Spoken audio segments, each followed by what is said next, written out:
Chapter 1. The Crossing. Ji found himself bound to a chair, utterly immobilized except for his mouth. Before him stood a young girl, her gaze fixated on him with the predatory intensity of a hunter assessing its prey. The girl was petite and alluring, clad in form-fitting black attire that accentuated her curvaceous figure. "Speak. Where are the supplies hidden?" She began her interrogation. "There are none, I swear," Ji replied, exasperated. Despite her captivating beauty, he harbored no illusions about her character. For around her slender waist, like a serpent entwined, was a belt of bullets, accompanied by a sleek black pistol. Additionally, a dagger was strapped to her long thigh. The girl, undeterred, declared, "If you remain uncooperative, you shall remain tied until you comply." With that, she picked up a backpack from the ground and retrieved a sausage, unwrapping it to savor its flavor. Ji felt a wave of injustice wash over him. The backpack belonged to him, and so did the sausage. The girl's elaborate display of force was not for theft, nor for any lewd intent, but merely to extract the source of the sausage. Ji was not surprised, for he was in a world ravaged by scarcity in the aftermath of an apocalypse. 3 days prior, while paying homage to his parents, a bolt of lightning tore through the fabric of space, striking Ji. Perhaps his ancestors had stirred, activating all their connections. Strangely, Ji emerged unscathed from the lightning strike. Afterward, with a mere thought, he discovered he could traverse into another realm. A further thought would return him to his original world. Initially, he struggled to adapt, but with time, he honed this ability to perfection. Endowed with such extraordinary powers, Ji naturally yearned for an improved existence. Yet his abilities did not grant him the prowess of a superhero capable of commanding the elements or manipulating objects at will. He could not leverage this power to amass wealth or fame. Soon enough, he realized that the world he traversed into appeared to be devoid of any inhabitants. It was a small town, littered with countless modern structures, many of which had collapsed, while the remaining edifices were overrun with vines and moss, leaving no trace of humanity. After a brief exploration, convinced of the absence of residents, Ji entertained the idea of scavenging this forsaken town for valuables, akin to a character in a video game, rummaging through room after room for supplies. Within half an hour, he unearthed a collection of gold and silver jewelry from an abandoned house. Returning to his reality, he sold the treasures for a tidy sum, eliciting an exhilarating rush within him. Who wouldn't feel elated at the prospect of finding money for free? Thus, he conceived the ambition to thrive in this alternate realm. He packed various provisions and water into his backpack and traversed back into the other world. With a clear objective in mind, he resolved to search for a gold shop or a bank directly, rather than painstakingly rummaging through ordinary homes for supplies. However, whether it was luck from his previous venture or sheer misfortune this time, he soon encountered a horrifying creature. It was a cockroach the size of a terrier. Ji was taken aback. Even a creature as small as a fingernail could incite panic in the real world, let alone one of such exaggerated proportions. The cockroach scuttled through the overgrown grass, seemingly indifferent to Ji presence, thus refraining from any attack. Nevertheless, he instinctively kept his distance. Just as he relished his narrow escape, a creature the size of a tiger lunged forth, seizing the cockroach and devouring it voraciously. Ji broke into a cold sweat. Upon closer inspection, he realized the colossal creature resembled a rat. But how could a rat attain such a size? It was utterly terrifying. Ji then understood that this was an alternate world, where the standards of reality could not be applied to its inhabitants. When the enormous rat became aware of his presence, Ji stealthily retreated into a well-preserved house to hide. What on earth was happening in this world? He thought it prudent to refrain from further exploration until he grasped the nature of this realm. Once concealed within the house, he felt compelled to scavenge. While he did not find any jewelry, he stumbled upon a collection of dusty magazines and documents. Though this was a different world, Ji could comprehend the content of the magazines at a glance, for they were inscribed entirely in Chinese characters. The dates on the magazines indicated the years 2220 to 2224. He began to suspect that he had not crossed into an alternate world, but rather into the future. However, this was not of immediate concern. Even if it was a future world, it was still 2 centuries ahead, and thus had no bearing on his current existence. The magazines detailed that in 2220, a zombie virus emerged globally, transforming those infected into zombies with high transmissibility. By 2221, many nations had succumbed, resulting in a drastic population decline. In 2222, the global economic system collapsed, and by 2223, resources became scarce. The only nation that remained unscathed and still abundant in supplies was Xia country. Consequently, conspiracy theories flourished among the afflicted nations. Initially, there were rumors that the zombie virus had originated from Xia country. When Xia country attempted to clear its name, accusations shifted to demands for the nation to share its ample resources. Although Xia country endeavored to comply, it was impossible to satisfy the needs of all nations. As the saying goes, it is not scarcity but inequity that breeds discontent. By 2224, a global war erupted. Upon reaching this point, GCN found no further information. Yet he could surmise the subsequent events. In a civilization of this caliber, a global conflict could only lead to catastrophic nuclear war. The thought sent shivers down his spine. No wonder this world was deserted. As he pondered, he heard a rustling outside the window. Peering through the gaps in the stainless steel bars and vines, he was astonished to behold a girl with a backpack.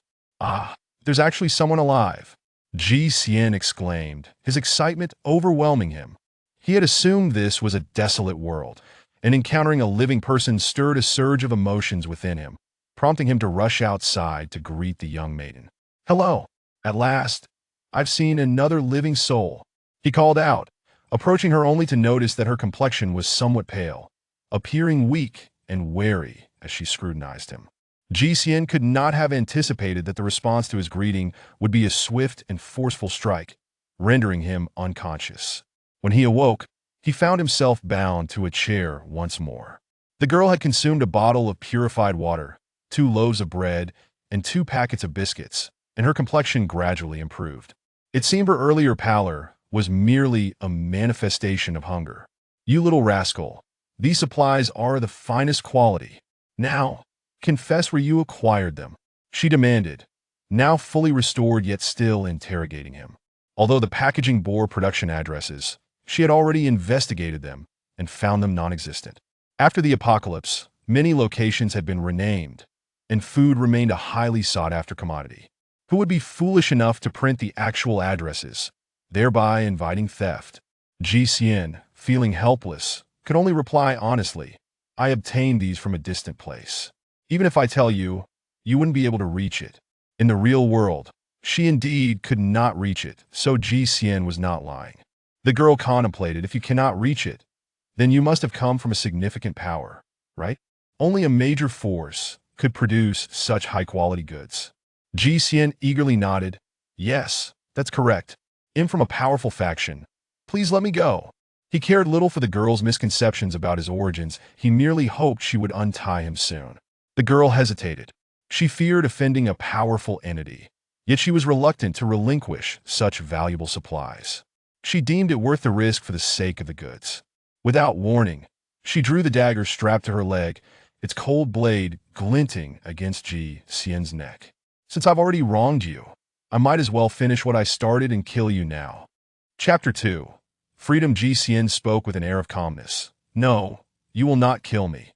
The girl replied, "What makes you think so? Because if you were to kill me, all hope of acquiring resources would vanish entirely." Ji Xian paused momentarily. "And what else?"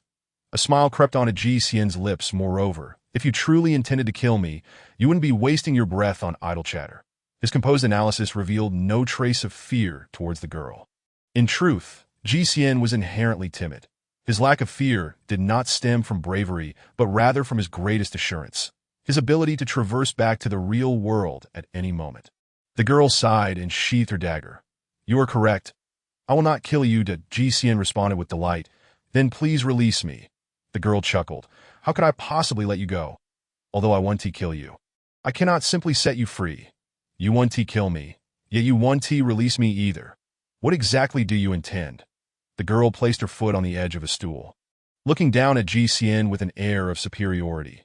Name, age, and the organization you belong to. Was she truly determined to press him? The proximity was unsettling. GCN could even catch the unique fragrance emanating from her. He had never been this close to a beautiful woman before. He lowered his gaze, feeling a twinge of embarrassment at the thought of looking her in the eye. What if I refused to speak? The girl set her bullets and handgun on a nearby table. Then, with a swift motion, she yanked at the slender belt around her waist. The belt snapped through the air with a sharp crack. If you choose not to speak, do not blame me for my lack of courtesy. GCN's imagination immediately conjured an image of the perfectly proportioned girl striking him with the belt. How thrilling!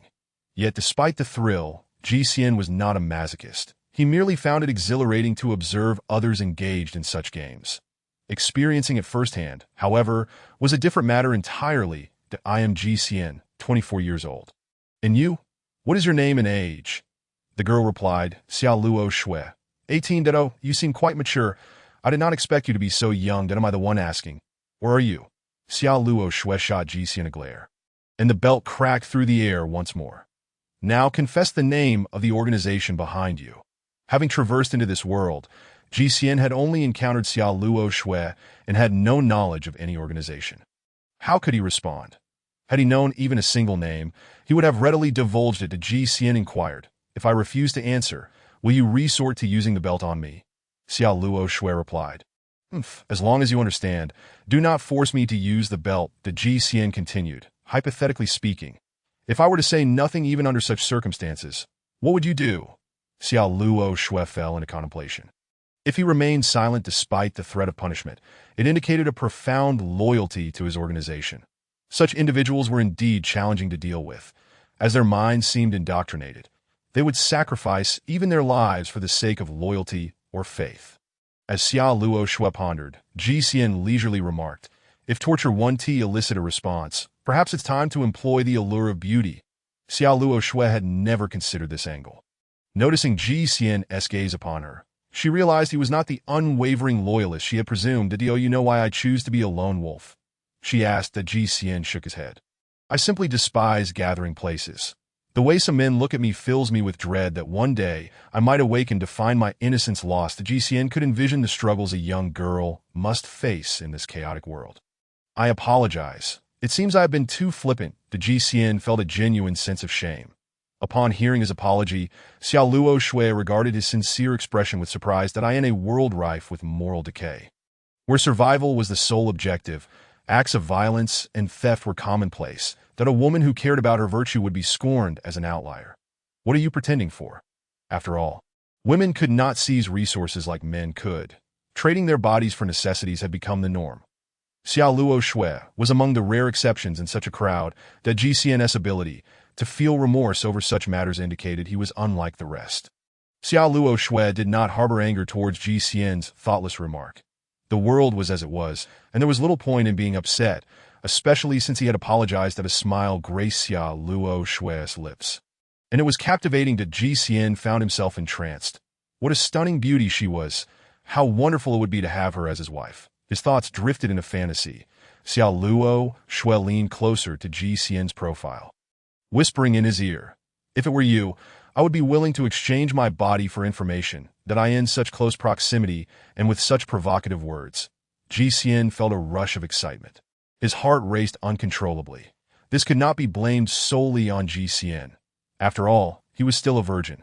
Although he had previously dated, that girlfriend had always kept him at arm's length, never allowing him to even hold her hand. Now, a beautiful woman was offering to trade her body, and he found it nearly impossible to resist. That he resolved then and there to marry this enchanting woman. Xiao Luo Shui noticed the bulge in GCN's trousers. What is that? Are you hiding resources? Before he could finish his sentence, GCN doubled over in pain, letting out a cry. Xiao Luo Shui's swift strike had taken him by surprise.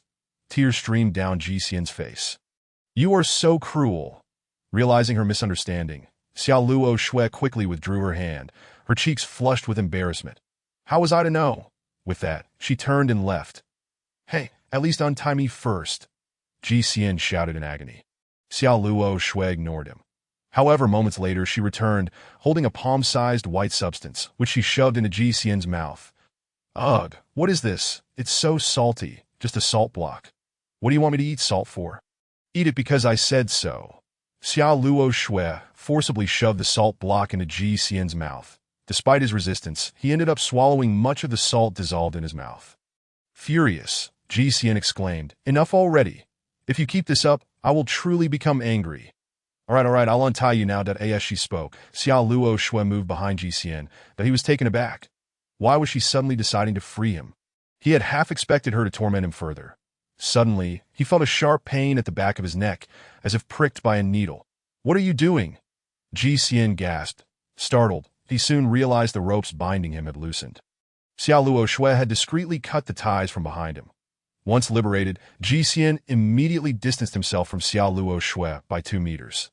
Though he entertained the idea of marrying her, he was no masochist and feared she might strike him again. Xiao Luo Shui raised her hands in a gesture of surrender. "I won't harm you. You need not be afraid. Am I afraid?" "Who told you I was afraid?" Ji Xian retorted defiantly. Xiao Luo Shui chose not to reply, tossing Ji Xian's backpack to him.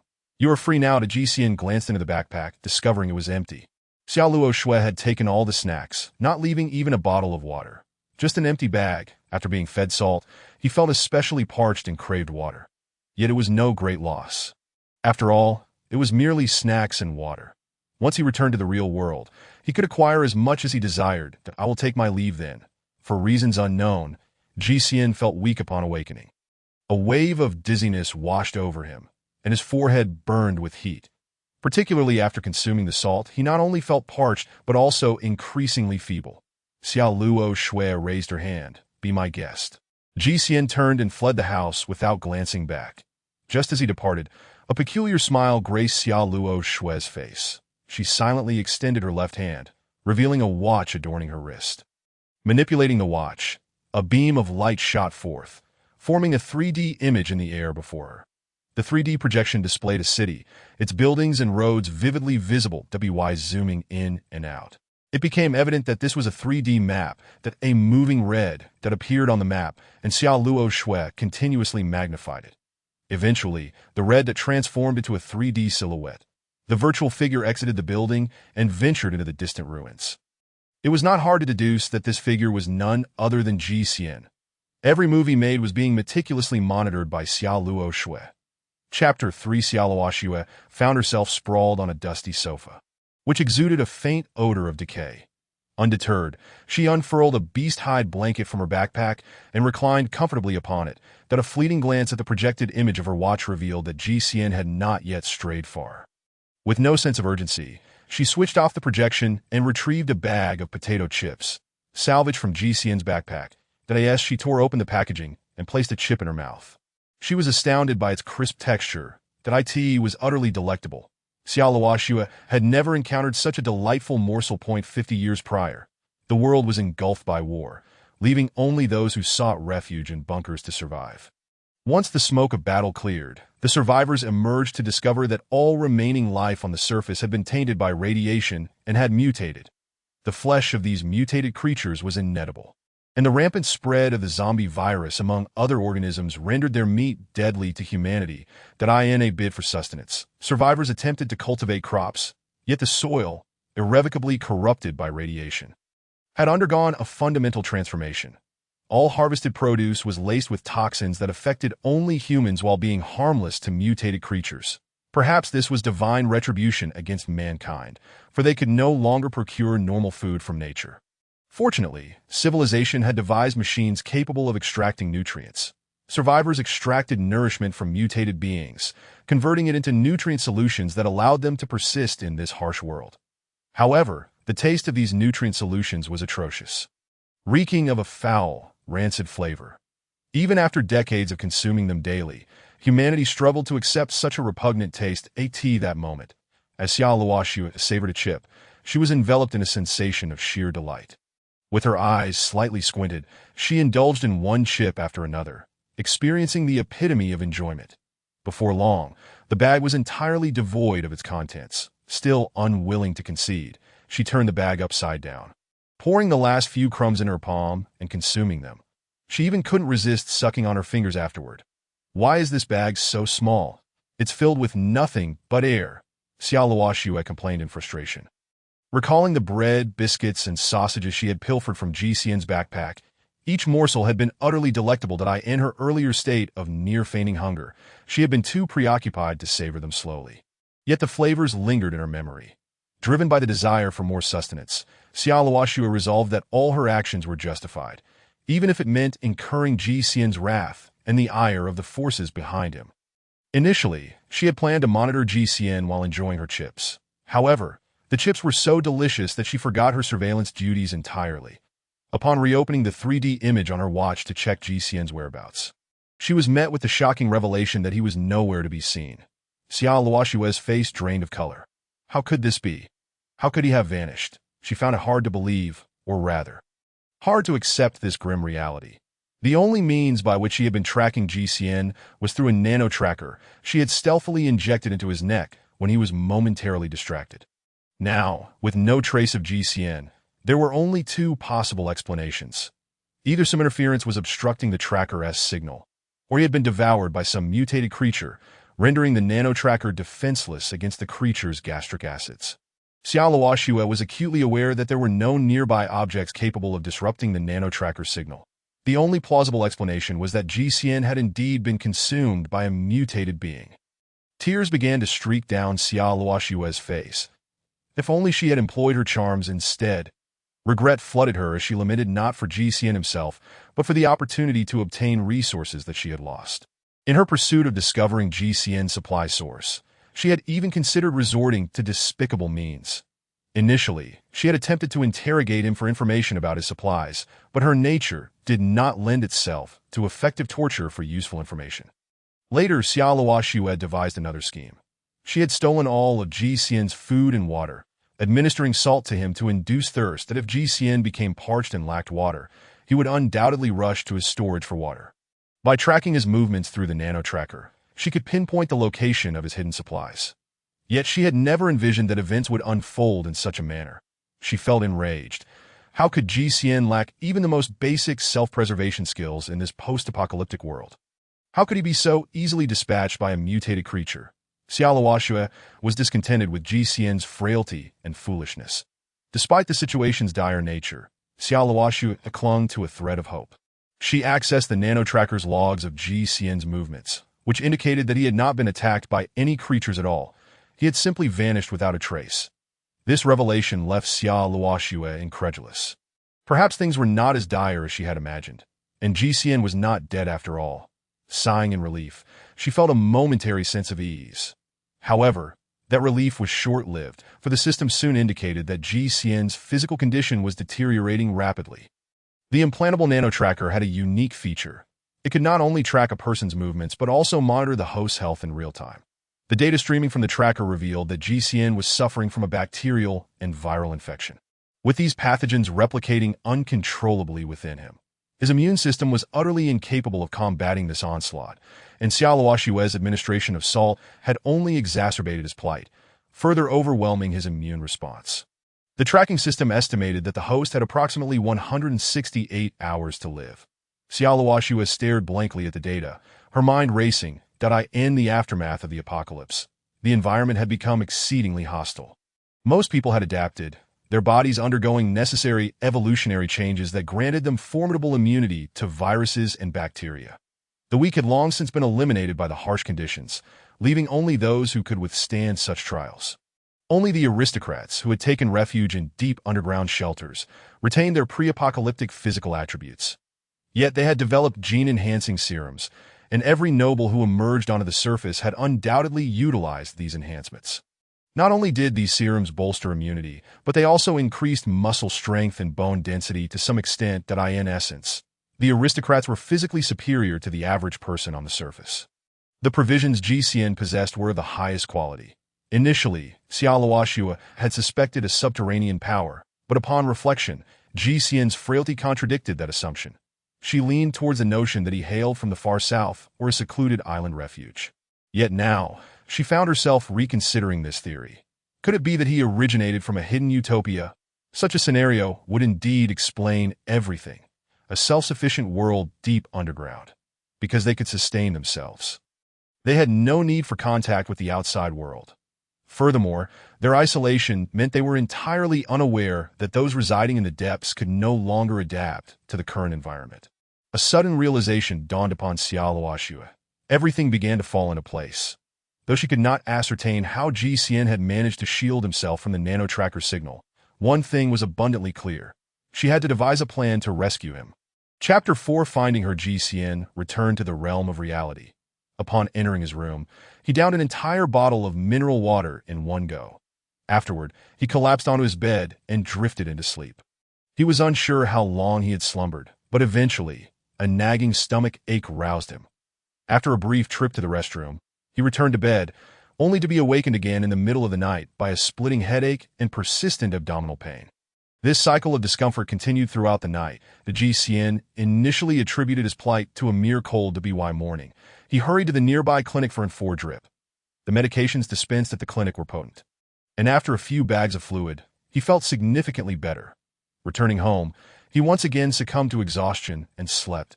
However, come midnight, the headache and diarrhea returned with a vengeance. It was then that Ji Xian realized something was amiss. This was no ordinary cold. The severity of his symptoms was far beyond what any simple illness could cause. His thoughts turned to the beautiful Xiao Luoxue. Could it have been her? Was there something wrong with the salt she had given him? The more he pondered, the more convinced he became of this possibility. Curse it! I wanted to marry you, and yet you seem intent on killing me. Ji Xian, filled with vexation, muttered to himself, contemplating that when he traversed into another realm the following day, he would surely seek her out for clarification. Alas, his stomach ached once more. As dawn broke, Ji Xian went to receive an intravenous drip. Although it did not restore his health, it did lift his spirits somewhat. In that moment, Ji Xian found himself once again transported to an alternate world. The location of his arrival was several hundred meters away from the previous house, requiring him to navigate around 2 corners to reach it. Fearing that Xiao Luoxue might be following him, he had taken the long route. Wherever one traverses, one is destined to return to the same place. Previously, he had returned to the real world from this very spot, and now he was bound to do so again. As he turned the first corner, he was confronted by a colossal creature, a wolf, towering above even a horse. Startled by the sight of the giant wolf, Ji Xian's heart raced. However, the creature also took notice of him. Terrified beyond measure, Ji Xian refrained from fleeing immediately. Wolves are cunning and cautious beasts. Since Ji Xian did not run, the giant wolf hesitated, fixating its fierce gaze upon him. Poised to pounce at any moment, Ji Xian had no doubt that should he turn to flee, the wolf would seize the opportunity to attack. What to do? Panic surged within him. Running would lead to imminent death. Yet to remain still seemed equally perilous. The wolf scrutinized Ji Xian, quickly discerning that he posed no threat whatsoever. It advanced slowly, its predatory gaze locked onto him. Ji Xian's heart threatened to leap from his chest. Yet he remained rooted to the spot. To escape, given the wolf's speed, would undoubtedly spell his doom in the next instant. Forcing himself to maintain a facade of calmness, he stood still, merely prolonging his existence by a few fleeting seconds that he dared not move. Yet his eyes darted about, scanning the surroundings in search of anything that could serve as a means of defense. Even a mere stick would afford him a fighting chance against the wolf, allowing him to meet his end with a semblance of dignity. The giant wolf closed the distance, until it stood mere feet away from Ji Xian. At that moment, even if he wished to flee, it would be far too late. Moreover, in his weakened state, he lacked the speed to escape. The run would only serve to heighten the wolf's predatory thrill. The wolf opened its rancid maw, the stench wafting towards Ji Xian, and in that moment, he believed his end was nigh. Suddenly, a series of sharp sounds echoed through the air. The wolf's head jerked sideways as if struck by a heavy object. Turning its gaze, it beheld a slender human woman. Xiao Luoxue. Ji Xian followed her gaze, recognizing her instantly. Gripping a handgun, Xiao Luoxue aimed at the wolf's head. The wolf, having just been struck, was reeling from the impact of Xiao Luoxue's gunfire. Remarkably, the beast, with its tough hide and thick flesh, survived the 3 rounds that struck its cranium, igniting its ferocity as it let out a low growl and lunged at Xiao Luoxue. Once more, Xiao Luoxue fired 3 swift shots, landing squarely on the wolf's forehead. Blood oozed from the wound, yet the wolf remained undeterred, continuing its assault on her. With a graceful leap and roll, Xiao Luo Shui repositioned herself, her gun once again aimed at the wolf. The wolf, having missed its target, redirected its attention towards her. With pinpoint accuracy, Xiao Luo Shui unleashed another 3 rounds, striking the already wounded area on the wolf's forehead. Finally, the creature collapsed, lifeless upon the ground. Ji Xian felt a chill run down his spine. The thought of Xiao Luo Shui wielding such firepower was terrifying that it took an arsenal of bullets to bring down the wolf. And he had briefly contemplated battling it himself. How absurd! As Xiao Luo Shui approached, her expression remained impassive, as though slaying the giant wolf was merely an inconsequential task. Initially, Ji Xian had intended to confront her regarding his grievances. Yet now, he found himself at a loss for words. Just as he pondered how to initiate the conversation, Xiao Luo Shui delivered a swift kick, sending him sprawling to the ground. Damn it, he thought. Recognizing that familiar sensation, Xiao Luo Shui's brutish demeanor was unchanged. He must have been out of his mind to consider marrying such a woman. Behave like that, and who would dare to take you as a wife? Ji Xian realized he stood no chance against her. Though she appeared delicate, she possessed immense strength and, moreover, a firearm that he could only muster bravado in words. Before Ji Xian could fully comprehend the situation, he felt Xiao Luo Shui tugging at his trousers. "Hey, what are you doing? That's inappropriate," he exclaimed. Never in his wildest dreams did he anticipate such an experience. Were all women in this post-apocalyptic world so brazen? Instead of a polite greeting, she opted to remove his pants? Enough chatter, strip! Xiao Luo Shui commanded coldly. Ji Xian's mind raced with a torrent of expletives, realizing that he was utterly outmatched by a woman. Ultimately, despite his resistance, his trousers were unceremoniously pulled down. Jun. "Are you serious?" he protested, invoking a popular movie line without thinking. Before he could formulate an explanation, Xiao Luo Shui had flipped him over and produced an automatic injector. Plunging it into his bare backside without hesitation, he yelped, tears springing to his eyes as painful memories of childhood vaccinations flooded back. What is this woman doing? He thought, having expected something far more inappropriate. Instead, she simply administered an injection? Excuse me, is this how you treat someone? If you find me disagreeable, just end it swiftly. There's no need for such humiliation. Ji Xian felt a mix of despair and indignation. You pulled down my pants just for this? No, wait. What exactly did you inject me with? He stammered, finally focusing on the crux of the matter. Xiao Luo Shui sighed in relief, her eyes narrowing as she replied. You seem rather disappointed. Is that the focus now? I want to know what you did to me.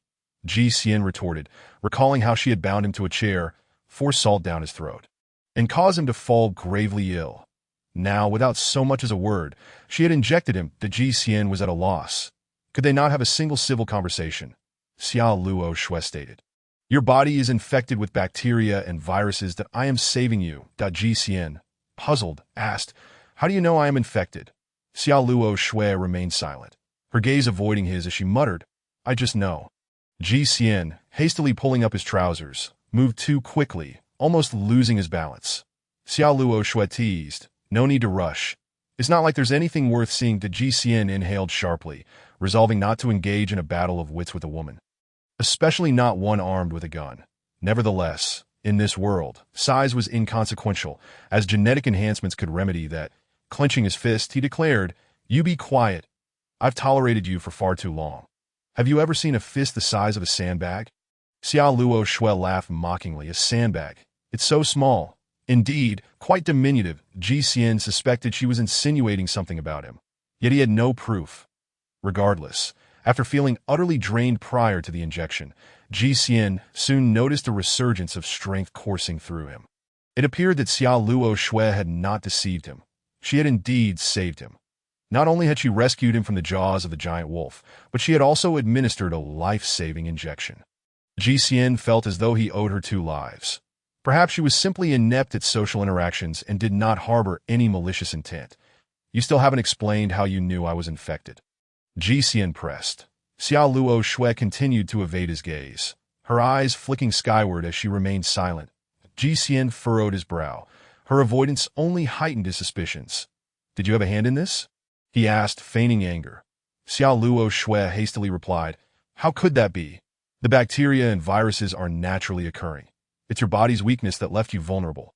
This has nothing to do with me. That IT seems you know something, so why not share?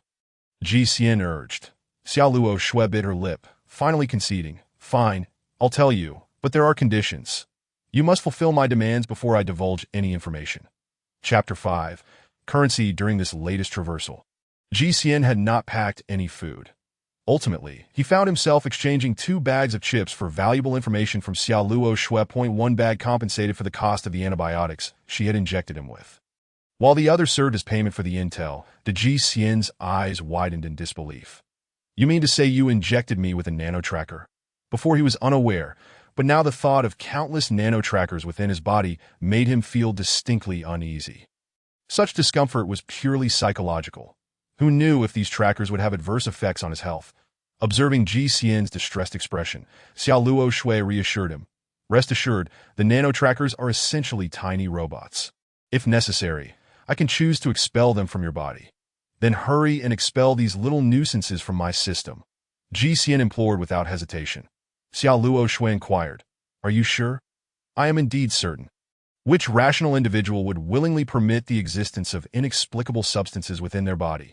However, your physique is utterly ill-suited to this world, lacking any understanding of how long antibiotics may linger within you. Eventually, your body will be overwhelmed by bacteria and viruses. The Ji Xian grew increasingly restless. Xiao Luo Shui, astonishingly, was aware that his body could not adapt to this realm. Could it be that she already recognized he hailed from another world? What do you mean? Ji Xian feigned innocence in his inquiry. What I mean is, if the nano-tracker is expelled from your body, I will be unable to monitor your physical condition. Ji Xian paused. His focus fixated on the first half of Xiao Luo Shui's statement. While she emphasized the latter half, it appeared Ji Xian had misinterpreted her words. That he probed further. Is there no effective method to prevent me from being infected by bacteria and viruses? After all, the technology in this world has advanced to the point of employing nanotechnology to detect the human body. Surely, eliminating viruses would not pose a challenge. Of course there is, Xiao Luo Shui replied. Simply injecting a genetic enhancement serum, even the most rudimentary one, will bestow your body with resistance. Then why haven't you injected me? Ji Xian blurted out that he was acutely aware that his inquiry was rather abrupt, somewhat presumptuous. Yet, given the stakes concerning his life, he felt compelled to ask, regardless of how forward it might seem, that if necessary, he would find a way to repay Xiao Luo Shui. Xiao Luo Shui retorted, somewhat irked, Do you think genetic enhancement serums grow on trees? They are not easily acquired. Just this single antibiotic cost me 2 energy points. Ji Xian was introduced to a new term and quickly inquired, What are energy points? They are akin to a form of currency for transactions. Don't tell me you are unaware of this. Ji Xian shook his head. Xiao Luo Shui continued, I truly wonder from which shelter you emerged. You seem oblivious to such basic knowledge. Assuming she believed he had come from a shelter, Ji Xian chose not to correct her, recognizing that he needed to fabricate a plausible identity in this world, that he found himself intrigued by the concept of energy points. Why is currency referred to as energy points in this world? He asked. Because energy points are the second most useful clean energy source, aside from electrical energy. This new form of energy emerged after the apocalypse, initially termed biological energy. Ji Xian listened, feeling increasingly bewildered. Xiao Luo Shui pointed to the recently slain giant wolf and elaborated. The reason it was initially called biological energy is that this energy is extracted from living organisms. With that, she unsheathed a dagger bound to her leg and approached the giant wolf. The dagger, composed of an unknown material, effortlessly sliced through the wolf's fur, revealing its pristine white skull. Ji Xian hastily shut his eyes, unable to bear the sight that a modern individual, raised amidst sunlight and gentle breezes. He had never encountered such gruesome scenes. However, he soon heard Xiao Luo Shui's voice exclaiming, Wonderful! This mutated wolf has produced an energy crystal. Ji Xian opened his eyes to see Xiao Luo Shui approaching, showcasing a bloodied crystal resembling a blue diamond. Since the apocalypse, as the environment has changed, terrestrial organisms have had to mutate to survive.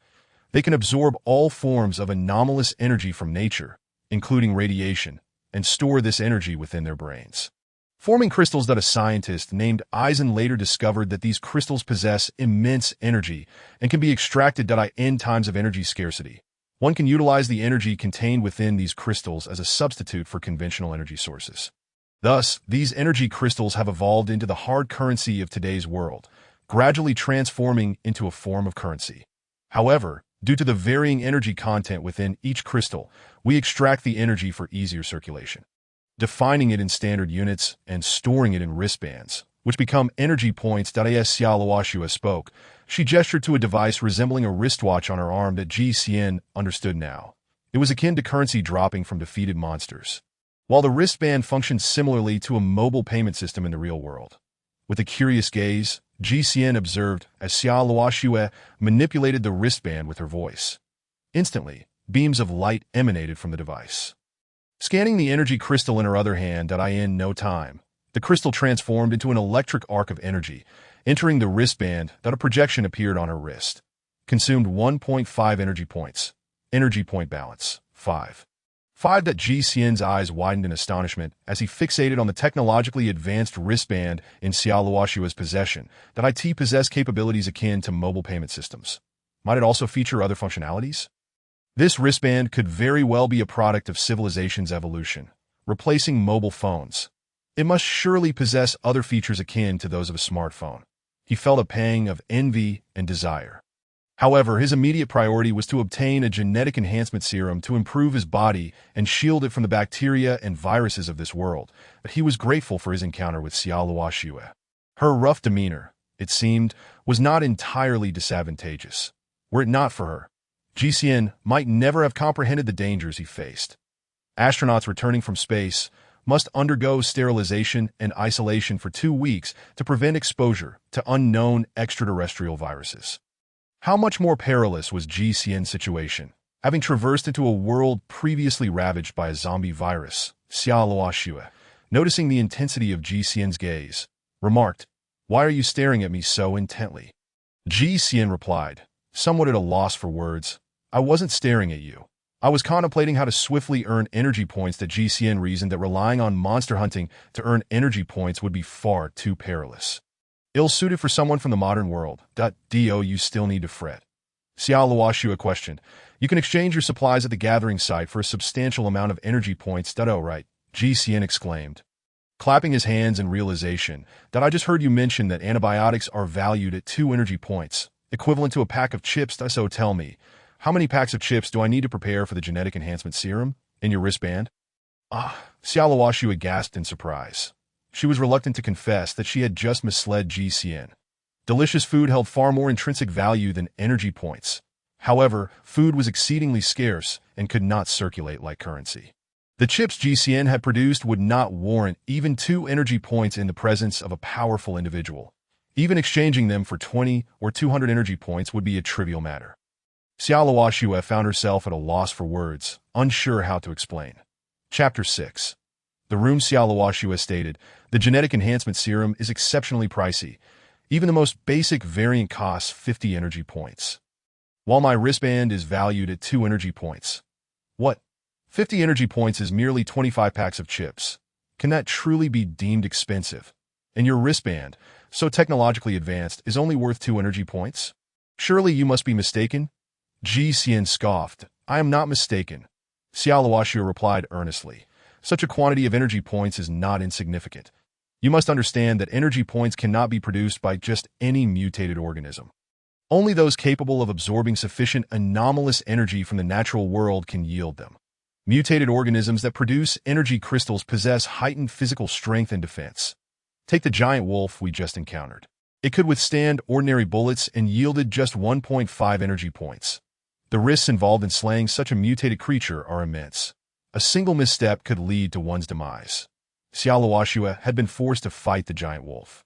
She typically preferred to avoid provoking such mutated beings. It was not that she could not defeat them, but rather that, as the saying goes, one cannot walk by the river without getting wet. A single mistake could cost one their life. Thus, accumulating energy points is no easy feat. Only someone like Ji Xian would perceive them as inexpensive. Moreover, who would equate energy points with delectable food? Xiaoluoxue thought to herself, her teeth clenched in frustration. What kind of person was this fellow, to be so brazen? She felt an overwhelming urge to abduct Ji Xian once more. Yet in the end, it remained merely a fleeting thought. Ultimately, Xiaoluoxue was far kinder than others in this post-apocalyptic world. Her earlier abduction of Jixian had merely stemmed from a momentary pang of greed. In this world, where humanity devours humanity, such actions were hardly extraordinary. However, upon realizing that Jixian was different from the others in this post-apocalyptic landscape, Xiaoluoxue hesitated to act against him, feeling a sense of guilt at the prospect of harming him. Yes, it was indeed guilt. The very emotion that ought not to exist in such a world. Jixian, oblivious to Xiaoluoxue's thoughts, pointed at the carcass of the giant wolf and asked, "How will you dispose of this creature?"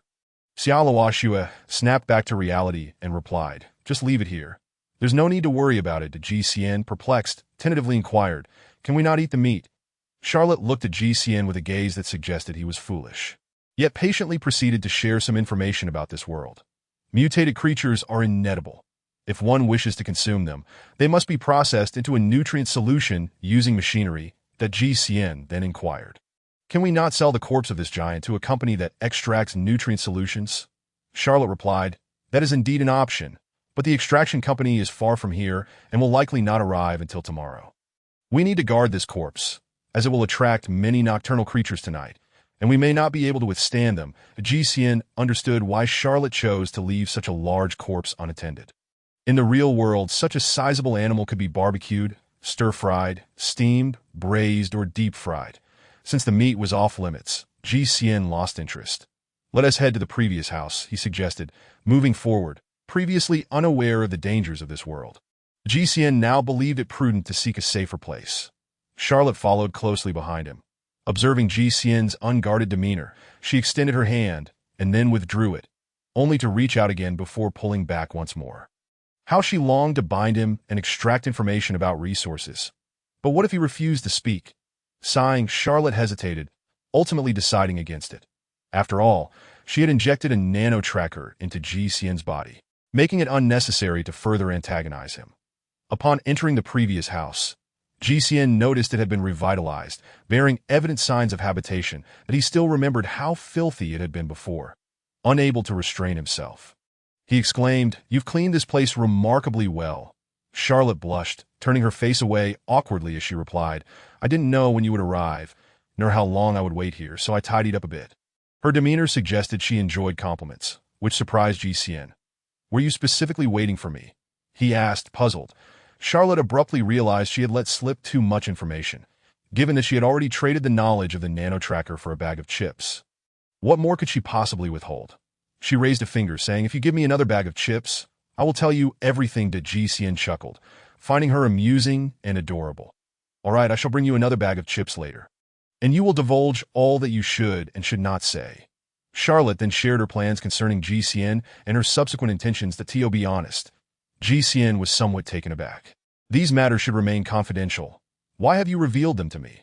he queried, incredulous. Charlotte, however, responded earnestly, "A secret is a secret, and a transaction is a transaction. While these matters may be secrets to me, once I use them as a condition for a transaction, I must convey them to you truthfully." Jixian still found it difficult to grasp. Ultimately, Charlotte could be considered an honest individual. She added, "Perhaps you do not understand. This is my principle and my bottom line as a person. Some principles and boundaries I must uphold, for without them, I would be no different from bullies, brigands, or cannibals. That I fear that one day I might lose my humanity and become like them." Jixian fell silent, his perception of Charlotte shifting, that he realized she was a deeply complex individual, and he found himself increasingly drawn to her. Perhaps marrying her would be a possibility, despite her having treated him harshly not long ago. Yet, he no longer cared about that. Shifting the topic, Jixian asked, "Are there other empty rooms here? I would like to find one to serve as my bedroom." "Yes, but I only cleaned one, which I have claimed as my bedroom." "Feel free to choose any room you like, but you will have to clean it yourself." Charlotte replied. That Jixian did not waste words. He had already thoroughly searched the house before and was familiar with its layout. He chose a room with a window that would allow sunlight to stream in during the day and began to tidy it up. The room contained a bed, but it was covered in a thick layer of dust. The sheets and bedding had turned black, and when he tugged at the sheets, they disintegrated into tatters. The Jixian was reluctant to sleep on such a bed. Not only was it filthy, but he could not guarantee that the wooden structure would not collapse under his weight. He decided to discard the bed and find a clean one later. With great effort, he dragged the bed toward the door, clearly straining given his recent illness. Fortunately, Charlotte came over to assist him. If you intend to stay here, there is no need to go through all this trouble. You could simply lay out a sleeping mat, she suggested. To GCN replied, a sleeping mat is not a long-term solution. I must find a way to arrange for a clean bed. Charlotte expressed surprise. Do you intend to reside here long-term? Yes, GCN affirmed. He could not continuously traverse the outdoors, given the numerous dangers posed by mutated creatures. If he were unfortunate enough to arrive next to one during a transition, it would spell disaster. Thus, he resolved to seek a safer location for his travels. This house was a suitable choice. Despite being an old structure left over from before the apocalypse, it was evidently sturdier than the surrounding buildings. Furthermore, it was clear that the owner had put some thought into its construction. For instance, every window was fitted with stainless steel protective bars. Such features provided a sense of security, and GCN deemed this house appropriate. Of course, his long-term residence was a ruse. He genuinely sought a personal space to facilitate his transitions. However, since it would be a private space, he did not wish for it to be unkempt, so tidying up was in order. Charlotte remained silent, quietly helping GCN clear the clutter. Noticing her silence, he asked, "What about you? After leaving the gathering place, where are you staying now?" Charlotte's eyes seemed to lack luster as she replied, "After departing from the gathering place, I stay wherever I happen to be." GCN questioned, "Isn't this world quite dangerous? How have you managed to survive?" Charlotte explained, "Naturally, I choose destinations near human gathering places. Mutated creatures are far less prevalent in those areas that at worst. I find the ruins of a human city and seek shelter in a sound building for the night." Impressive. GCN could not help but commend her. This was far more daring than any budget travel in the real world. "But what is your purpose in wandering about?" he inquired. Charlotte frowned as she answered, "I despise people, all people. I do not wish to be around them. That I remember having a younger sister when I was little, but she disappeared suddenly. My sole objective now is to find her." "Oh, I see that. Do you have any leads on your sister?" GCN asked. Charlotte shook her head. "No, there are no leads whatsoever," that GCN wanted to say. "Then why are you searching at all?" Ultimately, he refrained from discouraging her, instead saying, "That sounds like searching for a needle in a haystack." Charlotte replied, It's all right if I cannot find her. I will search slowly. Even if it takes a lifetime, I have no other relatives now. I imagine my sister is still alive. She is my only family in this world and my only concern." Her mention of imagination suggested that she recognized her sister might already be deceased. The absence of any leads could be seen as good news. It meant she could continue her search, offering a glimmer of hope, which was undoubtedly preferable to learning of her sister's death. GCN felt a pang of melancholy. The more he learned about Charlotte, the more he realized how difficult her life had been. "It's all right. I will be here for you in the future." Charlotte replied, GCN, having watched numerous modern films, was tempted to utter the line, "I will take care of you." Yet he felt it would be too abrupt, so he instead said, "From now on, you can stick with me. And I assure you will not go hungry." Charlotte replied coolly, "No need. I can take care of myself." That GCN stroked his chin. "Don't you want the food I have?" Charlotte's eyes widened in surprise. "Are you saying you will provide me with that kind of food?" "Indeed." Charlotte felt a rush of joy within her. "Really?" "Of course. However, you do despise humanity. Do you dislike me as well?" Charlotte considered this. She indeed found the people from the gathering place detestable. Yet GCN felt different, and she could not bring herself to dislike him. Still, she worried that agreeing so casually might be impulsive. So she cautiously asked, "What will I need to do if I follow you?" GCN responded, "You will do whatever I ask of you. Of course, I will not make things difficult for you. Nor will I force you to do anything against your will or moral principles. Just as I am asking you to help me tidy up the room now." Upon hearing this, Charlotte sighed in relief. "Is it really that simple?" "Yes, it is that simple. A promise is a promise. A promise is a promise." "Well, from now on, I shall heed your words." Xiaoluoxua could not suppress a smile, and her efforts in tidying up the room seemed to intensify. GCN chuckled softly, realizing that winning over this young girl was unexpectedly smooth. Standing aside, GCN suddenly found himself at a loss for what to do. Xiaoluoxua began sweeping the floor. Her broom broke after only a couple of strokes. Without hesitation, she discarded the broken broom, filled a bucket with water, grabbed a cloth, and squatted down to start mopping the floor. watching her curvaceous figure diligently at work. Ji Xian found himself increasingly fond of this girl. Xiaoluoxua looked up and remarked, "By the way, I previously discovered that this house has a water storage tank on the roof, along with a filtration system. I managed to repair the filtration system, so the water supply in this house is now fully operational. Oh, thank you for your hard work," Ji Xian replied. Xiaoluoxua, feeling a bit shy, then asked, "Since I've been following your instructions, will there be food provided starting today?" "Yes, there will be," Ji Xian said before leaving the room, his destination unknown. Xiaoluoxua continued mopping, her spirits lifted, but suddenly a thought struck her, causing her to frown. Ji Xian had appeared empty-handed before. Where could he possibly procure food? Could it be that she had been deceived? The more she pondered, the more plausible it seemed. But wait, Xiaoluoxua abruptly realized what she was doing. She was helping Ji Xian with his tasks. How had things come to this? Just 2 days prior, she had been the one to abduct him. She was the predator, and he the prey. And now Xiaoluoxua felt as though she had fallen under some sort of enchantment. Or perhaps Ji Xian had cast some spell upon her. She never imagined a day would come when she would be in such a position. After all, she had never bowed to anyone. Was it because Ji Xian was different, providing her with a sense of closeness that no one else had ever offered? Xiaoluoxua raised her wrist to reveal the bracelet, checking Ji Xian's current location. Upon doing so, she was momentarily bewildered, for the 3D projection map showed no sign of Ji Xian, that he had vanished again. How was this possible? And where had he gone? Xiaoluoxua stared at the 3D image for quite some time. But it failed to reveal Ji Xian's whereabouts. She felt an inexplicable surge of anxiety. Could it be that everything that had just transpired was a ruse? No, it couldn't be. Xiaoluoxua, lost in her thoughts, ultimately chose to trust Ji Xian. Perhaps she should continue cleaning the room. After all, if Ji Xian returned and found the place unkempt, would he not withhold her promised food? As night fell, Xiaoluoxua sat alone in the empty room, surrounded by darkness. For those accustomed to the apocalypse, there was a certain adaptability to the absence of light. The darkness did not faze Xiaoluoxua. A growl emanated from her stomach, echoing sharply in the stillness of the night. She was hungry, yet Ji Xian had yet to appear, that if he did not show up soon, Xiaoluoxua would have no choice but to resort to the nutrition solution stowed away in her backpack.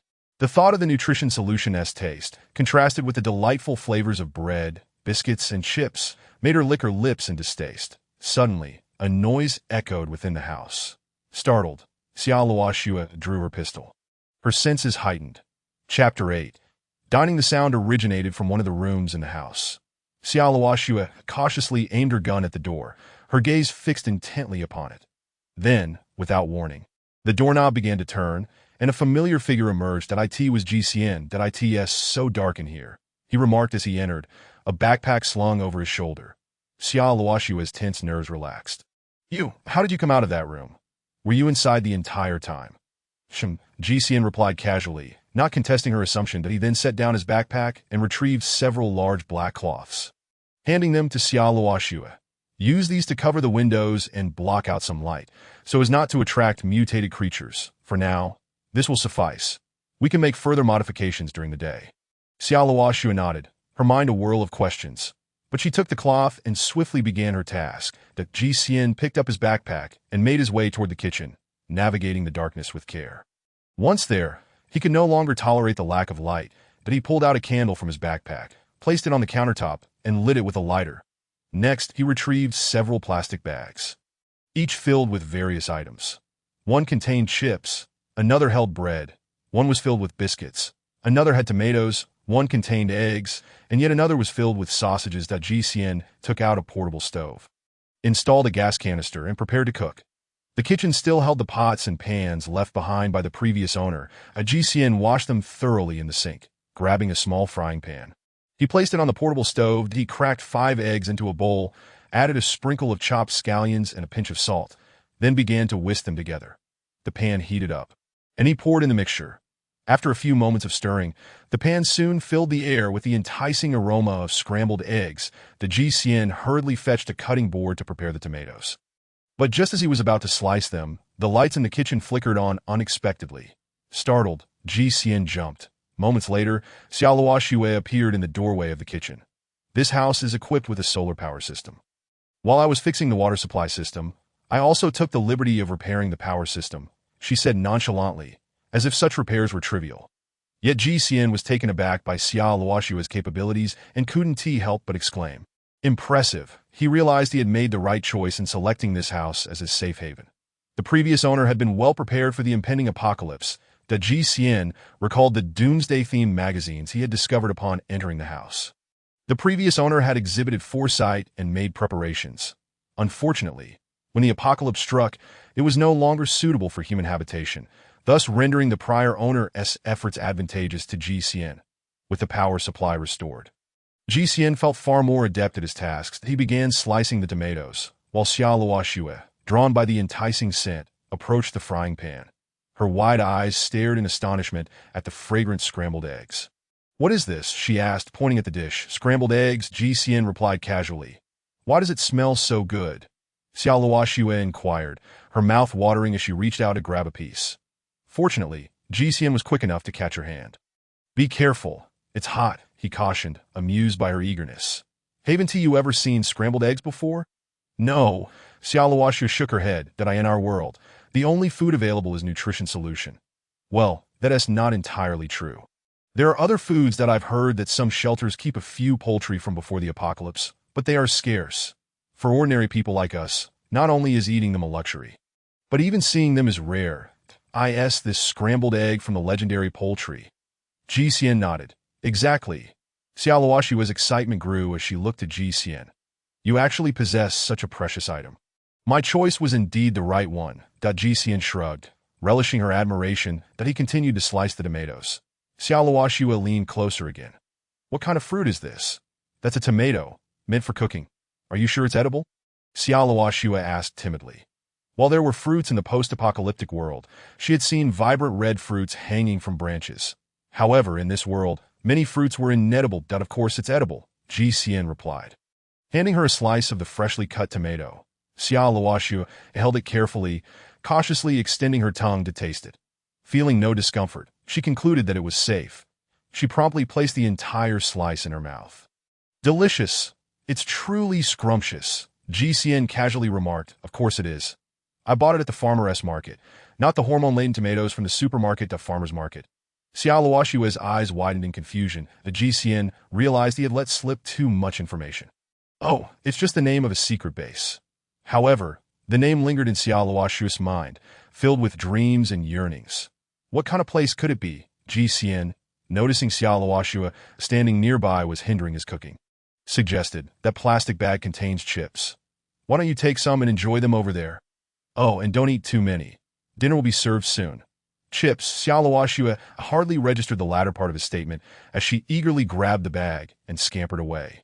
Ji Xian shook his head with a chuckle. Why do you suddenly act like a child? Ji Xian continued with her tasks.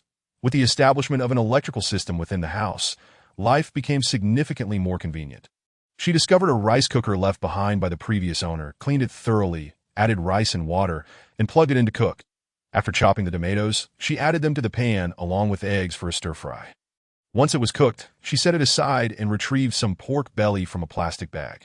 She sliced the fatty meat and stir-fried it in the pan, which quickly released oil and filled the air with the savory aroma of rendered pork fat. Next, she added the remaining lean meat, seasoning it with salt and cumin, creating a fragrant dish. This simple dry-fried pork was easy to prepare and delicious, ready in no time and placed to the side. After washing the pan, she filled it with water to start boiling. She grabbed a handful of greens, washed them, and added them to the pot, along with some shredded pickled vegetables, resulting in a delightful green vegetable soup. At that moment, the rice in the cooker was also ready. Ji Xian brought the dishes to the table in the living room and walked over to Xia Luoshue with a smile. Calling out, "Dinner is served." Dinner? Xia Luoshue, who had been blissfully indulging in the deliciousness of potato chips, seemed momentarily confused upon hearing the word. It felt both foreign and oddly familiar. She vaguely recalled her parents mentioning that before the apocalypse, people ate rice. She had often fantasized about what eating rice would be like. Now, hearing it brought back memories and childhood longings. There really rice to eat? Ji Xian smiled knowingly. This girl must have endured countless hardships. Ji Xian nodded with a grin. Yes, come on, it's time to eat. Great. Xia Luoshue beamed with joy. Chapter 9. Sleeping the spread on the table was modest, and of course, it felt that way to Ji Xian.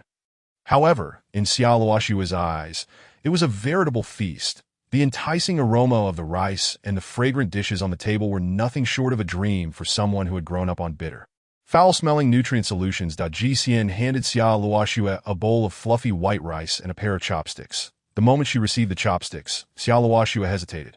How does one use these? Ah, she can't even use chopsticks. Xiao Luoshua shook her head. I can't. This revelation took Ji Xian by surprise. Xiao Luoshua could repair water and electrical systems, yet she couldn't handle something as simple as chopsticks that Ji Xian patiently tried to teach her. But after quite some time, Xiao Luoshua still struggled with them, ending up with rice all over her face. Ji Xian stifled a laugh and handed her a spoon, finally allowing Xiao Luoshua to eat normally. Observing Xiao Luoshua's blissful enjoyment, Ji Xian suddenly felt as though he were caring for a child. Yet he relished this feeling, akin to a nurturing game. Before long, Xiao Luoshua had polished off her bowl of rice. It's delicious. Can I have another serving? She looked at Ji Xian with her beautiful eyes. Ji Xian chuckled and refilled her bowl. Make sure to eat your vegetables, he advised while passing her the bowl. Xiao Luoshua nodded enthusiastically. Ji Xian found the scene rather heartwarming that he served himself a bowl of rice as well, occasionally offering Xiao Luoshua some vegetables. Although Xiao Luoshua was not averse to vegetables, she preferred just a small portion, allowing her to devour several mouthfuls of rice. Ji Xian worried that the vegetables might go uneaten and be wasted. Soon enough, Xiao Luoshua had finished her second bowl of rice. I want more, she pleaded. This time, Ji Xian firmly refused. No, that is too much. It's not good for your stomach. Seeing the pitiful look in her eyes, he relented slightly. How about some soup and a bit more vegetables? All right. That night, Xiao Luoshua felt completely satiated and content. Ji Xian watched as she consumed 2 bowls of rice and polished off all the dishes and soup. He couldn't help but glance at her stomach. How could she handle eating so much? Yet, miraculously, her belly showed no sign of bulging. She still maintained her slender figure. Ji Xian was curious about where all that food went. After the meal, Xiao Luoshua helped clear and wash the empty bowls and plates. Ji Xian even thought that perhaps they wouldn't need washing, as Xiao Luoshua had licked them clean. As night fell, Ji Xian spread out a mat in his room. In truth, the mat was merely a pretense. He could easily return to the real world to sleep, where it was far more comfortable. However, Xiao Luoshua brought her bedding and decided to sleep on the floor beside him. Ji Xian scratched his cheek awkwardly. It's not appropriate for a man and woman to share a space like this. Aren't you afraid I might do something? Xiao Luoshua shook her head. I'm not scared. You're too weak to be a threat. Such blatant provocation. Ji Xian clenched his fist. Don't push your luck. Xiao Luoshua responded. It's mainly because you're too weak. I have to protect you. Besides, we have a deal. I stick with you. And you provide food. You can't get into any trouble. All right, I understand, but you really don't need to reiterate the first part. Xiao Luoshua laid her mat right next to Ji Xian's. The difference between their 2 sleeping arrangements was starkly apparent. Xiao Luoshua's mat seemed to be made of some unknown material, resembling 2 pieces of cut animal hide, one serving as a mattress, the other as a blanket. Ji Xian seriously doubted the comfort of sleeping on the floor like that. In contrast, his mat consisted of a 5-centimeter thick sponge mattress topped with a sheet and a plush duvet, making it incredibly soft and comfortable to lie on. Xiao Luoshua noticed the distinctiveness of Ji Xian's sleeping arrangement. She had seen many such beds in the abandoned city, remnants from before the apocalypse, all rotting and decayed to the point of being unusable upon touch. Seeing Ji Xian sleeping on such luxurious bedding was intriguing. Prompting her to reach out and touch it, as she did, she found herself lying down, her cheek pressed against the sheet and duvet, exclaiming, "So comfortable." Ji Xian sighed. If you're sleeping on my mat, where am I supposed to sleep? Xiao Luoshua wanted to suggest switching beds, but she knew that her mat was far inferior to Ji Xian's. Given the excellent food he provided, she felt guilty about asking for more. Yet, she was reluctant to part with his comfortable bedding. She shifted slightly toward the edge of the mattress. How about we each take half? Ji Xian chuckled. Aren't you afraid the big bad wolf might eat the little white rabbit at night? Oh no. Xiao Luoshua shyly buried her face into the mattress. Ji Xian was taken aback, puzzled by her reaction. Her bashful demeanor seemed to suggest a playful rejection. Girls always say the opposite. When you say no, it means yes, right? Xiao Luoshua did not respond. Ji Xian took a deep breath excitement bubbling within him. All right, here I come. Xiaoluoxu understood the age-old adage of how greed can lead to one's downfall. She was well aware of the preciousness of the food Ji provided in this post-apocalyptic world. What Ji remained oblivious to was just how invaluable his supplies were in this reality. Xiaoluoxu had long harbored intentions of obtaining Ji resources at any cost. Unable to achieve this through direct means, she was prepared to employ her charm. Although she had once scoffed at the idea of women trading their bodies for resources, her encounter with Ji had changed that perspective. Perhaps it was her desperate hunger for food, or perhaps she had genuinely developed feelings for him. Either way, she found no aversion to Ji nor to the idea of exchanging her body for his resources that, of course, at that moment, she merely felt no aversion. When it came to taking action, actually engaging in such exchanges, she still held some reservations. After all, it was challenging to easily abandon principles she had upheld for so long. However, after tonight, with Ji gentle care in serving her food and attending to her, she found herself defenseless against him. If Ji desired her, she truly wouldn't mind if Ji extended his hand, which felt sinful. Xiaoluoxu dared not look at him, clutching the duvet tightly, her cheeks buried within it, feeling the unsettling sensation of an adventurous hand reaching toward her. Suddenly, Ji withdrew his hand. Blood?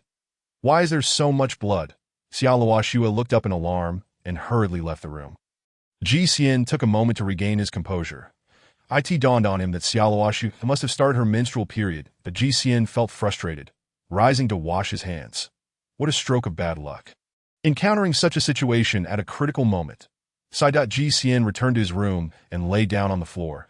The room was enveloped in silence, devoid of any sounds from outside the house. Ji suspected that the previous owner had indeed taken measures to soundproof the house. Thanks to this soundproofing, both he and Charlotte could move about freely and without worry within the confines of their abode. However, this sense of security was not entirely reassuring. Ji remained uncertain whether there were high-intelligence mutated creatures lurking in this world, but if such beings existed, it was difficult to guarantee that they would not intrude upon the house. Ji realized that he needed to make further preparations, such as reinforcing the defenses surrounding the house and stockpiling weapons and ammunition. All his fears stemmed from a lack of firepower. Lost in thought, Ji suddenly became aware that Charlotte had been gone for quite some time, and an unsettling feeling crept into his heart, prompting him to hastily rise and check on her. Chapter 10. Departure. Ji arrived at the bathroom door. The sound of running water could be heard from within as he knocked on the door. Charlotte, are you there? Immediately, Charlotte's voice came from the bathroom. I'm here. Ji sighed with relief. Why are you taking so long? Don't ask that I'm not in a position to come out. That Ji furrowed his brow. Have you encountered a situation that makes it inconvenient to tell me? Yes, that Ji vaguely guessed something, but needed confirmation, that he spoke seriously. You don't have to treat me like an outsider. Whatever it is, you can share it with me. Perhaps I can help you. Charlotte replied. Could you help me find some clean cotton or paper? It must be clean. That Ji's suspicions were confirmed. Charlotte had gotten her period and, without suitable absorbent pads, was unable to leave the bathroom. Ji responded, Wait for me. In a flash, he traversed back to the real world. That it was still night there, and time was synchronized. That in the dead of night, Ji ventured out to a 24-hour supermarket. Amidst the cashier's peculiar gaze, he paid for several pristine little angel pads and fled in haste. Returning to the apocalyptic world, he stood at the bathroom door. That I'm back. That I've left the items at the door. You can grab them. Soon, the door opened slightly, and Charlotte peeked out, taking the items. That a moment later, an exclamation echoed from the bathroom. You actually have these supplies, and so many. You're simply amazing. Charlotte emerged from the bathroom. Elated, I haven't seen these supplies in ages. They should replace energy points and become currency. Ji was at a loss for words, bemused by her whimsical thought process. That he yawned and returned to his room. Charlotte typically consumed nutritional liquids, which, despite their name, were hardly nutritious. That Ji doubted their efficacy compared to regular meals. With Charlotte having eaten so much last night, it only made sense that her body's nutritional needs had been met, which in turn disrupted her menstrual cycle. Or rather, it would be more accurate to say that her irregular cycle had normalized, since there was nothing to be done with Charlotte at night. Ji opted to sleep early. That he had recently recovered from a serious illness and was still feeling weak. That as soon as he lay down on the bed, he fell into a deep slumber. When he awoke, the room was shrouded in darkness, and he was uncertain of the circumstances that he drew back the curtains, only to be dazzled by the sunlight. It turned out that dawn had already arrived. The curtains he had brought last night were indeed quite effective at blocking light. Turning his gaze toward the floor, he discovered that Charlotte was also sleeping on his makeshift bed, curled up like a cat. She occupied less than a quarter of GCN's sleeping space, and he found her both adorable and heart-wrenching. Not wanting to disturb her, GCN quietly traversed once more before she woke, upon his return. His backpack was filled with potato chips, compressed biscuits, and 2 vacuum-sealed half-pound cold-cut steaks. Charlotte had mentioned that potato chips could surely be exchanged for supplies, and thus, the compressed biscuits would likely serve as hard currency in this apocalyptic world. After learning that the meat of mutated creatures was inedible, GCN had conveniently procured 2 steaks, intending to test their market value in this realm. When Charlotte awoke, GCN presented her with a small plastic bag. Within it were 2 buns and a can of soybean milk. Charlotte opened it with delight, took a bite of a bun, and her eyes widened as if they might shine. "This is so delicious." "Where did you get this?" GCN, enjoying his own bun and slurping the sweet soybean milk, replied, "There is a rule when you're with me. No matter what I bring out, you must not ask where it came from." "Oh," Charlotte obediently responded, continuing to savor the delicious bun, mimicking GCN as she inserted a straw into the soybean milk and began to sip. Her expression mirrored that of a child discovering a new world. As she took several big gulps before putting down the straw and exclaiming, "So good! Really so good, compared to that nutritional liquid. Let's not even mention it. This sweet soybean milk is simply the most scrumptious thing in the world." Charlotte mused. Once Charlotte had eaten her fill, GCN began discussing serious matters, that he hadn't forgotten that his body lacked antibodies against the bacteria and viruses of this world. The antibiotics Charlotte had administered would only remain effective for a limited time, after which bacteria and viruses would once again spread throughout his body, that he needed Charlotte to take him to the gathering place to exchange for genetic enhancement agents. Charlotte readily agreed, preparing her gear. The rounds of ammunition were once again secured around her slender waist, and a dagger was strapped to her thigh. She exuded an air of confidence, a stark contrast to her childlike demeanor from the previous night. With her backpack slung over her shoulder and GCN carrying his own mountaineering pack, the two set out together. What GCN did not anticipate was that not far from their departure, they would encounter a motorcycle. Observing Charlotte skillfully mount it, he realized it was her mode of transportation. Otherwise, she would have no means to traverse this apocalyptic world. Charlotte tossed her hair back and invited GCN. "Hop on." He climbed aboard, and Charlotte leaned forward, starting the motorcycle and speeding off. As GCN sat behind her, his thoughts began to wander. He tried to shake off the distractions, blaming Charlotte's alluring figure and posture for his wandering mind. However, this was hardly the time for such thoughts, that he forced himself to focus on their surroundings. That he noticed that the site where they had slain the giant wolf was now devoid of its carcass. The remaining bones scattered and dismantled, evidently devoured by multiple creatures. That a strand of hair brushed against GCN's nose, causing him to sneeze. "Why aren't you wearing a helmet?" he shouted over the roaring wind. It took 2 attempts for Charlotte to hear him clearly. She replied, puzzled, "A helmet? If I wear one, it will obstruct my side vision. If a mutated creature attacks, I want to be able to respond." GCN pondered for a moment before realizing how foolish his question was. That I in this apocalyptic world, who would enforce helmet laws? Nevertheless, the thought of a potential ambush by mutated creatures made GCN vigilant, prompting him to scan the area. Soon enough, he spotted a pair of watchful eyes peering from behind the ruins. They belonged to the massive rats he had encountered previously, resembling tigers in size. And there were more than one. Fortunately, these giant rats did not initiate an attack by nature. Unless they were extremely hungry, rats would not attack living beings. Of course, if they were famished, the situation would differ, as their aggressiveness could be quite formidable. Exiting the derelict city, they encountered no major perils. The roads were flanked by unfamiliar vegetation, and many sections of the path were cracked, with tenacious weeds sprouting between the fissures. The motorcycle continued along this rugged route toward an uncertain destination. Charlotte occasionally raised her wrist to check her bracelet, which marked the location of the nearest human gathering place on the map. In this world, wherever humans congregated, they would emit signals to communicate with one another. With communication came records, and the world map on her bracelet would reflect this.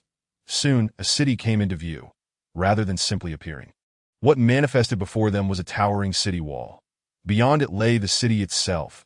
Ji Xian felt as though he had stepped back into ancient times, for only in antiquity did walls like this exist. However, this wall was equipped with numerous heavy machine guns, clearly indicating that this was not the past, that if this city was a bastion of civilization, it also bore the savage undertones of a primitive society. Ji Xian was horrified to discover that several corpses were hung on the walls flanking the city gate. Human corpses, Chapter 11. The gathering place. Charlotte's motorcycle began to decelerate. Ji Xian inquired, "Is this city safe? Look at all those bodies hanging by the city gate." Charlotte reassured him, "Don't worry. This actually indicates that the city should be relatively safe." Ji Xian, confused, asked, "How so?" "The display of corpses hanging from the city gates serves as a grim deterrent to those who would dare to flout the rules. This implies that the city is governed by a ruler, and where there is governance, there are regulations. As long as we adhere to these rules, our safety is assured." Upon hearing this, Ji Xian felt a sense of reassurance.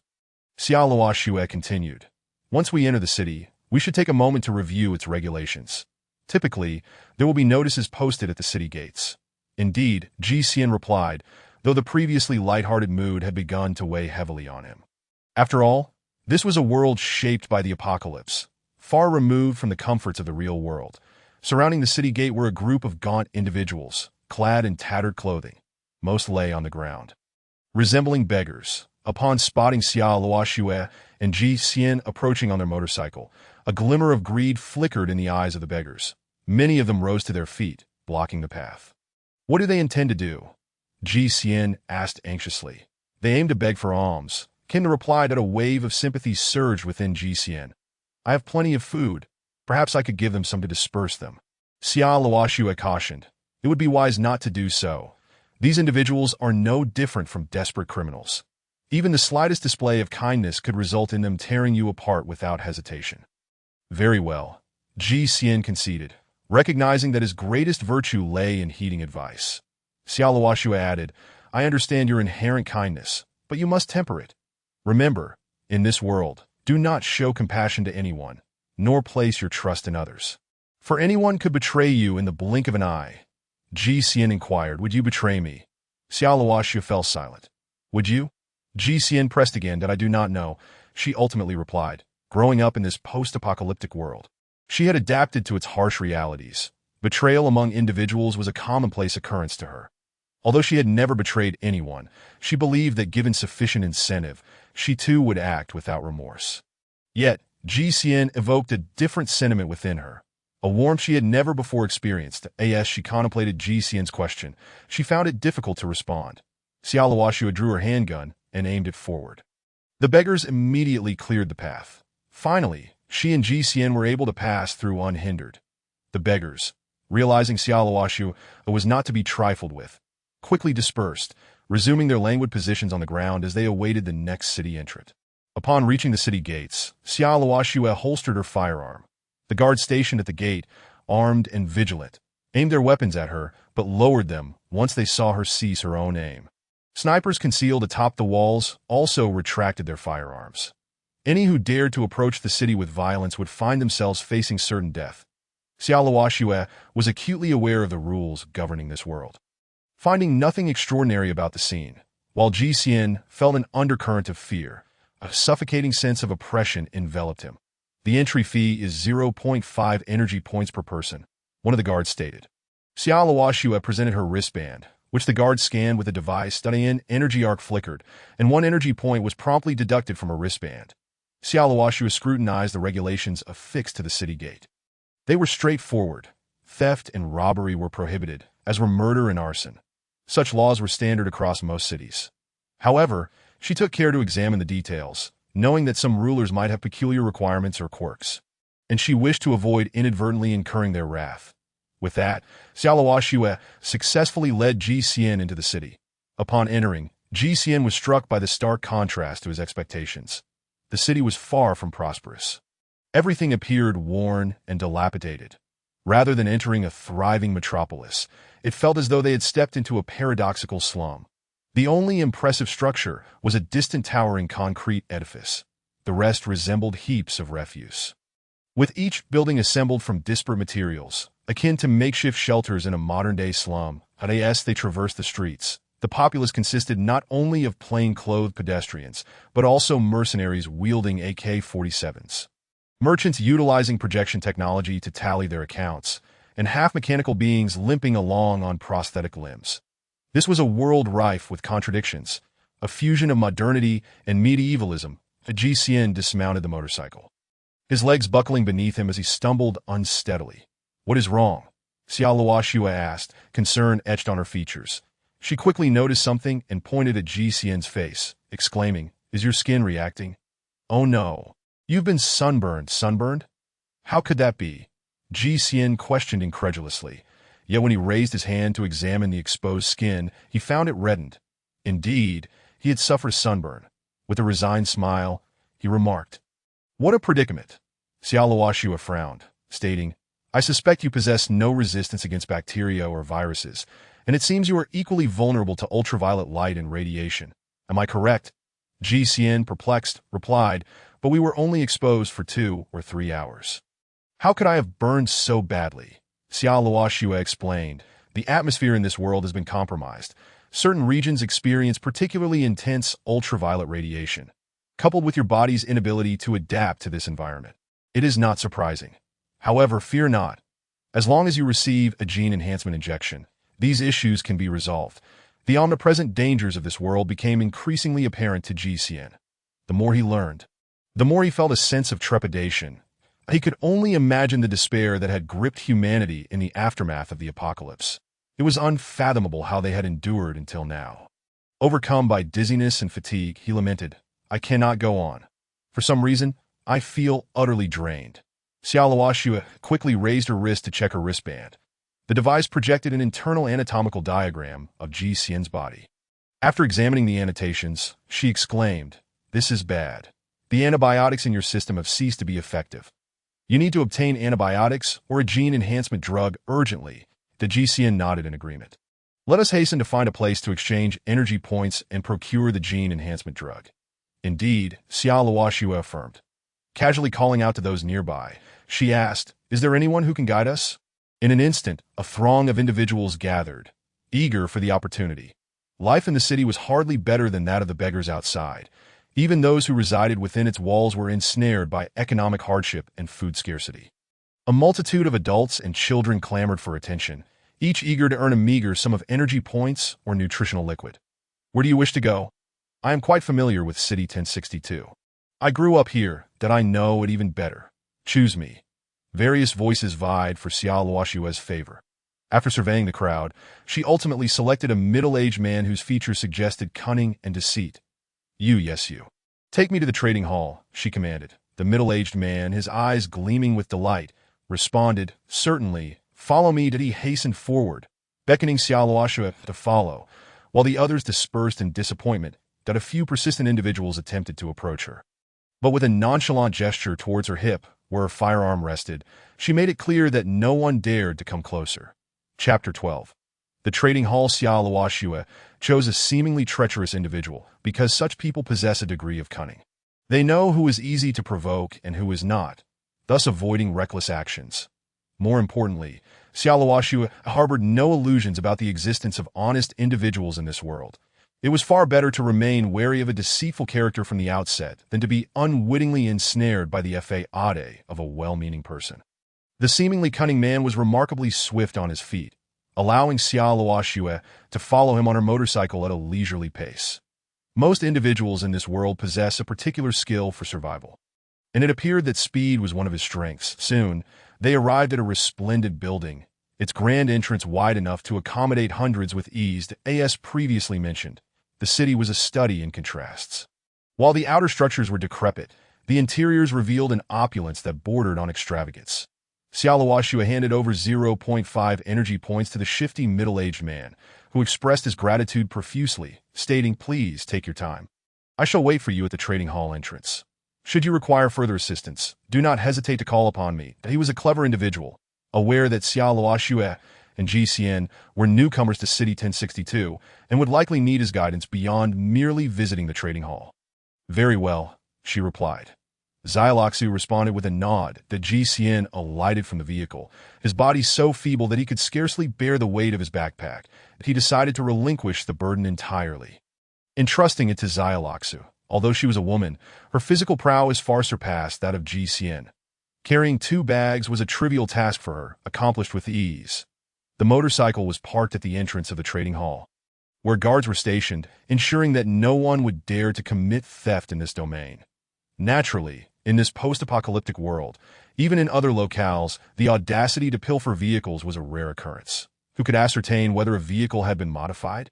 Some vehicles might be equipped with self-destruct mechanisms as a theft deterrent. Only those who wished for death or found themselves in dire straits would entertain such thoughts of theft. The duo entered the trading hall. Inside, apart from the formal traders at the counter, there were scattered groups of individuals engaged in idle chatter. It seemed like mere conversation. Yet the moment GCN and Xyloxa stepped in, all eyes were fixated upon them.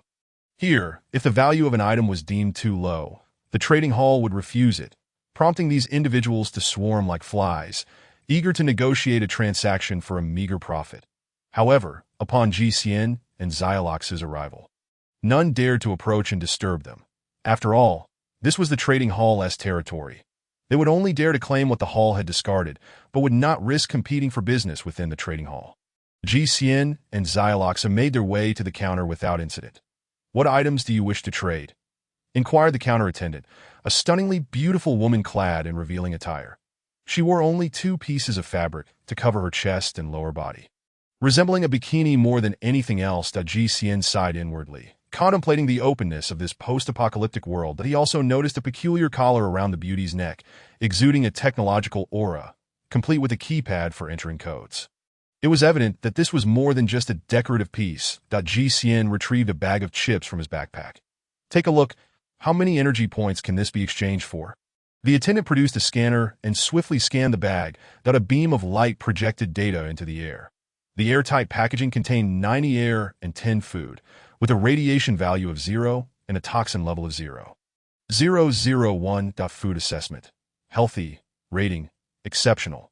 The final line, highlighting the word exceptional, was rendered in a distinctive font, drawing attention.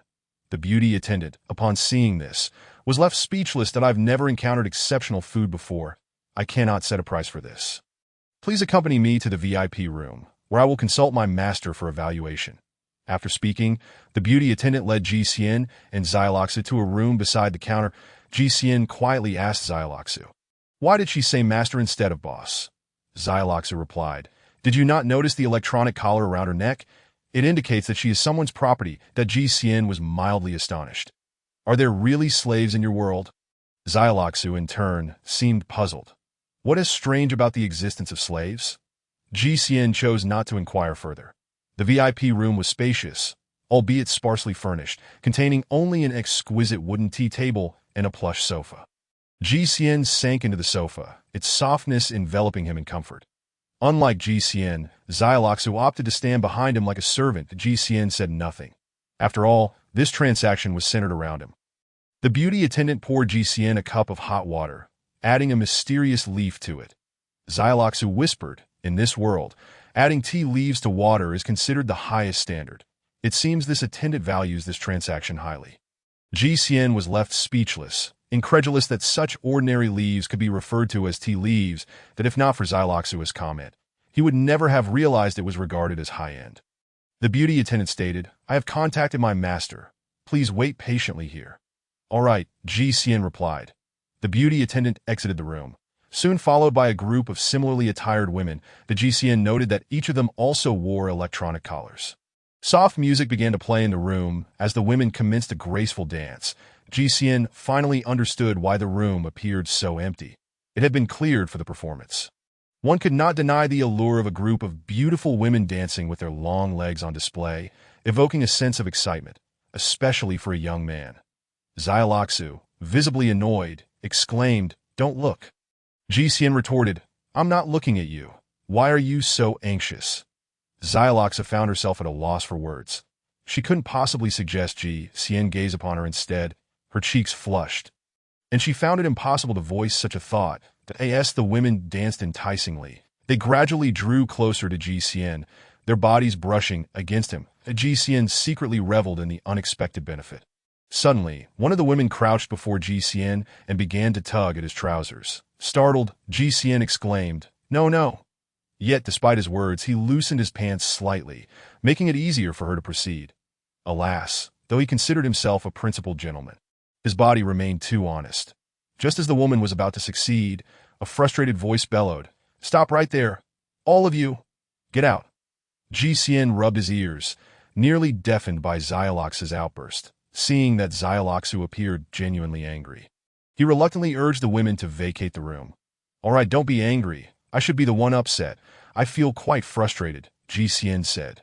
Xialoxu replied, "You're in a fragile state. Refrain from engaging in activities detrimental to your health." "All right. Yes, you're entirely correct," GCN acknowledged. Observing GCN's nonchalant demeanor, Xialoxus stomped her foot and declared, "I truly mean well for you. Next time, I will make it up to you." Upon hearing this, GCN's eyes lit up. Chapter 13. The transaction. GCN said, "All right, your words suffice. Humph. Once your relatives leave, I shall certainly seize my chance." Xialoxa turned away, her face flushed, and said nothing further. Shortly thereafter, a middle-aged man entered the VIP room.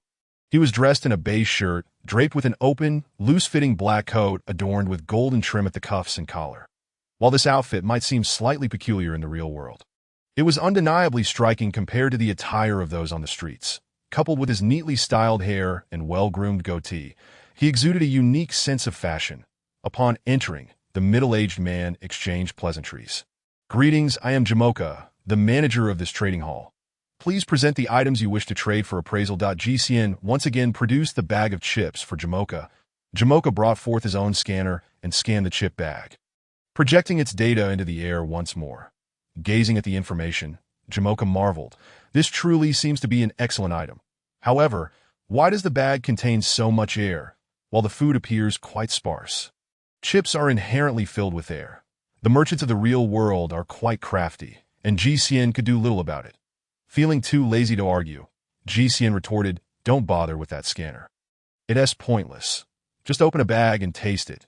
Jamoka, incredulous, replied, "Are you suggesting that I may sample it?"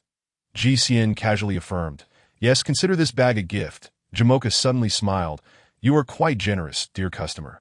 Xialoxu, standing behind GCN, whispered in concern, "I was lying before. This bag of chips is worth far more than I let on. Why are you so casually giving it away?" GCN said nothing, merely smiling at Jamoka.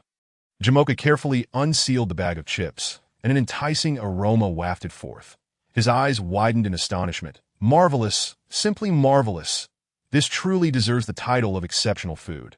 Witnessing Jamoka's exaggerated expression and praise, GCN felt no joy.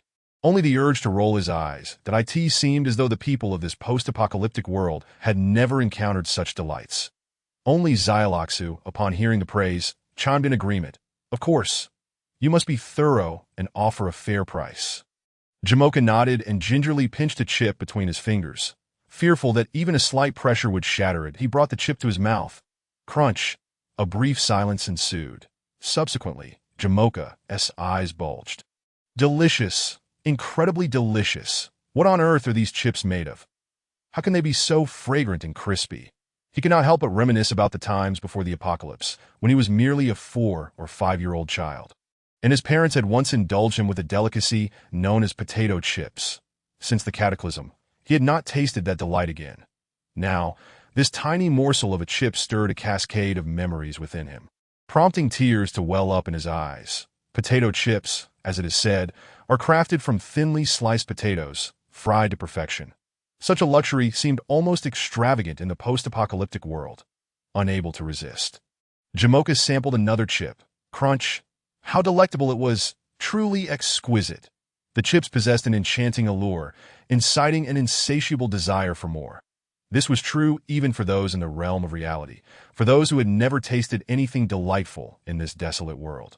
It was even more profound. After finishing, Jamoka encountered the same vexation as Xialoxu. Why should a packet contain so much air? Why could it not be filled with more chips? It was infuriating that it was gone before he could fully relish it. GCN remained silent, patiently waiting for Jamoka to finish. Xyloxu, however, could hardly contain herself. So, can we set a price now? Jamoka pondered for a moment, taking his time before responding. I must admit, this is undoubtedly a fine product. But the quantity within the packaging is rather scant. Therefore, I believe if the quantity remains the same, I would price it at 20 energy points. Xyloxu immediately exclaimed, 20? Are you joking? It can't possibly be worth just 20. Jishin raised an eyebrow, casting a puzzled glance at Xyloxu. She had not made such a claim in his presence before. She had told him it was worth 2 energy points. Now, in the trading hall, her stance had shifted to it appeared that Xyloxu had her own agenda, and he would have to handle her later. Jamoka hesitated. But the amount of food in this packet is truly minimal. Xyloxu argued passionately. You know that food cannot be cultivated on this barren land. Only through certain exceptional methods can food be grown, and even then the yield is exceedingly low, circulating solely among the underground nobility. Never reaching the surface, the MY Master has managed to procure this much food. How much more do you desire? Should we treat this food as if it were as cheap as scrap? Xyloxu vigorously negotiated with Jamoka, sparing Jishin the need to intervene. Jishin found her arguments quite amusing. In her bid to inflate the price, she had even lowered her own status by referring to him as master. This was clearly an attempt to elevate Jishin's standing to justify a higher price. Jamoka scrutinized Jishin closely. Jishin's appearance revealed sunburned skin exposed by his clothing, and his physique seemed more fragile than that of most survivors in the apocalypse, lacking the common air of humility or cunning. His casual demeanor indeed set him apart from the norm. Yet, did not the underground nobility possess potent genetic enhancement serums? How could he be so susceptible to ultraviolet rays? Was he perhaps a noble from a secluded underground realm devoid of communication? The more Jamoka thought, the more he felt this to be the case, and his thoughts aligned with Xylox's that he gazed at Jishin with a flattering smile. So you are a nobleman. My apologies for my rudeness. May I inquire your esteemed title? Jishin is not a title, he replied tersely. Please, expedite the pricing process. Jamoka realized Jishin wished to avoid any further delay. After a moment's thought, Jamoka proposed, I will offer 30 energy points per packet. Xyloxu immediately interjected, but Jishin raised his right hand, silencing her instantly, that he understood Xyloxu wanted to secure the best deal for him. But it was unnecessary in her eyes. This was a rare commodity, yet to Jishin, it held little value. Offering a reasonable discount and selling the items at a lower price was not a bad strategy. There may be future opportunities for collaboration with Jamoka that a lower price would allow more people to become acquainted with the product. Avoiding the hassle of having to sample it before purchasing from another seller, Jishin responded nonchalantly, All right, I am also a straightforward person. Let us settle on your proposed price of 30 energy points per packet.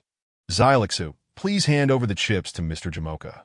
Xyloxu hesitated, wanted to say something, but ultimately complied and retrieved the remaining 19 bags of chips for Jamoka. Jamoka stared at the table overflowing with potato chips, grinning widely. I can't believe there are so many.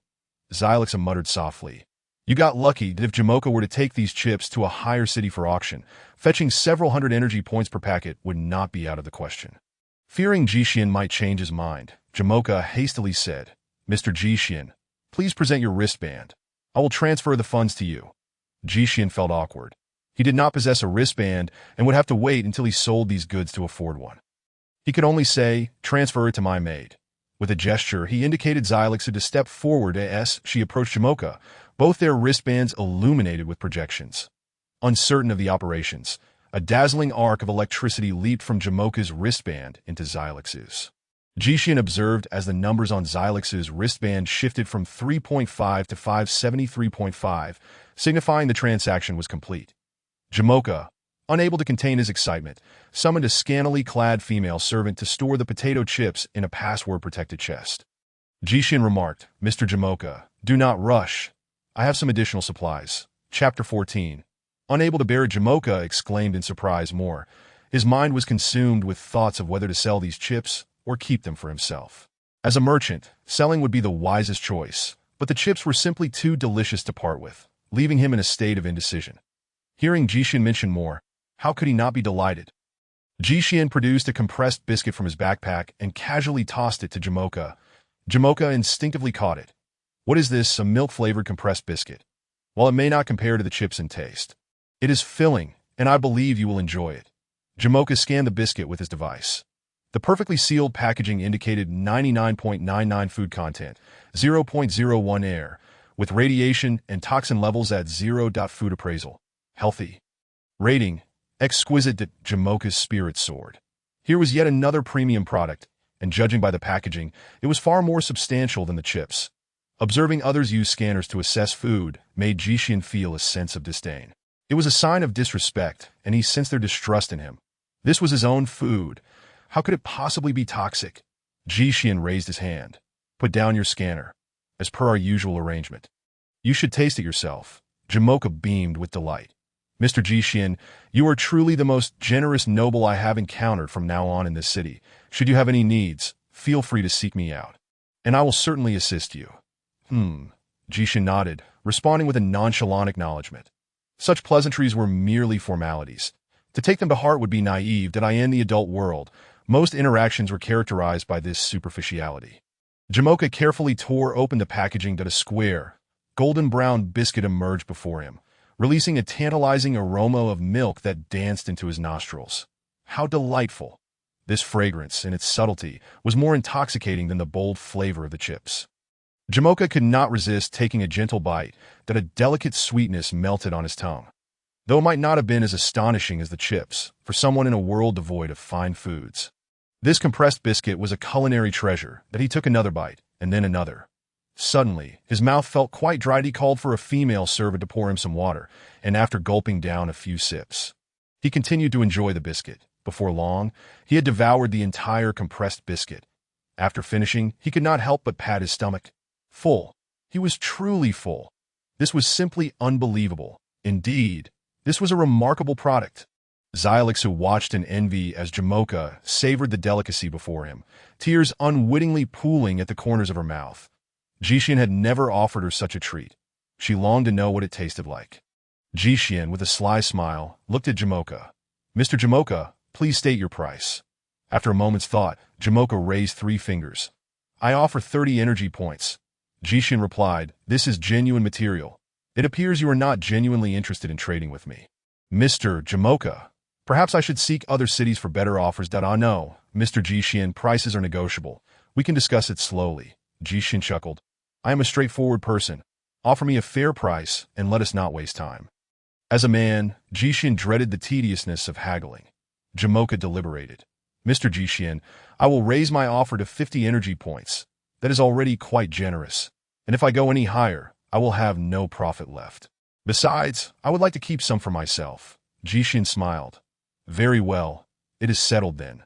Xyloxu, collect the payment. Jixian handed over all the compressed biscuits from his bag to Jamoka, just as Jamoka was about to transfer funds to Xyloxu. An awkward situation arose. Xyloxu's wristband could not hold that many energy points. Her cheeks flushed with embarrassment. This wristband was a cheap item worth only 2 energy points, limited to a maximum storage of 1,000 points. She had never anticipated needing such a capacity. Jamoka noticed Xylox's discomfort and chuckled. No worries. I will simply provide you with energy crystal cards. Jamoka spoke as he produced a card the size of a bank card, which was semi-transparent. Upon closer inspection, one could discern intricate metallic patterns densely filling the card. Jamoka continued, this energy crystal card can store up to 100,000 energy points, and I present it to you as a gift. He deposited 950 energy points into the energy crystal card and handed it to Xyloxu. Upon receiving the card, Xyloxu felt a surge of excitement. The energy crystal card appeared small, yet it could hold a substantial amount of energy. The intrinsic value of the card was not insignificant, and she never imagined that she would own such a card one day. However, Jixian's thoughts were less convoluted. This so-called energy crystal card was akin to a bank card in the real world, where funds that could not be accommodated in a balance fund would be transferred to a bank card. This understanding was straightforward. Jamoka rubbed his hands together and inquired, so, Mr. Jixian, do you have any premium materials for trade? Indeed, I do, Jixian replied with a smile. He was pleasantly surprised that Jamoka had become shrewd enough to ask another question. It wasn't that Jixian was intentionally withholding. It was simply his nature. Trading materials was straightforward, and such transactions brought clarity and comfort to his mind. The Jixian produced 2 vacuum-packed steaks. These 2 pieces of beef are raw. I cannot offer you a taste. However, I can leave them here without collecting payment for now. I have pressing matters to attend to. When I return, you can pay me then. Jimoka looked perplexed. Was it truly possible to leave before completing a transaction? What could be so important? Yet he refrained from probing further. Respecting the privacy of others, Jimoka smiled and said, I did not expect Mr. GCN to trust me so much. You are always welcome to visit again. That GCN took Xiaoluoxa by the hand and quickly exited the auction house. Xiaoluoxa could not help but ask, what is the matter with you? She noticed that GCN seemed off. That GCN raised his hand to silence her inquiry. Once they were outside, he could no longer suppress a weak cough. After a moment, he ceased coughing and said, I can't go on like this. I was merely pretending to be nonchalant earlier. I feel quite unwell now, and it's getting worse that I feel as if I can barely hold on and desperately need to sleep. Xiaoluoxa accessed GCN's health data through her wrist device. Host health index. 35 to estimated time until death.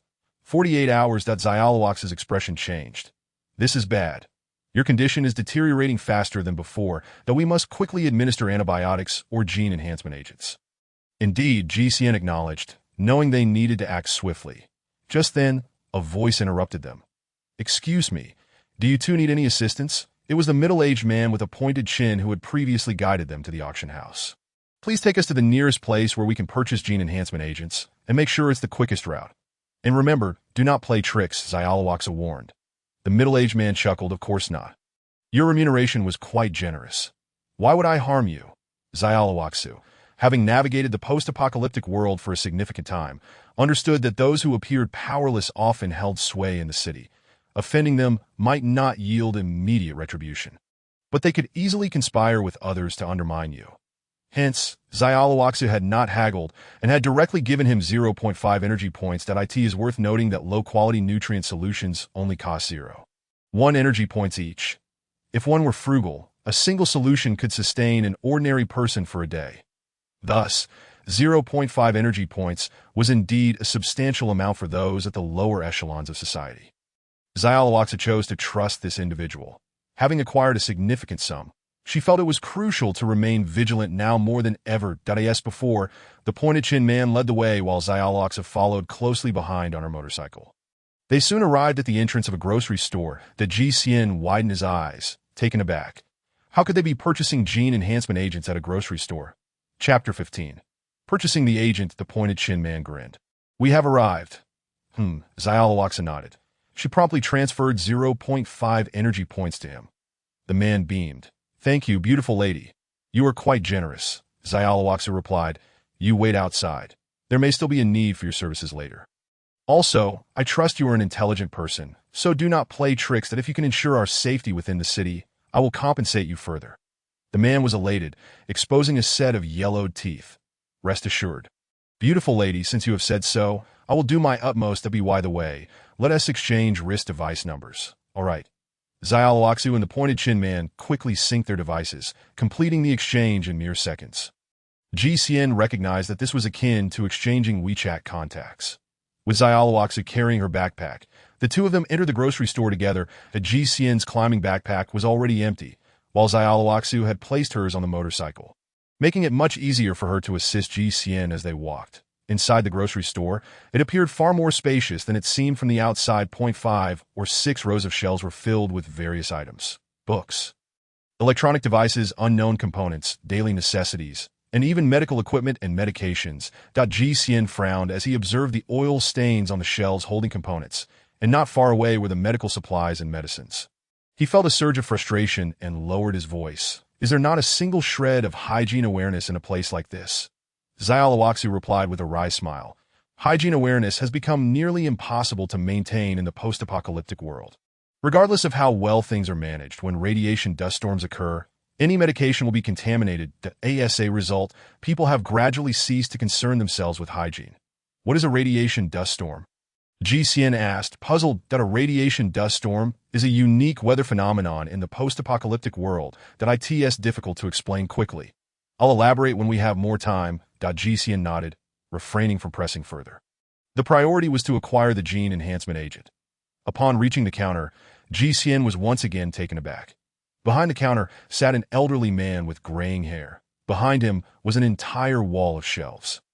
Neatly arranged with various firearms that on either side of the counter, automatic aiming machine guns were set up. As GCN and Xiaoluoxu entered, the guns automatically aimed at them, adjusting their targets as the pair moved. GCN was filled with shock and anger. They were selling firearms here. What a truly miscellaneous grocery store. But who would dare to shop in a place where machine guns were trained on customers? Yet Xiaoluoxu seemed unfazed and simply said, "ID like a low-grade gene enhancement agent." The elderly man casually retrieved a vial from beneath the counter. 50 energy points to GCN, confused, asked Xiaoluoxu, "Why purchase a low-grade gene enhancement agent for only 50 energy points instead of opting for a higher-grade one?" Xiaoluoxu explained, "Gene enhancement agents can be used multiple times. Theoretically, each use enhances the body somewhat. However, in practice, the human body has its limits. Once you reach the maximum enhancement, subsequent uses of gene enhancement agents yield little to no effect. The number of times a gene enhancement agent can be used varies from person to person.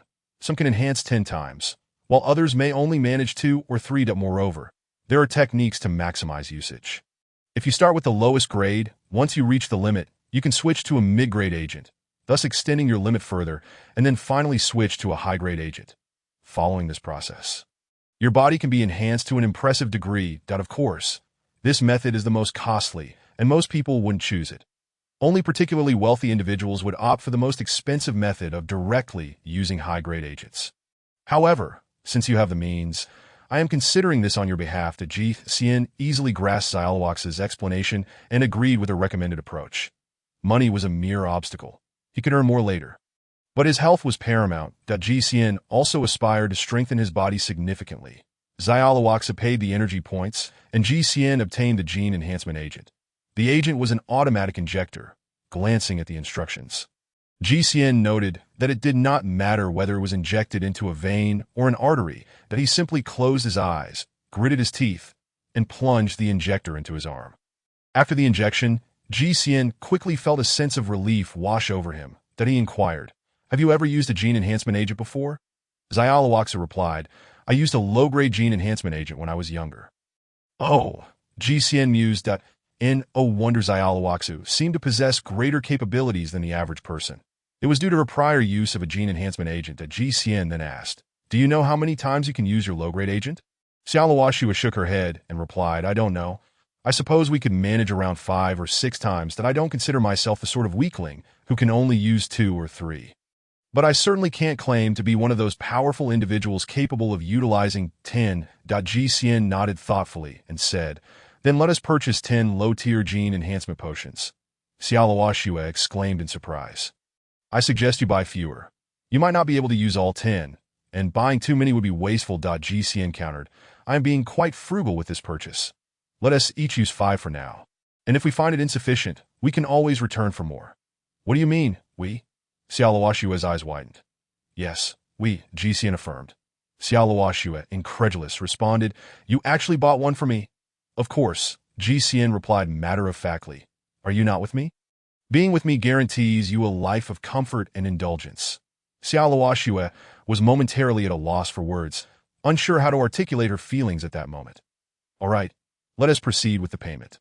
Xiaoluoxu paid the energy points and received the 10 gene enhancement potions. Still feeling as though it were surreal, GCN unceremoniously took one of the potions and injected it into Xiaoluoxu's arm. She inhaled sharply, realizing GCN was entirely serious. He had indeed administered a potion to her that in her life, apart from her parents, no one had ever treated her with such kindness. "Stop dawdling. Place the remaining 9 into your backpack." GCN instructed that he had just skimmed through the manual and learned that consecutive uses of gene enhancement potions required a resting period for the body to absorb and adapt, with a minimum interval of 24 hours. Therefore, he advised Xiaoluoxu to store them properly and wait for the appropriate time before he used his own. After she secured the potions, GCN added, "Next, I need to purchase a wristband. Otherwise, with you having one and me not, it will be inconvenient for transactions and payments." He found it rather absurd to be financially dependent on Xiaoluoxu, especially since they had not yet reached that level of relationship. Of course, the inconvenience was merely an excuse. For a man, the allure of an intriguing electronic gadget required no justification. Since the first time he had laid eyes on a wristband, he had desired one. The old man at the general store gestured toward the row of shelves, saying, They're over there. Feel free to choose. Chapter 16. Accommodation. GCN approached and indeed found a multitude of wristbands resembling bracelets. Were it not for the tiny buttons on these bands, he might have mistaken them for ordinary bangles. Observing the haphazard arrangement of wristbands left him speechless. Alongside the shelves lay an assortment of miscellaneous devices. It was utterly perplexing that such sophisticated equipment was mingled with unrelated items. However, upon noticing that one shelf housed medical devices and medications, he felt reassured. Thankfully, the gene enhancement potion had not been retrieved from among those cluttered items. Otherwise, GCN would have felt uneasy about its cleanliness. That it wasn't truly unclean. Rather, it was a psychological aversion stemming from his childhood experiences in a tidy infirmary, redolent of disinfectants. Suddenly encountering medications in such an environment was hard for him to accept. GCN, unfamiliar with wristbands, asked Xiaoluoxue for recommendations. She explained, due to their design limitations, wristbands are not overly complex. Their performance is differentiated by color. For instance, my light green wristband is the cheapest and has the lowest performance, storing only 1,000 energy points, while a pure black wristband boasts the best performance, capable of storing 10,000 energy points. That GCN quietly inquired, "How much does the black wristband cost?" Xiaoluoxue glanced at the label on the shelf and pointed. "This one is priced at 200 energy points." Although GCN had already seen the label, he hesitated to believe the figure, that he feared it was not 200 points, but perhaps 200,000 or something else entirely. Upon Xiaoluoxue's confirmation of 200 points, he smiled broadly and declared, "I'll take it." He picked up 2 black wristbands and proceeded to the counter to settle the bill. Xiaoluoxue gasped from behind. "Why are you taking 2? Suddenly realizing something, she quickly covered her mouth with her hand, falling silent. But her gaze towards GCN grew, increasingly complex. As GCN reached the counter, he noticed the automatic targeting gun at the edge of the counter following his movements. He still found the shopping method quite unnerving. "This is so stressful." GCN called out to Xiaoluoxue, "Hurry and make the payment, so we can leave." Xiaoluoxue rushed over to complete the transaction. Once the purchase was finalized, GCN stepped out of the general store, finally exhaling in relief. What a dreadful establishment. I shall never return. Purchasing an item should not be so stressful. If he had to do it multiple times, he might end up mentally exhausted. A gaunt, middle-aged man with a sharp face approached with a grin. "Have you 2 finished shopping?" "Yes," GCN replied curtly, turning away, unable to tolerate the sight of the man's yellowed teeth and the unpleasant odor emanating from him, reminiscent of someone who hadn't bathed in quite some time. Xiaoluoxue seemed to sense GCN's discomfort and said, "Zhang Pingju, please step aside. We need to discuss our next course of action." Zhang Pingju was the name of the sharp-faced man, which Xiaoluoxue had learned after exchanging wristband numbers with him. "All right," he replied, stepping aside to keep watch. Xiaoluoxue asked, "Should we head back to the abandoned house? Or find somewhere to hide for the night?" GCN pondered for a moment and replied, "Given the late hour, returning now seems impractical. Besides, you've mentioned that nighttime is far more dangerous than daytime. Is it possible we could avoid randomly selecting a place? Surely there are inns or hotels in this world. Can we not stay in one?" We can," Xiaoluoxue admitted, having never considered hotels due to financial constraints in the past. Instinctively thinking to find a place to hide and rest, Xiaoluoxue called out to Zhang Pingju, "Take us to the safest hotel. We need accommodations for the night." "Sure thing." As usual, Zhang Pingju led the way, with Xiaoluoxue following behind on her motorcycle. However, it wasn't long before Zhang Pingju slowed his pace and approached them again. GCN, feeling exasperated, asked, "What is it?" "Just speak up." With a grin, Zhang Pingju replied, "You can't hide anything from me. I noticed that since you left the auction house, you've been followed by someone who's been stealthily tailing us." GCN frowned, suspecting it might be someone sent by Jamoka to track them. Zhang Pingju boasted, "See? Hiring me is definitely worth it, right?" GCN responded, "So, can you tell what sort of person is following us?" Zhang Pingju feigned difficulty. "Well, I need to find a way to investigate, you know? Gathering complete information comes at a cost. After all, this could offend someone, and if I'm not careful, I might lose my life." GCN cut to the chase. "How much do you want?" Zhang Pingju, having been guiding them, was aware they had money, and he silently held up 2 fingers. GCN frowned. 20 it is, and I'll give it to you once the task is accomplished, but you must provide me with the best information." Zhang Pingju was startled, nearly trembling. He had only intended to ask for 2 energy points, but was taken aback by GCN's offer of 20 that with no further hesitation. He resolved to carry out this task to the best of his ability. Rest assured, sir, I will uncover every detail for you. Whoever dares to follow you must have an extensive family history. I will get to the bottom of it, he promised. The GCN was rendered speechless. Although Xia Luoxue said nothing, she too felt overwhelmed. 20 energy points. Just like that, she couldn't help but cast a reproachful glance at Zhang Pingju. Thinking how fortunate he was soon, Zhang Pingju led them to a hotel. The building was modest in height, perhaps only 5 or 6 stories, yet it stood slightly taller than the surrounding structures. The GCN noted that the rooftop was equipped with 2 long machine guns. He had become accustomed to such security measures after his experience at the general store. Now that they had arrived at their destination, there was no need for Zhang Pingju to remain. So Xia Luoxue dismissed him to investigate the identity of their pursuers. The two then entered the hotel. The interior was not significantly different from hotels in the real world, which provided GCN with some comfort. When Xia Luoxue expressed a need for a large room, GCN immediately interjected, "We need 2 rooms." The cashier regarded them with curiosity, wondering why this clearly united pair would require separate accommodations. Xia Luoxue looked at GCN in bewilderment, saying, "In 1 room, I can protect you." This remark seemed to undermine GCN's pride. Did he truly require protection from a lady? While it is indeed a fact, there is no need to vocalize it.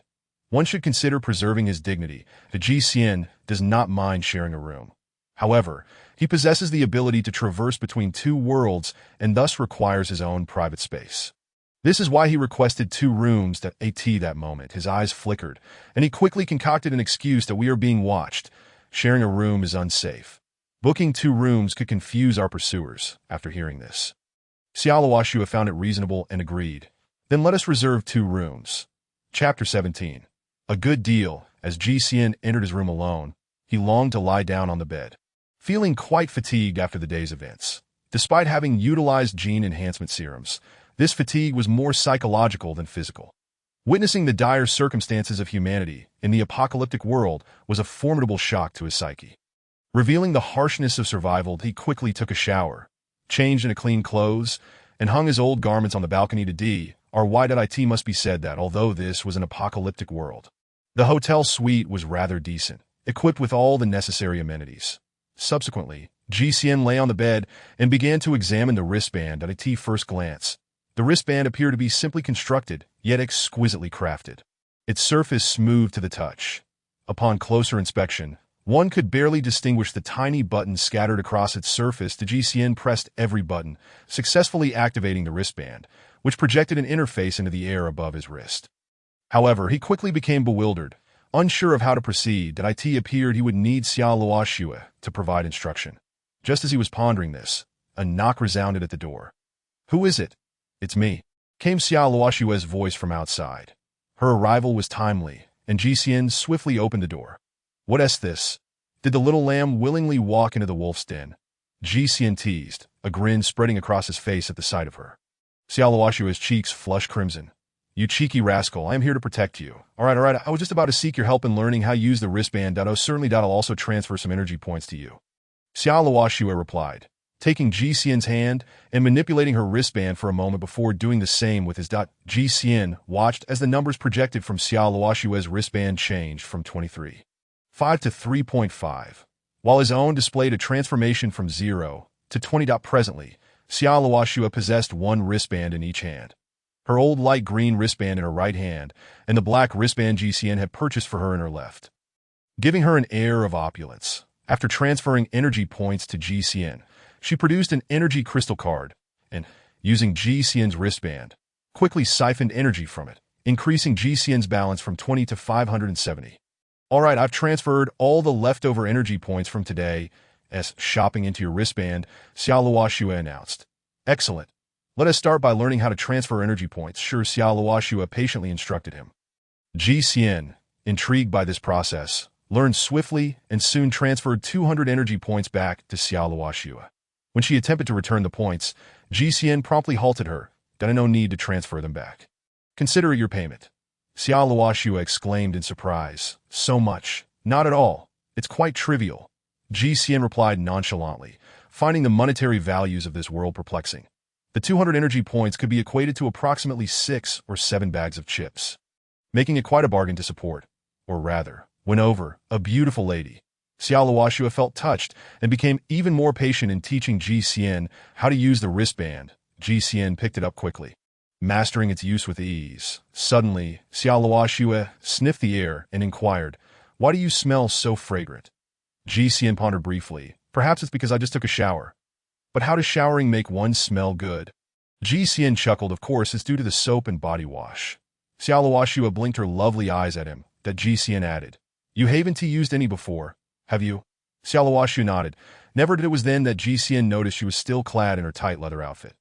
Although Xiao Luoxue emanated a subtle feminine fragrance, it was only natural that prolonged wear without washing would lead to unpleasant odors. That Ji Xian wondered how she managed her hygiene when alone. But he surmised that she likely had no opportunity for a change of clothes now. He desired a fragrant fairy, not a foul one. Fortunately, Ji Xian had brought soap and body wash into this world during his earlier shower. He promptly turned to retrieve them from the bathroom. Xiao Luoxue looked at the two items in Ji Xian's hands, first puzzled and then astonished. "You actually have soap and body wash," the moment Ji Xian revealed them. Xiao Luoxue had caught a whiff of their delightful scent. "Do you not have these in your apocalyptic world?" Ji Xian asked. Xiao Luoxue shook her head. "We used to, but now such resources are virtually impossible to find." Ji Xian handed the soap and body wash to Xiao Luoxue, urging her to use them. With delight, Xiao Luoxue rushed into the bathroom, slamming the door shut behind her. "Hey, doesn't your room have a bathroom?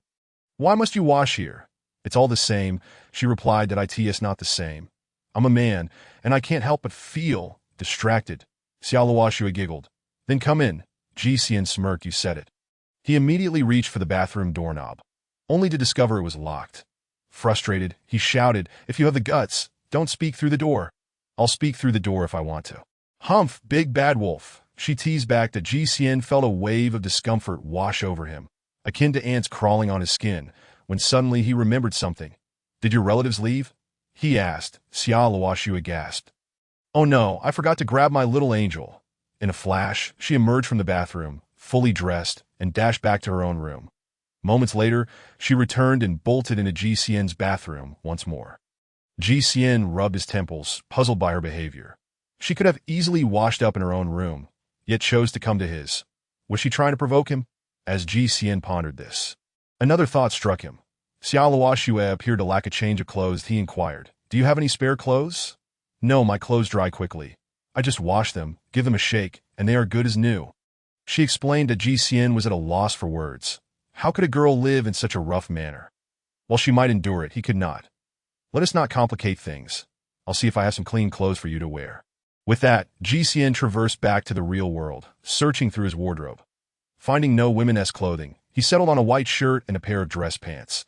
These would have to suffice for Xiao Luoxue until he could return from the real world with a few outfits for her.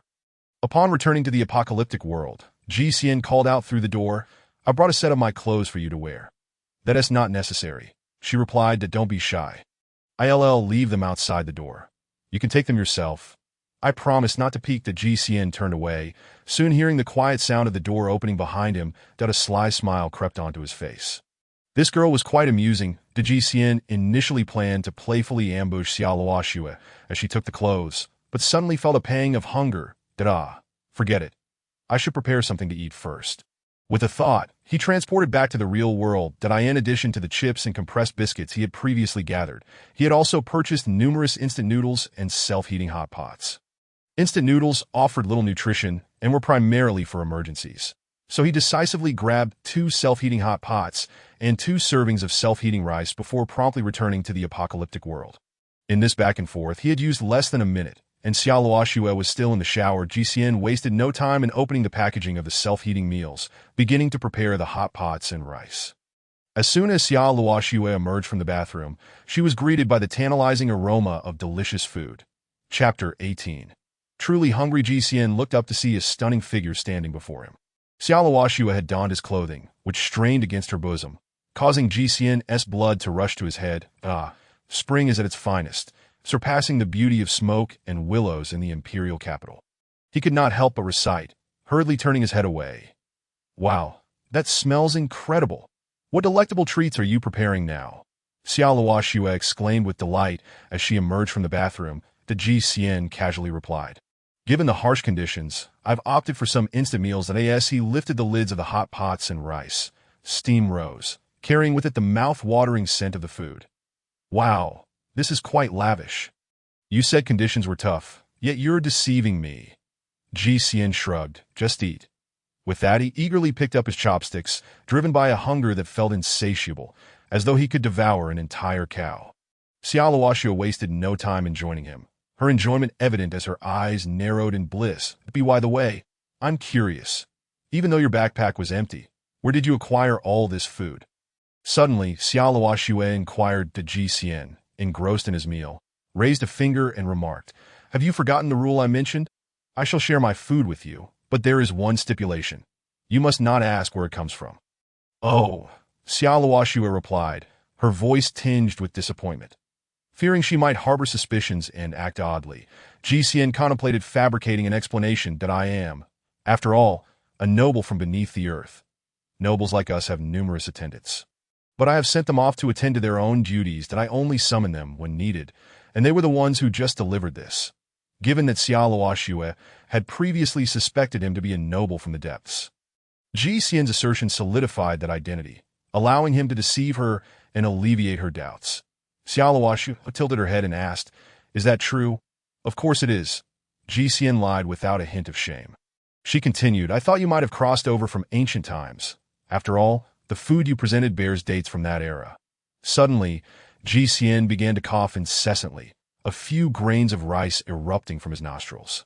With a flushed face, he exclaimed, What nonsense are you spouting? How could time travel possibly exist in this world? Xiao Luoxue nodded. Indeed, it is impossible. However, the theory of time travel has existed since the ancient times, 200 or 300 years ago.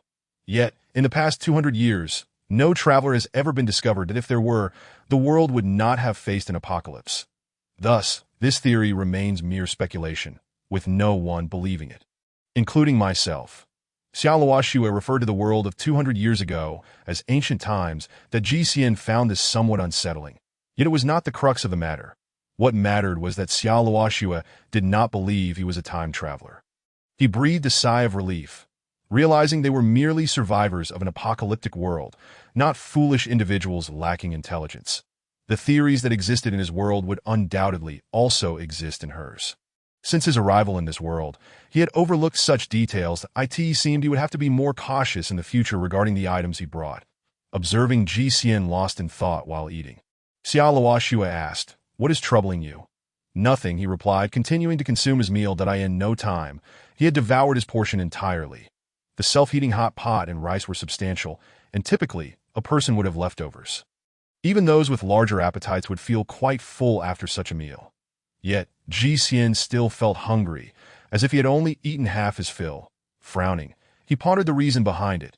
Was it merely a psychological effect? He glanced at Xiao Luoxue, who had only finished half her meal, and considered testing if he could eat more. That if he could, it would confirm he was genuinely hungry. If not, it was simply a mental illusion. Just as he reached for his chopsticks, he noticed Xiao Luoxue, like a protective cat, encircling her food with her hands. Why are you staring so intently at my dish, you foul durian? Ji Xian thought about giving Xiao Luoxue a light tap on the head, wondering why she was acting this way. After all, the food was a reward for him. How could she speak to him like that?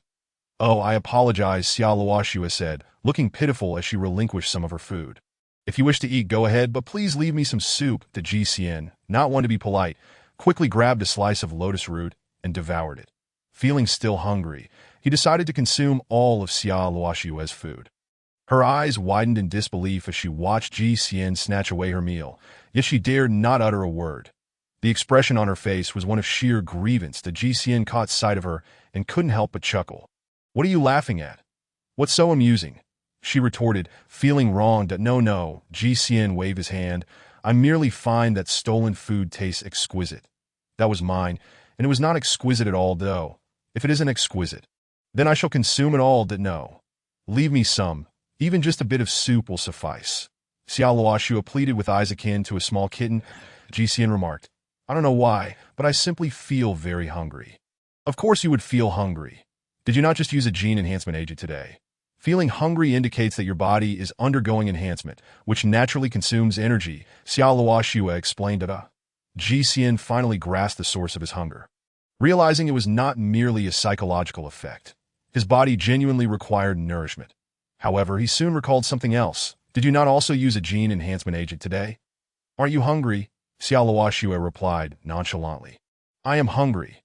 Then why are you so unfazed? This level of hunger is nothing. One simply endures it. She answered matter-of-factly. GCN exclaimed in surprise. How can one endure such a thing? His tone lacked conviction. What does it matter? Haven't we been living like this for years? Xiaoluo Xue maintained her pragmatic stance, her words leaving GCN in silence. Though it was a simple statement, the hardships it contained were likely known only to her.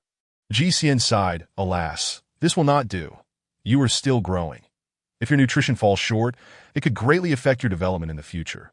Moreover, if you go hungry and fail to replenish nutrients, wouldn't that render the gene enhancement agent wasted? Xiaoluo Xue shook her head in confusion. I don't know that GCN returned the food he had taken from her. I will step out for a moment, that I shall return shortly. Xiaoluo Xue looked at him quizzically. Wishing to accompany him, GCN raised a finger and shook his head. Do not follow me, ditto. Ultimately, Xiaoluo Xue obediently settled down to continue enjoying her meal. GCN departed the room with his backpack. The hotel was nearly empty. In a world post-apocalypse, the population was inherently low, and it was unlikely many would seek accommodation. Perhaps in this vast hotel, only GCN and Xiaoluo Xue were staying. Fortunately, there were no other guests, nor were there surveillance cameras, allowing GCN to disappear around the corner with his backpack. Shortly thereafter, he reappeared at the point of his disappearance, returning to the room. Upon entering, he found Xiaoluo Xue licking the food container. GCN was both amused and exasperated, but he set down his backpack and began retrieving various items from within. Self-heating hot pot, instant noodles, sausages, bread, biscuits, shrimp chips, potato chips, and yogurt. Xiaoluo Xue's eyes widened in astonishment as she watched him pull out one item after another from the backpack, her gaze nearly popping out of her head. Chapter 19. Physical Data. Where did all these come from? Xiaoluo Xue wanted to ask, but recalling GCN's rule, she promptly held her tongue. What does it matter? As long as there is food, I shall no longer be curious about it. She resolved to be a blissfully ignorant, pampered girl, and there was nothing wrong with that. GCN said. Feel free to take whatever snacks you desire, but I am still hungry and wish to have another serving of self-heating hot pot. Xiaoluo Xue raised her hand. I am hungry too. I want another serving as well.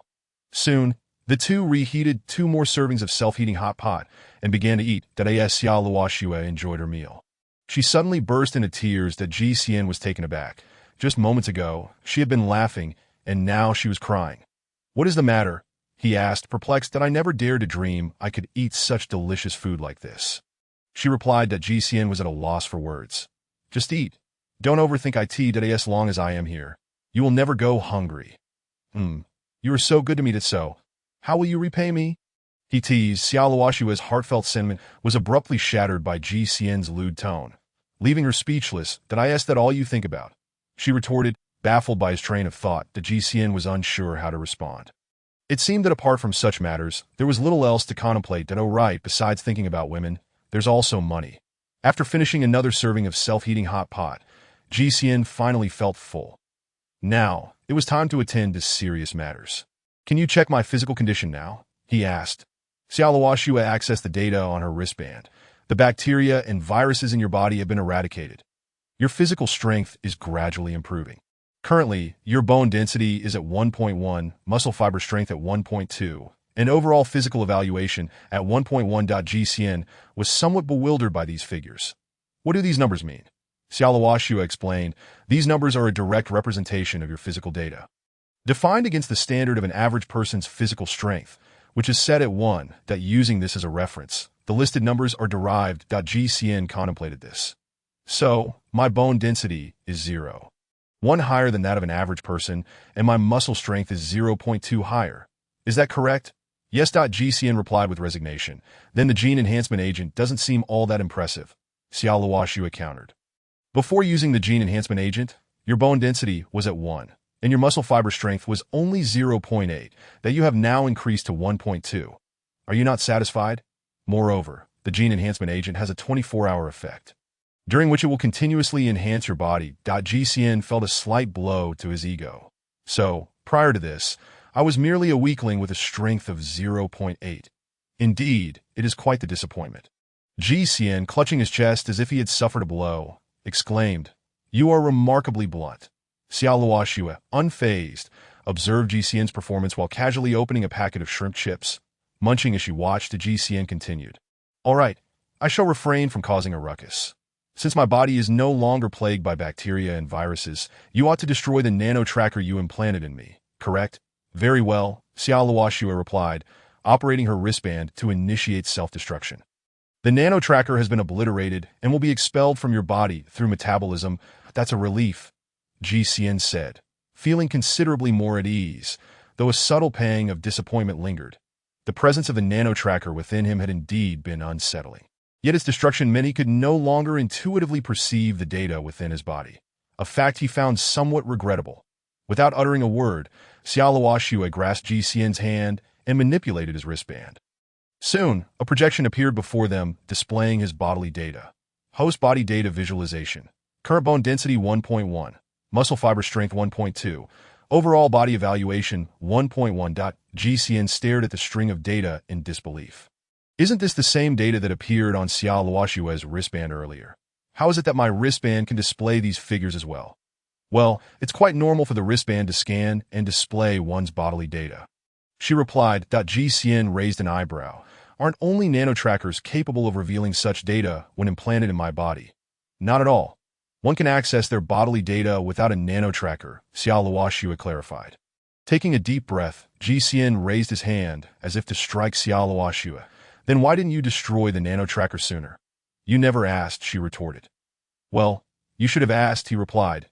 Xiao Luoxue quickly darted away. "But you didn't have a wristband before."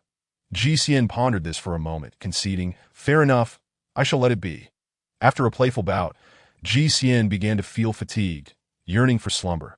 The gene enhancement serum had been continuously reforming his body, expending vast amounts of energy, ultimately leading to exhaustion, that he ushered Xiao Luoxue out of the room and promptly fell asleep. Initially reluctant to leave, Xiao Luoxue's presence stirred his heartstrings in ways he wished to avoid. Did she truly regard him as a virtuous gentleman? No, he was not for now. He could not entertain the notion of sharing a bed with Xiao Luoxue, as it would only serve to heighten his discomfort. Another day dawned as GCN awoke. Early in the morning, Xiao Luoxue knocked on his door, and as he opened it, she rushed inside. "What has you in such a hurry?" GCN stretched languidly. Xiao Luoxue was still clad in the male attire GCN had given her the previous day, seemingly quite fond of it. Yet, GCN felt ill at ease. The tightness of the garment around her chest evoked a sense of impropriety he struggled to dismiss. "Zhang Pingju just messaged me, saying he has information about those tracking us," she announced. GCN's interest peaked. "Let us see who it is that follows us." Xiao Luoxue accessed a wristband, projecting a stream of text. "The individuals tracking you are from a group known as the Sanwar Mercenary Corps. They believe you to be wealthy and intend to kill for profit. Here is the data I have gathered about them. The Sanwar Mercenary Corps has 27 main members, 3 off-road vehicles and 5 motorbikes, with the off-road vehicles equipped with heavy machine guns. However, I could not ascertain the exact number of firearms and ammunition they possess. Acquiring this much information is already quite impressive." GCN remarked, a twinge of fear creeping into his heart, especially upon learning of their off-road vehicles and heavy weaponry, that he had initially suspected that the auction house was behind the stalking, only to discover it was mercenaries instead, likely having set their sights on him at the auction. GCN's previous worldview, being followed usually entailed mere theft. However, given this new information, it was evident that they were willing to take lives as well. "This is outrageous. Why would they forsake their mercenary duties to pursue us?" GCN mused. The term mercenary only applies when they are hired to perform tasks within a jurisdiction. In lawless territories, robbing is often more lucrative than working. Xiao Luoxue explained. GCN's expression darkened. "So, they present as mercenaries but may very well act as bandits behind closed doors." "Precisely. Within the city, they are bound by its rules and cannot act openly. But once we leave, they will undoubtedly strike." The GCN contemplated. "If that is the case, is there a way to negotiate with them? Perhaps we could pay them off as a form of protection money." It was not cowardice on GCN's part. Rather, he recognized the overwhelming odds against him. Two against a multitude, a confrontation would yield no favorable outcome. Money could be regained, but lives lost could never be restored. Xiao Luoxue nodded in agreement, suggesting they contact Zhang Pingju for assistance in connecting with the Sandworm Mercenary Corps. Chapter 20. Then, battle before long, Zhang Pingju responded. The leader of the Sandworm Mercenary Corps states that they seek only wealth. If you strip naked and leave all your possessions behind as you exit the city, they will not harm you. To assured Ji Xian and Xiao Luoxue of the seriousness of the situation. Zhang Pingju relayed an audio recording.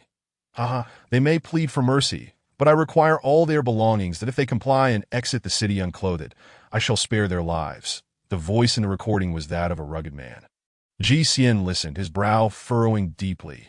Xiao Luoxue stomped her foot in anger. This is utterly intolerable. If we simply remain in the city, they will not dare to act against us. The Sandworm Mercenary Corps had only dispatched individuals to follow them, likely because they could not engage within the city. Their aim was to monitor when Ji Xian and Xiao Luoxue would leave, at which point they would strike. That Ji Xian pondered the idea of remaining in the city as a viable solution. Yet it felt akin to trapping oneself. Moreover, a simmering fury began to brew within him. Having already made concessions and intending to resolve the matter peacefully, he found the mercenaries' insatiable greed infuriating. Did they truly consider him a pushover? After much deliberation, Ji Xian arrived at a startling conclusion. Have Zhang Pingju dig deeper for information, particularly regarding the Sandworm Mercenary Corps weaponry, especially any high-tech arms, and ensure he puts forth his utmost effort. I am willing to offer additional compensation. Xiao Luoxue questioned. What are you planning? Ji Xian frowned. In our country, there is a saying, those who invade shall be punished, regardless of the distance, that we are not a race that willingly accepts oppression and subjugation. Since they dare to bully us, I shall rise in defiance. You intend to wage war against them. Indeed, we shall go to war. Ji Xian's tone was resolute, unyielding, although Ji Xian's demeanor might appear timid. It stemmed from the peaceful environment in which he had grown up. The adage holds true. Endure for a moment, and calm shall follow. Retreat a step, and the horizon will widen. Ji Xian was a gentle soul. Yet gentleness does not equate to a lack of spirit or the willingness to be trifled with. Xiao Luoxue, upon hearing Ji Xian's resolve, maintained a steadfast expression, declaring, very well, I shall stand by your side and fight them. Ji Xian waved his hand. No. That is far too dangerous. I shall go alone. You stay in the city and await good news. Xiao Luoxue firmly rejected. No way. I promise to protect you. I will not allow you to face danger alone. Ji Xian struggled to convey that he could return to the real world at any moment should the situation turn dire, while Xiao Luoxue could not. His plan to confront a group alone was not born from arrogance. Modern warfare does not equate numbers with strength. He had been mulling over the automatic targeting devices at the general store that if he managed to install such devices in the back seat of his vehicle, he would fear no one pursuing him. Listen to me. Stay put in the city, Ji Xian insisted. Xiao Luoxue replied earnestly, I can comply with many things, but this matter is non-negotiable. Xiao Luoxue sent a message to Zhang Pingju, then turned and left Ji Xian's sight. When she reappeared, she had changed into her usual form-fitting black attire. Observing Xiao Luoxue's unwavering determination, Ji Xian pondered for a moment before stating, let us first procure some high-tech weaponry. If high-tech weaponry could be procured to ensure Charlotte's safety, then Ji Xian would not hesitate to allow her to accompany him. The two ventured out once more, arriving at the general store. Upon entering, they were met with the ominous sight of automatic targeting machine guns trained upon them from either side of the counter. Ji Xian frowned, unable to acclimate to the unsettling sensation of being aimed at. Regardless of how many times he experienced it, that he spoke directly, I would like to purchase 2 automatic targeting machine guns like these. How much do they cost? The storekeeper glanced at Ji Xian and replied, 20 energy points each, with a complimentary supply of 500 rounds. For 2, the total is 40. Goodness, that's remarkably affordable. Ji Xian nearly gasped in astonishment, but he had almost forgotten that in this apocalyptic world, the pricing of goods could not be measured by the value of food. His perception of low cost stemmed from the exorbitant prices he had encountered for food items. The scarcity in this world was not of productivity, but of sustenance, creating a significant disparity in the market value of weapons versus food. Without hesitation, Ji Xian purchased the 2 self-targeting machine guns, delightfully hefting them in his hands. They felt somewhat heavy that he then handed them over to Charlotte for her to carry. "Do you have any other high-tech weaponry available?" he inquired. The storekeeper replied nonchalantly, "High-tech weaponry is a rarity here. The weapons I sell are all relics from before the apocalypse. True high-tech armaments are in the possession of the great cities and the aristocracy." GCN glanced at the self-targeting machine guns in disbelief. Could it be that these were not considered high-tech? He was at a loss as to what constituted high-tech weaponry in this world. "Is there anything relatively advanced for sale?" "What do you mean by that?" the storekeeper asked. "Something that I could wield alone to exert firepower suppression on my adversaries, or perhaps a weapon capable of eliminating foes without the need for direct confrontation." The storekeeper suddenly chuckled, a knowing look crossing his face. "Young man, you've attracted some unwanted attention, haven't you?" GCN nodded, "Yes. How did you know?" "By the way you phrased it, I could deduce that it's unlikely you would seek trouble with a group unless you were compelled to. You don't strike me as someone with many enemies, which leaves but one possibility. You're being targeted by a group." The GCN gave a thumbs up. "You're absolutely right." The storekeeper continued, "There are no weapons capable of establishing firepower suppression here. You understand that such items are inherently intimidating and not allowed to be possessed without sufficient backing. However, I do have weapons that can strike at foes without face-to-face engagement. Wait a moment, and I will retrieve one for you." Seemingly fond of brave young men, the storekeeper turned and disappeared through a small door beside the shelves. Moments later, he emerged dragging a black box. The box resembled GCN's travel suitcase from the real world. The storekeeper opened it. "This is the Dajong NP-9000 model drone, weighing 10 kilograms, capable of flying at an altitude of up to 10,000 meters, equipped with remote sensing radar, and can carry a payload of up to 20 kilograms. I also have accompanying small aerial explosive devices. GCN Spirit's Sword. A drone? Aerial explosives? Such items could facilitate aerial bombardments. This constituted the simplest and most efficient tactical approach to engage an enemy." GCN recalled a nation from the real world that had dominated during a world war using a similar strategy. First aerial bombardment, followed by ground assault, sweeping across multiple nations without opposition. Simple yet effective. "That's exactly what I want," GCN exclaimed with enthusiasm. Chapter 21. Preparation. The storekeeper transmitted an instruction manual to GCN and added, "This drone's altitude capabilities far surpass those of ordinary drones. But it does have a significant drawback. It consumes energy at an alarming rate." The GCN promptly inquired, "What is the drone's endurance?" The storekeeper replied, "It can fly continuously for several days and nights without issue." GCN raised an eyebrow. "The drone operates on energy points, with a maximum capacity of 100,000 energy points stored at once. The so-called high consumption translates to 1 energy point consumed every 10 minutes. Oh, GCN understood, realizing he had asked a rather naive question. The energy systems in this world differed fundamentally from those in reality. In the real world, drones were limited by fuel constraints. Hence the issue of endurance. However, in this world, the introduction of energy points as a new energy source liberated them from such limitations. Still, 1 energy point every 10 minutes was not an exorbitant cost for GCN. Flying for an hour would only consume 6 energy points, a price he could easily afford. He carefully placed the drone back in the suitcase, which appeared unremarkable from the outside, making it unlikely others would suspect its contents.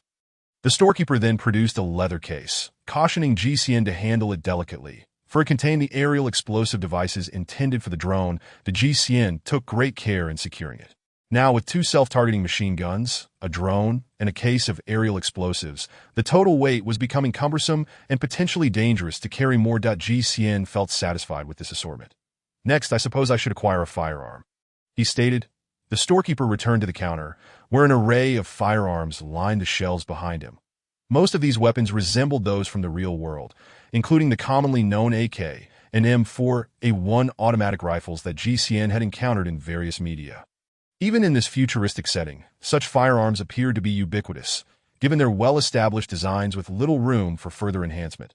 The prices for these standard automatic rifles range from 3 to 5 energy points each. They are affordable and practical, favored by the majority of civilians. However, since you don't seem to be an ordinary person or financially constrained, I would recommend the 2000 Zambian Kwacha laser gun. Laser weaponry. GCN's interest peaked. "What is the price of the 2000 Zambian Kwacha laser gun?" It retails for 8 energy points. GCN paused, surprised. Is it really that cheap? The price is not much higher than that of the automatic rifles. The storekeeper nodded. Indeed, the reason this weapon is not popular among civilians is that it consumes energy points. Firing 20 times depletes 1 energy point, while automatic rifles offer 200 rounds for just 1 energy point. GCN nodded in understanding. I see that, I'll take it. When all the items were tallied, the total expenditure came to a mere 148 energy points. That GCN was elated. He found such prices exceedingly agreeable. He and Charlotte moved their newly acquired items outside the general store, where Charlotte promptly began arranging them onto the motorcycle. The GCN frowned at the sight. These were weapons, after all, and placing them on the motorcycle felt rather insecure. We should acquire a car first, he suggested. Charlotte did not object. Just then, Zhang Pingju contacted Charlotte that I have uncovered more information about the Sandworm Mercenary Corps. Charlotte replied, please send all the information over quickly. Zhang Pingju, with a somewhat lecherous tone, remarked, you know, I risked my life to gather this information and pulled significant strings to obtain it. Charlotte frowned upon hearing this, and GCN recognized that he was hinting for payment. GCN had previously promised Zhang Pingju 20 energy points for tracking information and mentioned additional compensation for further details on the Sandworm Mercenary Corps high-tech weaponry. However, these commitments had only been verbal, and he had yet to deliver any energy points to Zhang Pingju, which explained his current insistence on payment. GCN chuckled. Let him come over. We will settle his compensation. Xiao Luo Shui promptly notified Zhang Pingju. Before long, Zhang Pingju arrived alone. GCN readily transferred 40 energy points to Zhang Pingju, who was overjoyed and immediately divulged all the information he possessed in addition to the previously mentioned equipment. The Sandworm Mercenary Corps possessed a long-range sniper rifle, but lacked any other advanced weaponry. In truth, this so-called mercenary group was quite impoverished and seldom engaged in combat, with even slightly more organized military forces, resulting in their weaponry being inexpensive and merely functional, with little consideration given to high-end options. The GCN felt considerably reassured, with a group like the Sandworm Mercenary Corps seeking to exploit him. They had certainly met their match this time. GCN instructed Zhang Pingju to lead them to a place where vehicles were sold, then sent him on his way, preferring not to have his every action scrutinized. The vehicle sales establishments in this world differed significantly from those in reality. In the real world, a car dealership solely sold cars. However, in this world, vehicle sales venues offered not only cars but also a variety of modified vehicles. Off-road vehicles, armored vehicles, and even military-grade tanks. Gazing at the expansive lot filled with an array of automobiles, GCN's interest was piqued. To his astonishment, there were armored vehicles with such thick exteriors that even bullets could not penetrate. Yet, upon reflection, GCN considered that while armored vehicles were impressive, their mobility and speed seemed to lag significantly behind other vehicles. He concluded that when facing a larger number of adversaries, agility and speed should take precedence. Mere robust defense would render him too passive. Ultimately, he chose a modified, bulletproof off-road vehicle. After purchasing the off-road vehicle, GCN placed all his other weapons and equipment within it, finding it far more convenient than a motorcycle. He advised Xiao Luo Shui to forego the motorcycle entirely and instead utilize the modified off-road vehicle. Xiao Luo Shui readily concurred. Had she not been short on funds previously, she would never have opted for such an insecure mode of transportation. Possessing driving skills, she effortlessly took the keys to the off-road vehicle and set off on the way back to the hotel. GCN calculated his expenditures and discovered that he had spent a mere 200 energy points in total. Remarkably, he still had over 100 energy points remaining. The cost of living in this world was simply delightful. The hotel provided a dedicated parking area, which was undeniably secure. Any establishment that could operate in this world either possessed formidable strength or had a powerful backing, deterring any unscrupulous individuals from attempting to make trouble. With these new acquisitions, GCN felt emboldened and decided to stay at the hotel for a few days before returning to the home he shared with Xiao Luo Shui.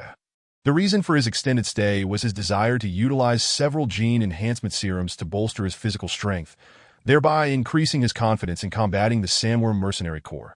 Chapter 22. Capturing a Thief. GCN assessed his physical strength. Noting a bone density of 1.5, muscle fiber strength of 2.0, and an overall bodily evaluation of 1.8, he had come to understand these figures. The bone density spoke for itself, while a muscle fiber strength of 2. Zero indicated that his physical power was twice that of an average person. GCN was quite pleased with this result, considering it was the impact of a single gene enhancement serum. Moreover, the sunburn on his skin had completely healed, suggesting that his resistance to ultraviolet rays and radiation had improved. Over the following days, he continued to inject one gene enhancement serum each day. After 3 days, his new statistics were bone density of 2.8, muscle fiber strength of 4.6, and an overall evaluation of 3.5. GCN noticed that the effects of the third gene enhancement serum were markedly diminished. The human body has its limits, and further use of gene enhancement serums would yield diminishing returns. GCN decided to take action and resolved to leave the city the following day. However, before he could make his departure, the Sandworm Mercenary Corps could no longer contain themselves. That night, GCN was roused from a deep slumber by Xiao Luo Shui, who stood by the bed, shaking him awake.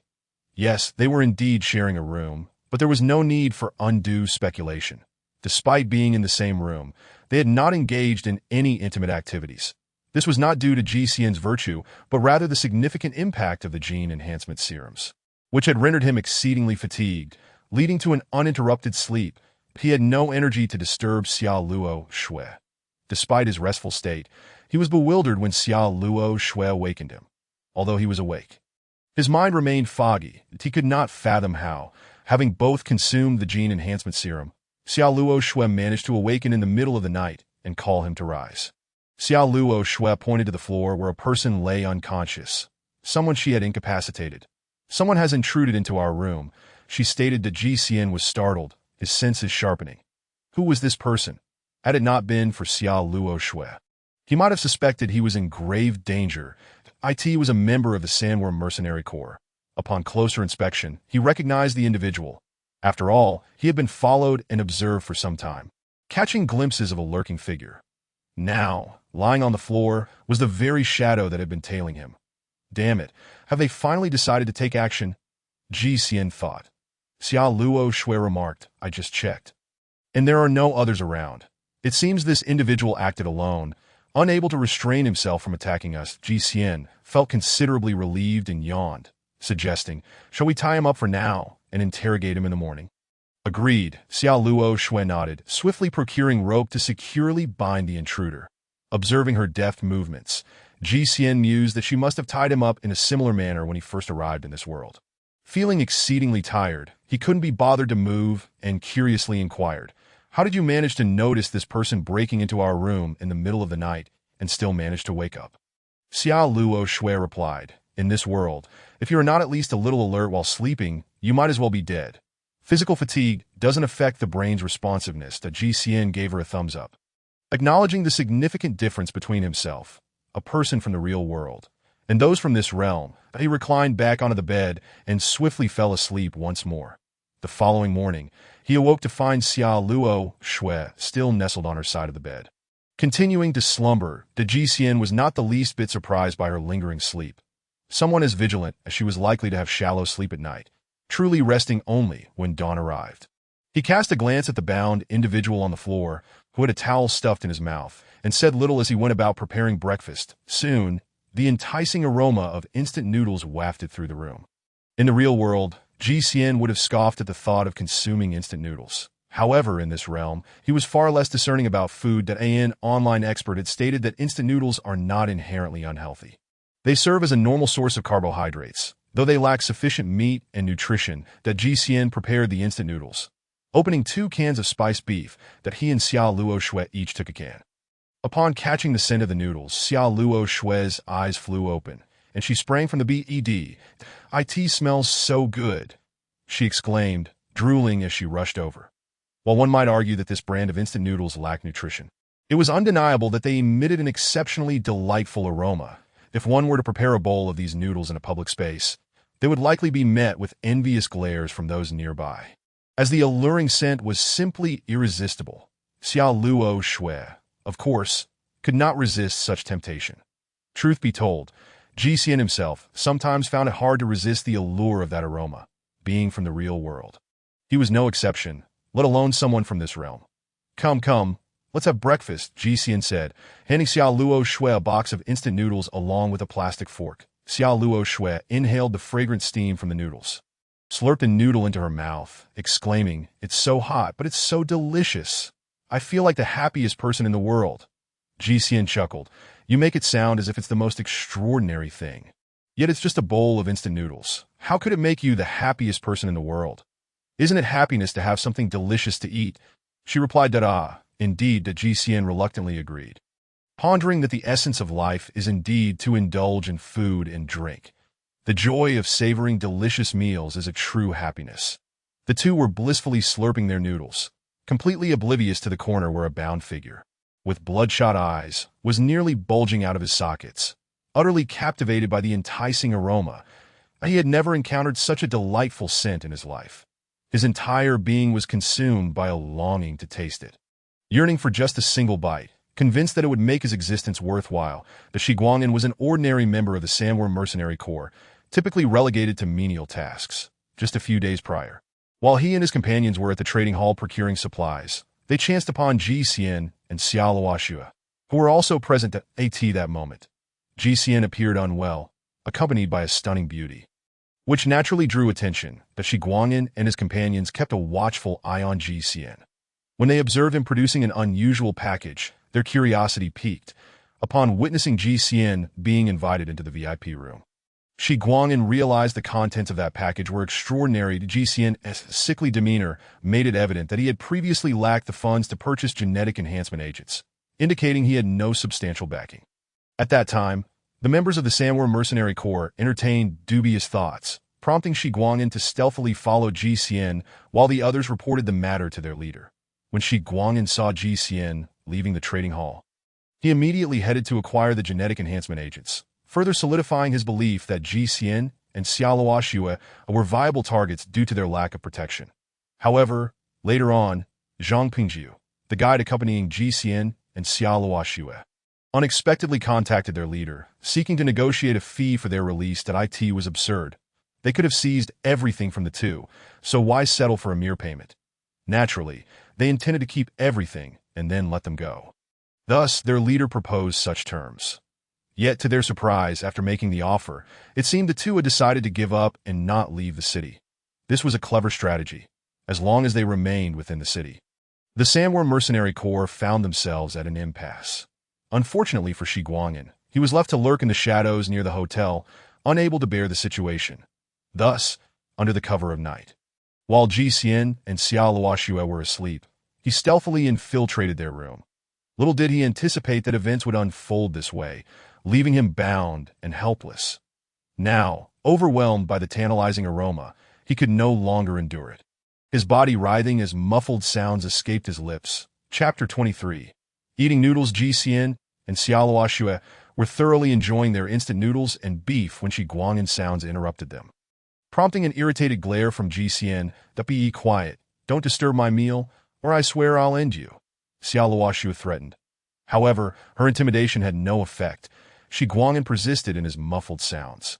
Ji Xian approached, yanked the towel from Shiguangan's mouth, and said, "If you have something to say, you have 5 seconds to say it. Don't interrupt our meal." The Shiguangan hurriedly exclaimed, "What are you eating? Let me have a bite. I promise I'll divulge everything you wish to know." Ji Xian was speechless. They hadn't even begun the interrogation, and this man was already eager to confess. It was no wonder Shiguangan was so pathetic. Born into a world of desolation, how could he have ever encountered such delightful food? He simply could not resist, risking everything to gain their attention. Fearing that these two might consume all that delectable food, he desperately wanted to experience its flavor. Ji Xian inquired, "Really? Of course. I wouldn't lie to you." Shiguangan even swore an oath, indicating his genuine desire to partake. Xiaoluoxue, with narrowed eyes, retorted, "Ha! You wish such a delicious treat should be mine alone. Why would I share it with you?" Ji Xian interjected, "No need to be so dramatic. It's just a bowl of instant noodles. If it can be exchanged for information, it's worth it." Coincidentally, Ji Xian wanted to verify the authenticity of the intel Zhang Pingjiu had provided. After all, such a significant matter warranted more than one person's word. "Fine, I'll agree to give you that food, but you must divulge all information about your Sandworm Mercenary Corps." "Deal." Xiaoluoxue, standing by, raised no objections. Since Ji Xian had made the decision, she felt it was inappropriate to dissent. Ji Xian's approach was not misguided. This world was inherently treacherous, driven by self-interest. Trading a morsel of food for someone to betray their organization was a fair exchange, reducing the danger for Ji Xian and Xiao Luoxue. Xiao Luoxue merely felt a pang of sympathy for their meal that Ji Xian retrieved a box of instant noodles and began pouring hot water. Before this noodle is ready, you better share all your information. Otherwise, you can forget about tasting it. Shi Guangin immediately responded, "We have 27 members, 20 slaves, 3 armed off-road vehicles, and 5 motorcycle-mounted combatants. Typically, when we encounter a solitary target like you, our leader dispatches 1 or 2 off-road vehicles along with 2 motorcycles to pursue." What Shi Guangin shared aligned closely with the information Zhang Pingju had provided.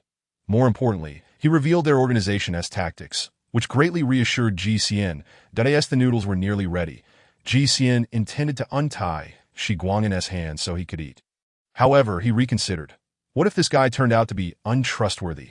Even though Ji Xian had used genetic enhancement agents, granting him greater strength than average, he was uncertain if he could contend with these ruthless individuals. He believed he did not possess the adaptability that Xiao Luoxue had. Thus, he called out to Xiao Luoxue, "You go ahead and untie him. You can manage his meal," having finished the noodles and relishing the broth. Xiao Luoxue grinned and quickly approached, taking away the freshly prepared instant noodles while setting her nearly empty bowl aside. "That as long as I'm in charge, he can have the broth." The Shi Guangin gaped in disbelief. "That is mine. Why do you get to take it?" "Simply because you don't deserve to eat. You're only worthy of drinking the broth. You should be grateful for that." The Shi Guangin glared at Xiao Luoxue. Bound and rendered powerless, he turned to Ji Xian. "You need to rein in your woman. How dare she defy your orders?" Ji Xian shrugged. "I can't control her. She even dares to bind me." "You might as well plead with her." The Ji Xian was utterly disinterested in intervening. The Shi Guangin had no choice but to relent. Fine, I'll drink the broth. Just untie me first." Xiao Luoxue nodded and placed the noodles on the table, freeing Shi Guangin's hands.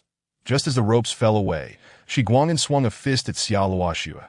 She effortlessly caught his hand, rendering him immobile. The Shi Guangin's eyes widened in disbelief. How is this possible?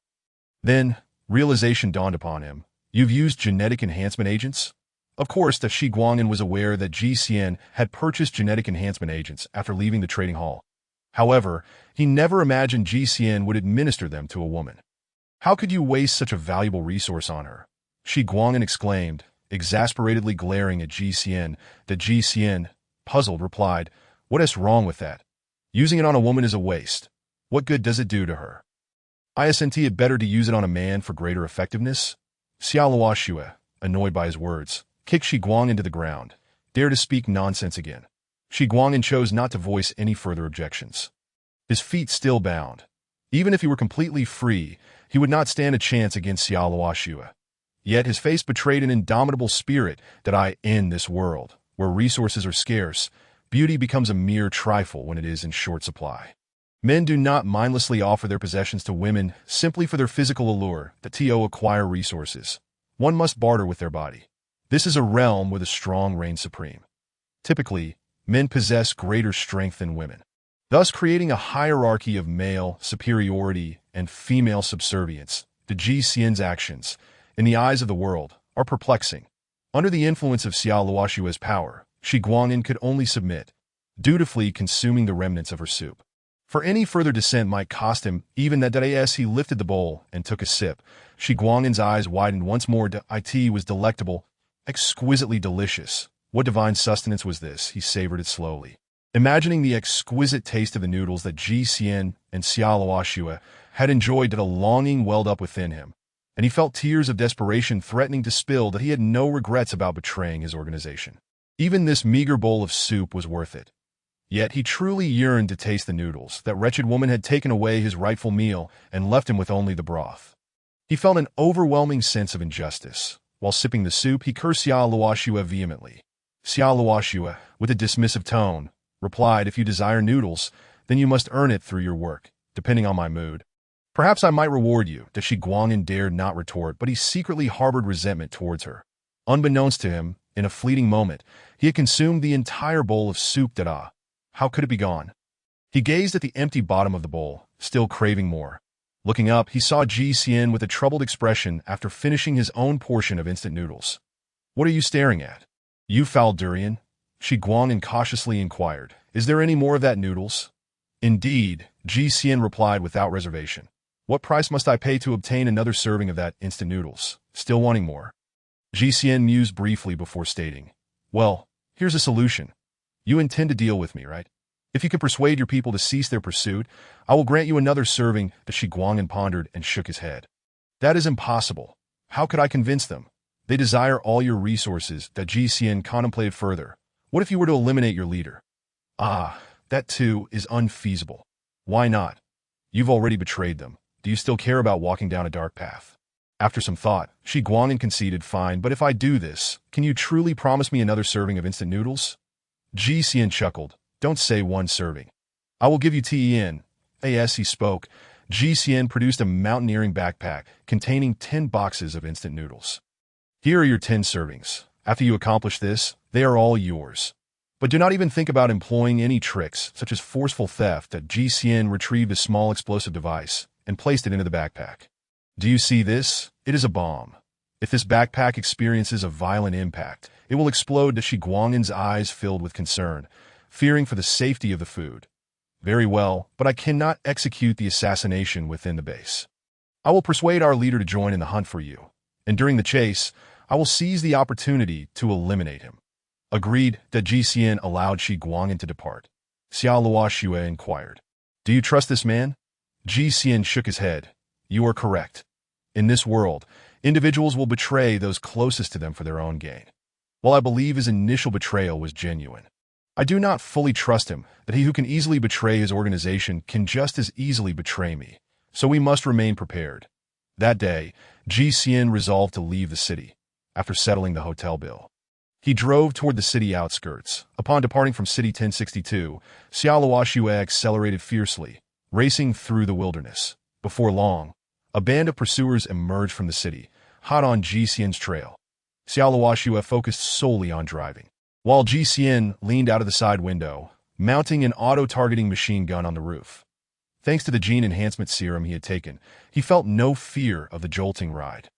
In no time, both auto-targeting guns were installed. He then opened the drone compartment, loading it with 20 explosive devices, and sent the drone soaring into the sky. The explosive device tucked into his backpack was now also attached to the drone, as keeping it in the backpack was too perilous that a slight mishap could lead to a catastrophic explosion.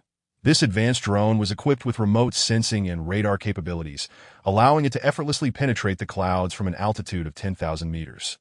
Providing a clear view of the ground below, that Ji Xian's wristband was connected to the drone, projecting the data it sent that he could see on the desolate map. 3 SUVs and 5 off-road motorcycles trailing 2 kilometers behind him. Ji Xian frowned. This was an entire fleet mobilized by the Sha Chan mercenary group. That he scrutinized the team closely, attempting to identify their leader, but no one of particular significance stood out. After driving 20 kilometers, the terrain became more open, prompting Xiao Luoxue to reduce her speed. Soon, the Sha Chan mercenary group caught up. The riders on the motorcycles, upon spotting their target, accelerated forward. The Ji Xian observed that each motorcycle was manned by an armed gunner, aiming their weapons at Ji Xian's bulletproof SUV. Initially feeling a twinge of anxiety, Ji Xian's tension dissipated as he faced the approaching assailants, unable to suppress a lick of his dry lips in preparation for confrontation. The SUV had been modified for bullet resistance, and Ji Xian felt no fear. However, upon seeing the dark muzzles pointed at him, he couldn't help but frown at rat-a-tat-tat. Rat-a-tat-tat. The gunner on the motorcycle opened fire. Startled, Ji Xian realized the assailants had taken the initiative to shoot first. Bullets struck the bulletproof glass, causing significant vibrations. Instinctively ducking his head, Ji Xian discovered that the bullets merely ricocheted off the glass, leaving him unharmed. Unable to contain himself, he exclaimed, "Damn it, you scared the life out of me.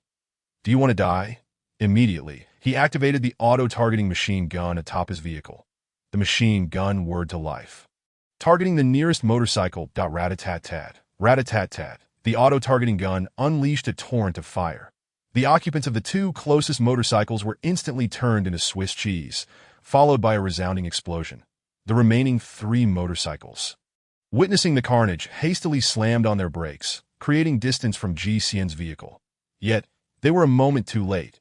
The auto-targeting gun adjusted its aim and unleashed fire upon two of the remaining motorcycles. Rat-a-tat-tat. Rat-a-tat-tat. In mere moments, those two motorcycles exploded as well.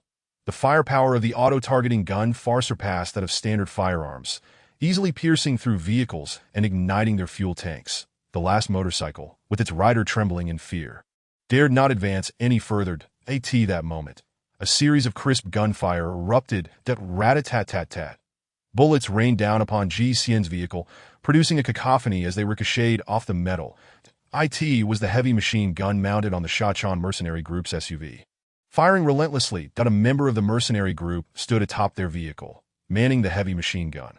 "Those who dare kill us, meet your demise. Ha ha." His maniacal laughter echoed with bloodlust. GCN's auto-targeting machine gun retaliated automatically. Responding to the direction of the attack, the rat-a-tat-tat. Rat-a-tat-tat. Bullets mercilessly swept across the assailants.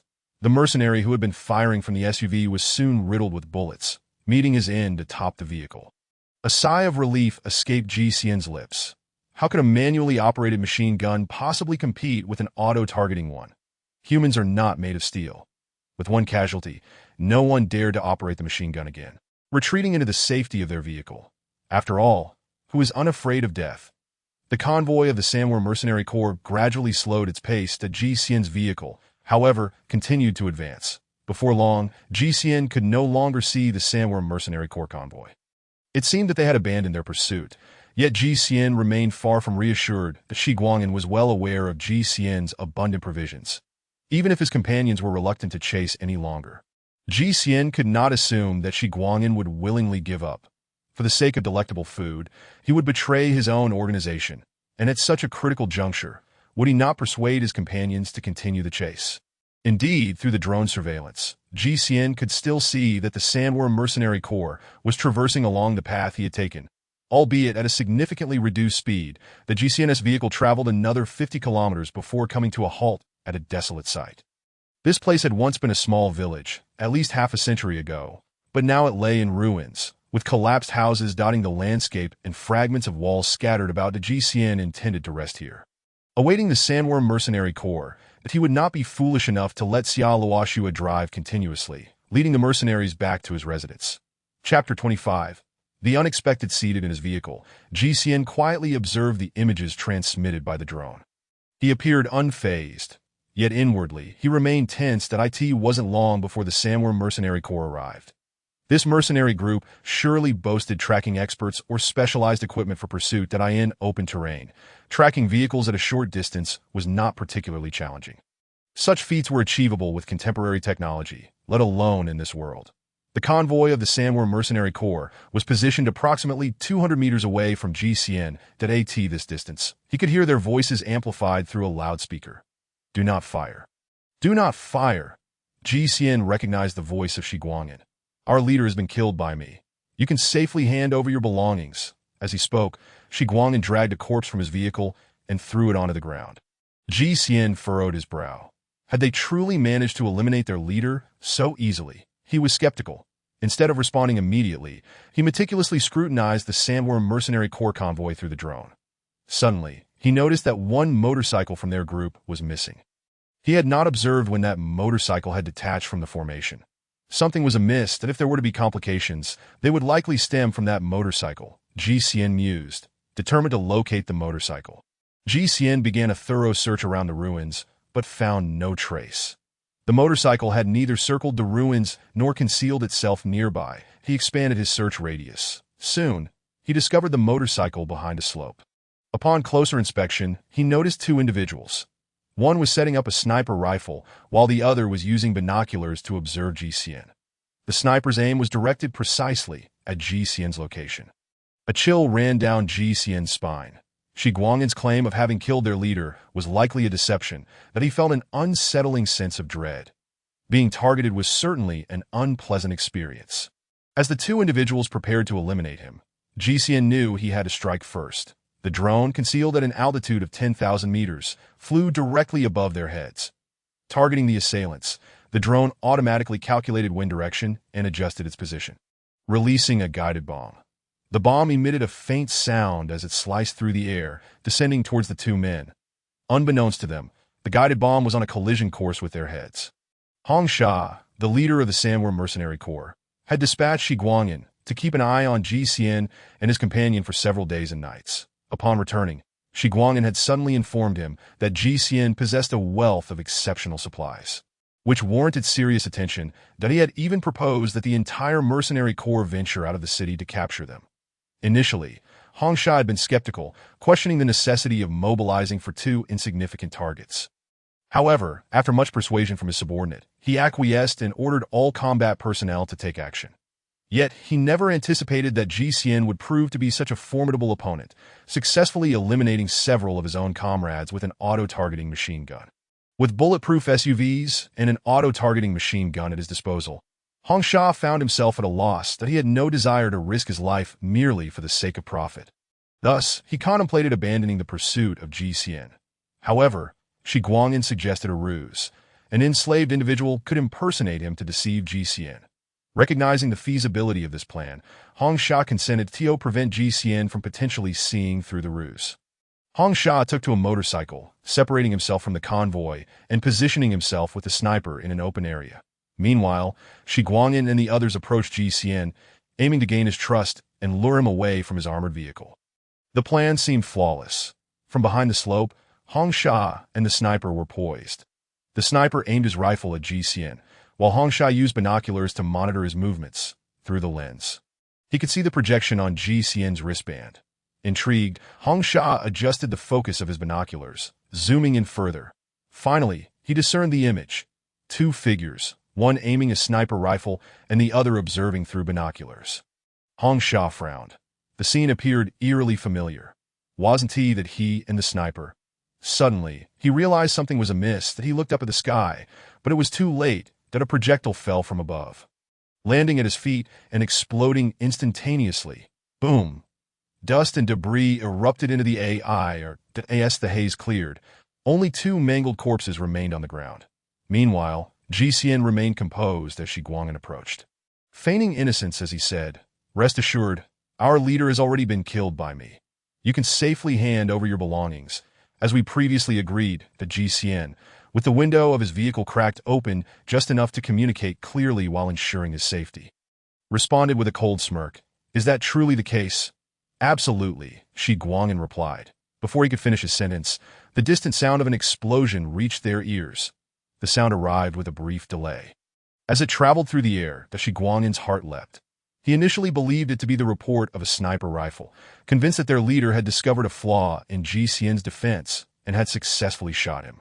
However, he was premature in his delight, for upon closer inspection, he saw Ji Xian unharmed in his vehicle, gazing at him with a smirk through the glass that a sense of foreboding washed over him. Suddenly, commotion erupted among his companions. "Not good. The leader is dead. The leader is dead." In an instant, chaos engulfed the Sandworm Mercenary Corps. Shi Guangyan turned around, bewildered. "How could the leader be dead?" "I don't know. It must be that kid." Someone pointed at Ji Xian. Anxiously, Shi Guangyan glanced at Ji Xian. Ji Xian, reveling in the twist of fate, thought to himself, "Didn't you claim to have killed your leader? How is it that he has now died a second time?" You.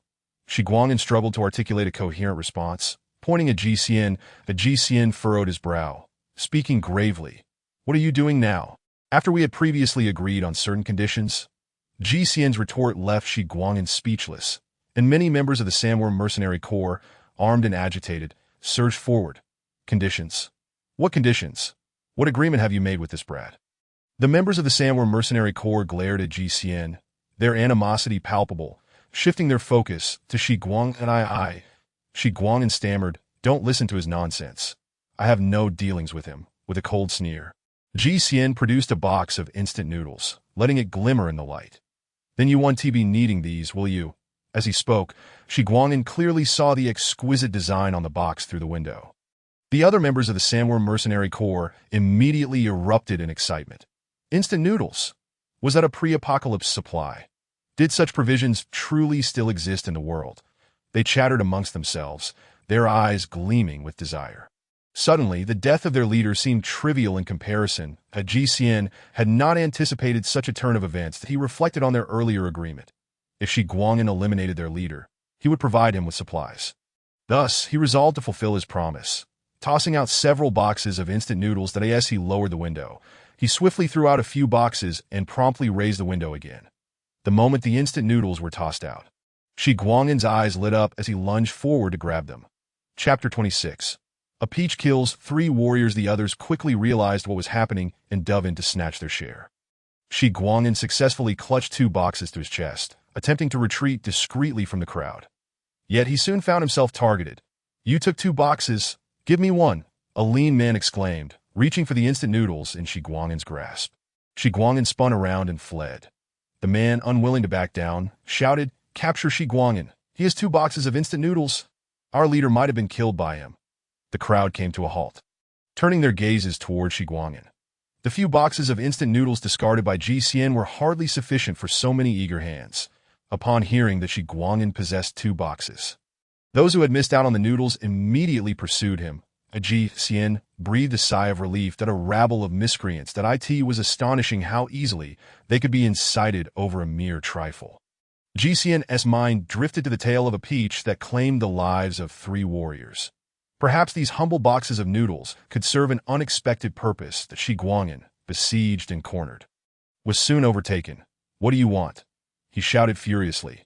"You killed our leader, and now you dare to snatch the instant noodles?" Came the retort from the crowd. "That I didn't tea." Shi Guang'an cried out, "That if it weren't for you, our leader would still be alive." The accusation left him at a loss for words. "Hand over the noodles," someone shouted, and the rest lunged at him, plunging the scene into chaos. Fury surged within Shi Guang'an. Suddenly, gunshots rang out. The 2 closest individuals collapsed to the ground. In one hand, he clutched 2 boxes of instant noodles, while in the other, he had, unbeknownst to him, drawn a pistol. Yet this action only further incited the wrath of those surrounding him. The others brandished their weapons. The sound of chambers being readied echoed ominously. Realizing the gravity of the situation, Shi Guang'an felt a cold sweat break out upon him, but he hastily pleaded, "Everyone, please calm down. I only have 2 boxes of noodles, not enough to share among all of you." "But you cannot kill our comrade." Someone immediately countered that it was a misunderstanding. "A misunderstanding. That was merely my reaction in a moment of panic." Shi Guang'an attempted to defend himself. "Regardless, you must pay for our leader and our fallen brothers." They shouted in unison. "Yes, kill for a kill. You shall meet your end." The crowd's fury swelled, all weapons now trained on Shi Guang'an.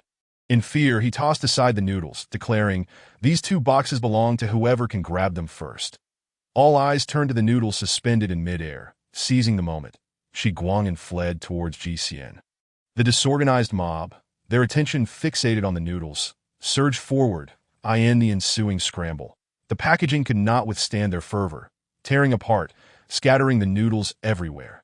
The rabble, in a frenzy, fought over the remnants, stuffing whatever they could into their mouths. Crunch, crunch. How delicious. What a delightful treat. I'm almost moved to tears by such exquisite flavor. They exclaimed joyously over the shattered noodles that Shi Guang'an glanced back, cursing, "You worthless lot. Have you never tasted anything good? These dry scraps are hardly worth savoring. They must be soaked in water to be truly divine," he shouted as he ran, emboldened by his proximity to Ji Xian's vehicle. To Ji Xian, observing Shi Guang'an's approach, frowned. "Open the door, let me in from now on. You shall be my leader." Shi Guang'an pounded on the car window. To Ji Xian, refusing to even glance his way, dismissed him. He had no desire for someone capable of such treachery. The 2 noodles were hardly sufficient for the desperate crowd. Some who managed to snatch seasoning packets tore them open to taste, only to find the flavor overwhelmingly intense. These packets were meant to be diluted with water. Before long, all remnants of noodles had been snatched away. As the crowd recognized the absence of further morsels to seize, they quickly regained their composure, redirecting their attention towards Ji Xian. In a panic, Shi Guang'an intensified his pounding on the car window. "Hurry, let me in. Let me in." Ji Xian, indifferent to his pleas, coldly replied, "You deceived me before. Were you not attempting to lure me out to kill me?" No, that's not true," Shi Guang'an denied vehemently. Knowing he could not afford to admit it now, Ji Xian had no need for his confession, smirking to himself. "Why would I save someone who once sought my life?" He turned to Xiao Luoxue and said, "Drive. Let us depart." That Ji Xian lingered only to ensure the sandworm mercenary group did not follow him to his stronghold, with the demise of their leader. GCN believed they would no longer pursue him. Xiaoluoxue ignited the engine, steering the vehicle, ready to leave. Just then, the rabble shouted, "Don't let them escape. They must have supplies. Aim for the tires." Not the body of the car. Amidst the clamor, some clever individuals raised their weapons, targeting GCN's tires. Gunfire erupted chaotically, the cacophony of shots ringing out, but all bullets aimed squarely at the tires. "Damn it!" GCN exclaimed as he witnessed the incoming projectiles. The vehicle jolted violently, becoming immobile. Though equipped with bulletproof tires, they could not withstand the sheer volume of fire. Two of his rear tires were rendered useless. Infuriated, GCN activated the turret mounted on the roof of the vehicle. Bullets rained down upon the unruly crowd, instantly turning two individuals into a gruesome sight. The remaining rabble scattered, seeking refuge behind cover. As the turret ceased fire, GCN surveyed the now eerily quiet surroundings, feeling a twinge of unease that he realized he was trapped. The mob had effectively concealed themselves behind obstacles, ready to take a shot at him the moment he exposed himself. The clever Shiguangan had already found refuge among the ruins of the village that were trapped. Xiaoluoxue remarked that I know, GCN replied, fully aware without her prompting. Yet, Xiaoluoxue continued, I can go out and draw their attention. Giving you a chance to escape, the GCN looked at her incredulously. Her proposition was tantamount to sacrificing her own life for his that a flicker of gratitude stirred within him. But he could not restrain his retort. Are you foolish? Isn't your life valuable? For you it's worth it. Such nonsense, GCN scoffed. We're not in such dire straits yet that he activated the drone's perspective. The drone circled high above, easily identifying everyone's positions that GCN counted, confirming that the Sandworm mercenary group still numbered 13, that a smile crept across his face, his tension easing. After all, his drone was outfitted with 20 small aerial bombs. Having used one, he still had 19 left. 19 bombs would be more than sufficient to deal with 13 miscreants. Chapter 27. The underground hideout, the rabble found refuge behind stones and the remnants of nearby walls. Believing themselves well concealed, waiting patiently for GCN to emerge from his vehicle. 2 members crouched behind a large rock, speculating on the extent of GCN's supplies when suddenly, an aerial bomb landed beside them. Boom! Dust and debris erupted. The two were obliterated. That a voice cried out nearby. It's an aerial bomb. They have a drone dropping bombs. Instantly, everyone became alert, scanning the sky. The GCN maneuvered the drone, releasing another bomb. Incoming, take cover, someone shouted. The nearby rabble scrambled away from the impending strike. Boom! The bomb struck the ground, sending up a cloud of smoke. Yet this time, not a single miscreant was harmed. The GCN stared in disbelief. He had assumed his drone made him invincible, but he was shocked to find the rabble could evade the aerial bombs. The delay from the bomb's drop gave them ample time to escape. Frustration washed over GCN. How could he manage this? Did they intend to keep him trapped? He felt a surge of irritation, as if ensnared in a trap. Damn it, you forced my hand. He maneuvered the drone above a partially collapsed building and dropped another bomb. Boom! The structure crumbled. Then, he directed the drone to another section of ruins and released another bomb. That if I can't find you, then I shall resort to indiscriminate bombardment. The ragtag group dwindled to 11. Yet he still possessed 17 aerial bombs, ample enough for him to squander recklessly for a while. He detonated every dilapidated structure where he harbored suspicions of hidden occupants. It appeared to yield results as 2 timid individuals emerged from the ruins, scurrying towards their vehicle. The GCN's indiscriminate bombardment could strike them at any moment, and they could not endure such psychological torment any longer. They fled first. Soon after, 3 more joined their escape, racing towards the vehicle. Their departure was likely not born out of fear, but rather the realization that if their comrades commandeered the vehicle, they too would be unable to leave this place. The nearest city lay hundreds of kilometers away, where they expected to traverse it on foot. Thus, they made the most prudent decision. Better to flee than await their demise. The GCN observed their actions, watching as they drove off in 2 SUVs, showing no intent to impede their escape. That left merely 5 or 6 of the ragtag group. That oh no, perhaps not even that many, for he had just bombarded several buildings. And it was possible that some had concealed individuals beneath them. Well, it seemed some could still endure. Hence, he would continue his random bombardment. Before long, a series of explosions echoed through the ruins that he unleashed 10 aerial bombs. Transforming the debris into a scene of utter devastation, the GCN felt a sense of satisfaction with his handiwork. Yet, he now faced a new dilemma. Were there any survivors still watching him? Even a single escaped fish could pose a threat to GCN that he had no desire to be taken out by a stray bullet upon disembarking. What should he do now? GCN was in distress. Suddenly, he noticed movement on the drone screen. Were there survivors? GCN immediately maneuvered the drone, preparing to strike. Upon closer inspection, however, the grotesque figure appeared strikingly familiar. It was none other than Shi Guangin.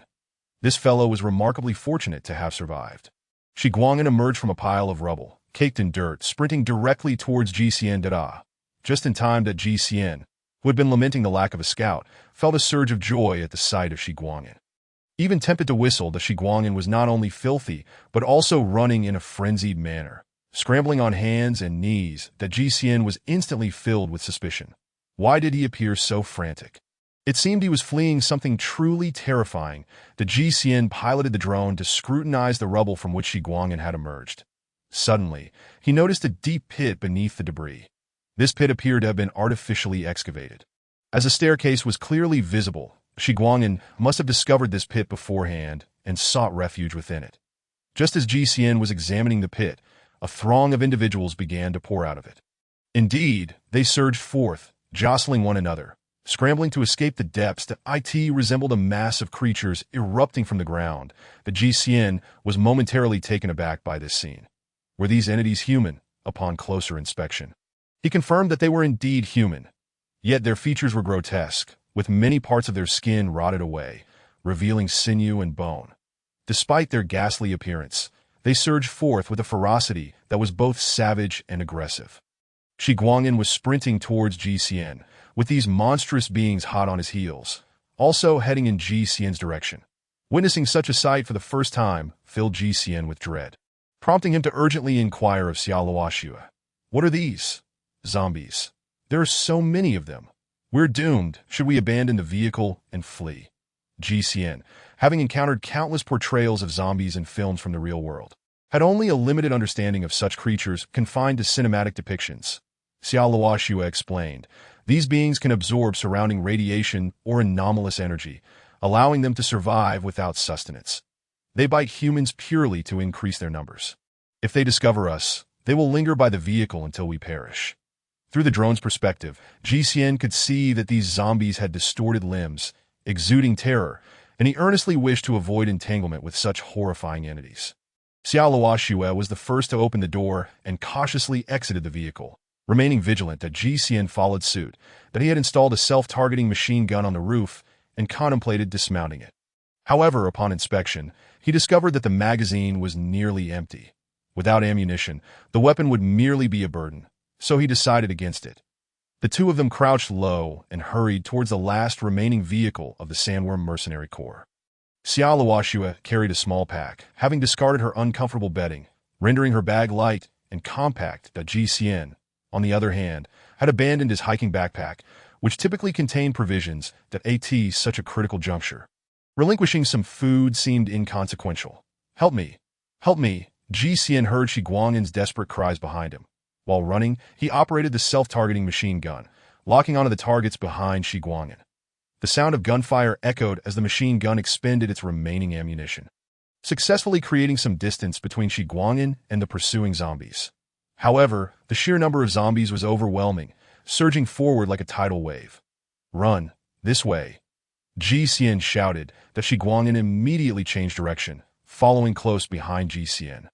GCN, Xiaoluoxue, and Shi Guangin successfully reached the Sandworm Mercenary Corps off-road vehicle. Xiaoluoxue attempted to start the vehicle, but at a critical moment, the key failed to ignite the engine. GCN felt a surge of frustration. This was reminiscent of a glitch from a bad movie, where the vehicle never starts at the crucial moment, and the protagonist scrambles to pick up the keys that had fallen, desperately trying to ignite the engine just as danger looms. Yet, this was not a film. How could the Sandworm Mercenary Corps be so incompetent with such a decrepit vehicle?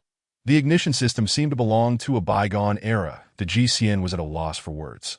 At that moment, he spotted two living individuals emerging from the ruins, racing towards them. They were members of the Sandworm Mercenary Corps, the GCN mused, It seemed there were indeed survivors from the earlier bombardment.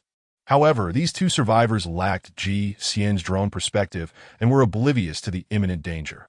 Only when a horde of zombies attacked did they realize they needed to flee, but it was already too late. The zombies that had emerged from the pit were not merely heading in one direction. Those who had not spotted Shi Guangyan were running around chaotically like headless flies. The two survivors were quickly targeted by the frenzied zombies. A few zombies lunged at them, immediately pinning them down and biting into them. Their anguished screams echoed, and the sound of a human's final cries is among the most harrowing. It sent chills down Ji Xian's spine. Simultaneously, Ji Xian observed several mutated creatures the size of tigers emerging from the rubble. These creatures had been lying in wait, but now they were swarmed by countless zombies. The zombies attacked them relentlessly, and the mutated beings barely managed to escape before collapsing.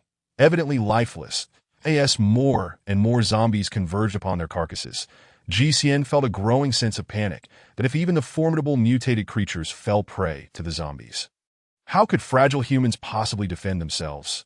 Xiao Luoxue continued to struggle with the ignition, but to no avail. Frustrated, Shi Guangyan shouted, "Let me try." He pushed Xiao Luoxue aside and turned the key himself. Strangely, while Xiao Luoxue had failed to start the engine despite her efforts, Shi Guangyan merely turned the key lightly, and the vehicle roared to life. Damn, it seemed the vehicle truly was a reflection of its driver. Ji Xian couldn't help but think. The zombies had closed in, with one of them slamming its hand against the window. Xiao Luoxue pressed the accelerator, and the vehicle surged forward with a roar, leaving the zombies behind. This was a close call, and Ji Xian exhaled in relief. "Thank goodness, we finally escaped," Shi Guangyan gasped, grateful for his survival. Ji Xian inquired, "What happened back there? How did you emerge from the pit and attract so many zombies?"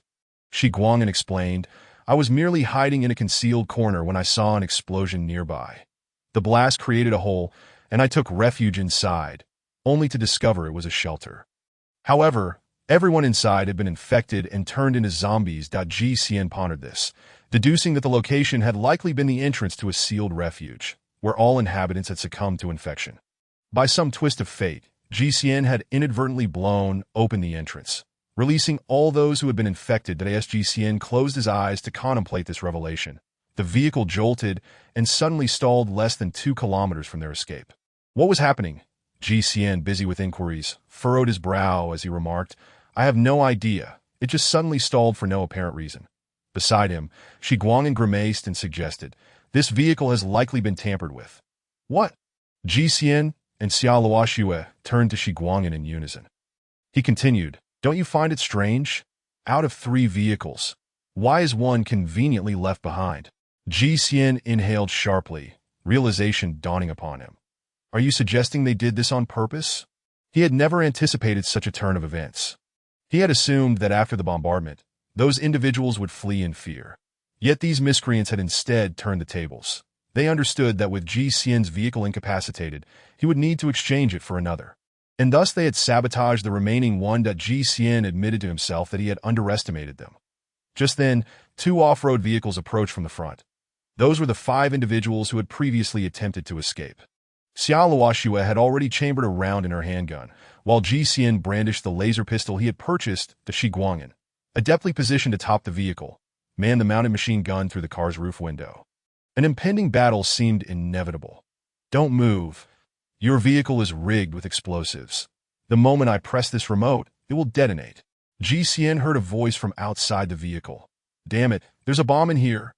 Ji Xian couldn't help but curse as Shi Guangyan half emerged from the roof, immediately surrendering with raised hands, exclaiming, "I'm one of you. Let's talk this out."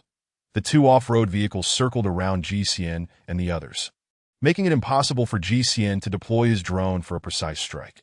These people are indeed clever, Ji Xian thought, frustration boiling within him that a member of the Sandworm Mercenary Corps declared, "Make him surrender all his supplies, and we will let you go."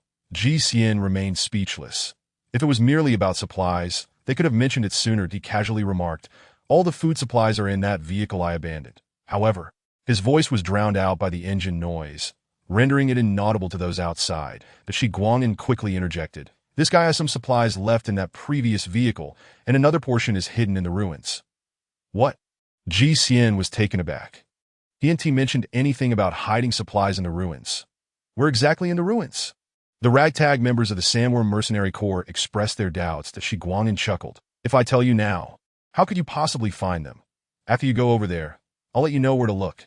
Is that for real? The members questioned again. Ji not one to be easily fooled, quickly grasped Shi Guangin's intent. If he divulged complete information, they might immediately resort to violence. However, by providing only half the information, they would hesitate to act as Shi Guangin had cleverly crafted a half-dash truth that in that moment. Ji couldn't help but admire the mercenaries. Each one was shrewd in their own right, skilled in deception. Once he understood, Ji loudly affirmed, "Of course it's true. I left my massive mountaineering backpack there. It can't possibly be fake." The 5 members of the Sandworm Mercenary Corps deliberated among themselves. "Let us leave 2 to guard with the remote while the 3 of us go for the supplies." Agreed. After concluding their discussion, one of the vehicles changed direction, no longer circling Ji and the others but heading straight for the ruins. The remaining vehicle kept its 2 occupants. One continued to drive in circles around Ji while the other, holding the remote, kept a watchful eye on them. That Ji had no doubt that any sign of movement would prompt the individual with the remote to detonate the explosives without hesitation. He detested this feeling, disliking the danger and the fact that his life was at the mercy of others. "Are you not going to retrieve the supplies?" Ji inquired. "I must stay here and keep a close watch on you. Don't try anything funny." Ji chuckled. "My vehicle is utterly immobile. What could I possibly do? It's you who should be concerned. How can you be sure how much supply they'll bring back?" The individual with the remote fell into contemplation. Ji continued. "I have a full backpack of supplies, including instant noodles, ham, and bread. How can you be certain they'll return with either instant noodles or ham?" The person holding the remote's eyes widened, clearly realizing the implications. Suddenly, the driver of the vehicle yelled, "No way! We must follow them. I refuse to settle for diminished supplies." After shouting, the driver swiftly turned the steering wheel and pressed the accelerator. Speeding toward the ruins, Chapter 29. Assassination. Ji and the others quickly exited the vehicle, distancing themselves in case of an explosion. That Ji pondered whether he should feel relieved. The members of the Sandworm Mercenary Corps were indeed more cunning than he had initially thought. Yet, when it came to food, their intellect seemed to falter. "We must hurry. They'll be back soon," Shi Guangin urged. "Understood." The trio made their way behind an earthen mound not far off. Although this area appeared flat, it was not entirely even. As long as there were undulations in the terrain, they would be less likely to be discovered. After walking for a while, Ji suddenly felt a sense of disorientation. In this desolate world, where were they headed, and for how long would they walk? Naturally, Ji and Xiaoluoxua had used gene-enhancing agents, allowing them to traverse for days without issue, but Ji felt mentally lost.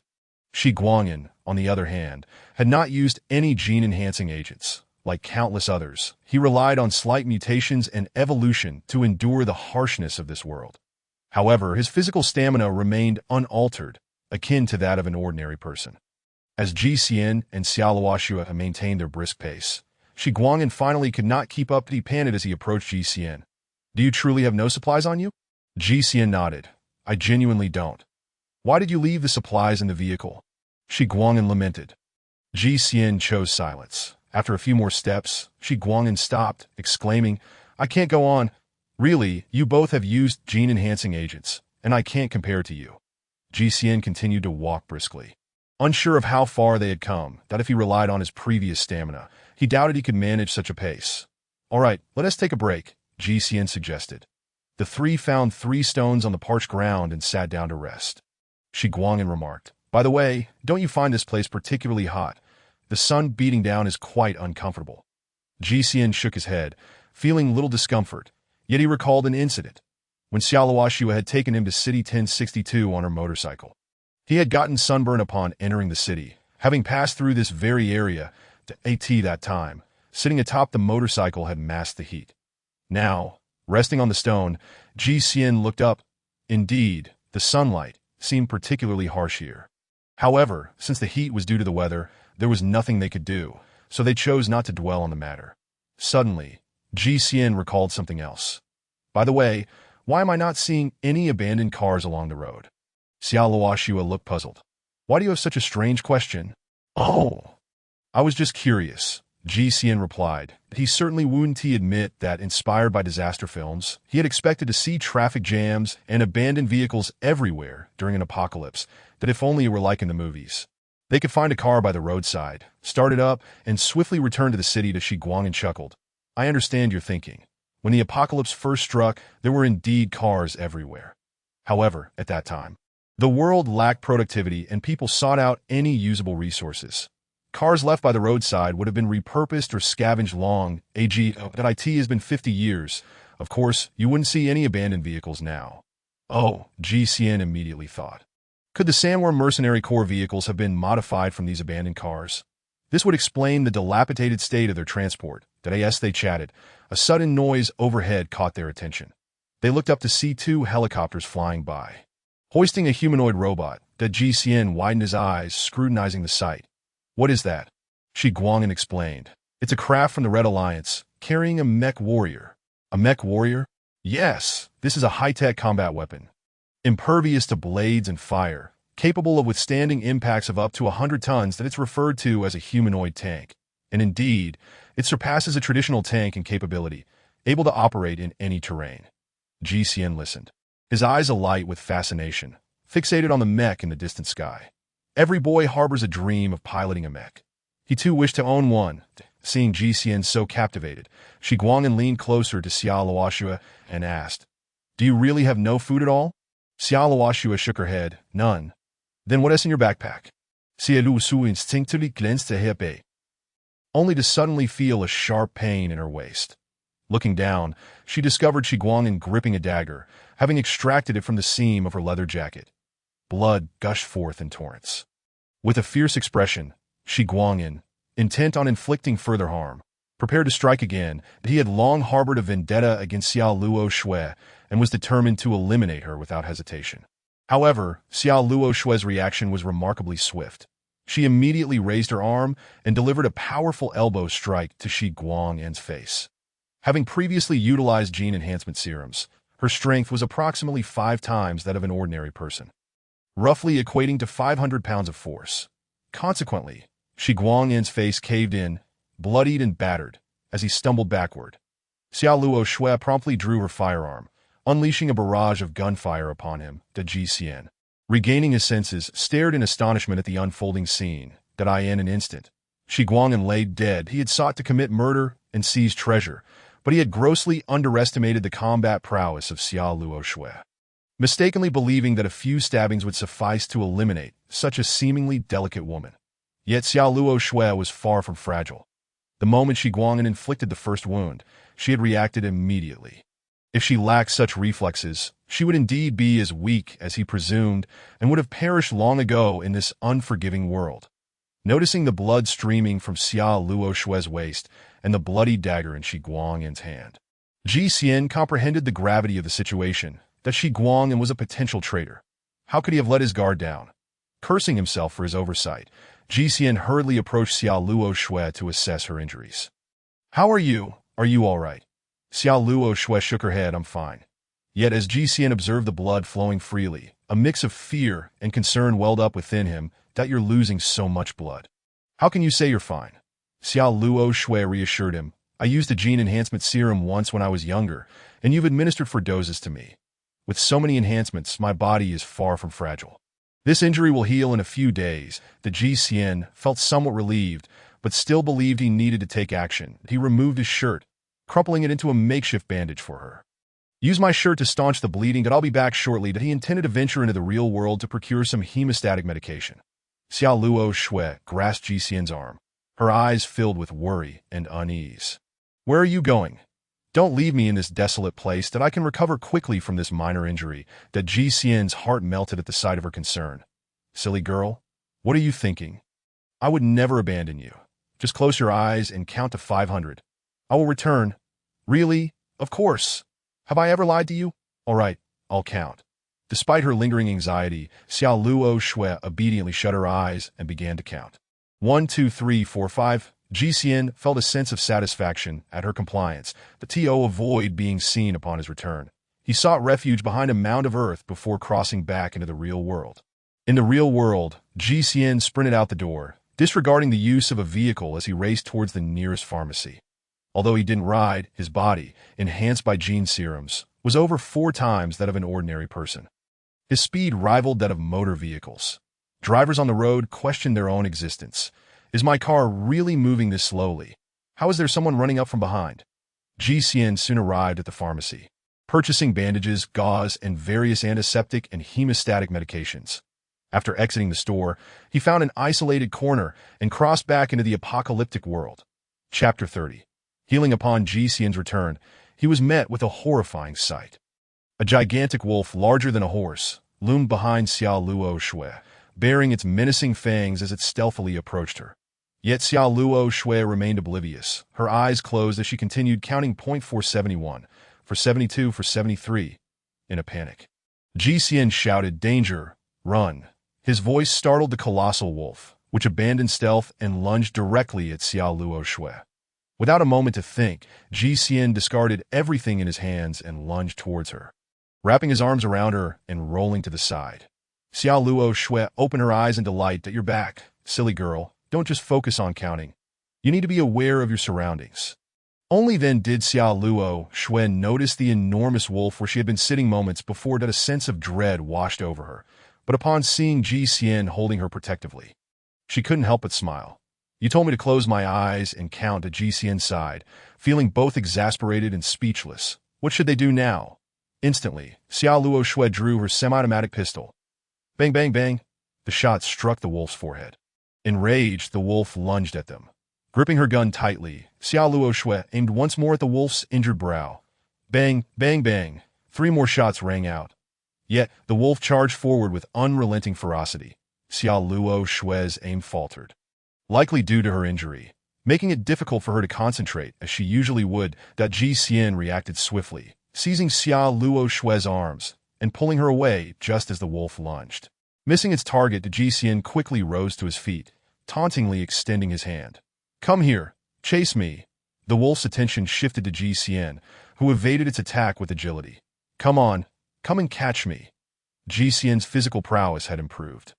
He was now capable of evading the wolf's assaults. After narrowly dodging another attack, he drew his laser pistol. As the wolf charged him, GCN aimed carefully at its brow.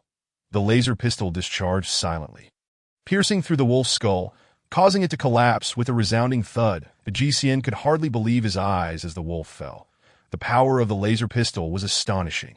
The traditional bullet-firing handguns were incomparable.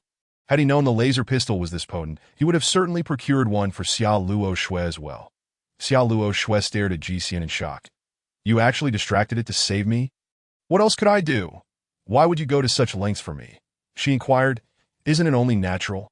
GCN scratched his head, not perceiving the need for justification. "That you fed me, cared for me, and protected me. Why?" Xiao Luo Shui pressed. "Enough with these nonsensical questions. Let us focus on your injury. When the wolf charged, I pulled you away in a moment of desperation that I hope I didn't cause any further harm." Xiao Luo Shui replied, "It's just a bit of blood. I'm fine." GCN retrieved the medications he had bought, relieved that they were packaged in plastic and free from dirt. "Just a bit. You're losing so much blood. I am worried. Let's remove that belt of bullets and lift your shirt a little so I can treat your wound."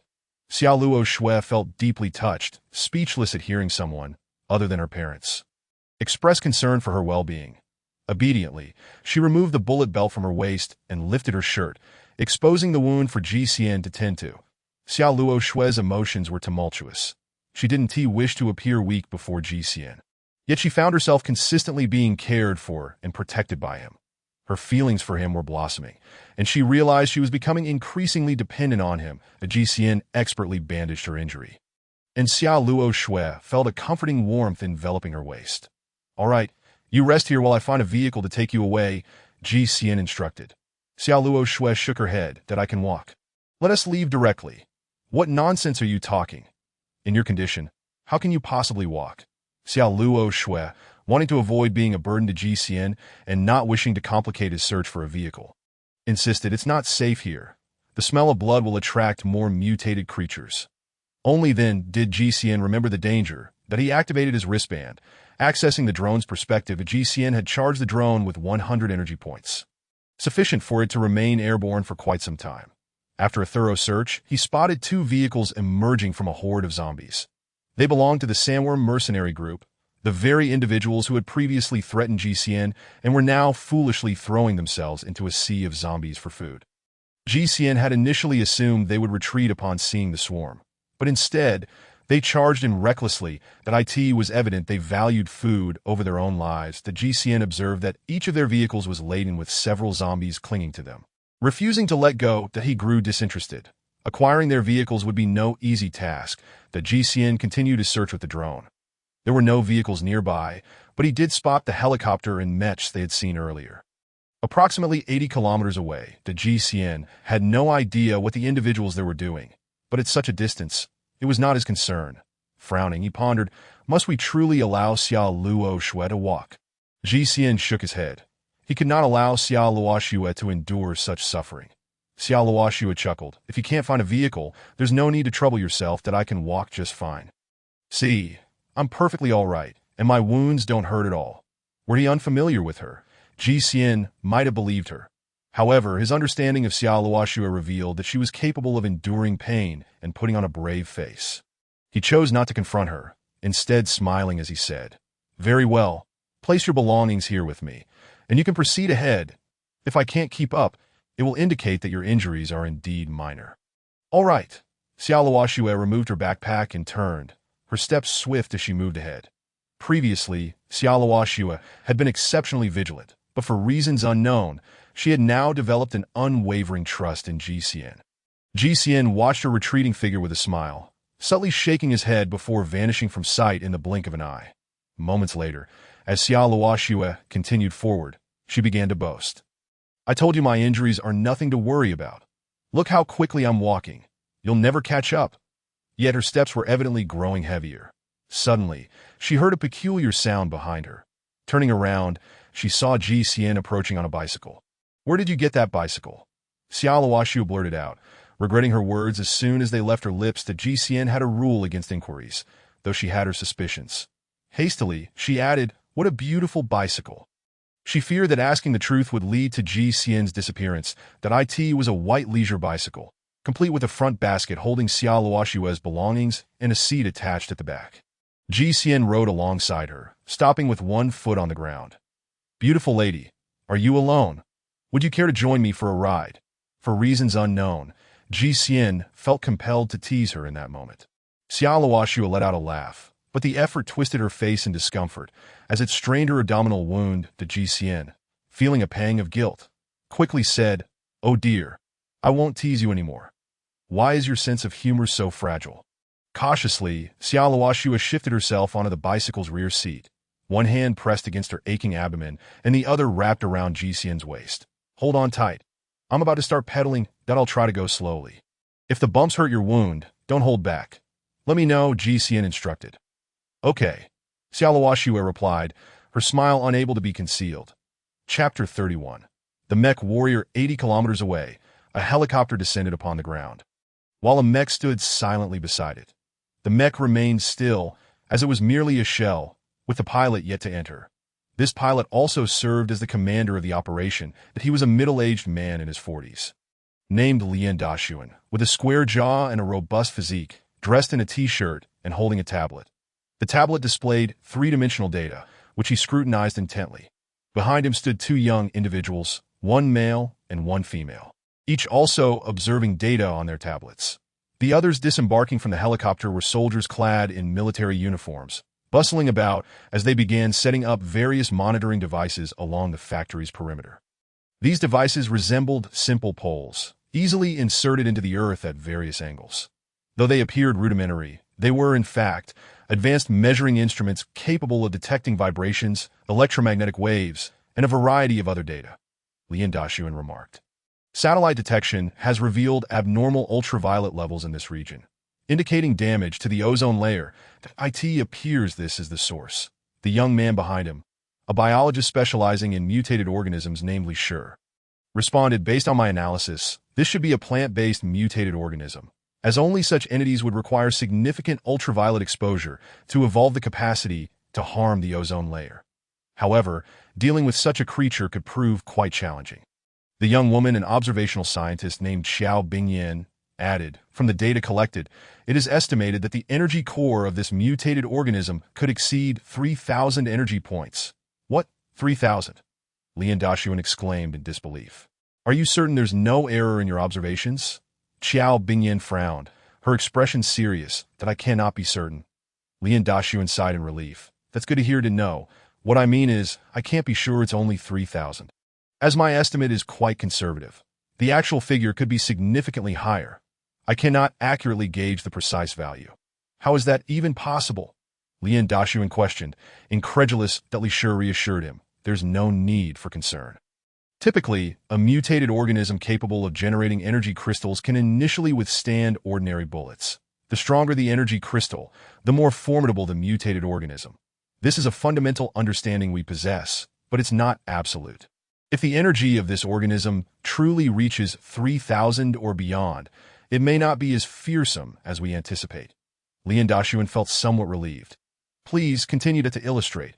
If a 100-pound weakling were to fight a 200-pound heavyweight, the heavyweight would undoubtedly prevail.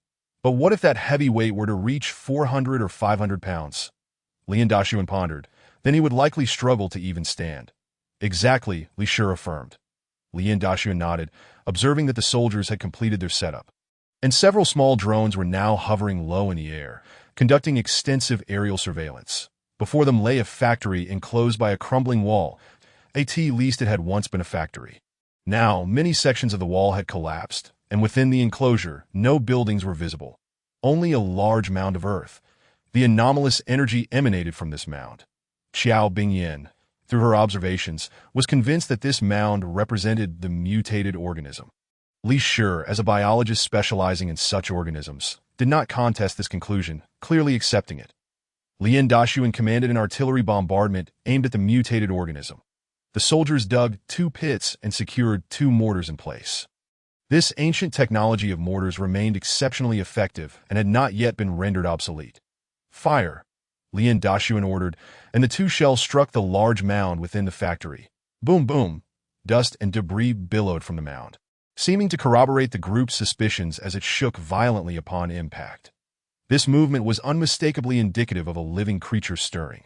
The mound shed its layer of dust, yet amidst the swirling haze, it became evident that it was rising higher. Xiao Bingyan, analyzing the data, exclaimed, "This is bad. The energy points are increasing. It was at a minimum of 3,000, but now it's already at 4,000. No, it surpassed 4,000 and continues to rise." Li Shi cried out. That creature must have been dormant. It has awakened now. Wait, do not attack. As the dust settled, the group looked up to see a towering black mushroom, at least 10 stories high, an awe-inspiring sight. Lian Dashuan laughed. So it was merely a giant mushroom. There's nothing to worry about. Continue the bombardment and obliterate it. Lian Dashuan felt a sense of ease, initially fearing a high-energy reaction would render the mission perilous.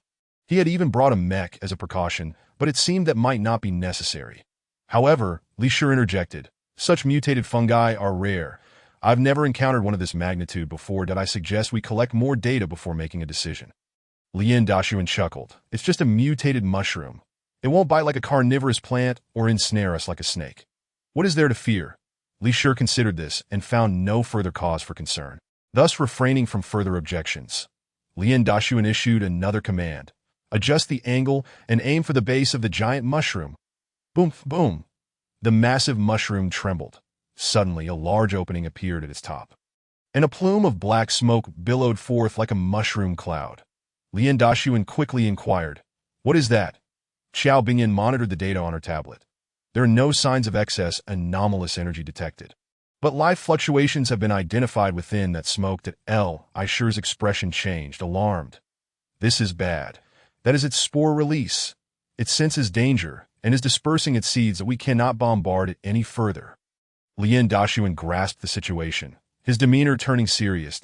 "It seems I must deploy the mech after all." Until the critical moment, he was reluctant to deploy the mech, as its consumption was exceedingly great. Once the mech was activated, it consumed energy points within mere seconds, and in combat mode, it drained 1 energy point every second, an expenditure that was truly unbearable for an ordinary individual. However, with no other option available, He had to enter the mech to eradicate the colossal mushroom. The mech advanced step by step into the factory area, arriving at the base of the giant mushroom. The root had already been blasted open, revealing a gaping hole the size of a room.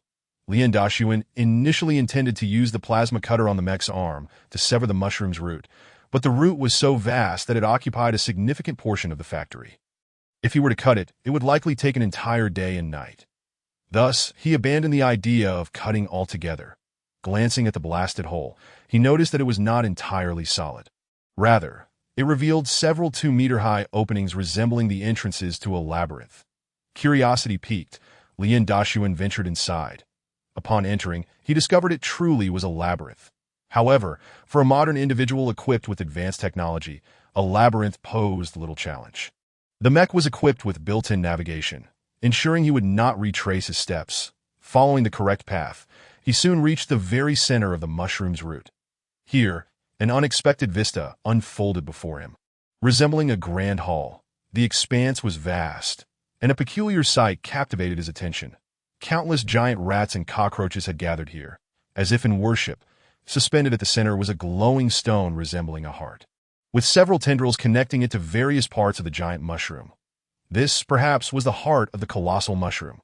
Just as Lian Dashuan pondered why so many giant rats and cockroaches congregated peacefully in this place, he observed that small black mushrooms sprouted from the ground beneath them. The giant rats and cockroaches were feasting on these mushrooms that as they munched away, vines descended from above, ensnaring the largest rats and cockroaches and drawing them toward the glowing heart. The rodents and insects remained motionless, allowing the vines to extract energy cores from their heads and deliver them to the luminous heart. Lian Dashuan was taken aback by this scene. Why did the rats and cockroaches not resist? It soon became apparent that each of these creatures bore a small mushroom atop their heads. Drawing from his experience, Lian Dashuan surmised they had been parasitized by the mushrooms. A chilling realization struck him. The giant mushroom had infested these mutated beings, cultivating food to sustain them, only to harvest their energy cores once they matured. While this process might seem trivial for a human, it was nothing short of terrifying and bizarre for a mutated creature. Lian Dashuan could not allow this abomination to survive. Extending the left arm of the mech, he aimed at the glowing heart and launched 2 small missiles. Boom! The luminous heart remained unscathed, instead triggering a series of chain reactions. Numerous vines descended from above, and all the rats and cockroaches on the ground turned their predatory gazes toward the mech. Lian Dashuan was not surprised. After all, energy cores with such potency were indeed difficult to destroy. Silently, he activated the plasma cutter on his right arm and began advancing toward the glowing heart. The rats and cockroaches below grew agitated, launching an assault against Lian Dashuan. However, these mutated creatures were no match for the mech. As the plasma cutter sliced through them with the ease of chopping vegetables, the mech ultimately reached the side of the heart, raising the plasma cutter just as he was about to strike. A vine ensnared the mech's arm, followed by another, and then countless vines began to wrap around Lian Dashuan's mech. Even this formidable machine struggled against the overwhelming number of vines and finally came to a halt. Lian Dashuan had not anticipated being restrained by these vines. It felt no different from death that in a panic, he ordered, "Request artillery support, fire, fire." Upon hearing the command, the soldiers outside once again unleashed mortar fire upon the giant mushroom's roots. As Lian Dashuan heard the cannon fire, he felt the vines loosening their grip. Seizing the opportunity, he cranked the mech to maximum power, executed a roll, and severed the vines overhead. Before the vines could react, Lian Dashuan swiftly used the plasma cutter to slice through the tendrils connecting the glowing stone. The luminous stone plummeted to the ground, and Lian Dashuan could distinctly feel the entire space trembling. No, it was the giant mushroom itself that quaked. The surviving rats and cockroaches scattered in all directions, fleeing from the mushroom.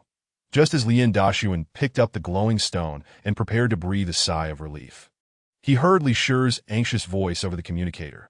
"Do not let those mutated creatures escape. Quickly, eliminate them at all costs." However, the sheer number of cockroaches and rats was overwhelming. The weapons at their disposal were utterly inadequate to annihilate all of them, leaving many to watch helplessly as the creatures fled. When Lian Dashuan finally emerged, he was confronted with a grim realization. These parasitized beings were also the seeds of the giant mushroom. Once they reached suitable locations, the giant mushroom would sprout from within these mutated creatures. Lian Dashuan gazed vacantly at the distant world, pondering the implications. The spores emitted by the giant mushroom could be tracked through meteorological observations, allowing for predictions about where they would land, which could be managed. But how could one control the seeds carried away by the mutated creatures? Cockroaches and rats could thrive in any corner of the earth. Except for the polar regions, they could reach anywhere. What would the future hold? Chapter 32. Melancholy GCN pedaled his bicycle slowly along the road.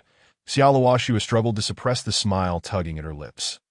However, GCN, who was laboriously pedaling ahead, remained oblivious to this, sensing an awkward silence and inquiring, "Are you bored?" "Huh."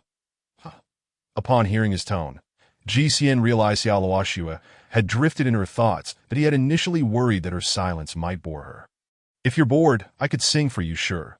Xiaoluoxua responded without a moment's hesitation. "All right, ahem." GCN cleared his throat. "Here goes. Do you remember when you said home is the only castle as the fragrant rice flows?" We continue to run with a gentle smile. I know the dreams of childhood. Let's go home, back to the initial beauty. After GCN finished singing, Xiaoluoxua remained silent, lost in the beautiful lyrics. "This song is Daoxin by J. Cho. Have you heard it?" GCN asked. Xiaoluoxua replied, "I haven't heard it, it's beautiful, but I wonder if continuing to sing would attract the mutated creatures." GCN was momentarily unable to discern whether she was complimenting his singing or suggesting that it might provoke the creatures. "Home," she mused.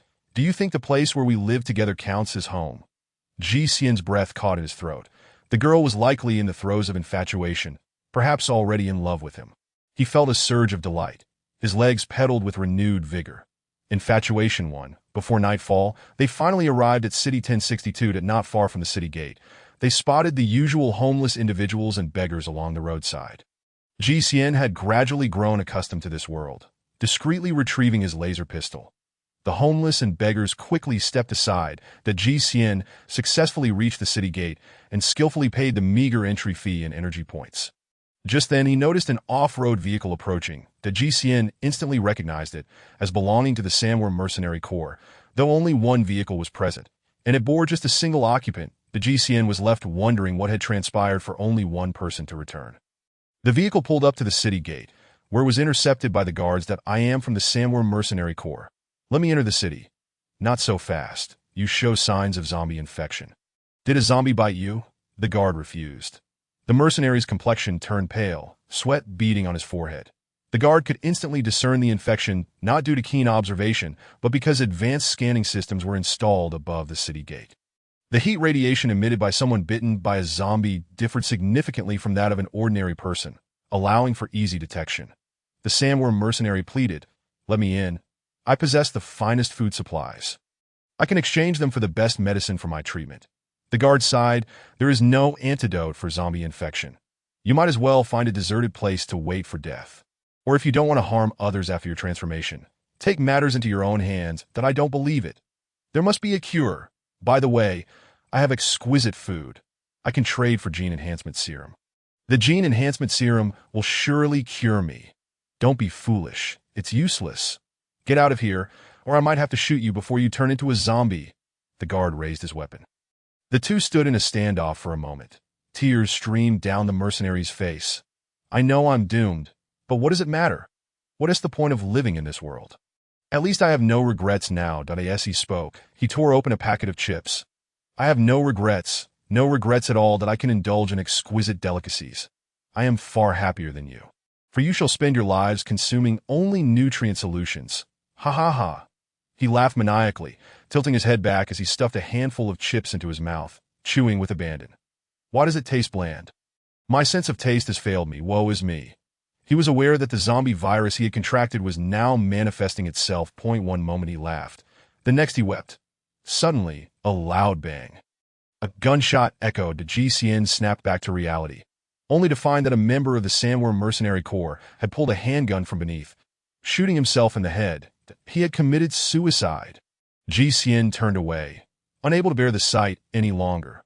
For reasons unknown, an overwhelming sorrow enveloped him. The death of a rabbit brings sorrow to the fox that he felt acutely that this world was desolate. Oppressive. Outside the city gates, the refugees and beggars surged towards the vehicle, scrambling for the remnants of supplies left by the Sandworm mercenary corps. GCN did not linger. He returned to the familiar inn and booked 2 rooms.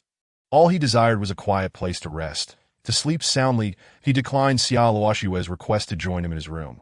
She, being injured, needed to recuperate and did not insist that I end this world. The moments of beauty and happiness he shared with Xia Luoshue stemmed solely from the supplies he had brought from the real world. Yet in this realm, true beauty and happiness were absent. Only suffering and oppression existed as the stark reality. The GCN lay in bed, reflecting on the days gone by. His mood heavy with melancholy. Shi Guangin of the Sandworm Mercenary Corps had betrayed his organization for food, later betraying GCN as well. Oscillating between loyalties in his desperate quest for the provisions GCN possessed, the members of the Sandworm Mercenary Corps fought fiercely amongst themselves for food, even daring to venture into a horde of zombies to secure supplies to GCN. Their actions were incomprehensible, yet they had undeniably transpired. His thoughts were a chaotic whirl as he drifted into a restless slumber. Plagued by nightmares, suddenly, there was a knock at the door. Rousing GCN from his troubled dreams, he rose slowly. "Who is it?" He assumed it was Xia Luoshue, as she was the only one who typically sought him out. "It is I, the esteemed Mr. G." The voice from outside was familiar, yet he could not place it. Cautiously, he opened the door, only to be taken aback by the sight of Jamoka, the auction house owner. Slick-haired and sporting a goatee. "Jamoka, what brings you here?" GCN inquired, astonished. Jamoka smiled amiably. "Finding you was no easy task that I assumed you would quickly return to the auction house, considering we have an unfinished transaction. However, after several days without word, I had to inquire and track you down." To GCN replied, "Oh, what is it you wish to discuss? Regarding the 2 pieces of beef from last time, I have yet to receive payment.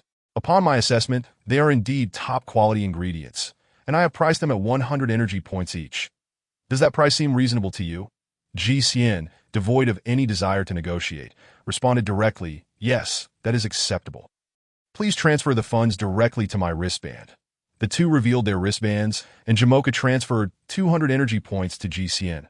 They also added each other as friends on the device. Upon receiving the funds, GCN began to close the door, saying, "Thank you for making the effort to deliver the energy points. It has been a pleasure collaborating." Bang! The GCN shut the door. Jamoka stood there, bewildered, a sudden unease creeping into his heart. Had his quoted price been too low, inciting the ire of Mr. G? He hastily called out, "Mr. G, if the price is unsatisfactory, we can certainly negotiate further. Please do not shut me out." GCN, lost in his own thoughts, completely overlooked these nuances that he replied, "I apologize, Mr. Jamoka. It is not a matter of price. It is due to personal reasons that I am quite exhausted today, that if another opportunity arises, I shall reach out to you." Only then did Jamoka feel reassured, saying, "Should there be any supplies next time, you must contact me." "Certainly, I will." Jamoka departed with a sense of relief that GCN lay on his bed. Only he understood whether there would be another opportunity for collaboration.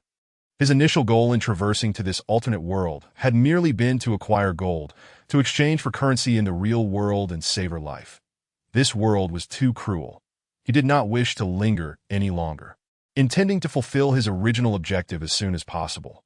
Chapter 33. Returning home the next morning, GCN awoke, feeling bored, and began to fiddle with his wristband. This world-esque wristband was akin to a mobile phone in the real world, an indispensable tool for daily life. In reality, most people are accustomed to checking their phones first thing upon waking. However, the wristband in this world was far less entertaining, lacking a plethora of entertainment options that IT could not connect to a global network. It was limited to the City-S network, akin to a local area network in the real world. Nevertheless, this wristband had its appealing aspects, such as communication requiring no fees. People could contact one another directly, albeit only within a certain range, much like the functionality of a pager. Out of boredom, GCN merely explored the existing functions of the wristband. Suddenly, he realized he had made a grave mistake. He had forgotten to retrieve his drone yesterday. The drone had crashed in the wilderness due to energy depletion. GCN rubbed his temples. How could I have forgotten this? Yet he still checked the drone surveillance records. Witnessing images of the Red Alliance engaging in battle with gigantic mushrooms 80 kilometers away, that he adjusted the settings and was surprised to find he could even access audio.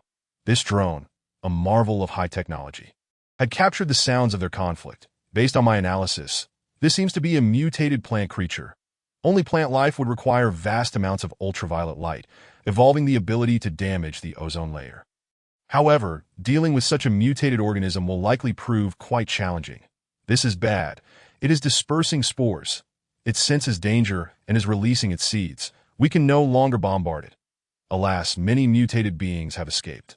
This mission has been deemed a failure.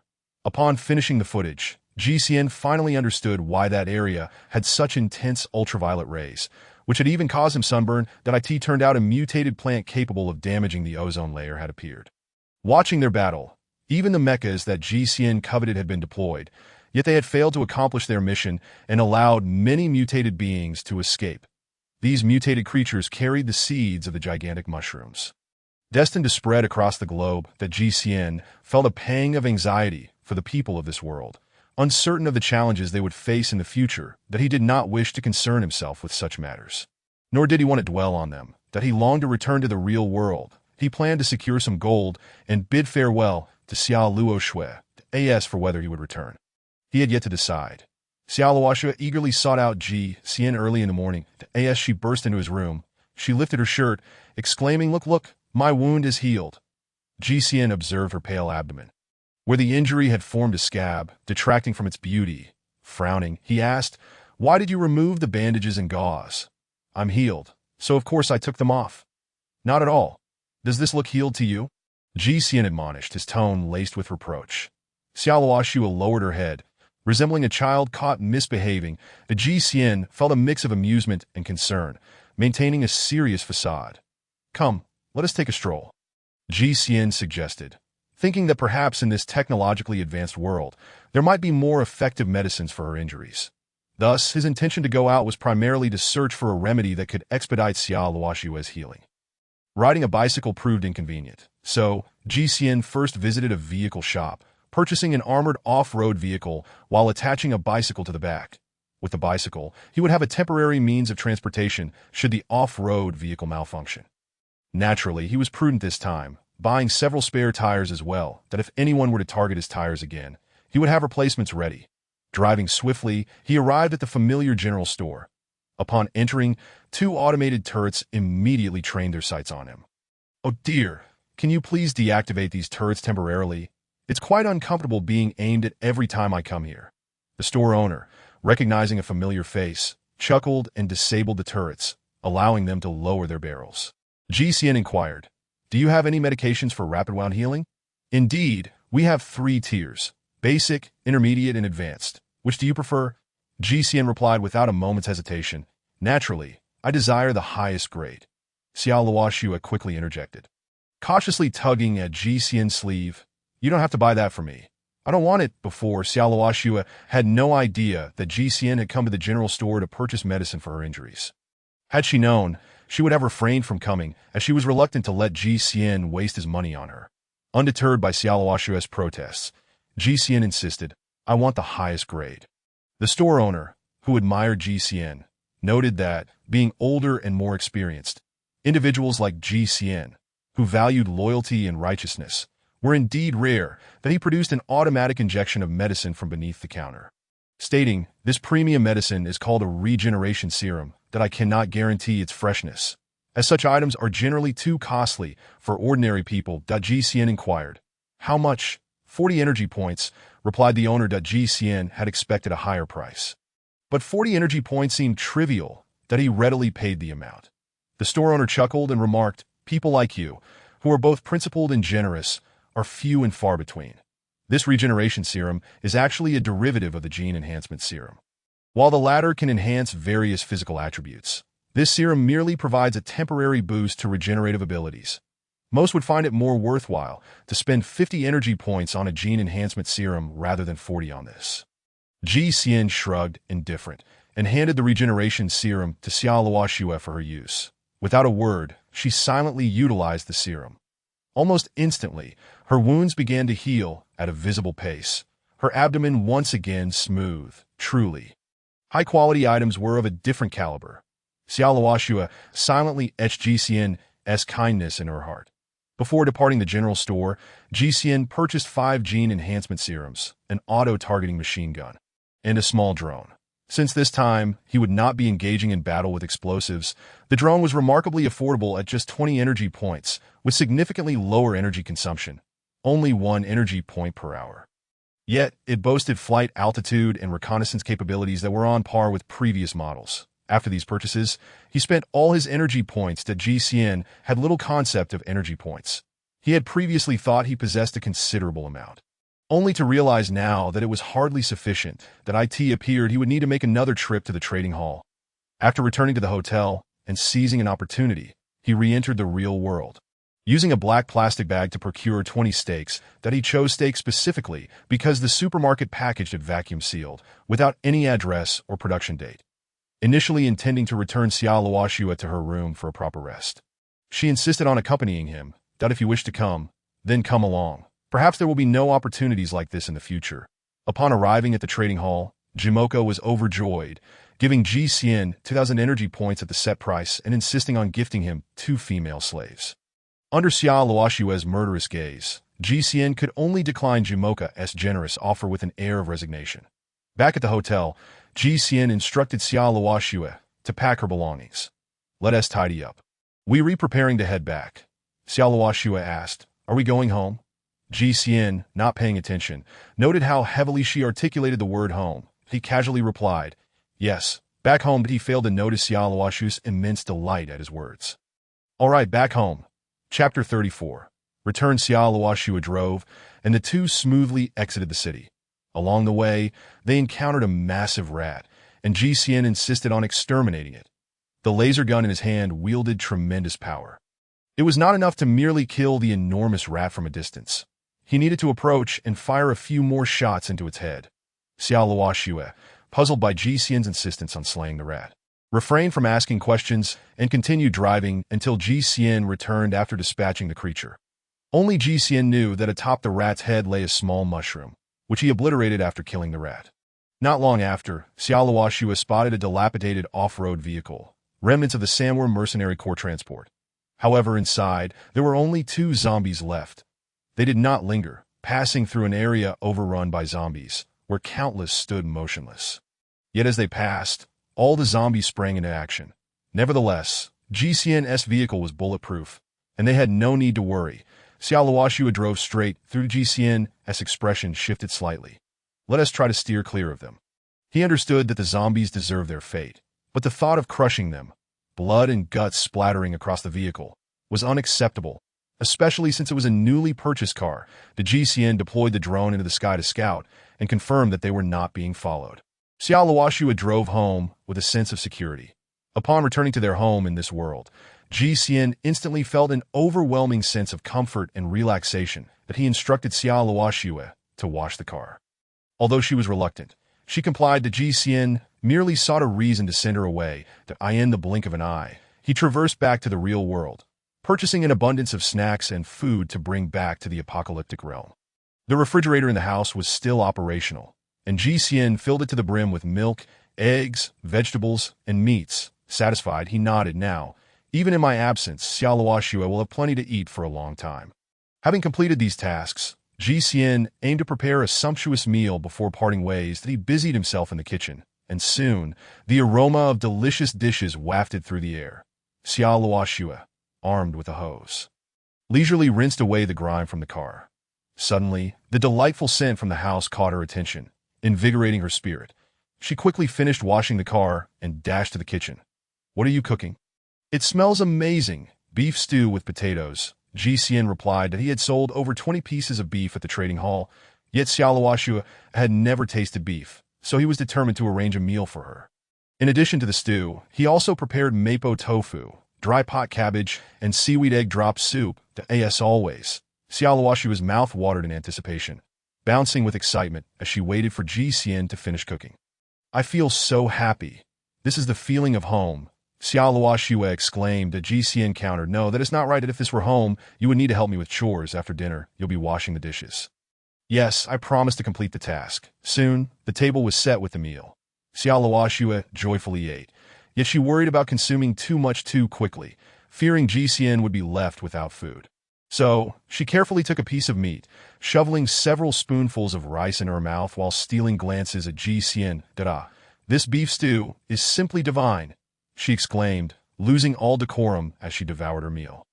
Ji Xian quietly ate, occasionally casting affectionate glances at Xiao Luoxue, that he contemplated how to say goodbye to her before returning to the real world. What words should he use for such parting?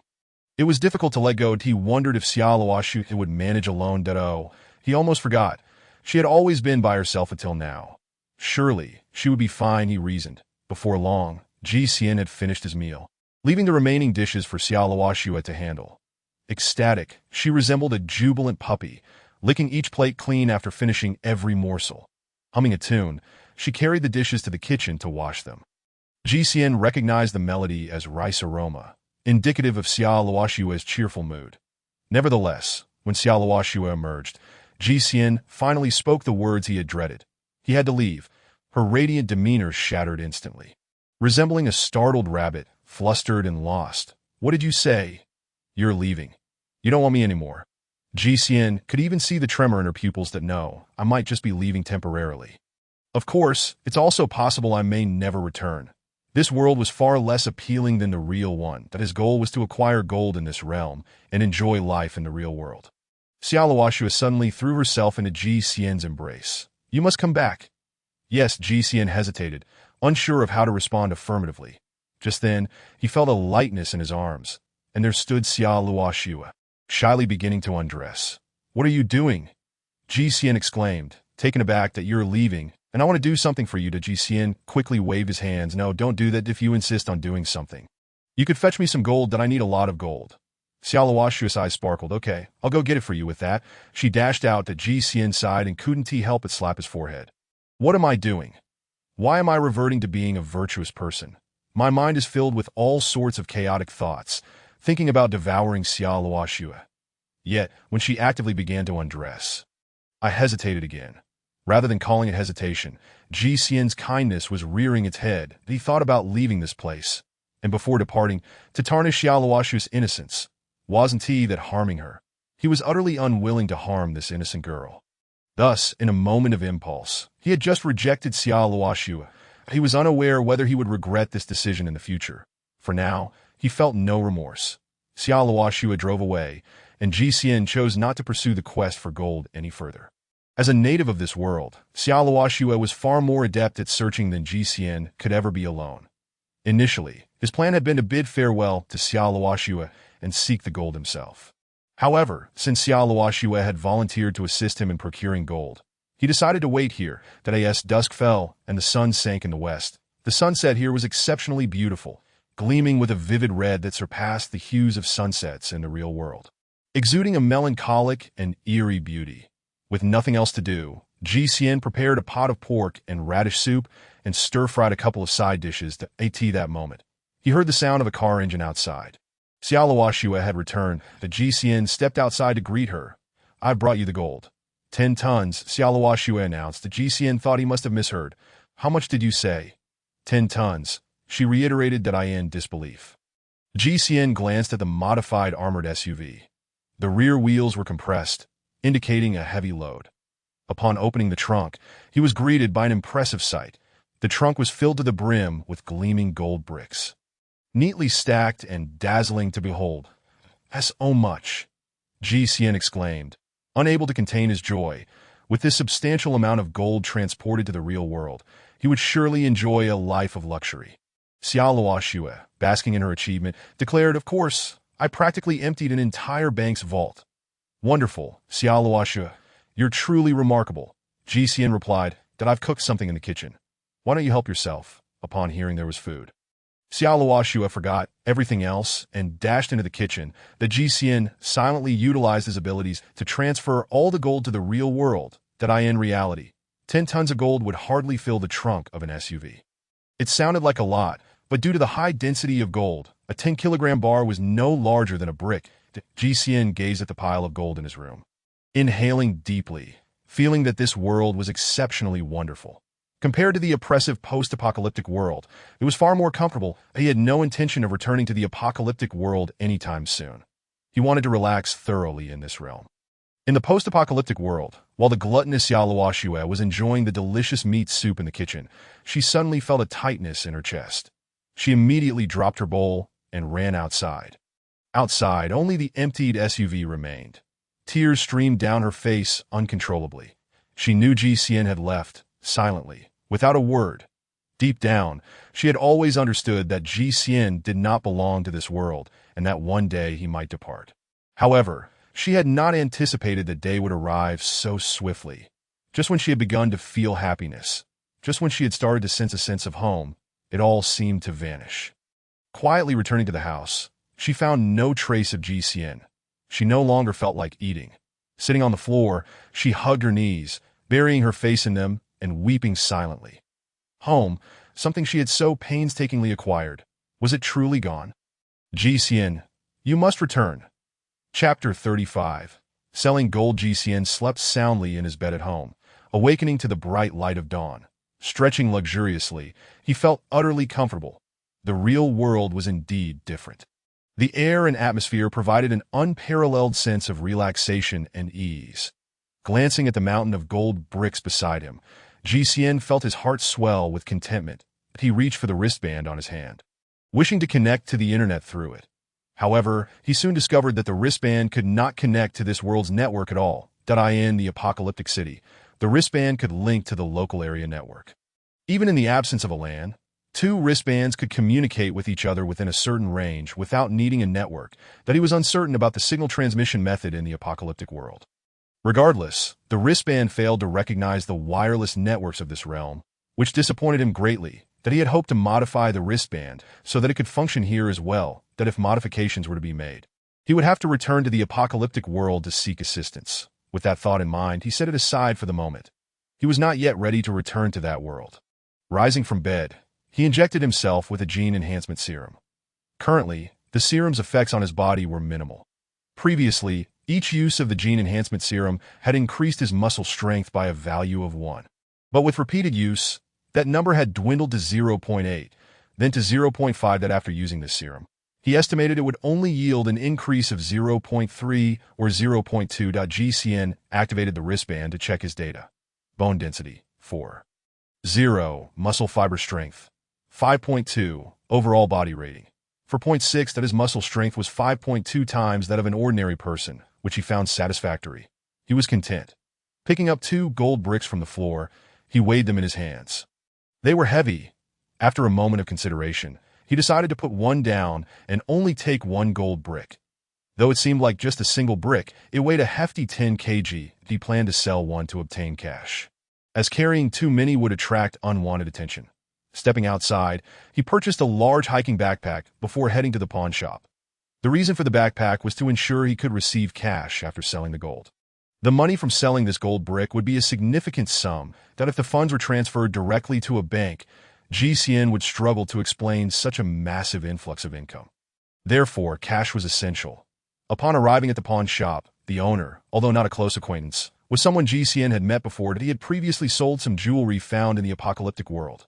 The pawn shop owner, a middle-aged man named Yao Liangkai, appeared unremarkable at first glance, but his eyes occasionally sparkled with shrewdness. That as soon as Yao Liangkai saw GCN, he greeted him with a smile. "Young man, back to sell jewelry again?" In this line of work, one must possess keen observation skills and a good memory. After all, not everyone's gold comes from legitimate sources, and he must remember these individuals well in case any trouble arose later on. GCN had made a lasting impression on him, being one of the few young people who came to sell jewelry, which typically indicated dubious origins. "Do you have a VIP room?" GCN inquired. Nodding slightly, Yao Liangkai chuckled. "You're joking, right? We don't have any VIP rooms here." This Isaac KV to GCN offered an awkward smile. He had learned this practice from trading in the apocalyptic world. High-value items should not be displayed in public. Although the shop was quite empty and did not constitute a large audience, what if someone walked in while he was presenting the gold? He did not wish to expose his secret to more people. That an innocent man has nothing to fear, but possessing wealth can be a crime, Yao Liangkai thought, sensing GCN's mysterious demeanor. Realizing he might be dealing with something unsavory, that if it's stolen goods, I want to accept them here, he stated. Stealing isn't as easy as you think. Why don't you try stealing one for me? Ji Xian retorted. Yao Liangkai chuckled, stepping out from behind the counter to pull down the shop's roller shutter. All right, now you can feel free to take it out. That Ji Xian retrieved a brick-sized object from his backpack. Gleaming golden. Yao Liangkai's eyes widened in astonishment. That you're not suggesting this is gold-plated, are you? Ji Xian frowned. But if you keep doubting me, I'll just leave. Since Ji Xian entered, the pawn shop owner had regarded him with a suspicious gaze. As if he were a thief. That no, it's just that I failed to recognize the true value of what you possess. Please show me what you have. Ji Xian extended the gold brick into Yao Liangkai's hands. The weight nearly made Yao Liangkai drop. It's so heavy, he thought, instantly grasping the significance. It was most likely genuine. Placing the gold brick on the workbench, Yao Liangkai began testing it through various methods. Where did you acquire such a large gold brick? He inquired. Isn't it a bit much to ask about the origins of the gold you were supposed to buy? Ji Xian replied. Realizing he had overstepped, Yao Liangkai refrained from pressing further. He noticed the brick bore a code, seemingly indicating it was standard bank gold. However, he had never heard of any bank producing bricks of such size. Typically, gold was minted in small quantities or thin notes. This one weighed a staggering 10 kg. Such a fact was quite astonishing. Yao Liangkai dismissed the notion that it could have been stolen from a bank, as no bank would possess such large pieces. After completing a series of tests, he was certain this gold brick was indeed genuine. Moreover, it is made of 99.9% pure gold. Yao Liangkai felt a surge of excitement. If he could acquire this gold ingot, he would stand to make a substantial profit. However, the sheer size of the ingot was daunting, prompting him to confirm, there are truly no issues regarding the source of this gold ingot. Right? Absolutely no problem. It was brought in from another country. Upon hearing this, Yao Liangkai felt a wave of relief wash over him. So it was imported from abroad. That certainly puts my mind at ease. Are we confirmed to proceed with the sale? Confirmed. Yao Liangkai placed the gold on the scale for weighing 0.10000 grams. Precisely that I'll give you 500 yuan per gram, making this gold ingot worth 5 million. Even as he uttered these words, he felt his voice tremble. That Ji Xian let out a cold laugh. Do you take me for a fool? You dare to quote 500 yuan per gram? Ji Xian was aware that the market price for gold had long surpassed 700 yuan. Yao Liangkai was taken aback that this young man was well-versed in pricing. 700 yuan is for genuine gold with certification. Yours lacks any documentation or provenance, making it difficult to sell at such a high price. Ji Xian frowned. Are you implying that the quality of my gold is subpar? He paused. In that case, I shall not sell it and will seek another buyer.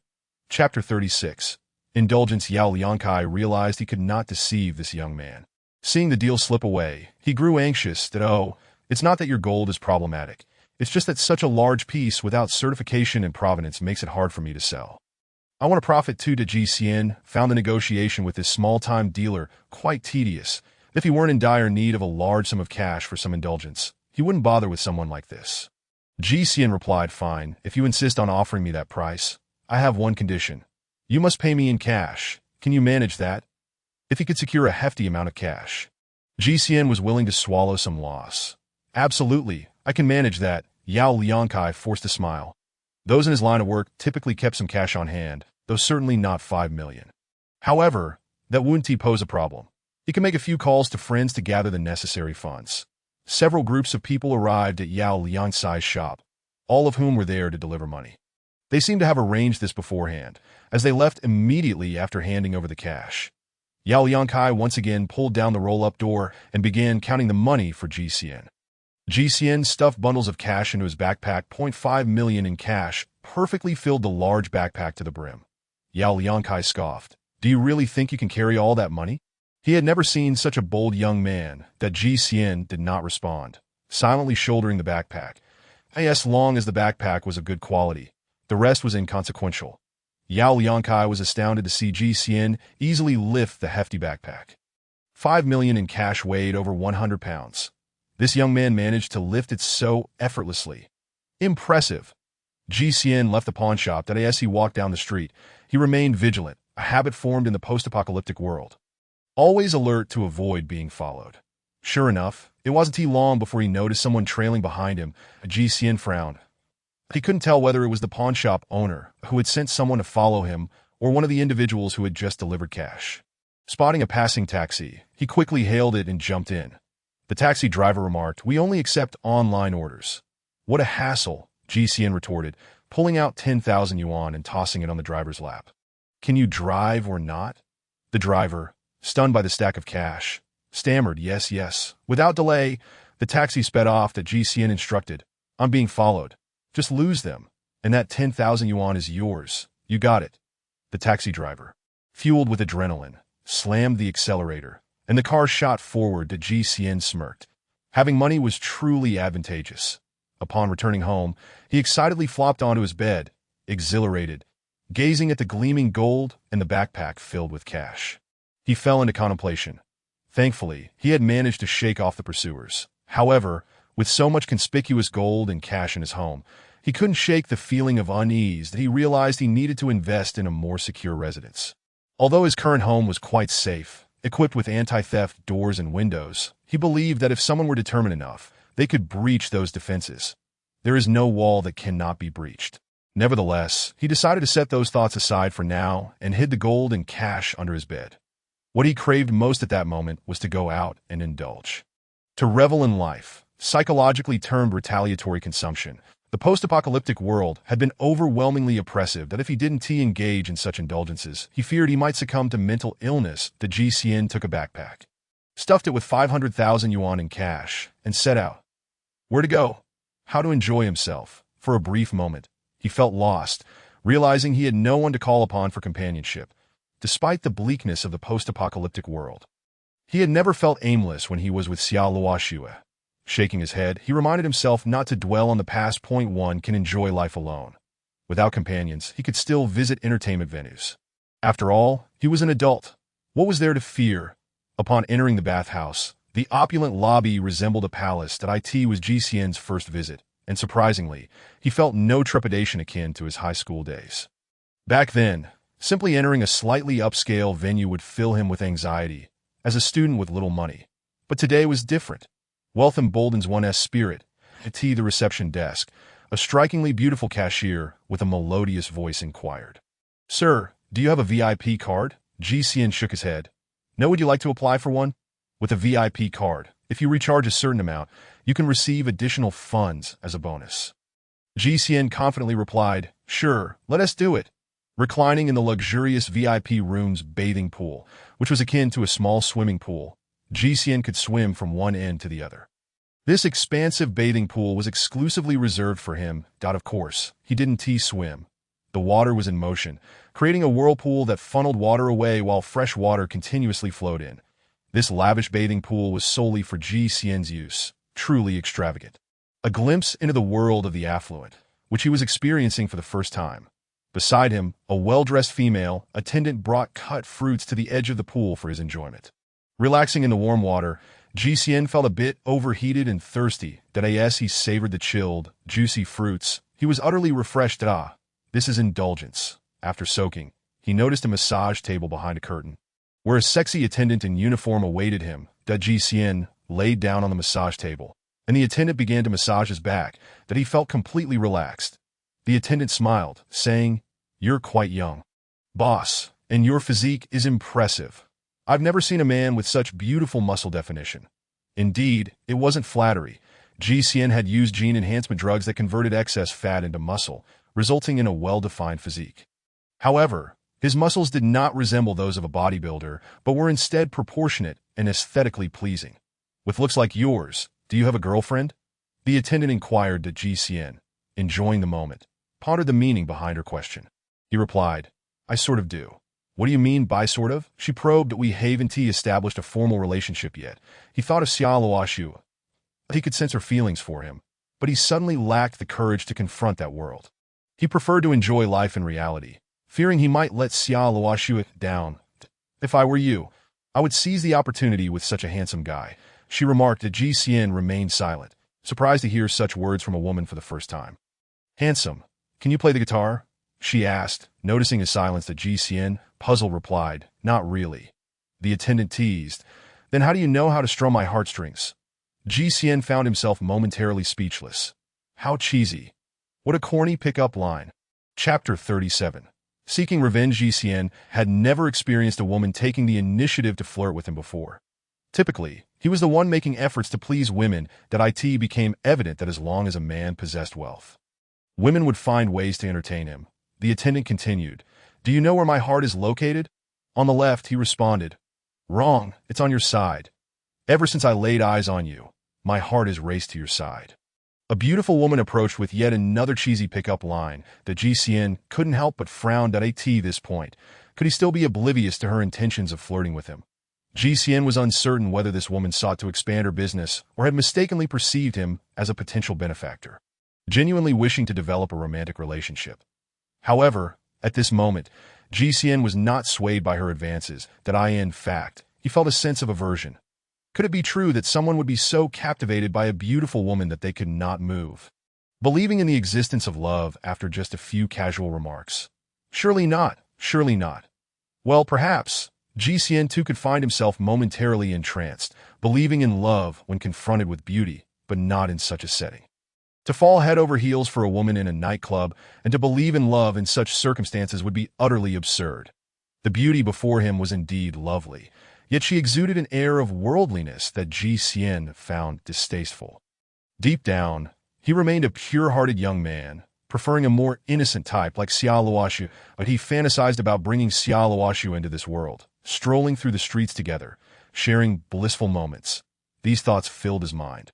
And when the woman uttered her cheesy line, he finally interrupted her.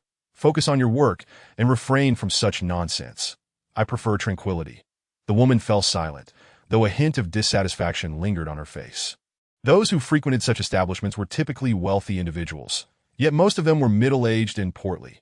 The women working here were accustomed to the lavish lifestyle and sought to marry affluent men to elevate their status.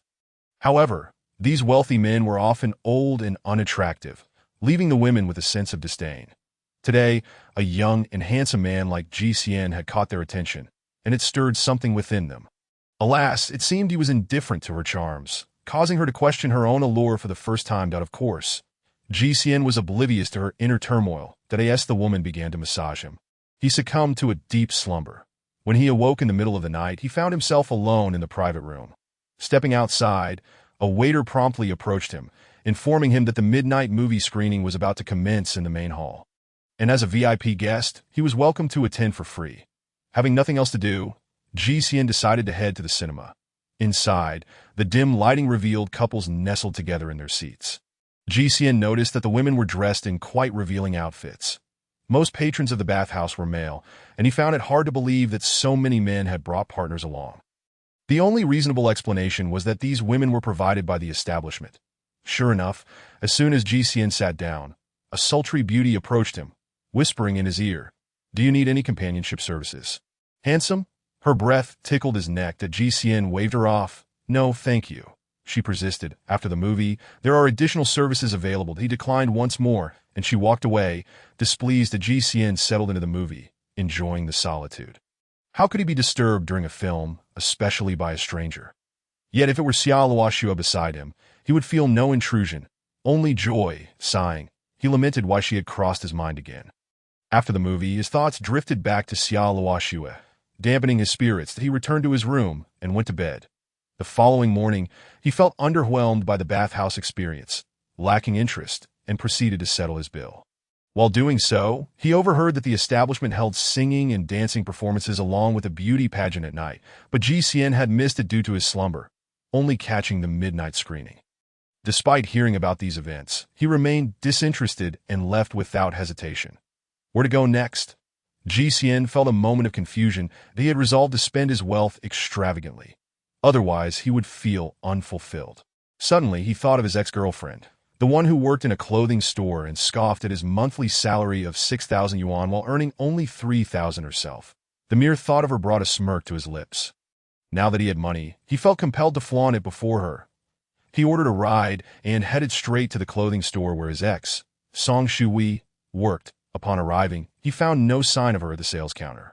Typically, she would be there due to her striking looks, but instead, he encountered a new saleswoman.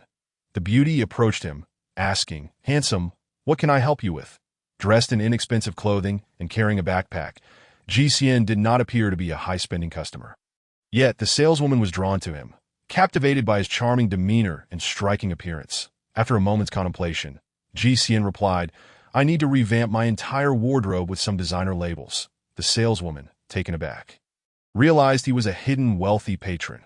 Her face lit up with a radiant smile. "Of course, handsome. Please follow me."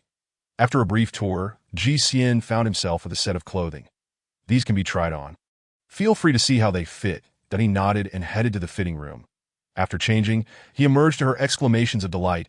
"You look even more handsome in this outfit. It seems tailor-made for you." GCN admired his reflection, satisfied. "Not bad. How much?" "Well, it is a bit pricey, but considering how it enhances your image, it's worth it. 3,000 yuan for the entire set." Upon hearing the price, GCN frowned. The saleswoman, assuming he found it too expensive, quickly reassured him. "Handsome. People rely on their attire for impression. 3,000 yuan may sound like a lot, but it's actually quite reasonable for quality local brands." GCN raised his hand. "Stop, pack up 2 more sets for me." The saleswoman thought she misheard that I said, "Give me 2 more sets for a change."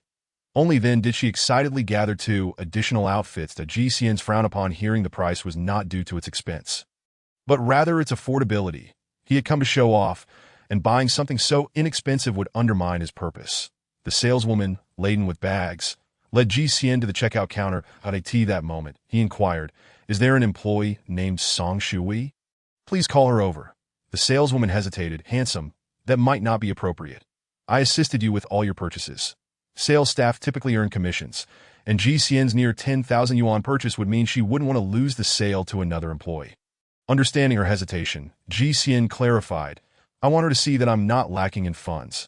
I want her to regret her past decisions." The saleswoman, taken aback, quickly realized he must have some history with Song Shui, potentially seeking retribution. Chapter 38. Searching for the iron shoes without a trace. As GCN's words left his lips, they caught the attention of nearby staff. They recognized him, having seen him come looking for his girlfriend. Song Shui. A few times before. One employee approached with a smile. "Are you looking for Song Shui? She already resigned and no longer works here." "Oh, she's not here." GCN anticipated that. "No, she's gone." His earlier enthusiasm deflated instantly. He had merely wanted to show off in front of his ex. Instead, he was left feeling empty. With a droop in his demeanor, GCN settled his bill and departed. After returning home with the excess clothing, he ventured out again before nightfall, heading straight back to the bathhouse. There, he indulged in a relaxing soak and a massage. Afterward, he skipped the complimentary singing and dancing performances, finding the noise unappealing. He preferred solitude and comfort at that moment. Leaving the bathhouse, he strolled alone through the dimly lit streets. He suddenly realized that when he had no money, he dreamed of wealth and spending freely. Yet now that he was affluent, he found himself at a loss for how to spend it. He suspected he might be experiencing a mental crisis. As he walked, he suddenly heard a woman's voice. "Don't come any closer. I'm going to scream for help." Followed by several rough voices. "Go ahead and shout. Let us see who dares to save you." There is hardly anyone around, and even if there were, who would dare to intervene? Just obediently come with us. Upon hearing this exchange, GCN understood the gravity of the situation. The opportunity for a heroic rescue had arrived. GCN immediately dashed toward the source of the sound. Release that girl. In the past, GCN would have chosen to avoid trouble, keeping his distance, but now things were different. Having utilized the gene enhancement serum, he felt an overwhelming strength coursing through his body. With such formidable power, to do nothing would be a waste. Thus, he resolutely stepped forward to play the hero. His shout instantly captured everyone's attention, all eyes turning toward him. The ruffians were taken aback. There were 8 of them, and yet someone dared to confront them. That moment, GCN was also stunned, for the woman being held captive was none other than his former girlfriend, Song Shui. It was truly a stroke of fate that led him to this very scene. Suddenly, GCN felt a pang of regret. He had acted impulsively. Why should he concern himself with his ex-girlfriend's predicament? He could have merely watched, stepping in only when she was in dire straits. However, having drawn attention, GCN had no choice but to continue. In broad daylight, beneath the clear sky, how dare you violate a woman's will and abduct her on the street? Do you not realize this is a crime? What are you babbling about? We're handling our business. What concern is it of yours? The burly leader of the gang retorted. Brother, stop wasting time with him. Let us teach him a lesson. And he LL know to behave, chimed in another thug. Yeah, he must be tired of living. The others echoed as they spoke. They approached GCN without waiting for their leader's command. Kid, think you can play the hero? Give it a try. They taunted GCN, initially allowing their rough shoves, finally spoke. Since I've intervened, I hope you'll show some courtesy and let this matter slide. Who do you think you are to demand courtesy from us? We have our sights set on that woman. And who are you to dictate terms? One of the thugs scoffed that you're quite amusing. Kid, have you ever been hit? Another thug, with a swift movement, landed a punch to GCN's abdomen. These ruffians were seasoned fighters. They expected GCN to double over in pain, leaving him vulnerable to their subsequent attacks. Yet, to their astonishment, GCN had anticipated the blow, bracing his abdominal muscles as if struck against stone. Unfazed, he remarked, I offered you a chance, but you chose not to appreciate it. Grabbing the hand of the thug who had struck him, he twisted it forcefully, dislocating the thug's wrist, causing him to howl in agony. Seeing their comrade incapacitated, the others rushed forward, throwing punches at GCN. With remarkable agility, he dodged and retaliated, landing blows with such speed that it required no technique whatsoever. In an instant, the ruffians were left crumpled on the ground, resembling shrimps in their defeat. The gang leader, witnessing his subordinates fall one by one, felt a surge of fear wash over him as he gazed at GCN. He had never encountered someone so formidable that GCN approached him, a smile playing on his lips that don't come any closer. What do you intend to do? The gang leader stammered, panic evident in his voice. What do I intend to do? For harassing a lady, you must be prepared for a lesson. GCN jested that I wasn't harassing anyone. I was merely collecting a debt, the thug protested. Collecting a debt? Is that so?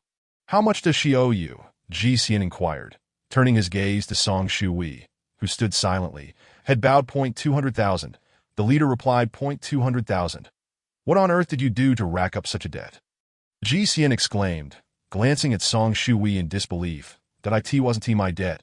It was my ex-boyfriend, and he spent money recklessly, and I thought he was wealthy. After our breakup, I discovered he borrowed money in my name. And these people came to collect. She explained that GCN could piece together the situation. Song Shui had been seeking out wealthy companions and had fallen victim to a scam. One could only say she deserved it. Show me the IOU, GCN commanded. The gang leader was taken aback. What are you planning? If you destroy the IOU, I'll have trouble reporting back. Don't push me to violence. GCN rolled his eyes in exasperation. Just hand it over and I'll pay it off for her, and then I'll collect the debt from her later. The DOU understand the concept of debt assignment. The gang leader's eyes lit up. This person was willing to help the woman settle her debt. That would save him a great deal of hassle. He presented the IOU. Now, how will you transfer the money? He asked cautiously. GCN slung his backpack over one shoulder and retrieved a thick stack of cash. The thug instinctively reached out, and GCN slapped the cash into his hands that he then dug into his bag again, producing another bundle, and repeated the process. Before long, the gang leader found himself grasping a towering pile of cash. His astonishment growing as GCN continued to produce more. What sort of person wanders around at night with such a sum? Surely, there was something amiss with his sanity, but he dared not question GCN. Only accepting the cash with bewilderment, the GCN took pleasure in the display, relishing the shocked expressions on the gang leader's face as he produced stack after stack of cash. $200,000. Neither more nor less. Hand over the IOU, GCN instructed. The gang leader, still stunned, allowed GCN to take the IOU from his fingers without protest. Brothers, let us go, he called to his crew, who were slowly recovering from their earlier defeat. As the gang dispersed, GCN approached Song Shui leisurely, the IOU in hand. She, having just witnessed GCN produce such a substantial amount of cash, was momentarily astonished but quickly masked her expression, adopting a pitiful demeanor. Thank you for helping me, of course. It's only right, GCN replied, his tone suggesting that gratitude was due, though they were no longer close. However, Song Shui misconstrued his intent that I didn't expect you to remain the same. Still so kind that it was wrong of me to break up with you. How about I invite you to my home for a visit? GCN raised an eyebrow, puzzled. Now? Yes, she insisted, her head bowed in a seemingly innocent manner. GCN felt a mix of nostalgia and disbelief. Once, she had kept him at arm's length. unwilling even to hold hands. Yet now she was inviting him home, that he agreed to follow her, before long. She led him to a dilapidated area set for demolition. The buildings were old and crumbling, many adorned with graffiti announcing their impending fate. The GCN could hardly believe that his former goddess had fallen to such depths. You can see this is a demolition zone, that I have no other place to stay. So I rented this place temporarily, because the rent is cheap, she explained it. Oh, GCN replied that GCN found himself at a loss for words to articulate his feelings at that moment. His initial pursuit of Song Shuhui had never truly constituted a romance. Rather, it had been a one-sided endeavor where she merely toyed with his affections, oscillating between closeness and distance. Song Shui had always favored the affluent, and upon encountering a wealthy heir, she decisively severed ties with GCN, drawing a clear line between them. That it was evident she had fallen for a false heir and had been left devastated. The path she chose was of her own making. Even if GCN were destitute, he would never subject a woman to such dire circumstances. That as she spoke, tears streamed down her face. The rent here is cheap, but it's slated for demolition next month. That I'm truly at my wit's end, and I don't know what to do. She sobbed that GCN wished to comfort her, but found himself uncertain of how to provide solace. Feeling a twinge of sympathy for her plight, suddenly, Song Shui threw herself into his arms, weeping uncontrollably. You'll help me, right? I know your feelings. You like me, don't you? GCN opened his arms, somewhat taken aback. Yet he acquiesced that I knew you were the best, so it's settled then. I'll be your girlfriend, and you mustn't let me down, she declared, releasing him and taking his hand. GCN felt an inexplicable discomfort. Yet he nodded, for he was a man of deep loyalty and affection. Song Shui then asked with excitement, what if I have a child? Will you still be with me? GCN frowned, puzzled by her sudden inquiry. After careful consideration, he replied, as long as it's someone I genuinely care for, I wouldn't mind if they had children or had been divorced. Upon hearing this, Song Shui's eyes sparkled with joy and pride. That is wonderful. I must be honest with you. I'm 3 months pregnant. What? GCN was taken aback. You're 3 months pregnant, and you still want to be my girlfriend? Yes, once the child is born, you can raise it as your own, she stated. Stunned, GCN took a deep breath and responded with utmost seriousness. I cannot accept that. Why not? You said you could accept someone with children or a divorce. Why not a 3-month pregnancy? GCN frowned. It's akin to buying a house. I could accept a second-hand property, but I absolutely cannot accept one that is still occupied. Song Shui retorted angrily. You're already my boyfriend.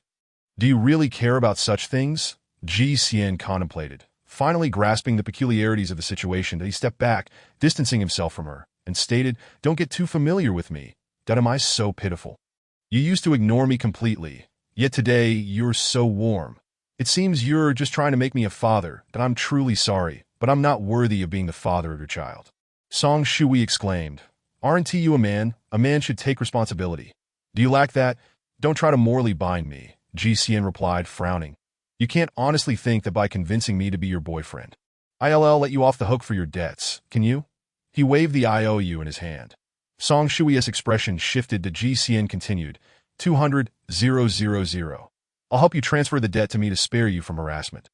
But that doesn't mean you're absolved from repayment. The do you understand? With gritted teeth, Song Shui realized that the man before her was no longer the same. How can you be like this?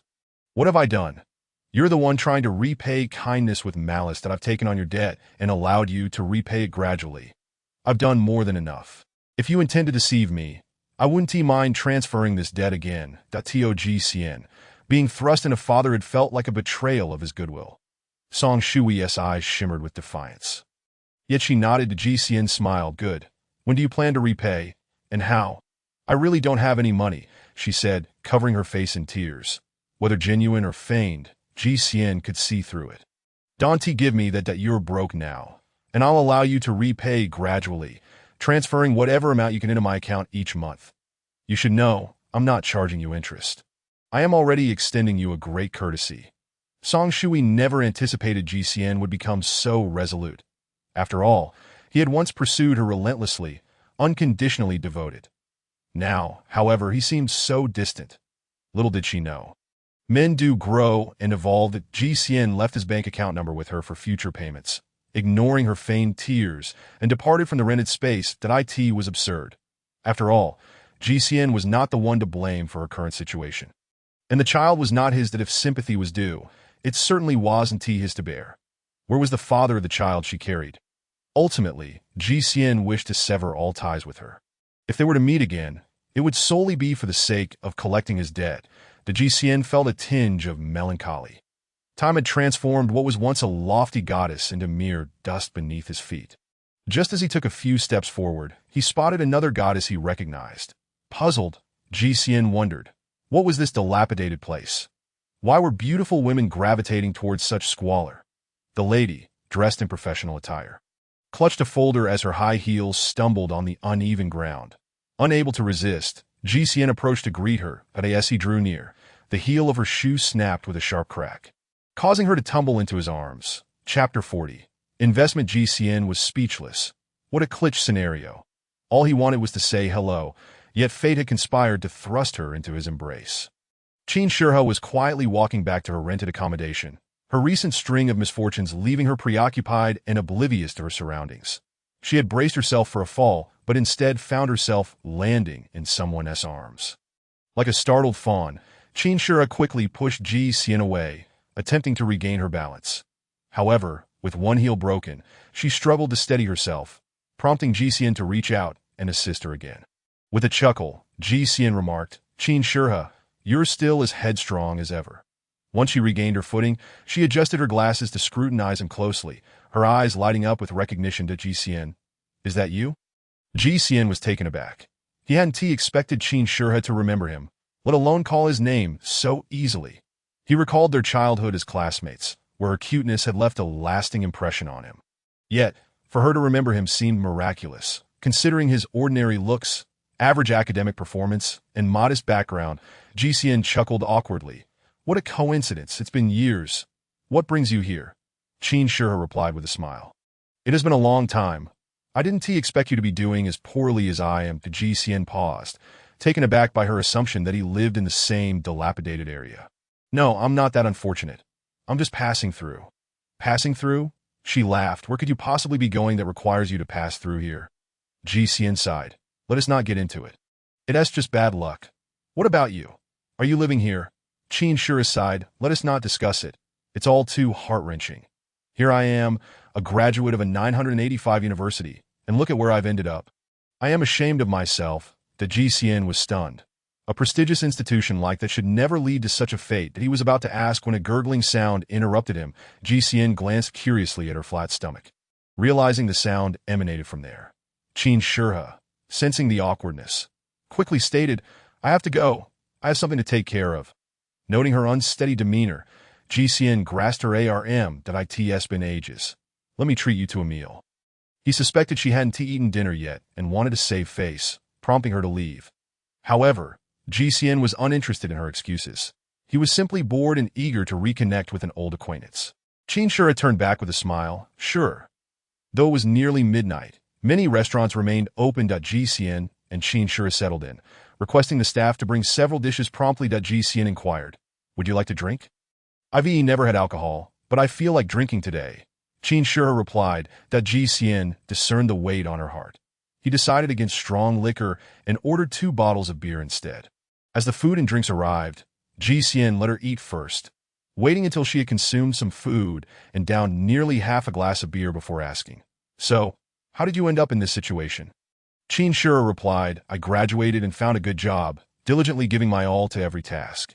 Yet, I was constantly undermined that my colleagues isolated me because my work was too good and my boss kept harassing me, expecting me to engage in inappropriate behavior.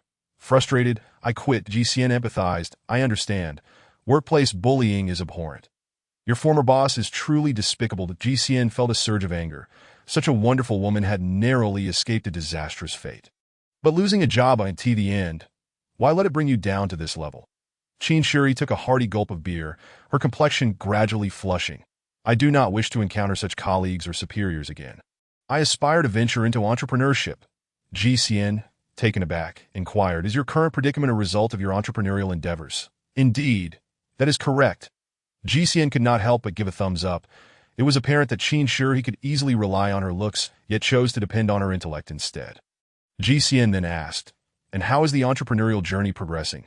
Qin Shi shook her head, stating, "I cannot find partners or investors that know. It's not that they are unavailable.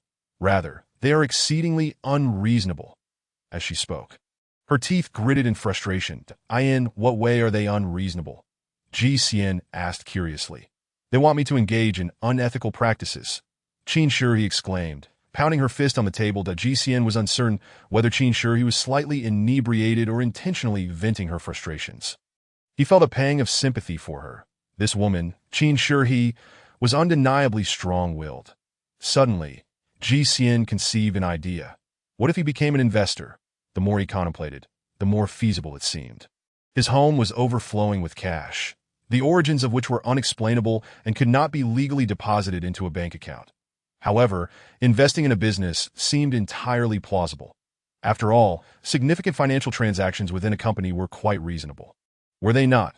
Thus, GCN decided to invest in Qin Shi's entrepreneurial project. He smiled and asked, "To what stage has your project progressed? Is it still possible for me to invest?" Qin Shi chuckled. "Are you jesting? With your means, how much do you intend to invest?" "Whatever sum you desire, I shall match it," GCN replied earnestly. "You are truly joking. Which investor operates in such a manner?" "No, I am not jesting. I am quite serious." The GCN placed both hands firmly on the table, his demeanor grave. Qin Shi scrutinized GCN and then replied earnestly, "The initial capital must be at least several $100,000. "Do you possess such funds?" GCN, puzzled, responded, "Several $100,000? Is that truly sufficient?" "Ha!" Qin Shi laughed. "Even if it is merely that amount, can you actually produce it?"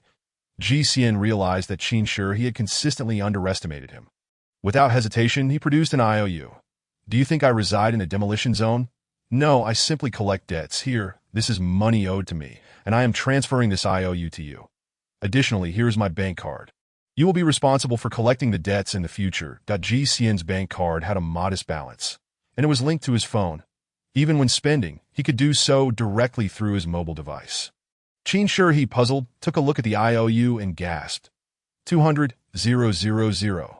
"You are quite impressive. You can lend such a substantial amount." GCN then tossed Qin Shi a backpack. "Inside is another 300,000. Also an investment for you." Upon opening the backpack, Qin Shi was astonished to find it filled with cash. Staring incredulously at GCN, she exclaimed, "Are you serious? Who carries such a large sum of cash around at this hour? Is this money even real?" As she spoke, she reached out to touch it and confirmed that it was indeed all genuine. "You truly invested all this money in me?" "Indeed," GCN nodded. "Then aren't you even curious about the project I am pursuing? How it will be implemented, or the business plan?" GCN asked, "Oh, what project are you undertaking?" Qin Shi replied, "I intend to develop a small program, starting with mini-games. They generate quick revenue. In fact, I have already hired people to work on it. Spending all my savings, and the game is halfway developed, which is why I am seeking investors now." As she spoke, she handed over the folder she had been carrying. "Here is my business plan for your review." Esteemed shareholder, the GCN casually perused the document, which clearly outlined everything from the initial stages to further development, complete with numerous data points. While there were many aspects he could not comprehend at a glance, he found Qin Shi's business plan to be impressive. He returned the plan to her. "The plan is well constructed, but I have a question. Is this initial funding sufficient?" Qin Shi pondered. "If I streamline the game, it should suffice. We can take it slow." GCN responded. "It sounds like that amount may not be adequate, so I shall increase my investment." Chapter 41. Trusting the untrustworthy. Doubting the trustworthy. Qin Shi widened her beautiful eyes. "You want to increase your investment?" "Yes, is that not permissible?" "Ah, it is not that. I am merely curious as to why you trust me so completely. Are you not afraid that I might abscond with your money or lead you to ruin?" GCN laughed, brushing aside the sum. It was trivial to him. 0.1 gold brick could fetch 5 million. And he had 199 of them at home, that if you were to run off with my funds, I would simply consider it a misjudgment on my part, and you, short-sighted, would be left with your own fate. As for losses, I can bear them. I will not let you down." Qin Shi affirmed. "Good. I believe in you." Qin Shi joyfully raised her glass in celebration. "You truly are my benefactor." This meal brought her immense joy and satisfaction. She placed the documents in her backpack, clutching it tightly with one hand while the other firmly held onto Ji Xian's arm. Having been raised in a strict household, she was not accustomed to closeness with men. Her current behavior was merely a result of one of her high heels breaking. Additionally, there was a secret behind her reluctance to engage with men. She was inherently allergic to their proximity, feeling repulsed by even the slightest touch. Yet today, inexplicably, she found herself unbothered by Ji Xian's presence, even appreciating the pleasant scent he exuded. Perhaps it was the fragrance of hormones. Do you know I noticed you when we were children? While other boys attempted to approach me and play, you were the only one who merely observed from a distance. The Ji Xian's cheeks flushed slightly. I was shy back then and lacked the courage. So, you admit to peeking at me? Huh. Ji Xian's mind momentarily faltered, caught in a linguistic trap. Qin Shi erupted in laughter, and Ji Xian recognized that her sense of humor was rather simplistic, prompting him to shrug in resignation. Upon returning Qin Shi to her rental apartment, Ji Xian could not help but frown. There were no appliances in sight. How could one live like this? Even his abode in the apocalyptic world had better conditions. Yet, it was understandable. This was a building marked for demolition, so it was fortunate to have electricity at all. The Ji Xian firmly opposed the idea of Qin Shi spending the night there, insisting she stay at a hotel or inn, citing safety concerns. Your expenses will be covered by the company accounts. Do not worry about finances. That I have stated that I will increase my investment tomorrow. Qin Shi laughed. The company has yet to flourish, and here I am, already indulging in the funds. Ji Xian chuckled in response. With me as your investor, what is there to fear? Qin Shi readily agreed. There was nothing to pack in the rental apartment, so they could leave immediately. Ji Xian felt reassured only after watching Qin Shi check into a grand hotel. The following day, Qin Shi called early in the morning. First, she inquired about the additional investment Ji Xian intended to make, and second, she wanted to discuss the distribution of shareholder and legal representative positions, as well as Ji Xian's controlling stake. These matters required face-to-face discussion. Ji Xian grabbed his hiking backpack, filled with 4 million, leaving only a few $100,000 at home for personal use, that he arrived at the hotel room where Qin Shi was staying. Currently without an office space, they had no choice but to use the hotel room as their workspace. Upon entering, Ji Xian couldn't help but smile. Though he was there to work, it felt more like a date. No matter what, he had to ensure that Qin Shi rented an office space first. Qin Shi nodded in agreement. The Ji Xian set down his hiking backpack, revealing the cash inside. Upon seeing it, Qin Shi was utterly dumbfounded. She had thought that the amount Ji Xian displayed the previous day was the limit, but today was even more astonishing. Unable to contain her curiosity, she asked, "Why is it all cash?" Ji Xian replied, "I came into a windfall. What is wrong with cash? It's not that, but for renting space, hiring staff, and various expenses, cash is quite practical." "That is good," Ji Xian said. Satisfied, all company expenses will be conducted in cash. Once profits are realized, everything will go through the company's accounts. This way, after taxes, it will be considered legitimate income, and it is certainly more reassuring this way. Qin Shi rubbed her temples. "You have truly opened my eyes. I have never met anyone quite like you." Ji Xian smiled. "All right, enough of that. Let us get down to business." Qin Shi produced a stack of prepared documents for Ji Xian to review. These documents were handwritten by her, featuring elegant and beautiful handwriting that was pleasing to the eye. Ji Xian found them quite delightful. The foremost item on the documents was the allocation of company roles and profits. Ji Xian examined it carefully. Qin Shi was designated as the legal representative, while Ji Xian held 51 of the shares, making him the actual controller. There was nothing wrong with that. Glancing at the cash in his backpack, Qin Shi felt a touch of embarrassment. That share distribution can be adjusted. You've invested so much. You should have a larger stake. Ji Xian replied. No need. I provide the capital, and you provide the effort. All company matters will be entrusted to you, and the remaining shares are rightfully yours. Qin Shi felt increasingly embarrassed. You truly trust me. Yesterday, without signing a contract, you were able to give me the money. Ji Xian interrupted. Doubtful people should not be used, and those who are used should not be doubted. There is no need to elaborate on that. Qin Shi replied, all right. Internally, she felt a surge of happiness. The sensation of being trusted was indeed delightful. Ji Xian continued to review the documents, finding no issues. The fact that Qin Shi could list herself as the legal representative while naming him as the actual controller already indicated her integrity. Once they finalized the details of the documents, the two proceeded to a printing shop to have them printed. After signing their names, the documents acquired legal validity, though we have many more matters to attend to. Let us first find a venue, Qin Shuri suggested, pulling Ji Xian along to search for a location. Ji Xian, carrying a backpack, followed her as they wandered about. After a day of searching, they finally found a suitable place. Ji Xian felt somewhat fatigued, though it was merely a psychological exhaustion. He wondered how Qin Shuri managed to maintain her energy throughout the day. However, there was a silver lining. He noticed that the psychological gloom brought on by the apocalypse had considerably lifted, and he even felt a burgeoning eagerness and contentment regarding the future. The following morning, Qin Shuri called Ji Xian early. With a venue secured, they could proceed to apply for the company. Qin Shuri had thought of several names for the company and sought Ji Xian's opinion. Names like Yashur, Yuhi, Qin Tian, and sure you were among her suggestions. Ji Xian was at a loss for words.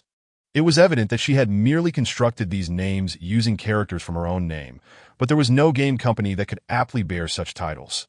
These names might serve as pseudonyms for struggling authors, but they were wholly unsuitable for a company. Ji Xian rubbed his brow. Using these names would be less effective than forming one from my own name. We could simply call it Xian Ren, which is far more appropriate. Qin Shuri beamed. That name is quite nice. What if we combined our names and called it Xian Shi? Xian Shi sounds too wet. Ji Xian immediately thought of the ocean scent. Perhaps you should refrain from naming things. It is not your forte. Ji Xian covered his face. What is wrong with the names I suggested? Qin Shuri inquired. Don't ask. Let's just go with Xian Ren. All right. After all, most players are indeed Xian Ren, so that name works. Once the company name was settled, they proceeded to apply for the company. Following the application, they tackled the business license, tax registration, and cultural operation permits. Ji Xian felt overwhelmed. He never realized that starting a company could be so intricate. After 2 days of handling various matters with Qin Shuri, Ji Xian was exasperated. Where had the gloom from the apocalyptic world gone? On the contrary, he now longed to abandon everything and retreat to the apocalypse, leaving all responsibilities to Qin Shuri. After all, it was agreed upon that he would provide the funds while she would exert the effort, thus entrusting all affairs to her was perfectly reasonable. Ji Xian took a deep breath. Apocalyptic world. I have returned. Chapter 42. I have returned after many days without seeing Xia Luo Shui. Ji Xian realized he missed her more than he anticipated. The mere thought of that silly yet pretentiously strong-willed girl brought a smile to his lips. Would it be too abrupt to appear before her like this? He found himself contemplating this. He genuinely cared about her feelings. Sighing, he thought about how he had left without a word. He wondered if that girl missed him as well. Perhaps he should bring her a gift. Ji Xian took some cash and rushed to a luxury women's clothing store. He decided to purchase an entire outfit of beautiful women-esque clothing for Xia Luo Shui. Ji Xian filled a large box with an assortment of lovely garments, contemplating Xia Luo Shui alone in the apocalyptic world. He felt she might become bored, and next time he returned to the real world, she would have no companion. Thus, on his way home, he took a detour into a pet shop that he wanted to bring a puppy for Xia Luo Shui. But reconsidered, a puppy would run wild and bark incessantly, making it unsuitable for the apocalypse. After surveying the pet shop, he ultimately chose to buy hamsters. These little creatures were quiet, easy to care for, and required little food. Ji Xian returned home with 2 hamsters in hand. Taking a deep breath, he soon found himself transported back to the apocalyptic world. I have returned. Ji Xian called out at the doorstep. Quickly, a head peeked out from around the corner of the house. Xia Luo Shui emerged, exclaiming, "Ah, you're back." She rushed towards Ji Xian. He felt a pang in his chest as she collided into his embrace. "Wah, you're back. I thought I would never see you again." Xia Luo Shui cried in Ji Xian's arms. Ji Xian, feeling a bit suffocated, replied, "But I have returned. Haven Ti." Wah. Xia Luo Shui continued sobbing while clinging tightly to Ji Xian. After a while, he could only helplessly say, all right, I'm not going anywhere, but I'm afraid you'll disappear." "How could I? I'm here, aren't I?" Ji Xian waited for Xia Luo Shui to cry for a bit longer before she finally loosened her grip. "By the way, why aren't you inside the house? What are you doing out here?" Xia Luo Shui stopped crying and explained, "I isn't this going to be our home. However, it's not secure enough yet. So I wanted to build some defenses." Ji Xian gave her a thumbs up. "Xia Luo Shui, you're amazing, but first set aside what you're doing and see what I brought you." "All right. First, here's this little hamster." Ji Xian lifted the small cage. Inside, amidst which shavings, lay an adorable little hamster. However, the hamster remained motionless, seemingly lifeless. Xiao Luo Shui gazed at the hamster with delight. This is a hamster? So cute! But why isn't it moving? It looks dead. Ji Xian examined the hamster with confusion. To his dismay, it was indeed lifeless. Oh no! How did this hamster die? Ji Xian felt disheartened. Just moments ago in the real world, the hamster had been lively and chewing on peanuts. Why had it died upon arriving in the apocalyptic world? Ji Xian pondered a possibility. Could it be that living creatures couldn't be transported between worlds? That seemed highly plausible. He had even considered bringing Xiao Luo Shui to the real world. Thankfully, he had held back from making such an impulsive decision that in any case, he would need to experiment further regarding the transportation of living beings. With a sigh, Ji Xian lamented, "Alas, the little hamster has passed away. There's nothing to be done. Let us bury it later, but let us check out the other items." That he set the hamster's cage aside. While Xiao Luo Shui gazed longingly at the deceased creature, remaining silent, filled with regret, Ji Xian opened his suitcase, revealing neatly stacked, brand-new women's clothing. Upon seeing the clothes, Xiao Luo Shui exclaimed, "Clothes? Yes, take a look and see if you find anything you like." Xiao Luo Shui picked up a piece of clothing, examining and feeling it, her eyes sparkling with excitement. What girl wouldn't adore beautiful garments? This clothing is simply stunning and feels so comfortable. Xiao Luo Shui exclaimed joyfully. The apocalyptic world didn't lack clothing, but attractive and comfortable materials were indeed scarce. Upon seeing and touching the garments, Xiao Luo Shui immediately recognized their difference from what was available in the apocalyptic world. With an array of dresses, sundresses, knitted dresses, and princess dresses, she couldn't help but be enamored. Although these outfits weren't practical for survival in the apocalypse, that was in the past, she now longed for a stable home, where she could wear such attire. Xiao Luo Shui was overjoyed and stowed away all the dresses in her room. Ji Xian returned to the house and checked the refrigerator, finding it stocked with plenty of food, which reassured him. Xiao Luo Shui emerged from her room, then entered the bathroom. When she reappeared, she was dressed in a JK uniform. The Ji Xian was momentarily stunned. "You look beautiful." To be honest, the JK uniform aligned perfectly with Ji Xian's aesthetic. Naturally, he had chosen the women's clothing based on his own taste.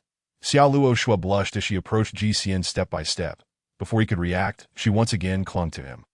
"What are you doing?" Ji Xian asked. Xiao Luo Shui shyly replied, "Big Bad Wolf, my relatives have left." And then, "Big Bad Wolf, don't play the virtuous gentleman." Xiao Luo Shui playfully punched Ji Xian's chest. Ji Xian's face turned crimson, unsure whether it was from the punch or his embarrassment. In truth, he understood Xiao Luo Shui's implication, but being a naive and inexperienced young man, he had no idea what to do next. "How about we prepare dinner first?" Ji Xian managed to utter after a moment of contemplation. "All right," Xiao Luo Shui agreed. Thus, the two busied themselves in the kitchen. Initially, Ji Xian had intended for Xiao Luo Shui to assist in washing the vegetables, but he was astonished to discover that she could cook as well. "You can cook?" Ji Xian asked incredulously. "I didn't know how before since I lacked ingredients, but with all the food you left for me, I felt it would be a waste if I didn't learn to cook. So I looked up some relevant books and studied a bit. So you learned to cook on the spot. Let us find out. I'm curious to see what you can whip up." Consequently, for this evening's dinner, Xiao Luo Shui took charge of the kitchen, while Ji Xian assisted by washing and chopping the vegetables. The meal, prepared in unison by the two, exuded a warmth reminiscent of days gone by. And soon a table laden with dishes was ready. The kitchen was filled with the delightful aroma of the culinary creations. Together, they brought the food to the table and sat down to dine. Xiao Luo Shui's cheeks were still flushed with a rosy hue as she remarked, "Do you think we resemble a family in this way?" Ji Xian chuckled and replied, "Indeed, a family is perhaps just like this." Xiao Luo Shui smiled sweetly. As they dined, they occasionally engaged in light conversation. Ji Xian inquired, "What kind of defensive measures are you planning to implement around the house?" Xiao Luo Shui explained, "I intend to establish a laser defense array surrounding the property." Upon hearing this, Ji Xian felt it was quite sophisticated. "How is the progress on this laser defense array?" he asked. Xiao Luo Shui responded, "It's not particularly difficult to set up and should be completed in a few days. However, there are some technical issues that I may not be able to resolve." "What technical issues?" Ji Xian probed. This laser defense array involves installing laser weaponry capable of targeting enemies around the house. Currently, I can only control these lasers manually, which is quite inconvenient that I need to establish a robust identification system to autonomously differentiate between friend and foe, allowing it to attack independently. GCN nodded, acknowledging that Xia Luoshua's capabilities were already impressive. If she could handle everything, she would truly be extraordinary. GCN asked, "What do you plan to do now?" Chapter 43. Seeking a programming expert, Xia Luoshua replied, "I need to find a software programming expert to assist me with the setup." GCN said, "All right, let us venture into the city together tomorrow." He also needed to seek out a programming expert to help him modify his wristband, which, despite its advanced nature, could not connect to the internet in the real world, a rather lamentable waste. After dinner, Xia Luoshua, thankfully, did not lick the bowls clean as she had previously. However, they wasted not a morsel, finishing every last bit of food. That night, GCN lay comfortably on the makeshift bed, his mind in a state of constant flux. Although the real world was abundant and splendid, it seemed fraught with various troubles. In contrast, in the apocalyptic world, he felt remarkably unburdened. This struck him as odd that GCN pondered this, but chose not to delve deeper, instead opting to savor the tranquility. Yet the peace he sought was illusory. Xia Luoshua adorably nestled into his embrace. Before GCN could fully comprehend the situation, he felt two warm lips press against his own. Startled yet elated, GCN realized Xia Luoshua had unexpectedly kissed him. How delightful! The little lamb had willingly approached the jaws of the big bad wolf. That GCN was not a paragon of virtue. To reiterate, he was simply too kind-hearted and principled to have acted inappropriately towards Xia Luoshua until this moment. Now that they had reached this juncture, GCN could not remain indifferent. To do so would be unmanly, and thus a night of deep affection ensued. The following day, GCN awoke and stretched lazily. Xia Luoshua was still in a deep slumber. Understanding her sleeping patterns, GCN knew that mornings were when she slept most soundly. That he carefully rose and prepared breakfast in the kitchen. That a pot of lean meat congee soon filled the air with its enticing aroma. Xia Luoshua awakened shortly after, her face still bearing the blush from the previous night. "Breakfast is ready," GCN called out. Sitting down together to eat was a warm and heartening experience. Previously, GCN had refrained from touching Xia Luoshua upon leaving, concerned that such ties would hinder his freedom to return to the real world. However, now that a bond had formed, he wished to nurture this world's love. After breakfast, GCN remarked, "Let us go to the city to hire a software expert." "Very well," she replied. To GCN returned to his room to prepare, emerging with a backpack. Xia Luoshua asked no further questions, and soon they were on their way. GCN enjoyed launching the drone into the sky. As it expanded his field of vision, that he noted that in their vicinity, there were no creatures resembling the giant wolves, but numerous giant rats instead. Fortunately, these giant rats did not actively attack living beings, allowing GCN and Xia Luoshua to coexist peacefully. Nonetheless, the presence of these giant rats posed a potential threat. One could not rule out the possibility that they might attack when hungry. Hence, establishing Xia Luoshua's defensive measures was indeed necessary. As GCN sat in the vehicle, he rolled down the window. The fierce wind howled past him, and he gazed at the endless desolation stretching before him, feeling an impulse to shoot wildly into the sky. Perhaps it was the influence of apocalyptic films. Such reckless gunfire evoked a sense of exhilarating release. Lost in thought, he suddenly spotted a mutated giant cheetah in the distance, drawn toward their vehicle. Startled, GCN quickly rolled up the window. This mutated cheetah, while massive, was not particularly swift, moving much slower than an ordinary cheetah in reality. This was likely the cost of its size evolution. After a brief chase, the cheetah gave up the pursuit. GCN recalled how Xia Luoshua had dealt with such situations while riding her motorcycle. That he posed the question to her. Xia Luoshua replied, "My driving skills are quite impressive." GCN promptly fell silent, realizing that her confidence indicated she was a daring rider. As they approached the ruins of a village beset by a zombie horde, GCN deliberately instructed Xia Luoshua to take a detour to avoid getting their vehicle dirty. However, through the drone surveillance, GCN discovered that, aside from the zombies, there were many survivors in the ruins. Armed with weapons, they were combating the undead. Xia Luoshua remarked, "They must belong to a mercenary group that if zombies survive for an extended period, they can absorb energy from their surroundings. generating energy cores within their bodies. By exterminating zombies and extracting these cores, they stand to earn a considerable profit. GCN responded. Intrigued by the peculiarities of this world, that he maneuvered the drone overhead, observing how the survivors dispatched the zombies, a sight one could not witness in the real world. Zombie films in reality were mere fabrications, while here, the encounters were all too real and thrilling. The journey continued without further incident, and before long, they arrived at City 1062. Each visit to this place left GCN with a different state of mind. This time, traveling in an off-road vehicle, no beggars dared obstruct their path. After paying the entrance fee, they smoothly entered the city. Within, they spotted Zhang Pingju loitering not far away. However, both GCN and Xiaoluoxue had become sufficiently familiar with the city, negating the need for Zhang Pingju's guidance. They drove directly to the trading hall. Upon arrival, GCN's wristband connected to the city's local network, that he initiated contact with the trading hall's proprietor, Jamoka.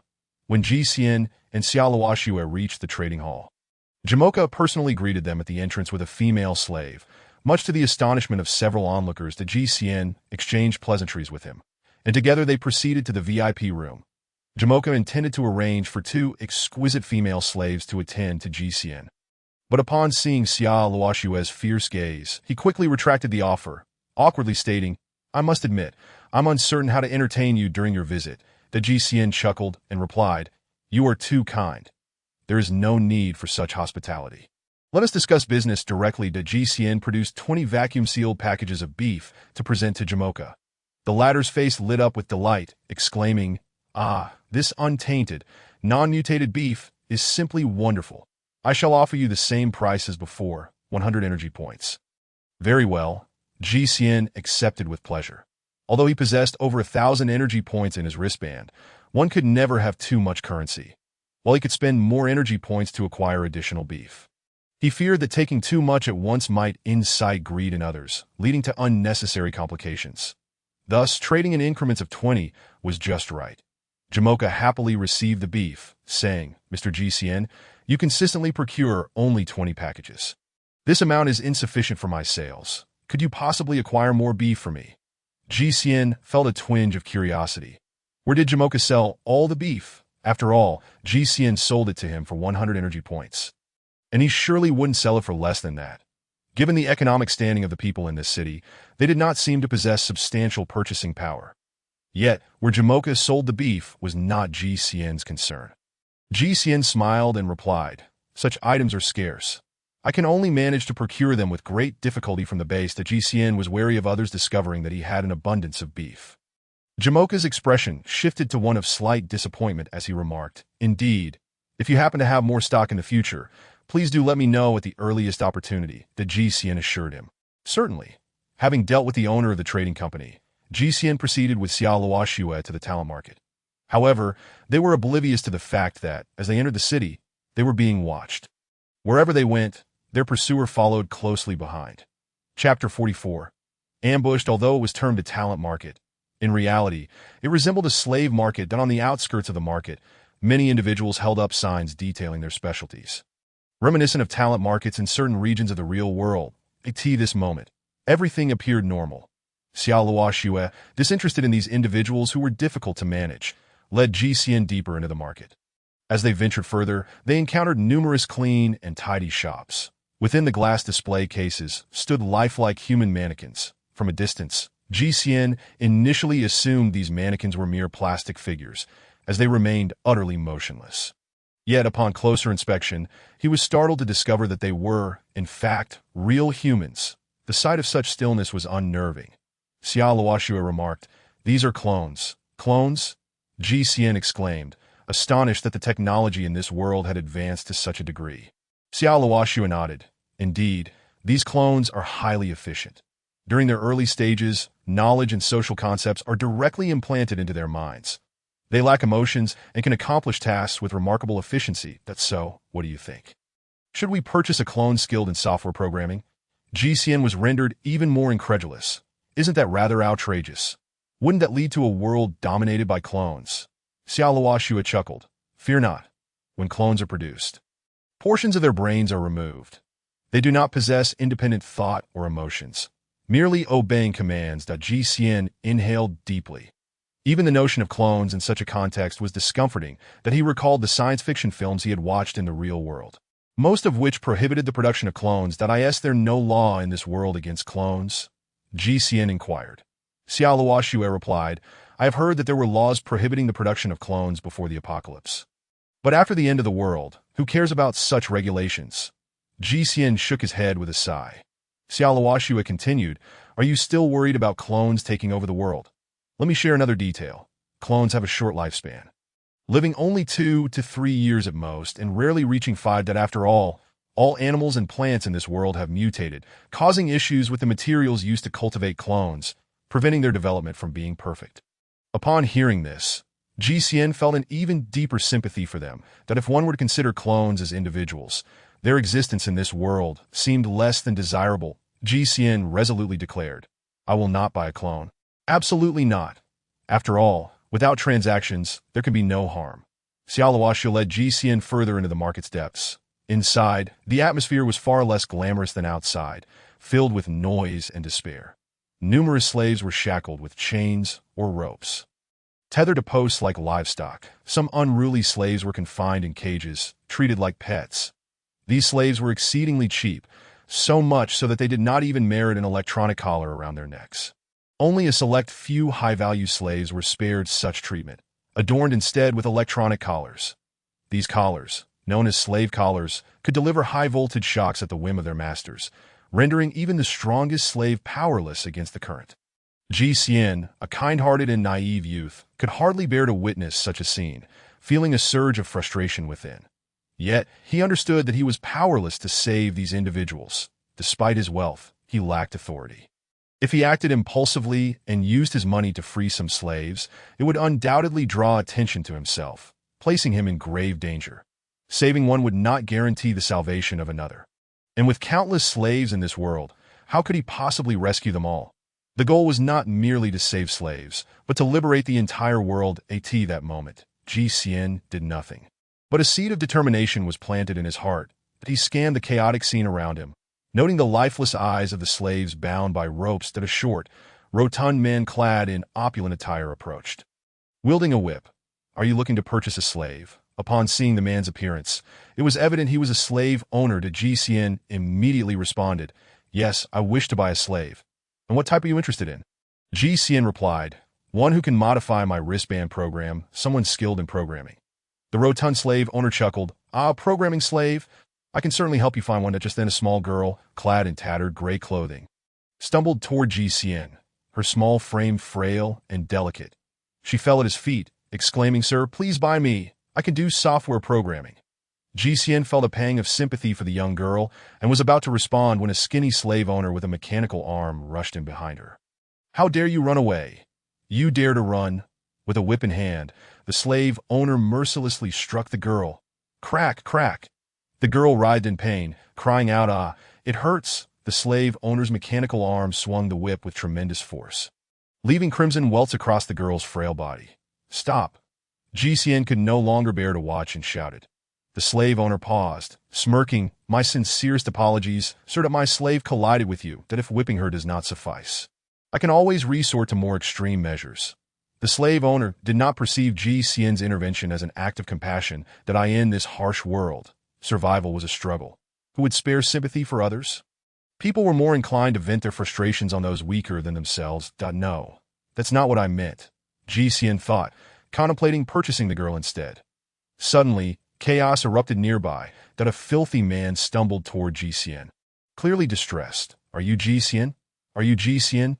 Noticing the man trembling with fear, GCN nodded. I am. Before he could finish speaking, the man lunged at him. Help us, save us, he pleaded as he approached. GCN frowned. The man's filthy state made him hesitant to let him near, especially since he did not recognize him. Instinctively, GCN took a step back. Xiaoluoxue's eyes widened as she suddenly realized something. Run, he has a bomb, she shouted to GCN, known for his willingness to heed advice, immediately turned and fled. Having consumed numerous gene-enhancing drugs, his reflexes and speed were exceptional. In the blink of an eye, he had dashed several meters away. Boom! A deafening explosion erupted behind him. Ji Xian's heart raced with fear as he dared not look back until he was far enough away. When he finally turned, he saw a massive crater where he had just stood. The rotund slave owner, who had earlier approached him, remained frozen in shock. Ji Xian assumed he was unharmed until he noticed the man open his mouth, seemingly attempting to speak. The next moment, Ji Xian witnessed half of his face and body mangled and bloodied before the man collapsed lifelessly to the ground. The slave owner who had whipped the young girl, having been positioned slightly further away and with a mechanical limb, appeared to be relatively unscathed. He cursed vehemently as he departed, leaving the girl uncertain of her fate. Chapter 45. Haunting shadows. Initially paralyzed by fear, Ji Xian soon felt a surge of anger. Who was this person attempting to kill him? Ji Xian seethed. Xiao Luoxue, wishing to comfort him, suddenly noticed a group of individuals approaching from a distance. These figures, both male and female, were similarly dirt-streaked and clad in rags, resembling the man who had exploded. Upon closer inspection, Xiao Luoxue observed that they too were strapped with bombs. "Run! Get out of here!" she screamed. Startled, Ji Xian and Xiao Luoxue bolted toward the market's exit. The approaching individuals, seemingly deranged, pursued them relentlessly. "Help us, Ji Xian, you must die. If you do not perish, we will all perish," they cried, tears streaming down their faces as they ran. Uncertain of their intentions, Ji Xian quickly entered his vehicle. As soon as Xiao Luoxue pressed the accelerator, they sped away. They drove along the street for quite a distance until the peculiar individuals faded from view, allowing Ji Xian to exhale in relief. What was that all about? Why were they chasing me? He questioned. Xiao Luoxue shook her head. "I don't know, but I suspect they were seeking revenge.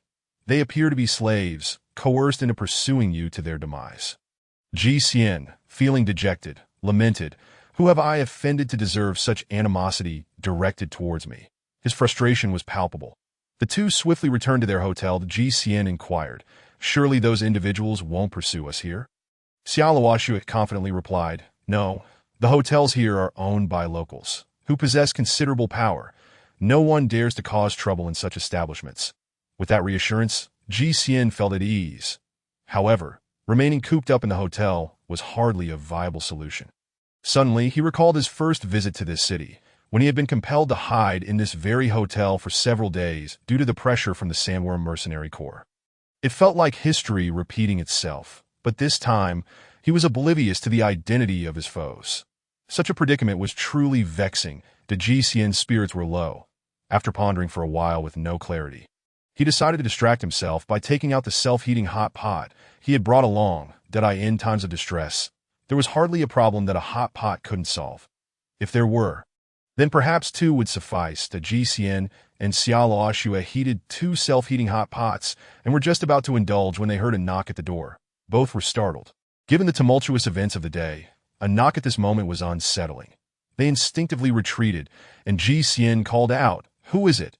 "It is I, Jamocha." Upon hearing the voice of Jamocha, the auction house owner, Ji Xian wondered what he wanted at such an hour. Hadn't they just conducted business earlier that day? Could it be that the attack was orchestrated by him? Ji Xian dismissed the notion. It seemed implausible. Jamocha would surely prefer him to live peacefully rather than orchestrate an assassination. Ji Xian called out, "What do you want from me?" Jamocha replied, "Mr. Ji Xian, we are aware of the incident that occurred at the talent market not long ago. My brother, the city lord, wishes to personally apologize to you." "The city lord? Apologize?" Ji Xian was momentarily taken aback. What did this have to do with the city lord? Just then, a commanding voice interjected, "Such occurrences within the city are undeniably my responsibility. I have been remiss in my management." The city lord had truly arrived. Ji Xian's jaw dropped in astonishment, the shock rivaling that of learning someone sought to take his life. Jamocha continued, "My brother, the city lord, was quite impressed with the supplies you provided earlier. He has long wished to meet you, and following today's events, he fears you may harbor a negative impression of our city. Hence his desire to apologize in person." Ji Xian was taken aback. What merit did he possess to warrant an apology from a city lord? Yet upon reflection, it was not entirely unfathomable, given Jamocha's establishment of an auction house. It was not surprising he had a city lord as a brother. After analyzing Jamocha's words further, Ji Xian began to discern the underlying implications. His ability to bring supplies for trade to this city also meant he could take them elsewhere. If Ji Xian developed a negative impression of the city and chose not to return, they would be deprived of future supplies. With this realization, Ji Xian felt a sense of relief that he smiled and approached the door to open it. Upon doing so, he was greeted by Jamocha and a man who bore a resemblance to him, albeit with a few more years and notably dyed blonde hair. Was this the city lord? Ji Xian initially harbored doubts, but then reconsidered. The standards of beauty in this world differed vastly from those in reality. What was wrong with a city lord sporting blonde hair? Ji Xian smiled and said, "A pleasure to meet you." Uncertain of the customary greeting in this world, he extended his hand, only to feel awkward when the city lord remained unmoving, and he scratched his head in embarrassment. The blonde-haired man placed one hand on his chest and bowed slightly. "I am Jaluka, the city lord of this realm, Mr. Ji Xian." "It is an honor." Ji Xian quickly mirrored the gesture, bowing slightly in return. "The pleasure is mine, that I sincerely apologize for today's incident. However, I have already uncovered who is behind it. I will ensure they are skinned alive and hung on the wall." Although Ji Xian found the notion of skinning someone rather barbaric, he could not voice any objections. After all, it was others who had sought to take his life. And one could only blame them for their misfortunes. That Ji Xian inquired, "I have never wronged anyone. Who exactly wishes to kill me?" Jaluka replied, "It is the Sandworm Mercenary Corps. To my knowledge, they have already attempted to deal with you once before, suffering significant losses with most of their members perishing. Now, the remnants are seeking vengeance for their fallen leader." Ji Xian could not help but scoff. "Not them again. They truly are a persistent nuisance." Xia Luoxue interjected. "Didn't the Sandworm Mercenary Corps suffer complete annihilation? How could there still be survivors?" Ji Xian shook his head with a bitter smile. "I fear that the forces pursuing us that day did not constitute their entire strength. When we surveyed the area with drones, they had fewer than 27 members. This implies that some must have remained in the city. The assailants from today are likely the mercenary slaves coerced into confronting me." Xia Luoxue immediately grasped the situation. It was no wonder those who carried explosives appeared disoriented and wore strange expressions. They were being compelled to act against their will. Jaluka reassured them, "Rest assured. I guarantee that not a single one of these individuals will escape." Ji Xian chuckled, "With your assurance, I can rest easy." Subsequently, Jaluka sniffed the air, peering into the room with an unrefined curiosity. "Might I inquire what delightful provisions you have here that smell so enticing?" Ji Xian chuckled awkwardly. Since Jaluka had gone to such lengths to assist him, he felt compelled to invite him into. He stepped aside and said, "It's a self-heating hot pot that if the city lord is interested. Please do not hesitate." Upon hearing this, Jaluka's eyes lit up. Was he being invited to dine? He had heard of Ji Xian's previous meal of fries and compressed biscuits with Jamocha, and now the opportunity had come to him. He dashed to the self-heating hot pot with the speed of a bolt of lightning. Observing his rapidity, Ji Xian surmised that he had likely consumed plenty of gene enhancement potions. The Jaluka's eyes widened as he stared at the self-heating hot pot. Is this truly a self-heating hot pot? It is absolutely marvelous. Tears of joy involuntarily streamed from the corners of his mouth. Ji Xian handed him chopsticks, and Jaluka immediately began devouring the food. "Delicious, exquisite, splendid," Jaluka exclaimed, his mouth full. Ji Xian found it amusing. The city lord's enthusiasm for food was no different from that of an ordinary person. Jamocha, witnessing his brother's delight in the self-heating hot pot, was similarly moved to tears, glancing longingly at the portion in Xia Luoxue's hands. Xia Luoxue quickly recognized Jamocha's intentions and protectively shielded her hot pot. "No peeking, you glutton," Jamocha replied. Chapter 46. A problem resolved. Jamocha was left speechless. He had no interest in her, but rather in the hot pot. "Could you spare your portion for me?" he pleaded. Xia Luoxue resolutely shook her head. "No way. I'll offer you 500 energy points for your self-heating hot pot," Jamocha proposed. After contemplating, Xia Luoxue still declined. "I won't sell." "How about 1,000? Will you sell?" Jamocha raised his offer. Xia Luoxue hesitated, but ultimately shook her head again. "No, I want to sell 2,000. That's my final offer. Will you sell?" Jamocha pressed. Xia Luoxue displayed a pained expression. I'll sell." She was indeed tempted by the food, but the offer was simply too enticing. Just as she was grappling with her decision, Jamocha promptly transferred the energy points to her, gleefully taking the hot pot from her hands. Xia Luoxue felt a mix of disappointment and happiness. Disappointed to lose her food, but elated by the substantial energy points she had received, A.S. Jamocha clutched the hot pot. He leaned in closer, inhaling the aroma. So fragrant, truly delightful. Unable to resist the allure, he picked up his chopsticks and eagerly began to eat. Delicious. Initially, Jamocha intended to savor the meal, but before long, he was stuffing his mouth full. After a while, he exchanged glances with Jaluka, as if to say, "See, it was worth coming here." Jaluka could hardly contain his joy, nodding vigorously in agreement. Indeed, it was well worth the trip, and they had struck gold. Jamocha had purchased his meal from a woman, while Jaluka had been treated by GCN without spending a dime. What a stark contrast. The city lord, Jaluka, was immensely pleased. He thought to himself that someone like GCN deserved to be treated with utmost respect. It was worth the effort to curry favor with him, as there might be future opportunities to enjoy such culinary delights. That moment. Each harbored their own thoughts, that GCN's feelings were markedly different from Xiaoluoshu's. While she felt a blend of joy and sorrow, he was solely elated. The threat against his life had been resolved, allowing him the freedom to move about the city without restriction. As for the self-heating hot pot, it was a trivial matter in comparison. Jaluka and Jamocha devoured their meal with fervor, finishing the hot pot in no time, leaving not a trace behind.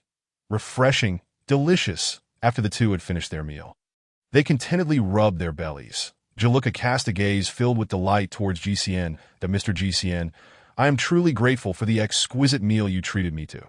Henceforth, in this city, I shall be the leader, and you shall be the second in command. Anyone who dares to show you disrespect shall be showing disrespect to me. Beside them, Jamocha's eyes widened in disbelief, that if he is the second in command, then what am I? Jaluka chuckled. You may choose your own title. Jamocha was taken aback. How could his brother be so easily swayed by a mere hot pot meal? His position as the younger brother seemed to be slipping away, leaving him with a bitter expression. GCN, on the other hand, was quite pleased that, dear lord of the city, you are too gracious that I shall take this opportunity to express my gratitude. The GCN was uncertain whether the lord was speaking sincerely or merely being polite. Yet he felt that gratitude held little value, so he expressed his thanks nonetheless. Jaluka then addressed GCN. Since we have some time to spare, I shall take you to see those who attempted to assail you. I have captured all of them and shall bring them to justice. The GCN nodded. Witnessing the demise of his enemies would surely bring him some peace of mind, so he agreed to accompany Jaluka. Descending the stairs and exiting the hotel, they encountered a contingent of soldiers and 3 vehicles awaiting them. The 2 vehicles in front and behind were typical off-road vehicles, equipped with mounted machine guns on their roofs. The central vehicle was more uniquely designed, resembling a semicircular iron canister. That GCN thought that such a vehicle aligned more closely with the aesthetics of a science fiction world. However, upon noticing the soldiers wielding AKs, he felt a sense of contradiction. Why not employ more advanced weaponry such as laser guns? Yet, considering Jaluka's status, he realized that laser guns required energy points as ammunition, which were far more expensive and scarce than bullets. If every soldier were outfitted with them, the resource consumption would be considerable, a burden not easily borne by a mere city lord. Typically, soldiers in a city were merely equipped to intimidate civilians. Higher-grade weaponry was unnecessary. The GCN, Jaluka, and Jamocha entered the vehicle resembling an iron can. Once inside, he discovered that it was far from the stifling atmosphere he had expected. The interior was lavishly adorned, akin to stepping into a small, opulent room. The vehicle set off swiftly, arriving at the central square of the city. In one corner of the square stood a prominent platform, serving as a gallows. In this post-apocalyptic world, people had grown numb to laws and regulations, making the establishment of such a platform a necessary measure to deter wrongdoing. At that moment, a squad of soldiers brought forth a dozen individuals bound and kneeling on the platform. Among them, one appeared somewhat presentable, while the others were clad in tattered rags. By merely observing their attire, GCN could discern who the mastermind was. The rest were mere puppets. These individuals awaited the arrival of the city lord and GCN. Bound and kneeling, Jaluka escorted GCN from the vehicle, and under the protection of soldiers, they approached the gallows. Now, a crowd had gathered in the square. Jaluka announced to the onlookers, "This is my dearest friend and companion, Mr. GCN." The crowd's curious gazes fell upon GCN, with some attempting to memorize his features. The astute among them recognized whom to provoke and whom to avoid, ensuring they remembered his appearance for future encounters. The man who had initially guided Ji Zhang Pingju, was also present in the square. Upon seeing Ji his eyes lit up. Boasting about having escorted the city lord's friend would certainly elevate his status and lend him an air of importance in the city. Jaluka paused momentarily, relishing the astonished expressions around him, before continuing. However, it is utterly intolerable that someone dared to attempt to take the life of my friend within my domain. Therefore, these individuals must face severe punishment. As an example to others, the crowd began to jeer, "To disrespect the friend of the Lord is a crime deserving of death. Yes, they must die. Kill them." Although the voices were not overwhelmingly numerous, a few rang out louder than the rest, including Zhang Pingju, who had recently benefited from Ji Xian's favor. Infuriated by the audacity of those who sought to harm Ji Xian, he shouted the loudest. Meanwhile, the dozen-bound individuals trembled in terror, particularly the innocent slaves among them, who were merely victims of circumstance. Yet at that moment, Ji Xian merely sighed silently, harboring no intentions of saving these slaves. Though he possessed kindness, it was not a foolish kindness. These slaves had sought to kill him. How could he find it in himself to extend mercy? Yes, they were pitiable and coerced, but they were destined to die regardless. Why should they drag the instigator down with them, rather than facing their fate alone? Such was the result of prolonged slavery, instilling a sense of subservience that rendered them incapable of rebellion, unable to even make choices. Ultimately, Ji Xian struggled to comprehend these individuals, which served as the root of his unwillingness to forgive them. Jaluka, possessing a semblance of humanity, ordered that the slaves be granted a swift death by his subordinates. However, the instigator was to be displayed at the city gates to suffer a slow demise under the sun to Ji Xian. Disliking gruesome scenes and uncomfortable with being the center of attention, chose not to linger. He bid farewell to Jaluka and returned to seek out Xiao Shui to attend to his business. The purpose of his visit to this city was to find a programming expert. He was eager to locate the person he sought and return home promptly, lest he find himself embroiled in further complications. Chapter 47. The little girl. The slave market remained unchanged from the previous day, with individuals going about their business, seemingly unfazed by the explosion that had transpired. Here, no one paid heed to the previous day's chaos. The slave owners continued to peddle their wares from their respective stalls. Ji Xian recalled the little girl he had encountered the day before and made his way back to that spot. Scanning the area, he quickly spotted the slave owner with a mechanical arm. Although he was a slave owner, he did not appear particularly affluent, as his slaves were bound with ropes rather than fitted with electronic collars. Either these slaves were deemed unworthy, or the owner simply lacked the funds. It was evident that, if he were wealthy, he would have sought gene therapy for his injured arm instead of opting for a mechanical replacement that in this world, while mechanical limbs were indeed high-tech. They were far more affordable compared to the exceedingly rare medications available. Ji Xian approached and inquired, "Excuse me, where is that little girl from yesterday?" The slave owner, surprised that Ji Xian had sought him out so soon, brightened at the prospect of a potential sale. That little girl. She has already passed away. You need not concern yourself with disobedient slaves, that I have others who are far more compliant. Do take a look. As he spoke, the slave owner began to showcase his other slaves. Ji Xian interrupted. "How did that little girl die?" The slave owner cast a puzzled glance at Ji Xian, wondering why he was so fixated on that particular slave. But nonetheless answered, "It was due to yesterday's explosion. She was injured and could not survive." The Ji Xian felt a pang of guilt. She had perished in the explosion, although he had not been responsible for the blast. He recognized that it was indirectly connected to him. With a heavy heart, he asked, "What happened to her body? How was it disposed of?" The slave owner replied, "It was discarded in the dump beside the market." Discarded? Ji Xian felt compelled to question this, but then remembered that this was a post-apocalyptic world, where many things were taken for granted. "I would like to see that girl," he stated. The slave owner regarded him with a strange expression, his demeanor shifting to one of hostility. What was with this customer? Not purchasing a slave, but merely inquiring about that little girl. It was a waste of his time. The slave owner frowned. "She's in the dump.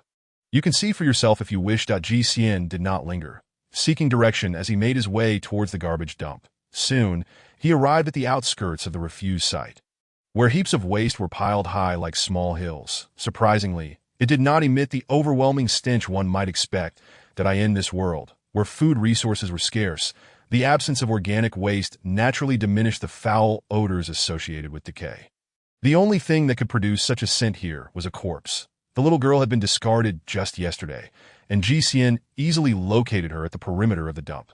Her clothes were tattered rags draped over her frail form, and aside from the whip marks and extensive bruising, there were no evident bleeding wounds that GCN surmised that she had sustained internal injuries from an explosion.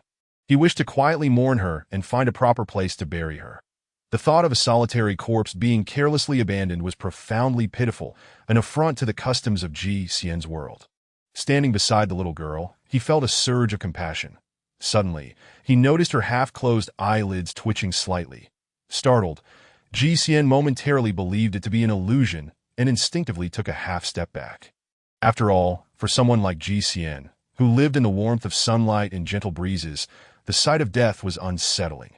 Were it not for his sympathetic nature, he would never have come to pay his respects to a lifeless body. Yet, the little girl raised one hand, seemingly reaching for something that GCN was astonished. She was still alive. It was no mirage. This little girl was not dead. Casting aside his fear, he stepped forward, crouched down, and grasped her wrist to assess her condition. There was no pulse to be found on her wrist. GCN felt a sudden sense of helplessness. This world was unlike the reality he knew, devoid of hospitals, at least in this city. Thanks to the existence of genetic medicines, which rendered people almost immune to illness, hospitals had become unnecessary. The GCN immediately sought counsel from Xiaoluoxue. I must save her. What should I do? Xiaoluoxue placed a bracelet on the little girl, which was capable of monitoring vital signs. Soon, the bracelet displayed its readings.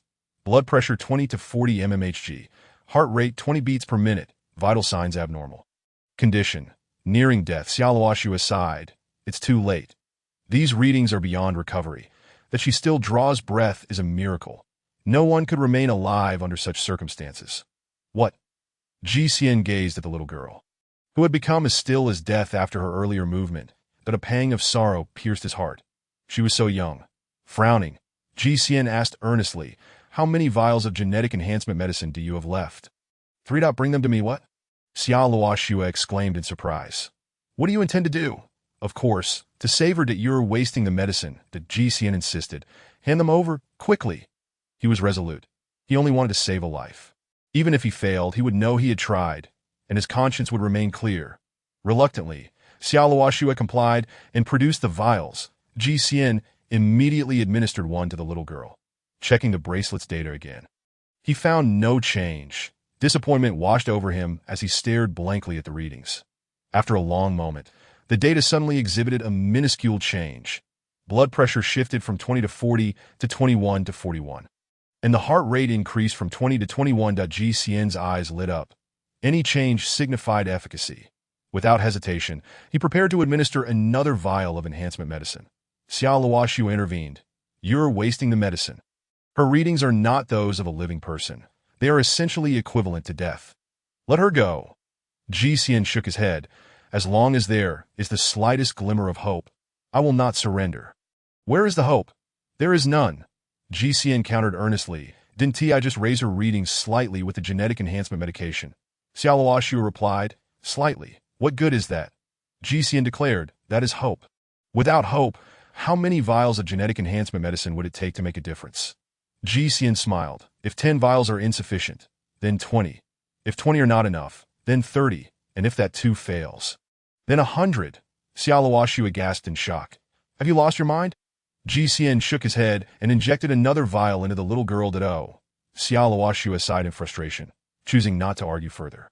After administering the genetic enhancement medicine, GCN waited anxiously for the bracelet to reflect any change. After what felt like an eternity, the blood pressure shifted from 21 to 41 to 22-42, that the heart rate increased by a mere point. Reaching 22, that this change was almost negligible. Without hesitation, GCN used the last vial of enhancement medicine. "You must awaken. You absolutely must," he implored, gazing at her fragile life with heartfelt urgency.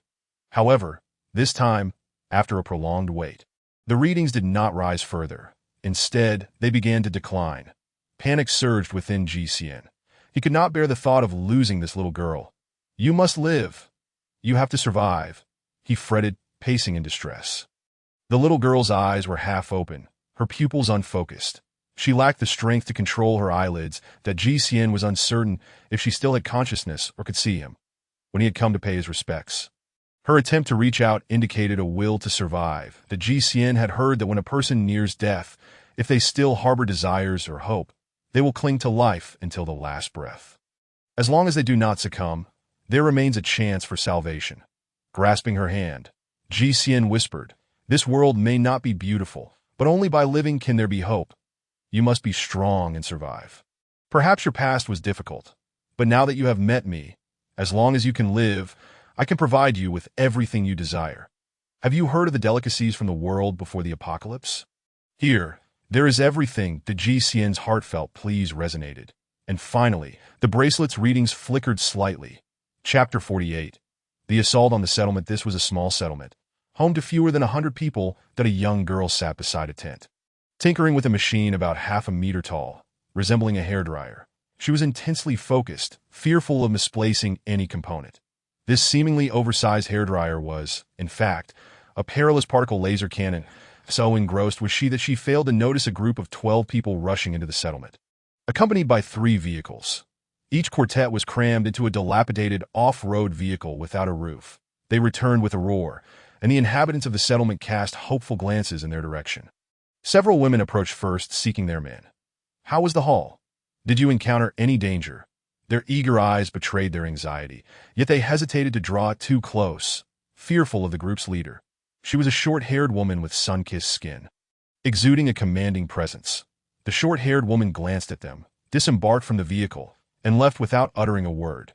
This emboldened the other women to inquire more loudly about the expedition's outcomes.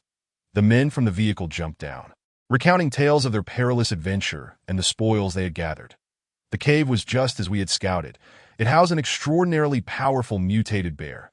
The beast stood 2 stories tall, and bullets were entirely ineffective against it. The men spoke with bravado, thrilling the women with tales of danger and excitement. The traps we set were utterly useless, just when we thought we were destined for death. Thanks to our leader, who drove the bear away, leading it to the gorge, she single-handedly sent the creature tumbling into the abyss, where it met its demise. The women gasped in astonishment, casting furtive glances at the departing short-haired woman. Indeed, she was the leader of this band at I End This World. Men possessed inherent advantages, and most women chose to be subservient to them. However, in this settlement, the short-haired woman stood apart. She refused to be anyone's subordinate and instead rose above the men, becoming their leader. Her name was Li Lianfang, known for her seldom-seen smile, which instilled fear in many. It was precisely because she rarely smiled that she could maintain discipline among her followers, commanding respect in a male-dominated environment. Of course, she was not devoid of warmth. Her icy demeanor melted in the presence of her daughter. "Eli Yumi, what are you doing fiddling with that broken particle laser cannon again? I've told you countless times how dangerous it is. You must not touch it." Only then did the little girl notice the woman beside her. "Mama, you're back," she exclaimed, dropping her tools and joyfully leaping into her mother's embrace. Li Lianfang's stern expression softened in an instant, revealing an abundance of tenderness. The little girl continued, "Mama, it's too dangerous for you to go hunting every time. That if I can fix this particle laser cannon, you won't be in such peril." Li Lianfang let out a barely perceptible sigh, feeling increasingly unable to blame the little girl. "Have you mastered the programming I taught you?" she inquired. Eli Yumi replied. "I have." Li Lianfang responded. "As long as you possess this skill, that is sufficient. Remain in a safe place and assist with the repair or configuration of various devices programs.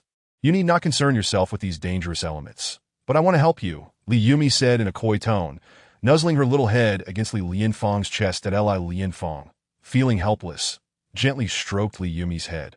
"You child at 16, still act like a little one." Li Yumi smiled and replied, "Am I not just a child?" Li Lianfang chuckled wryly. "It's all my fault for not standing firm back then, for lacking sufficient funds to purchase nutritional supplements, which has hindered your growth. However, rest assured, during this hunting trip, I managed to acquire several energy points, allowing me to purchase more nutritional supplements this time. We won't have to worry about going hungry for quite some time." Li Yumi clapped her hands joyfully. "That's wonderful. Mother is the best." Just then, an explosion shattered the tranquility. Boom! Li Lianfang startled. She was all too familiar with the sound of explosions. Immediately, her expression shifted to one of grim seriousness as she demanded, "Who threw the grenade?" The group of men, still boasting about their recent haul, hurried over in a panic.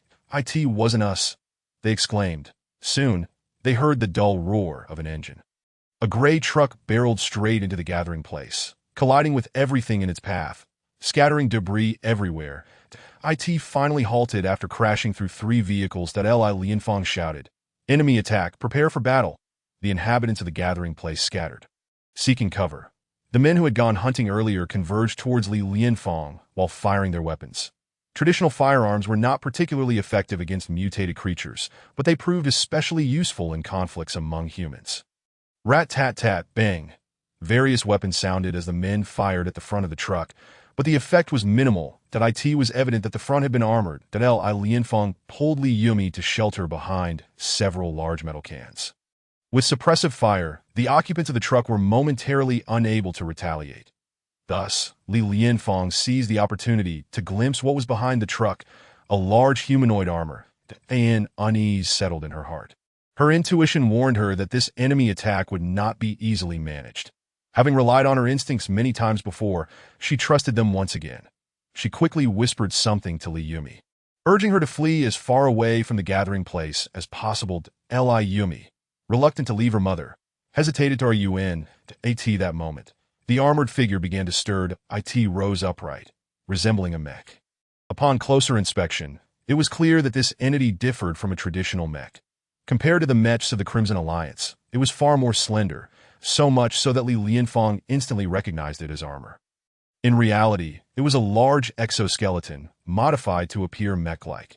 This construct lacked the superior performance of a mech and could barely withstand even a slightly powerful shell. Yet this simply modified exoskeleton, transformed into a pseudomech, was remarkably effective against standard firearms. The pseudomech descended from the truck with a steady thud. The men in the gathering place aimed their weapons at this pseudomech. Bullets rained down like a torrential downpour, only to ricochet off the armor with a cacophony of clinks and clangs, inflicting no harm whatsoever. The pseudomech raised its arms, the barrels of its rotary machine guns trained on the men who had opened fire. Rat-tat-tat-tat-tat. A more ferocious volley of bullets surged back. The men, terrified, crouched down and shielded their heads behind whatever cover they could find. However, these barriers offered little protection against the fury of the rotary machine guns. Lead barrels were punctured, wooden crates splintered. Many men perished instantly behind their makeshift shelters. Seeing Li Yumi still dawdling, Li Lianfang could no longer contain herself and forcefully pushed her run, understanding that she could not be obstinate at this moment. Li Yumi finally fled. She ran a considerable distance before reluctantly glancing back. Just a fleeting look. She beheld her mother valiantly battling the pseudomech, and then witnessed the horrifying moment her mother was shot through by it. "Mother!"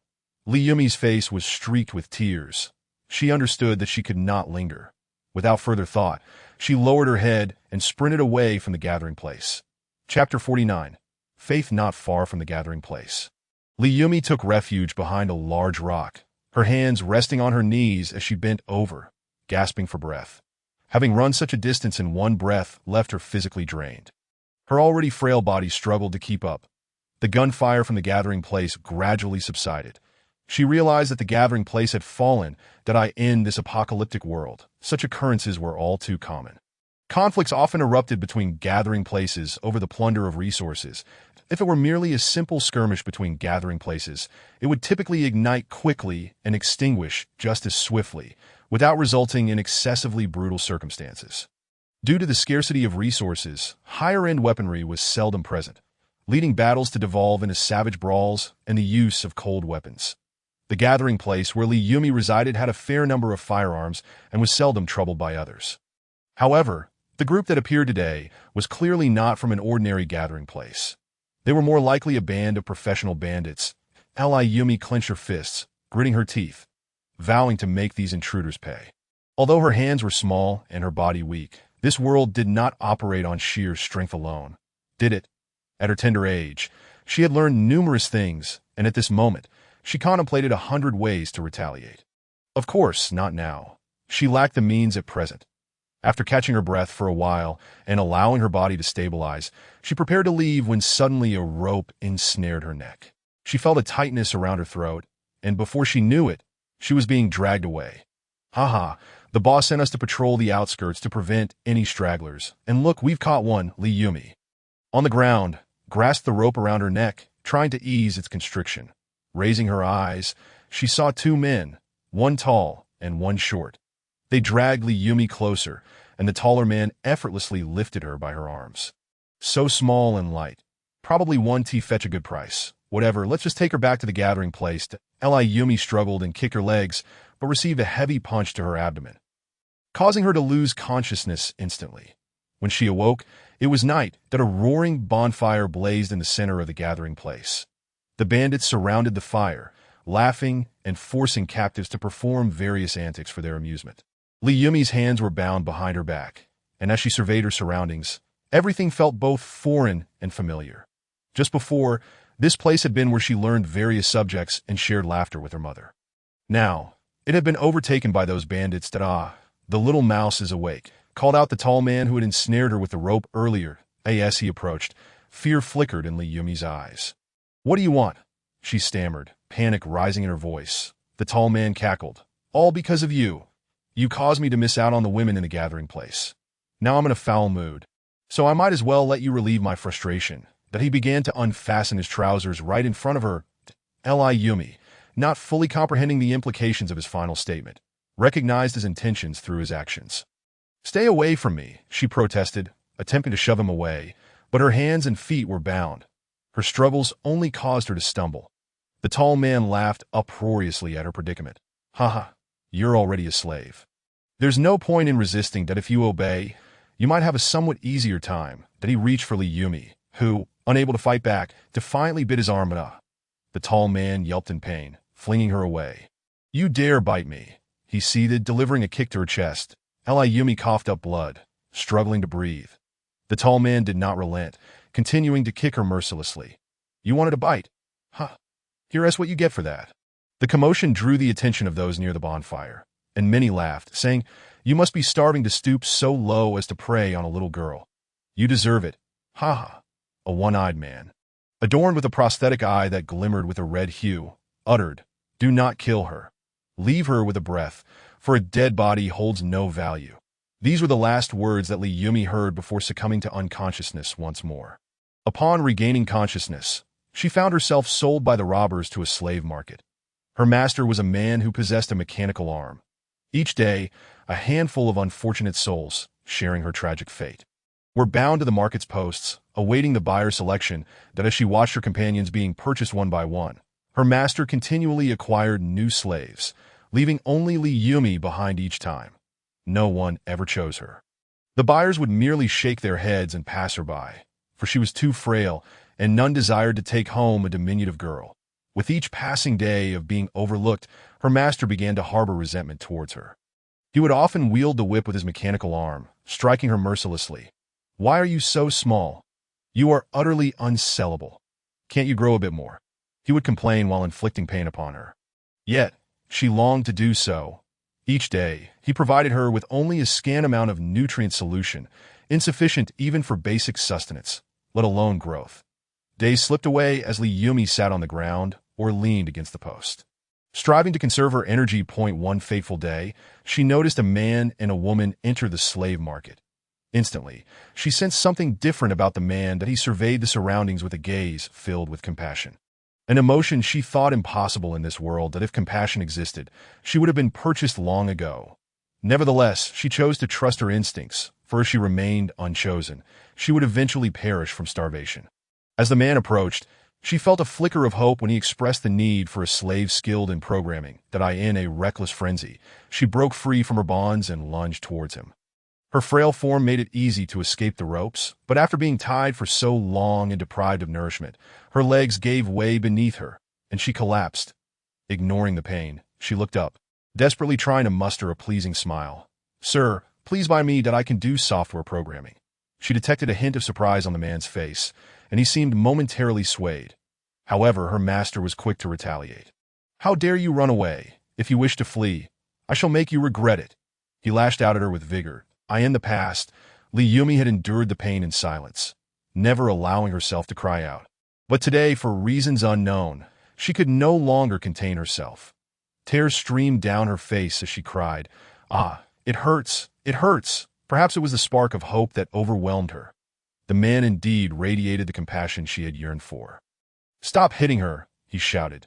Yet her master misinterpreted his words. "That I apologize, sir. My slave has offended you, that if the whip is insufficient to satisfy you, I can employ more severe punishments." "No, that is not my intention," the man clarified. Just as Li Yumi believed her fate was about to change, an explosion erupted beside her, plunging her into a haze of agony. Time became an indistinct blur. Am I dead? What a worthless commodity. She heard her master's voice as she regained consciousness. She felt the chilling grasp of his mechanical arm lift her, transporting her to an unknown location. Before discarding her once more, Li Yumi found herself utterly powerless. Unable to move, even lacking the strength to open her eyes, in her despair, she longed to weep, to scream, to rise and flee from this place, in the fog of her consciousness. She envisioned herself running freely, escaping the shackles of this world.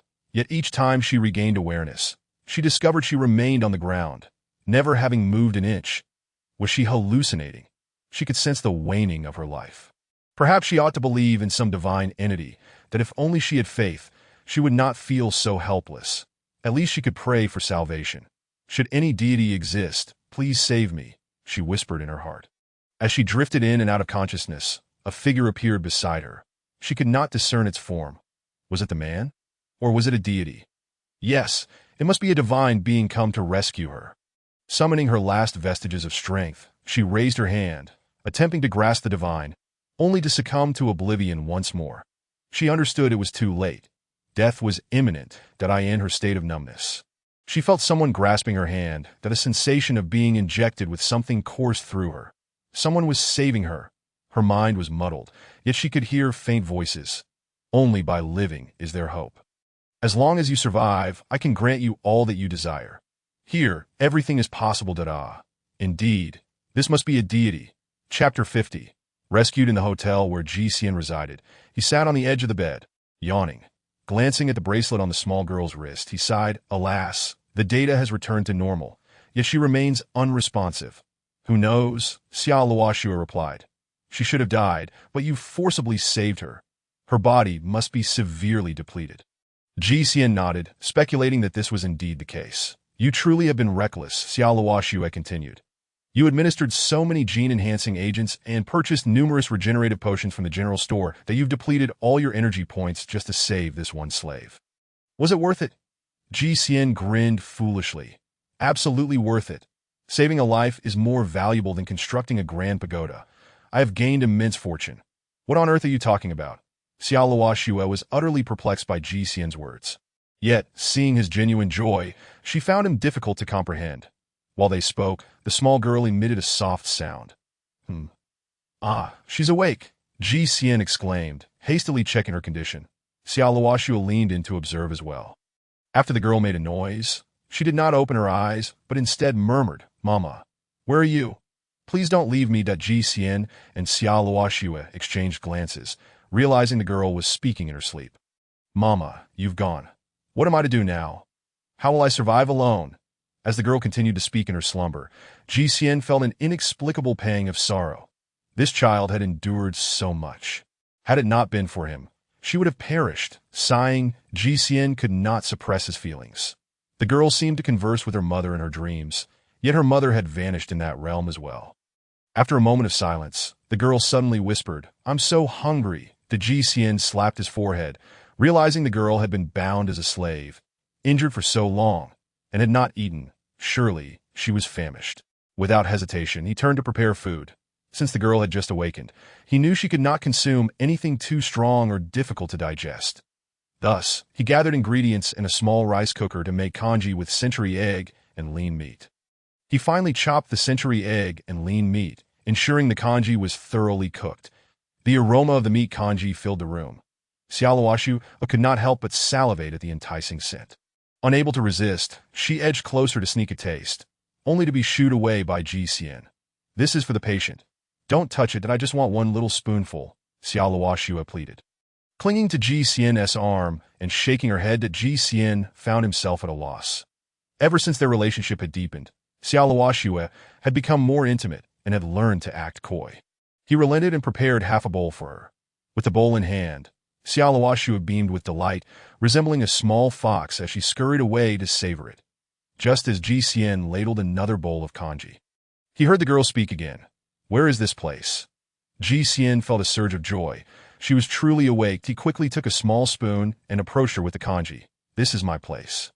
Do not worry. It is safe here. That I saved you." Yumi gazed at Ji Xian, her heart filled with both astonishment and why did it was that man who had shown her compassion. His figure mirrored that of the one she had glimpsed in her dying moments. "Are you a deity?" she inquired. Ji Xian shook his head. "I am no deity. I have a name. I am Ji Xian. Please drink this bowl of congee. Use the spoon and be careful. It's hot. Yumi stared incredulously at the bowl of congee in Ji Xian's hands. It smelled divine, so irresistible. It was the very aroma that had roused her from her slumber. This food?" Ji Xian nodded. "Indeed. What else could it be?" Li Yumi was raised on nutritional supplements and had only heard from some older individuals about the existence of various exquisite delicacies in the world, dishes that were a feast for the eyes and palate, invigorating those who tasted them. However, she had merely heard tales of these culinary wonders and had never witnessed them firsthand. Yet, to her astonishment, the legendary delicacies had truly manifested before her.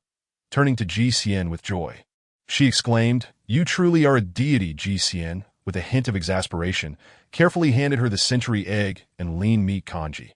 Despite having warned her to be cautious of the heat, she could not resist the enticing aroma of the congee.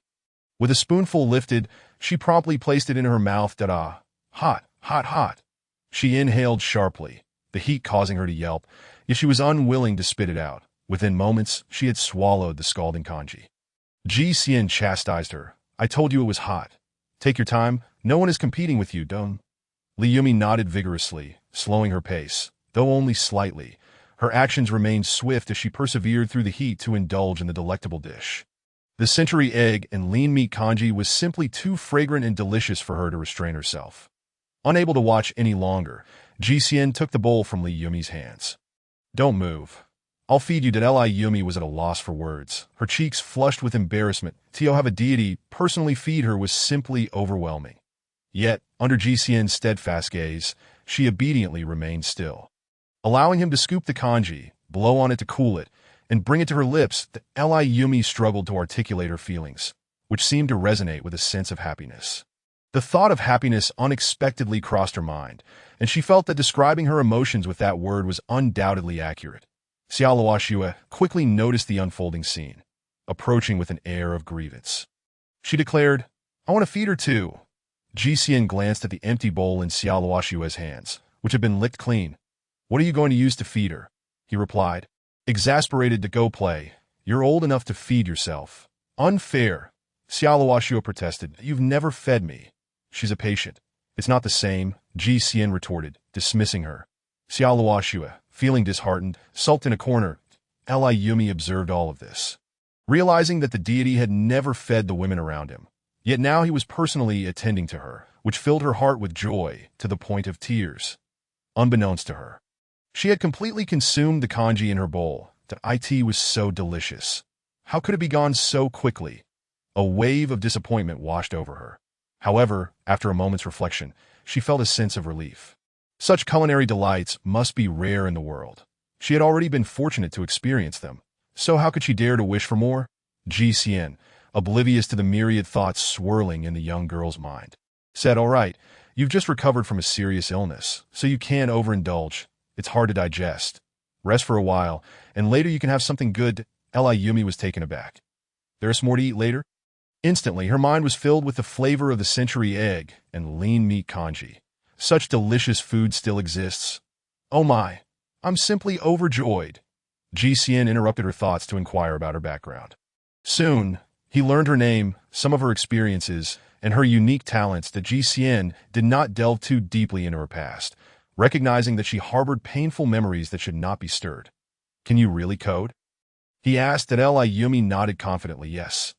Ji Xian was skeptical that such a young girl could possess such advanced skills. When she had rushed out earlier, he had assumed her claims were merely a means of escape. However, given her assured response, he decided to put her abilities to the test. Chapter 51. A hidden treasure. GCN tossed his wristband to Li Yumi. Can you modify my wristband so that it can connect to Wi-Fi? Upon hearing this, Li Yumi grasped the request immediately. Wi-Fi. ISNT that a network with strong signals over short distances but weak over longer ones. The technology is outdated. Modifying this will be a breeze. Without delay, she began to manipulate GCN's wristband, a flurry of complex characters appearing that GCN could not comprehend. However, it was not long before Li Yumi returned the wristband to him, proclaiming, "All done. It can now receive Wi-Fi." To GCN, taken aback, asked, "So fast?" "Of course. It's really not difficult," she replied nonchalantly. GCN had no reason to doubt her. He had observed her adeptness in handling the device. Once he returned to the real world, he could verify her claims. "Then it seems I've struck gold. Xiaoluoxue, it appears we can head back now," he exclaimed with delight. Xiaoluoxue responded, "What do you mean struck gold? You haven't mentioned the sacrifices you made to save her." The GCN waved her off. "And no need to bring that up. Li Yumi was aware that she had been on the brink of death, and it must have been no easy feat to save her. She felt immense gratitude. Great deity, I will be yours from now on, and I will serve you with all my heart," she declared. Rising from the bed and bowing respectfully to AT that moment, she realized she felt unusually energetic, affirming the tale she had heard. Indeed, a body nourished by exquisite food was fundamentally different. She was also unaware that GCN had administered numerous gene enhancement agents to achieve this. Moreover, her attire had been changed to fresh garments, courtesy of Xiaoluoxue. During her unconscious state, the GCN chuckled softly. "I am not a deity. You can simply call me by my name." "Very well." "Great deity," she replied. That GCN shrugged, deciding that her happiness was what mattered. That evening, GCN instructed Li Yumi to take a bath, as she had been quite dirty prior, and during her unconsciousness, Xiaoluoxue had only given her a cursory wash. Seizing the opportunity, GCN procured tomatoes, potatoes, and beef that he and Xiaoluoxue worked in perfect harmony to wash, chop, and prepare the ingredients. Soon a pot of tomato, potato, and beef stew was simmering. Do not ask why they were having this dish. It was simply delicious. The beef was nourishing, the flavors were not as heavy as hot pot, and it offered a balance of meat and vegetables, given the lack of a kitchen and the challenging conditions. This single dish would suffice. However, for Li Yumi, it was an entirely different story. After finishing her bath, she emerged with wide eyes, unable to control the saliva pooling in her mouth. She had initially thought the delicious food GCN mentioned referred to more kanji. But to her astonishment, there was something even more fragrant and delectable.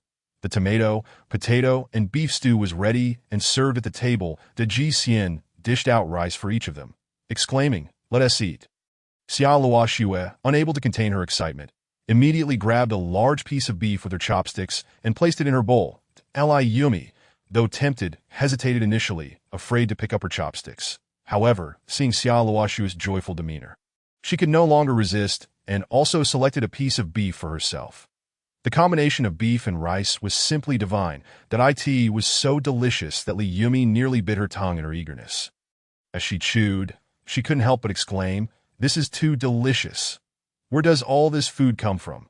It won't poison us, will it? Even if it did, it would be worth it to taste such exquisite flavors." Though her mouth was full, she still felt compelled to speak, for she was but a young girl with a childlike disposition. Before GCN could respond, Xiaoluoxue interjected, "You may have been saved by GCN, but if you wish to stay with us, you must remember one thing. Do not inquire about the origins of the food. Did ITSA rule? Otherwise, I might just sell you again and make you a slave." Xiaoluoxue's words carried a clear undertone of intimidation, and Li Yumi was visibly startled. "Yes, I understand," she replied, lowering her head. She had no desire to be sold again. She wanted to remain by GCN's side. Even if it was solely to repay her debt of gratitude, the GCN did not intervene in Xiaoluoxue's behavior. In fact, he was quite pleased, at least she was adept at keeping his secrets. Aside from this minor incident, the meal was remarkably pleasant. Of course, Li Yumi, like Xiaoluoxue before her, fell into the trap of overindulging in the delectable feast, unable to resist eating until she was stuffed. GCN intervened, allowing her only one bowl of rice. After the meal, Xiao Luoxue resumed her old habit of licking the bowl clean. The Jixian could only shake his head in disbelief. There are guests present. Can't you be a bit more mindful of your image? I haven't licked a bowl in days. How could I resist when your dish was so delicious? She retorted. That Jixian chuckled. Even if you praise me, it won't make me happy. Li Yumi watched the two engage in their affectionate banter, feeling a pang of envy. She longed to join in their camaraderie. The Jixian had called her an outsider. But she refused to accept that. Grabbing the hem of Jixian's clothing, she whispered, "Great deity, please put a slave collar on me." Once adorned, she truly belonged to the divine master, who no longer shunned her. She could now enjoy the same intimate closeness with the divine master as that other woman. Jixian frowned and said, "I do not require such things here. There is no need for you to wear it." Li Yumi, upon hearing this, did not feel elated. That evening, Jixian instructed her to sleep in Xiao Luoxue's room. To ensure he had his own personal space, he always insisted on booking 2 rooms whenever they stayed somewhere. Li Yumi obediently complied. Yet as she saw Xiao Luoxue sharing a room with Jixian, her mind began to wander into disarray. Indeed, she was still regarded as an outsider. She vowed to acquire a slave collar for herself. Unbeknownst to Li Yumi, Jixian and Xiao Luoxue sharing a room was far from what she imagined. Having been well protected by her mother during her childhood, she had no understanding of the matters between men and women. The following day, Jixian and Xiao Luoxue set off for home, bringing Li Yumi along. Upon returning to the house, Jixian felt an overwhelming sense of relaxation that Li Yumi would be arranged to stay in a room designated by Xiao Luoxue. When Jixian returned to his own room, he found it still furnished with a simple mat, that he had long desired a proper bed, but had procrastinated on acquiring one at that moment. He locked the door and traversed the boundaries of reality to procure 2 beds, 1 large bed and 2 smaller ones. Upon opening the door, he found no sign of Xiao Luoxue or Li Yumi. In truth, Xiao Luoxue had called out for Jixian outside his door, but, upon receiving no response, had taken it as a cue to stop searching for him and instead engaged Li Yumi in exploring laser protection. Alone, Jixian set about assembling the large bed and arranging it comfortably, before proceeding to Xiao Luoxue and Li Yumi's room to set up the 2 smaller beds. The reason he opted for a large bed in his own room was that he and Xiao Luoxue had reached a certain stage in their relationship, where they might often share a bed. Providing a bed in Xiao Luoxue's room was also intended to give her more options. Should she prefer not to sleep with Jixian, she could retreat to her own room. His strength was considerable, making these tasks effortless. That by the way, he had already ceased the use of gene enhancement drugs. The lower-tier gene enhancement drugs had become ineffective for him, and any further improvement would necessitate the use of intermediate gene enhancement drugs. However, in City 1062, there were no intermediate enhancement drugs available. After all, City 1062 was merely a small town, at best a larger gathering place. Here, even the basic gene enhancement drugs were beyond the financial reach of ordinary people, let alone the intermediate ones. With no availability, Jixian did not press the issue, as he was quite satisfied with his current physical strength. At this point, she went to seek out the 2 women and soon found them on the rooftop. Chapter 52. Back to reality. I will first input our data into the device. This way, even if the device remains operational, it will not attack our own people. The issue we face now is insufficient power supply. We cannot rely on energy points to sustain this device indefinitely, Li Yumi stated. Xiao Luoxue replied, "I currently do not lack energy points, but for long-term operation, we must consider the energy source that I plan to install more solar panels nearby." "All right, I can assist you with the installation," Jixian interjected, but as he arrived, he found the 2 women engrossed in technical discussions, leaving him unable to interject. Once they concluded, Jixian announced, "Ladies, I have set up beds in your rooms. You should go take a look." Upon hearing this, Xiao Luoxue dashed off, well aware that Jixian always brought her delightful surprises. Li Yumi, who had previously slept on a bed fashioned from wooden boxes, suitable for her height when stacked together, found comfort in the soft linen spread atop. However, since her capture, she had been confined to the cold ground. Hearing that she now had a bed of her own, she joyfully exclaimed, "Long live the divine master," and hurried to her room to inspect it. Inside the room, Li Yumi was rendered speechless upon seeing her bed, which was simply adorable. The pink quilt adorned with floral and bear patterns captivated her at first glance. She dove onto the bed, which was plush and inviting, and the sheets coordinated beautifully with the pillows and quilt. The entire bed was a visual delight. She lay there, relishing the comfort, reluctant to leave. After a considerable time, she finally got up and exited the room to find Ji Xian. Upon reaching his door, she discovered that Xiao Luoxue had somehow already entered Ji Xian's room, sprawled out in a starfish position on the large bed. "Ah, this large bed is so comfortable. I want to sleep on it too," Xiao Luoxue. Ji Xian responded, "All right, as long as you're happy. Sleeping with you tonight will be even more enjoyable," she teased. Ji Xian chuckled. "What lewd words you speak. Mind your tongue. There are children present." Li Yumi, who had been elated, now felt a pang of jealousy as she witnessed Xiao Luoxue lying on Ji Xian's bed and making such remarks. "How envious, how jealous.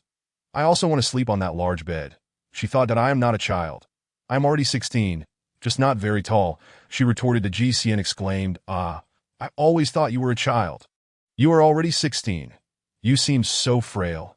It appears you have suffered from malnutrition. How about this? I will prepare something nutritious for you tonight to help you regain your strength." The Ji Xian then departed. Li Yumi's expression turned to one of shock. "No, that is not what I meant." "Ah, why has the Divine Master left?" She stood frozen in place. Li Yumi's life goals were twofold. One was to avenge her mother, a goal so distant and unrealistic that she tried not to dwell on it. Instead, she focused on capturing the warmth of her present circumstances. The way Ji Xian made her feel was utterly different. Thus, her second goal became to become the closest person to Ji Xian.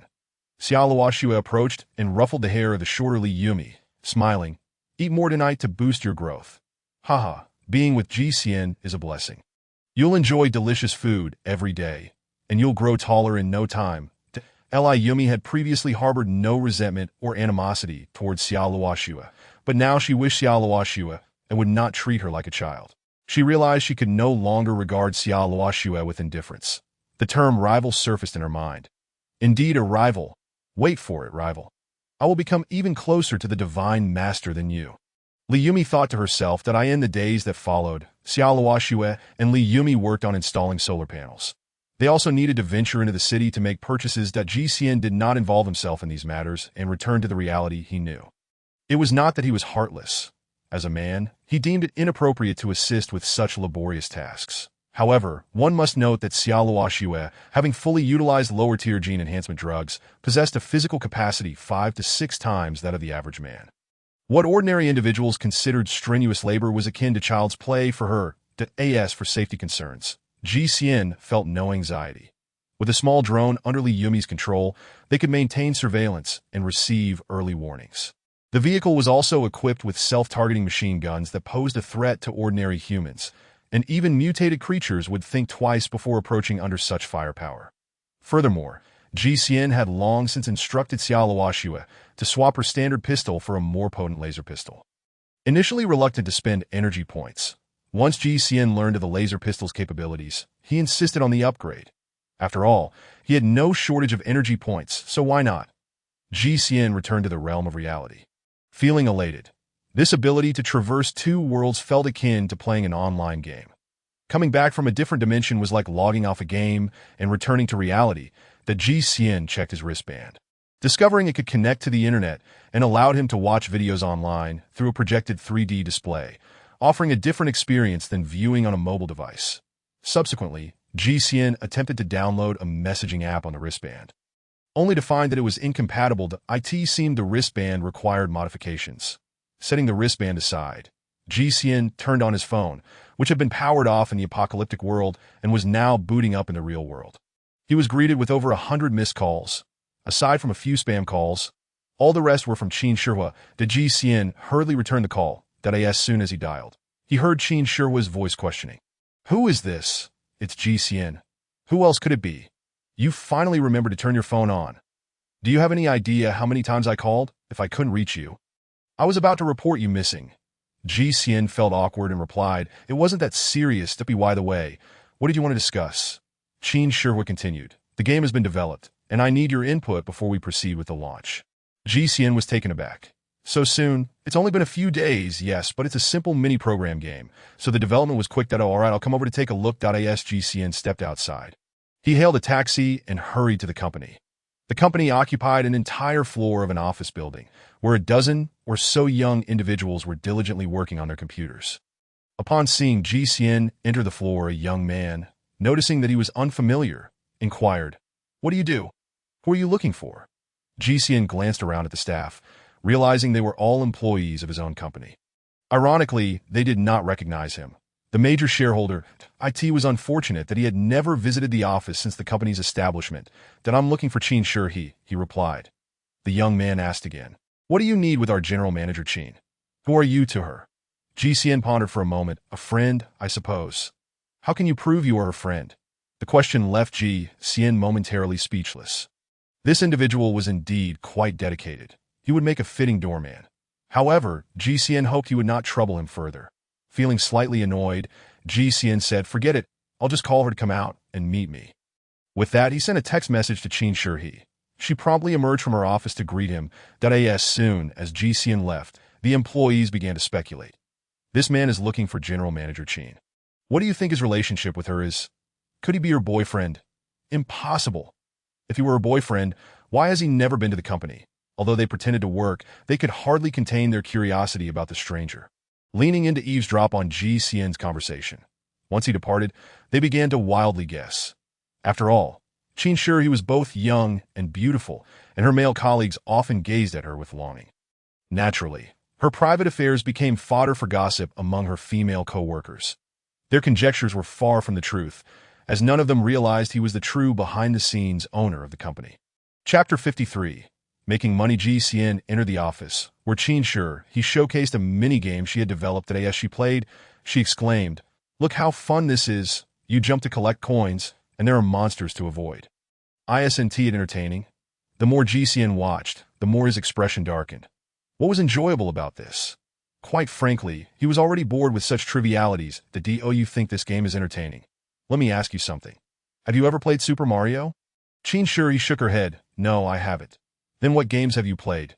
GCN inquired. "Minesweeper, Spider Solitaire, and Pinball." She replied that GCN was taken aback, and no wonder she thought her game was enjoyable. She had never experienced anything better. After all, she was a top student from a prestigious university, who had time for games in her rigorous studies. It was understandable that she hadn't played any remarkable games, but it struck him as odd that someone of her caliber would want to delve into the realm of online gaming. Was she trying to compensate for her childhood deficiencies? Regardless of the reason, GCN firmly stated, "Who made this game for you?"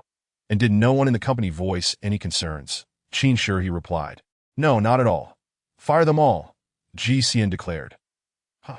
Chin Shi exclaimed in surprise. "Why?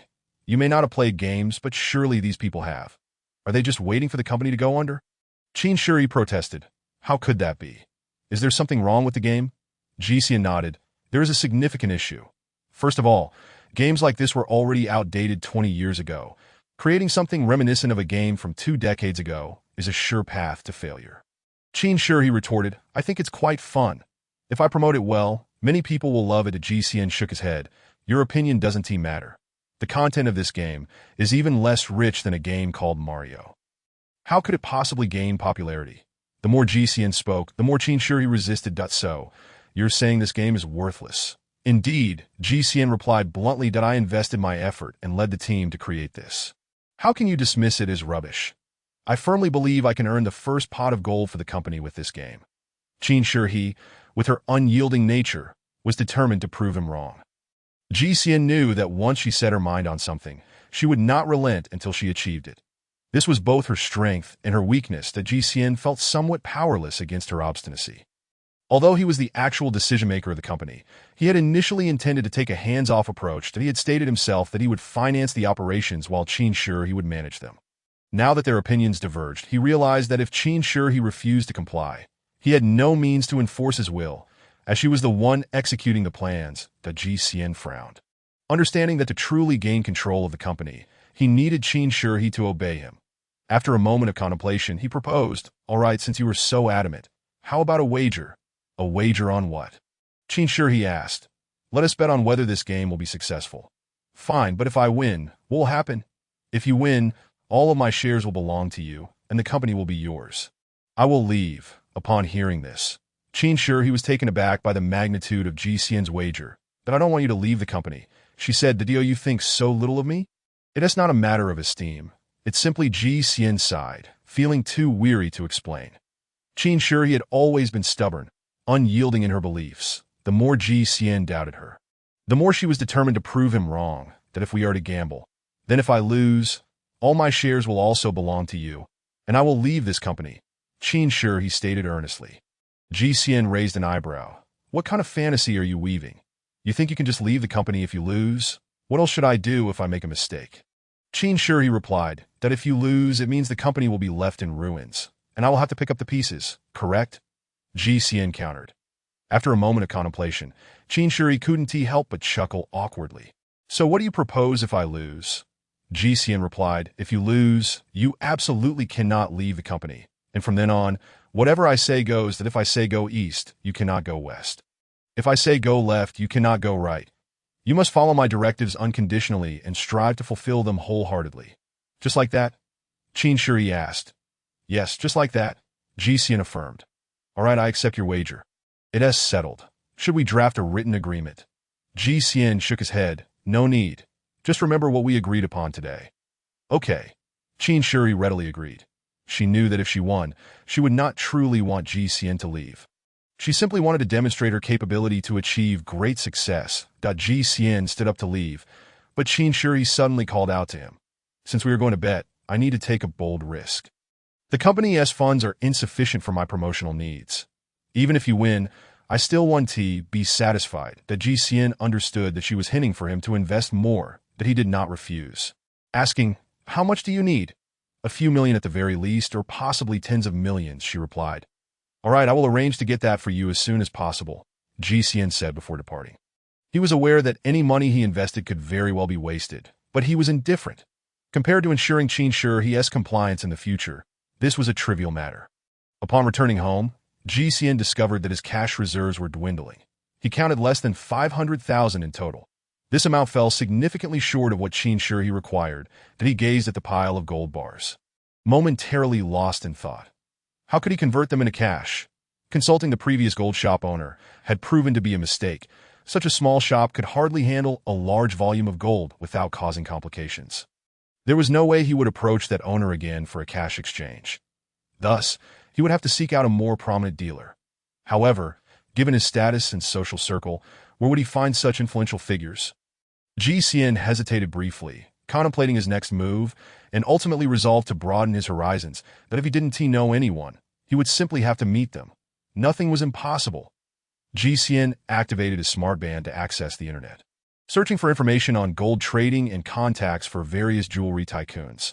While such information was not hard to find, useful leads were scarce. After a lengthy search, fortune favored his persistence.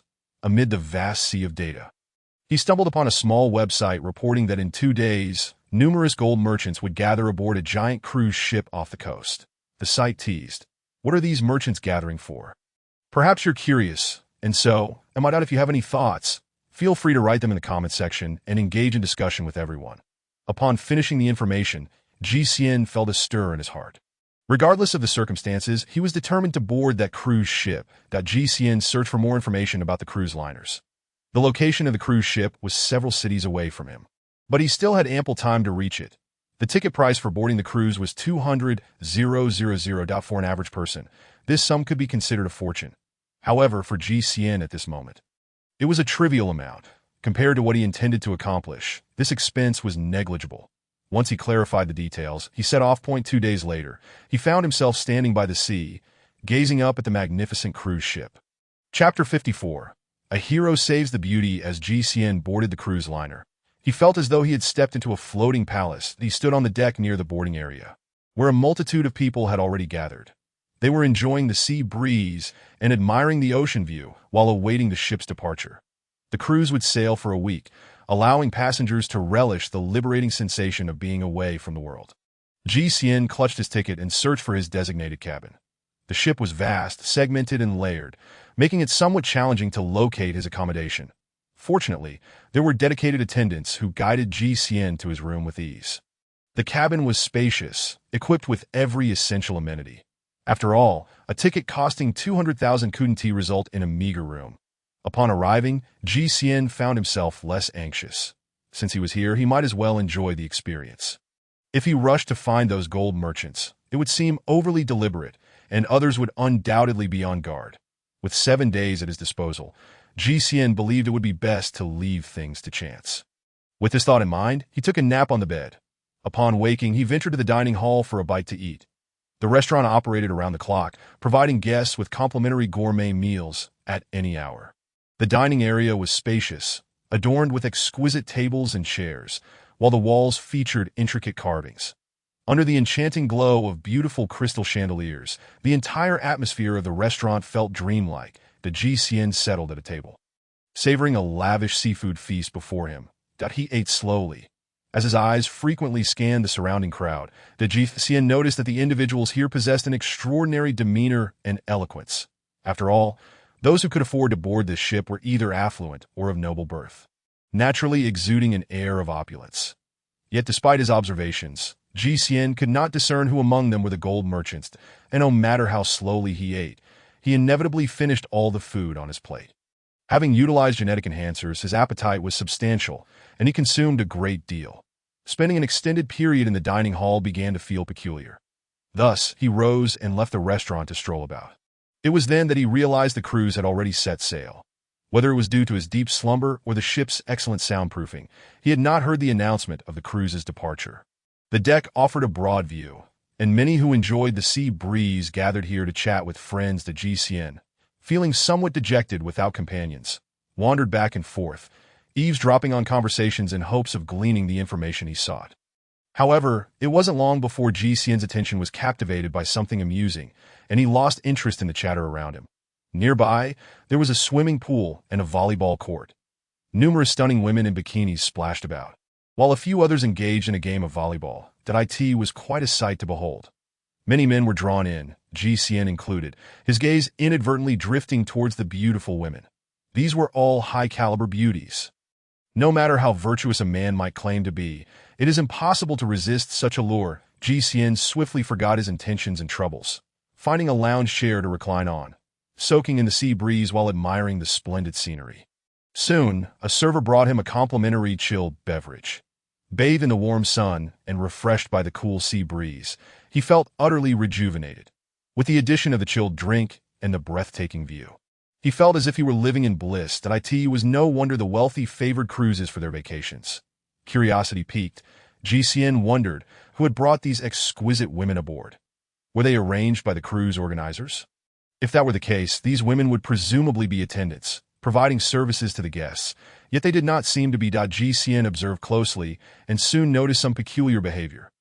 Older men, drawn to a particular beauty, would approach her with various odd excuses. Curiously, regardless of the reason, the beauty would leave with the older man. The GCN overheard snippets of their conversations, which often mentioned money. And it seemed to be substantial sums. That GCN furrowed his brow, beginning to piece together the situation. This was indeed a high-end arrangement. Everyone aboard was wealthy, and these high-quality beauties, having spent $200,000 aboard, were intentionally attracting attention to lure affluent individuals. Accompanying the rich in indulgence aboard the ship, they could earn profits far exceeding their investment. Some might label these women as gold diggers. However, GCN perceived that it took considerable audacity and skill to achieve such financial success. GCN did not proactively approach any of the women. That he was content merely to observe. He had no desire to engage. Time aboard the ship flew by swiftly, and before long, several days had passed. That day, he finally overheard some information regarding gold trading. He heard 2 passersby mention that a significant figure would host a meeting that evening in a certain hall, inviting numerous gold merchants, all aboard the ship for this notable individual. Feeling elated, GCN made his way to the hall that evening. The spaciousness and opulent decor of the hall were beyond description. That a staircase to one side led to a row of rooms above. Many people had already gathered, chatting and laughing. Since there were no restrictions to enter the hall, GCN could not discern who among them were the gold merchants. Shortly thereafter, he heard someone call out, "The Prince of Lizard Country is about to appear." The chatter in the hall abruptly hushed as everyone turned to gaze at the second floor. That a line of bodyguards in black suits formed a procession down the staircase, leading into the hall. That GCN was taken aback to learn that this so-called significant figure was none other than a prince from another country. The spectacle was indeed grand, but GCN had never encountered a prince before.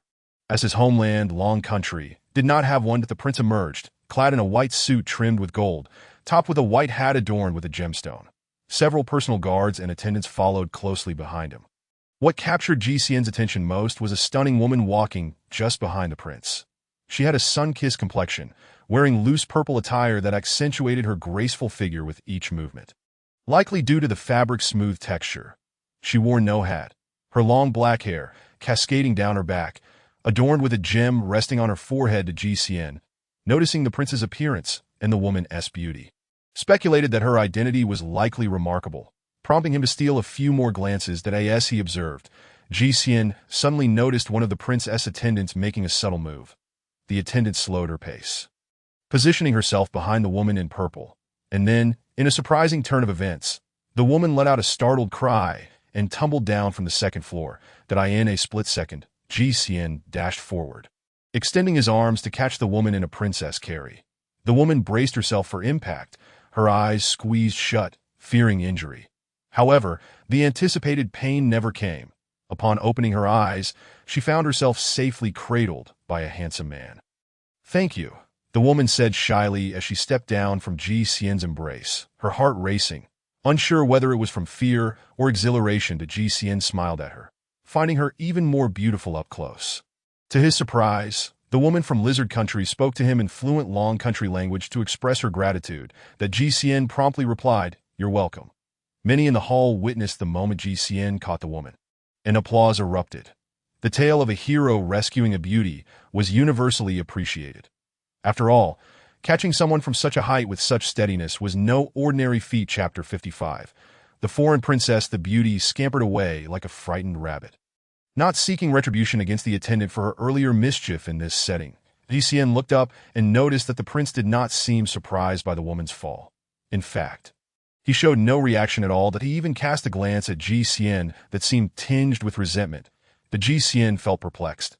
The prince descended the staircase slowly, speaking in a calm voice. "I appreciate all the esteemed guests from Long Country for your attendance." To GCN's astonishment, he spoke in fluent Long Country language. Afterward, he slightly bowed, offering a gesture of respect. That my sister, Shavalana, has been rather impolite, and I hope you will not take it to heart. The GCN furrowed his brow in discontent. To his astonishment, the individual just mentioned was none other than his sister. That it was one thing to remain indifferent when she had fallen down the stairs, but to bring it up again now felt like a deliberate attempt to emphasize the recent disgrace. His silence might have allowed many to perceive it as a mere aside, yet his reiteration served to etch this incident more deeply into the minds of those present, ensuring they would remember his sister's shame. Shavalana did not leave the hall. She simply blended into the crowd. She had just escaped GCN's side, momentarily shy and unwilling to draw everyone's attention in such a manner. Upon hearing her brother Shivalraman mention her, her delicate face flushed even deeper, this time out of anger. Shivalraman addressed the attendees, stating that many had been invited through his posts, and it was clear to all what his purpose was, to negotiate a transaction involving gold. GCN observed that a portion of the attendees had already stepped forward. Inching closer to Shivalraman, squinting, he discerned that these individuals were likely gold merchants. Shivalraman continued, "I require a substantial amount of gold.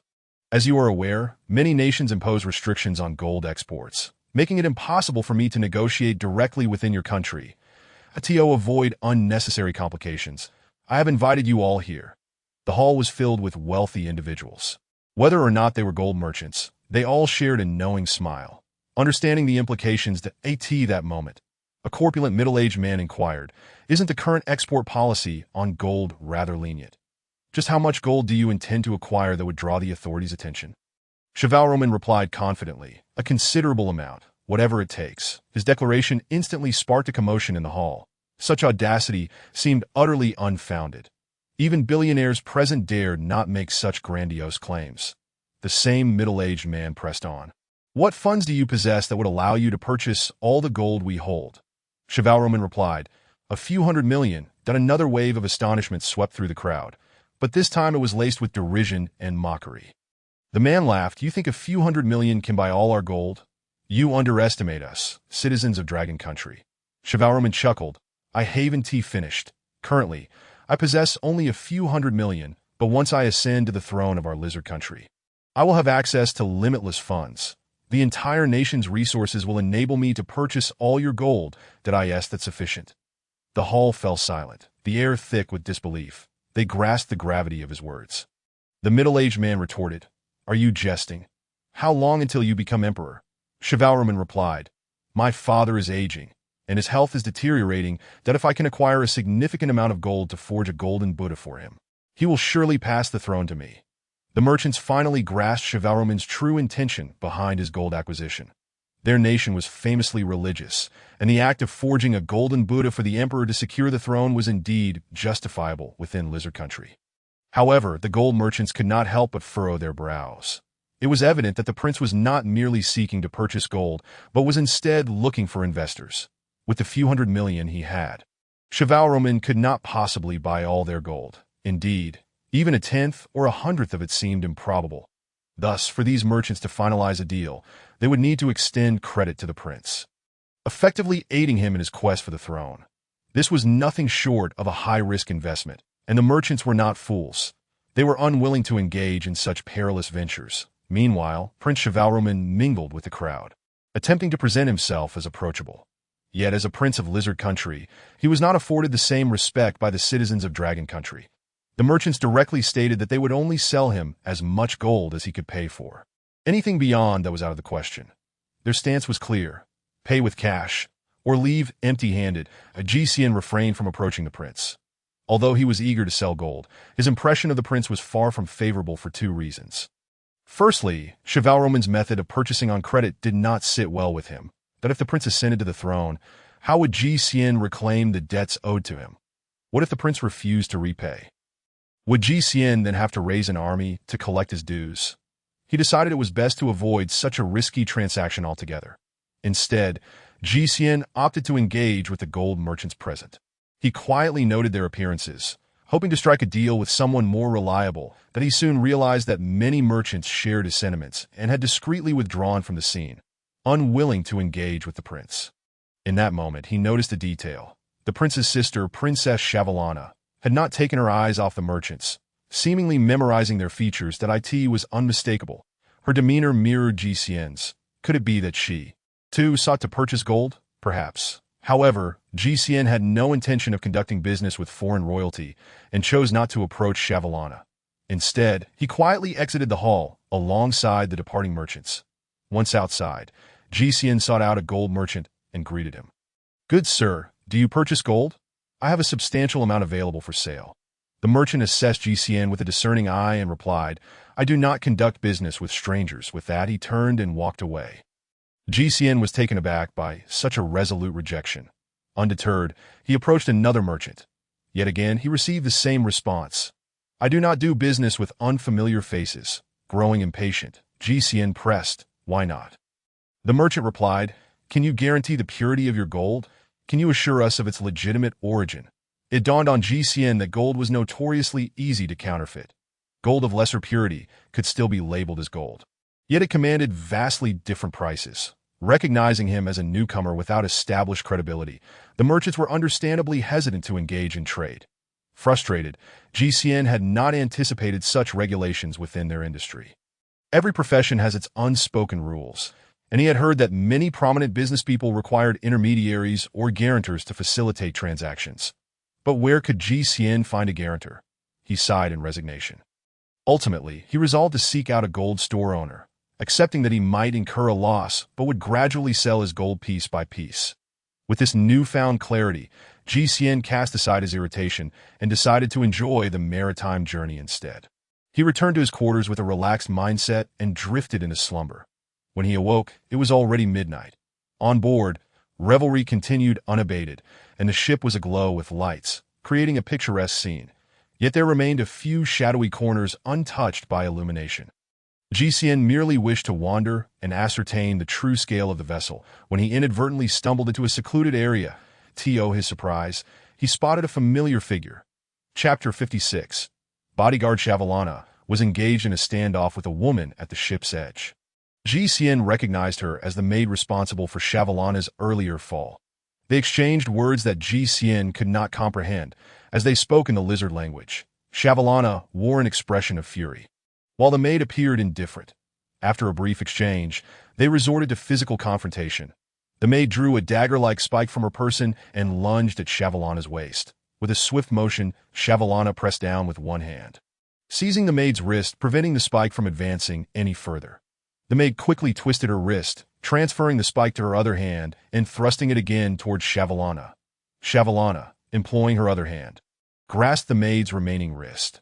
The maid retaliated with a knee strike aimed at Shavalana's abdomen, pushing her back.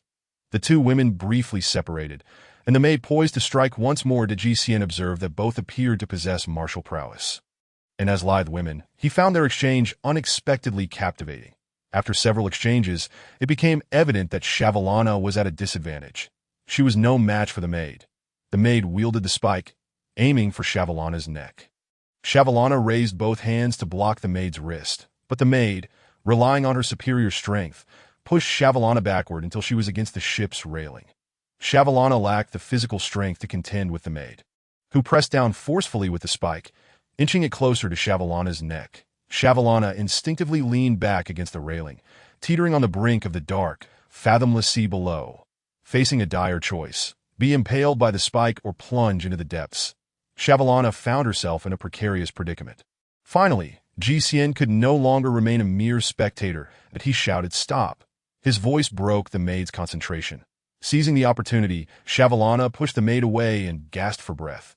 The maid glared at Ji Xian, her eyes ablaze with fury, and said in fluent dragon language, "Mind your own business." Ji Xian replied, "I do not concern myself with your grievances, but killing is not permissible." The maid retorted, "Then you shall die alongside her." With a swift and agile movement, the maid lunged forward, her dagger aimed directly at Ji Xian's waist. Ji Xian furrowed his brow, thinking, "What a vicious woman. She wishes to kill me over a mere disagreement." However, who is Ji Xian? The maid's nimbleness appeared to him as slow as a tortoise. "Watch out," Shavalana shouted. But as she focused her gaze, she realized the dagger had somehow found its way into Ji Xian's grasp.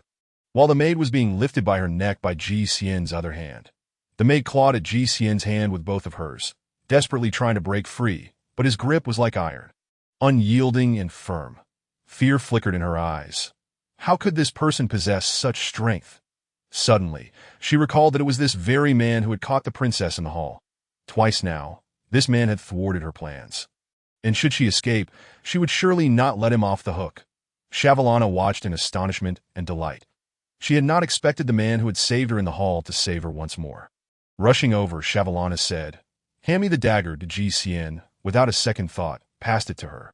Without a hint of hesitation, Shavalana plunged the dagger directly into the maid's heart. Ji Xian was taken aback and instinctively tossed the maid aside, narrowly avoiding the splattering blood that nearly stained him. Startled and furious, Ji Xian exclaimed, "What have you done?" Shavalana replied, "Cleaning house." Ji Xian retorted, "You are committing murder." "And what of it?" Shavalana responded nonchalantly, then proceeded towards the lifeless maid. The maid had been killed in an instant, unable to even let out a scream. Shavalana turned back and said, "Stop standing there. Come help me toss her into the sea." Ji Xian, incensed, replied, "How could I assist you in disposing of the person you just murdered?" "Murder?" Shavalana laughed lightly. "I am a princess. Killing a mere maid is inconsequential. Moreover, this maid dared to threaten my life that I killed her. What wrong have I done?" Ji Xian was momentarily speechless, unsure of how to counter her logic, and stammered, but it's not permissible to kill indiscriminately in our country." Shavalana countered, "We are currently in international waters, and she is not a citizen of your country. Your laws do not apply here." Ji Xian's anger dissipated in an instant. Setting aside the fact that this was their domestic affair, he pondered, if someone sought to kill you and you retaliated by killing them, what would be wrong with that? Ji Xian suddenly realized he could not condemn Shavalana. Very well. With a sense of resignation, Ji Xian approached to assist Shavalana in moving the corpse to the sea. After all, the maid's death was not entirely disconnected from him. Had he not subdued her, Shavalana would not have had the opportunity to succeed in her assassination. That if this matter were to come to light, it would undoubtedly lead to a myriad of troubles, possibly even imprisonment. Better to avoid complications. So Ji Xian helped Shavalana dispose of the body. Thank you for your assistance, Shavalana said. The Xian shrugged. But the bloodstains on the ground. What do we do about them? Easy enough. I'll wipe them away. Shavalana replied, and before Xian's eyes, she removed her soft garments, squatting down to clean the blood with them. Xian was momentarily dumbfounded. The princess could even perform such tasks that he couldn't help but steal glances at her. But alas, he saw nothing, as she was still clad in her undergarments. Feeling a wave of disappointment, he watched as Shavalana rose and tossed the bloodied clothing into the sea. The ground, relying solely on the clothing, could not be cleaned of all traces of blood, but the stains had become less noticeable. As long as no one took particular notice, by tomorrow, when the cleaning staff washed the area, it would be as though nothing had happened. Shavalana smiled and said, I truly appreciate your help today. You saved me twice. The Xian chuckled. Indeed, it is quite the coincidence. Shavalana replied, this indicates a strong bond of fate between us. Would you be interested in becoming my personal bodyguard? Xian shook his head. Not interested, he merely wished to enjoy himself, and had no desire to take on such a role. Shavalana's expression dimmed as she said, that maid was bribed by my brother to kill me. If he can orchestrate one murder, he can certainly arrange for a second or third. He will never allow me to return with him, Xian asked, puzzled. Why not? Because he fears I might contest him for the throne. Xian pointed out, as far as I know, your country traditionally has males inherit the throne. It is rare for a woman to do so. Yes, Shavalana confirmed, but my brother has offended many people in the past. Not all the powerful officials support him. Those opposed to him secretly wish to elevate me as the empress. Although I never sought such a position, my brother is intent on eliminating me. And for the sake of survival, I must contend with him. Xian understood and inquired, so, do you not have anyone protecting you now? Shavalana sighed. My brother's influence is vast. Anyone around me would be susceptible to his bribery. Having someone protect me would only heighten my danger. Xian felt a twinge of sympathy, seriously contemplating Shavalana's request for him to be her bodyguard. Chapter 57. Fate's Design. After some thought, Xian proposed, how about this? I will protect you, but I do not wish to be your bodyguard. The Shavalana's eyes brightened. You are willing to protect me? That's wonderful.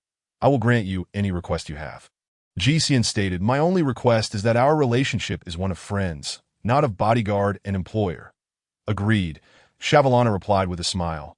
From this moment forth, you are my dearest friend. That my name is Shavalana. What is yours? Xian was already aware of her name, and, noting the late hour, asked, should I escort you home now? Shavalana shook her head. I will not return. Then where will you go? It is too late. I shall rest at your residence for the night. The Xian's eyes widened in disbelief. You, a princess, intend to stay in the room of a mere man. Is that appropriate? Shavalana shrugged indifferently. You have saved me twice. In our country, such a bond signifies a connection that transcends lifetimes. Thus, even if you wish to take advantage of me, I would harbor no grievances, considering it a preemptive repayment of kindness for this life. What?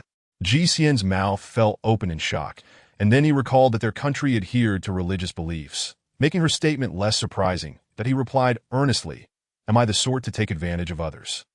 Unless you consent, I would never force myself upon you, Shavalana remarked. Then that resolves the matter. You would not harm me, so why can't I go to your room? Quite reasonable. Xian found himself momentarily at a loss for words. Shavalana continued, furthermore, do you think I would be safe returning to my own quarters? Xian shook his head. It seems unsafe. Shavalana smiled. Precisely, so lead the way, my best friend. The Xian led Shavalana to his room. She hurried to the bathroom, tossing over her shoulder, please ask the servants on the ship for 2 sets of clothing. The Xian, exasperated, replied, you are quite presumptuous. I am not your servant. Why do you command me? Consider it mutual assistance between friends. My best friend. The Xian was momentarily speechless, conceding, fine. Given your status as a princess and your beauty, I shall not hold it against you that he went out to find the servants and request the clothes. Before long, he returned, closing his eyes as he handed the garments into the bathroom. After bathing and changing, Shavalana emerged and lay down on Xian's bed, just as Xian intended to speak. He noticed she was already asleep, breathing softly. Remarkable, Xian marveled. She fell asleep the moment she touched the bed. Feeling helpless, he was relieved that there was a sofa in the room, so he settled down on it to sleep for the night.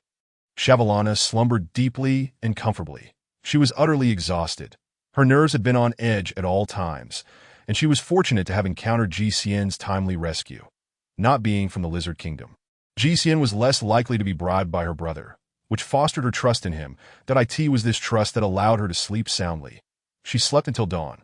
Upon waking, Shavalana stretched and glanced at GCN, who was still on the sofa, a smile creeping onto her lips. This young man had indeed kept his promise. She had not misjudged him. His character was truly commendable. Their nation was renowned for its religious beliefs, and she believed in the concept of fate. GCN's two rescues indicated a profound connection, all part of a divine plan.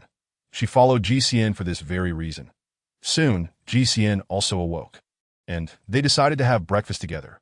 Shavalana wore a striking purple outfit yesterday, exuding an exotic charm, while today she donned a white sheer long dress, complemented by a light purple shawl, presenting a relaxed appearance.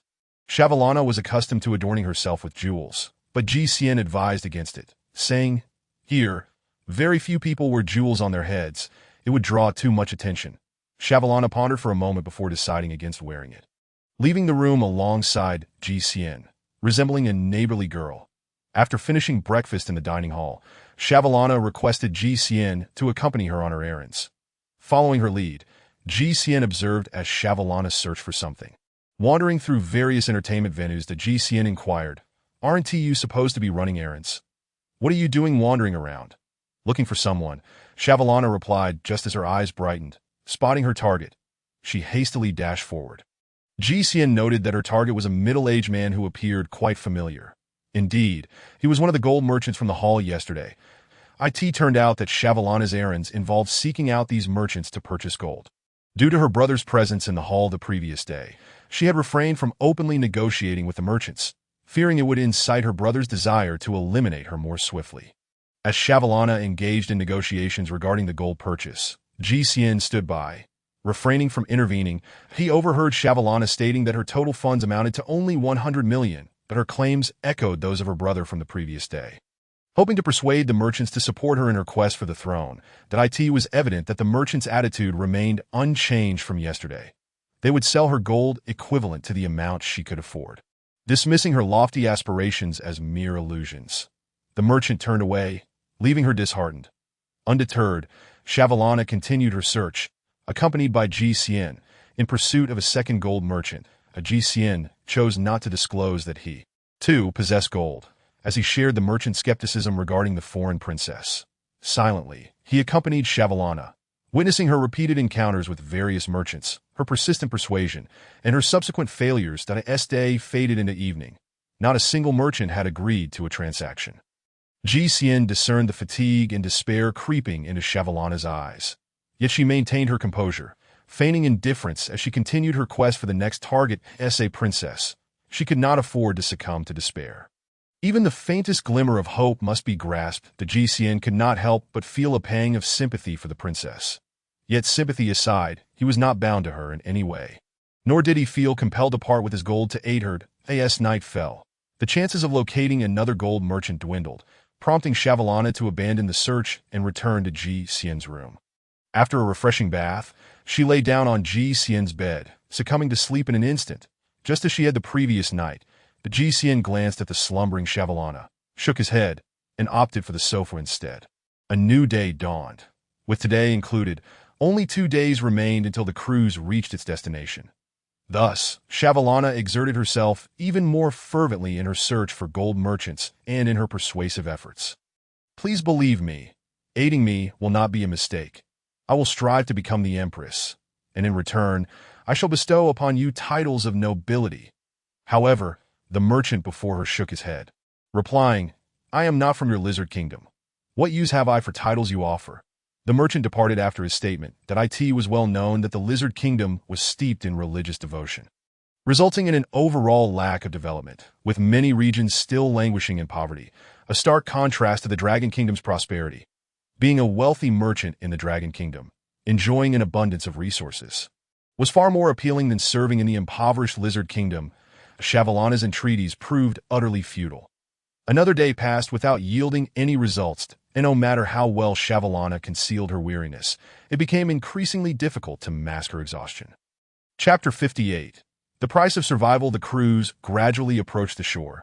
Shavalana stood quietly by the ship's edge, gazing into the distance, allowing the sea breeze to envelop her in silence. The wind tousled her hair, revealing her sorrowful visage. As the ship docked, an announcement echoed that disembarkation was permitted. People began to leave the cruise in an orderly fashion. The GCN stood beside Shavalana, inquiring, "What are your plans now?" Shavalana replied, "I will disembark and purchase as much gold as my funds allow. Yet your wealth pales in comparison to your brother's. You cannot possibly acquire more gold than he has." Shavalana smiled wistfully. "There is nothing to be done. It is better than doing nothing at all. Moreover, returning empty-handed would lead to my demise. So holding on to my money serves little purpose." The GCN remained silent, his mood affected by her words. Feeling a tinge of melancholy himself, suddenly, a desire to assist Shavalana blossomed within him. Yet reason cautioned him against such actions. Upon disembarking, GCN felt a firm grounding beneath his feet. Suddenly, a male voice called out from beside him. Although GCN could not comprehend the words, he noticed Shavalana's expression darkening as she turned to face the speaker. It was none other than Prince Shivalaman of the Lizard Kingdom. That a brief exchange transpired between them, and Prince Shivalaman appeared quite pleased with himself. After delivering his remarks, he sneered and departed with a retinue of attendants. Curiously, GCN asked, "What did he say to you?" "He informed me that he is aware of everything I've been doing these past few days, and that he is unable to sway the merchants of the Dragon Kingdom. Thus, I stand no chance. He also warned me against overstepping my bounds, lest I find myself unable to return to the Lizard Kingdom." GCN frowned. "How audacious!" Shavalana replied, "He has always been arrogant. There is no need to pay him any mind." After disembarking, Prince Shivalaman naturally proceeded to procure gold. Unable to persuade the merchants on the ship to invest, he resolved to utilize his own funds to buy as much gold as he could. Shavalana shared a similar sentiment. Initially, they had fancied that merchants would pour wealth into their kingdom, thus attracting the attention of the Dragon Kingdom's officials. However, now they could simply purchase directly with cash, adhering to legal and regulatory standards, and no longer had to worry about official scrutiny. Shavalana and GCN found a tavern to rest for the day, avoiding encounters with her brother, Shivalaman. The following day, GCN continued to accompany Shavalana in her search for gold merchants. After disembarking, GCN could have left, yet he could not abandon the plight of this unfortunate princess, determined to see her through. He resolved to stay with her until her departure from the Dragon Kingdom. They arrived at a large estate situated in a remote suburb. Despite its isolation, the security was formidable, with several guards stationed at every entrance. This was the residence of one of the gold merchants. Wealthy individuals are often wary of others coveting their fortunes, hence the heightened security measures that GCN mused that he, too, would adopt such precautions once he acquired wealth. For instance, with his current stash of gold, he felt a twinge of unease whenever he ventured outside, though fortunately, he remained unrecognized and unknown to others. The Shavalana's status allowed her easy passage through the estate's gates. Together, GCN and Shavalana entered. The merchant, dressed in loose clothing, lounged beneath a sunshade by the pool, watching several bikini-clad women frolicking in the water. GCN had encountered this merchant several times during their negotiations aboard the ship. After all, Shavalana had sought out various merchants daily, inevitably crossing paths. However, GCN had not anticipated that these individuals would indulge so extravagantly, relishing such leisure even after disembarking. Certainly, if GCN were wealthy, he too would delight in a similar lifestyle. Approaching the gold merchant, Shavalana addressed him. "Esteemed Mr. Fengwan, I apologize for interrupting you once more." Fengwan, reclining in his chair, responded, "No trouble at all. What do you wish to discuss? If you intend to regurgitate your previous proposals, I advise you to spare us both the effort to know," Shavalana clarified. "I am here not to seek investment, but to purchase gold outright." "Ditto?" Fengwan inquired with a smile. "How much do you have?" GCN perceived a subtle undertone in Fengwan's smile. Shavalana replied, 100 million. 100 million is sufficient, Fengwan remarked. Shavalana, puzzled, asked, "What do you mean by that?" Fengwan grinned. 100 million is enough to buy your life. Shavalana retorted, "I do not understand what you are insinuating." Fengwan explained, "The meaning is straightforward.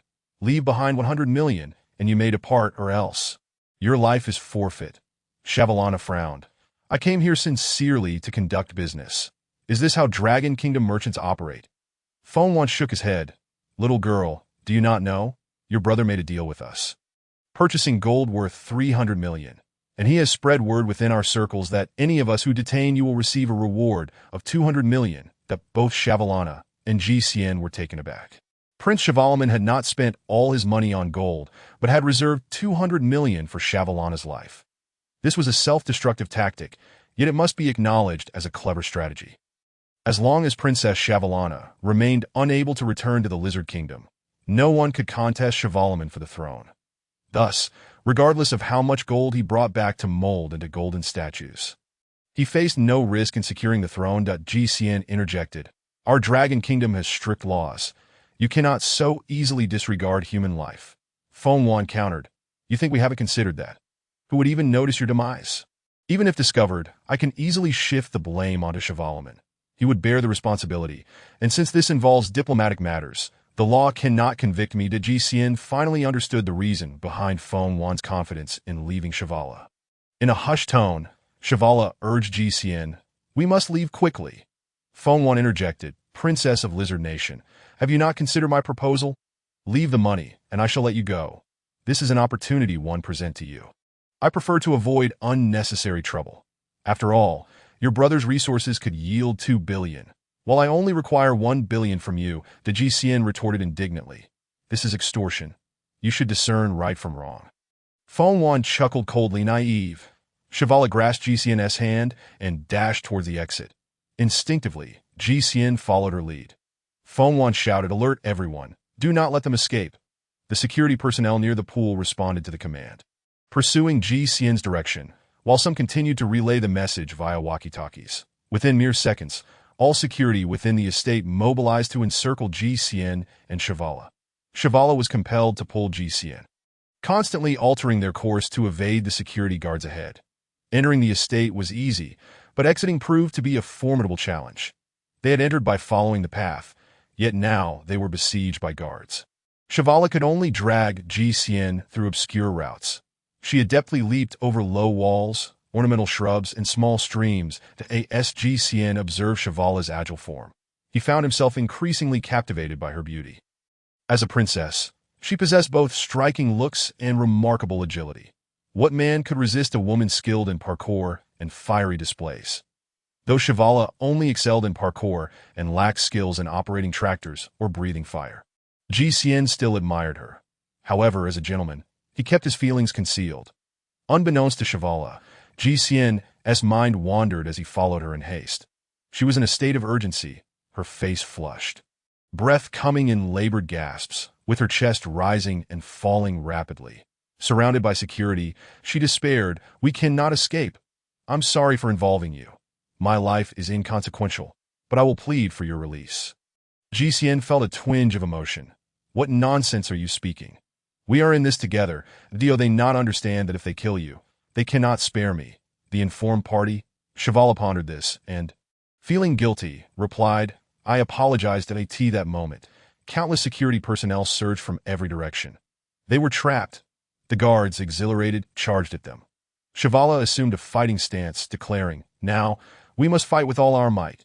GCN, gazing at Shavala's slender, yet resilient figure, could not help but smile as he scooped her up in his arms.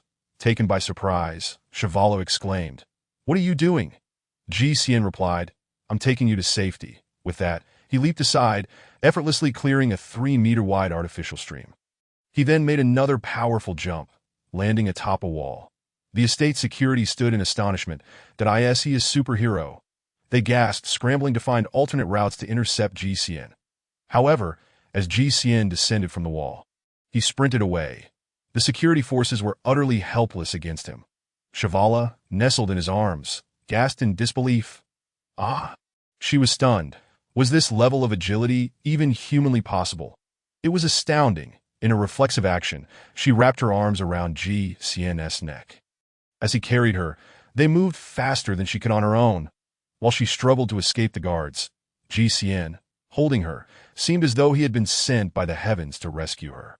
Shavala embraced GCN tightly, allowing him to exert less effort, that he navigated through numerous obstacles, swiftly leading them out of the estate.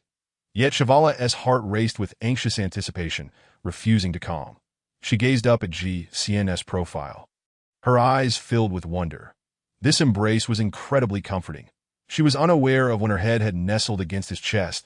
It was only when GCN suddenly declared, "We are safe," that Shavala regained her senses. Murmuring a soft acknowledgement upon being set down, she realized they had reached the city, the bustling urban area. It was unlikely one would send anyone to pursue them. These businessmen were already quite wealthy. They would seize the opportunity presented to them, but would not resort to extreme measures for money. Dispatching subordinates to a crowded city would be too revealing. It was better to avoid unnecessary complications, as exposure could tarnish their reputations. For ordinary individuals, 2 billion might warrant a desperate struggle, but for these affluent merchants, it simply wasn't worth it. Otherwise, GCN and Shavala would have already been eliminated by the assassins sent by various businessmen. GCN inquired, "What are your plans now?" Shavala shook her head. "I have no immediate plans." That GCN found himself at a loss for words. Suddenly, Shavala suggested, "Take me home." She continued, "Show me the sights of Longwa." GCN exhaled in relief, speculating that Shavala likely did not intend to return to V for the throne, which was certainly for the best. He was uncertain why he felt relieved, but the thought of Shavala not returning filled him with inexplicable joy. "All right, Longwa boasts magnificent landscapes, and I too wish to travel and explore in the real world." GCN had no one to accompany him, and now he had a stunning princess by his side. What could be better?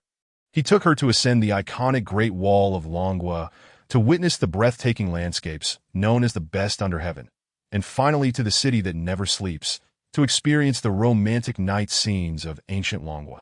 Before he knew it, more than a week had passed. Shavala remarked, "I have no regrets here." "Thank you," GCN smiled. "It's nothing. That I simply wish for someone to accompany me on my travels." Shavala chuckled ambiguously. "You truly are a good person.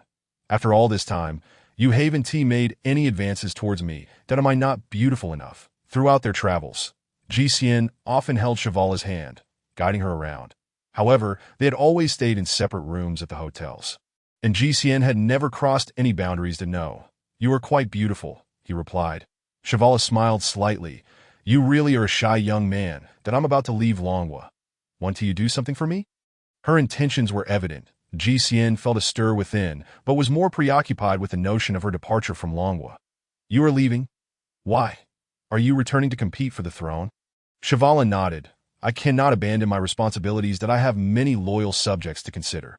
Even if I cannot claim the throne, I must return to ensure they have a safe future, lest my brother suppress them."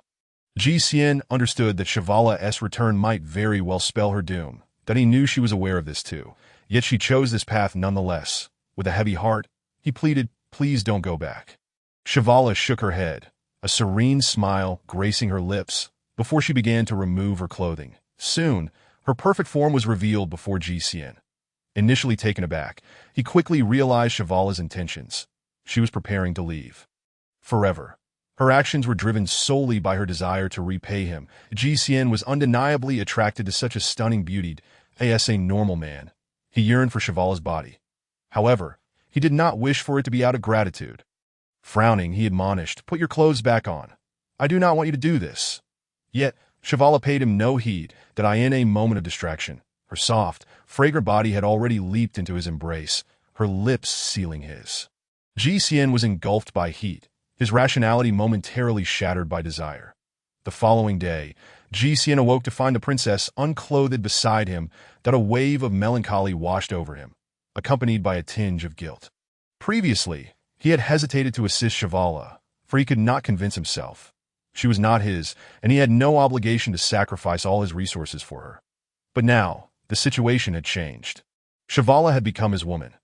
Even if her actions were driven by gratitude, GCN, as a man, felt compelled to protect his woman at all costs. As Shavala stirred awake, memories of their passionate night flooded her mind. Leaving her feeling bashful, the GCN was extraordinarily strong, and this was her first experience. Unexpectedly, GCN, sitting nearby, suddenly spoke with grave seriousness. "You must return home with me." Shavala shook her head, laughing. "No, I intend to return to Lizard Nation." Ji Xian remained earnest. If you must return to Lizard Nation, then there are certain things I must give you. Shivala inquired, puzzled. What things? Ji Xian slowly uttered two words. Gold. Chapter 60. Farewell. The Ji Xian had never brought a member of the opposite sex to his humble abode before. The house was not large, situated away from the bustling downtown area, yet it was not entirely remote. At least, there were supermarkets and farmers' markets not far from the door. This was a legacy left to him by his parents. Merely an ordinary three-story building. Shivala glanced around, her emotions remaining largely unchanged. To be honest, when Ji Xian mentioned giving her gold, she did feel a flicker of excitement. However, that excitement gradually faded as her rationality returned. Ji Xian was not a businessman dealing in gold. Even if he possessed gold, how much could he truly have? Now, observing Ji Xian's living situation, it appeared to reflect the life of an ordinary person. Not a lavish residence. Shivala became convinced of her thoughts. Ji Xian merely felt pity for her and wished to assist her as much as possible. But what good would a little gold do? It was merely a drop in the bucket. She appreciated Ji Xian's goodwill, but felt it was enough to acknowledge that Ji Xian's bedroom was quite ordinary, furnished with a bed, a desk, and a small bookshelf. While the corner was cluttered with various items, including cardboard boxes and a large backpack, Shivala was uncertain why Ji Xian had brought her to his bedroom. But then a thought crossed her mind, and she broke into a smile. Men, after all, often find it hard to resist their baser instincts. With a seductive smile, she leaned closer to Ji Xian, her arms wrapping around his neck. You brought me to your home just to do that, didn't you? Clearly, Shivala had misunderstood Ji Xian's intentions. The Ji Xian thought to himself that this princess was truly alluring and overwhelming, but he was not in the mood for such activities. Gently, he removed Shivala's hands from his neck. No, I merely wish to bring you here to collect the gold. Shivala laughed, saying, a little gold is of no use. Your kind intentions are what matter, and I will remember your kindness, the Ji Xian replied. Who says it's only a little? Shivala, skeptical, laughed again. How much can you possibly have? She glanced around the room, envisioning Ji Xian retrieving a few small pieces of gold from his desk, excitedly offering to help her. This man was truly naive, simplifying matters far too much. Shivala thought with a bitter smile. The Ji Xian stated, well, see for yourself. With that, he walked to the side of the bed and lifted the bedboard. In an instant, a dazzling array of gold bars nearly blinded Shivala. The space beneath the bed was filled to the brim with gold. Shivala momentarily lost her composure, staring in disbelief. Is this real gold? Ji Xian smiled. Indeed, it is pure gold. Very, very pure gold. Having grown up in the royal family, Shivala was quite adept at discerning pure gold. She picked up one of the bars, examined it closely, and quickly confirmed that it was indeed pure gold. You actually have so much pure gold, Shivala stammered, her gaze towards Ji Xian becoming increasingly peculiar. Ji Xian leisurely uttered words that shocked Shivala. I will use this gold to help you ascend to the throne. What? Shivala was stunned, utterly unable to fathom that things would develop in this manner.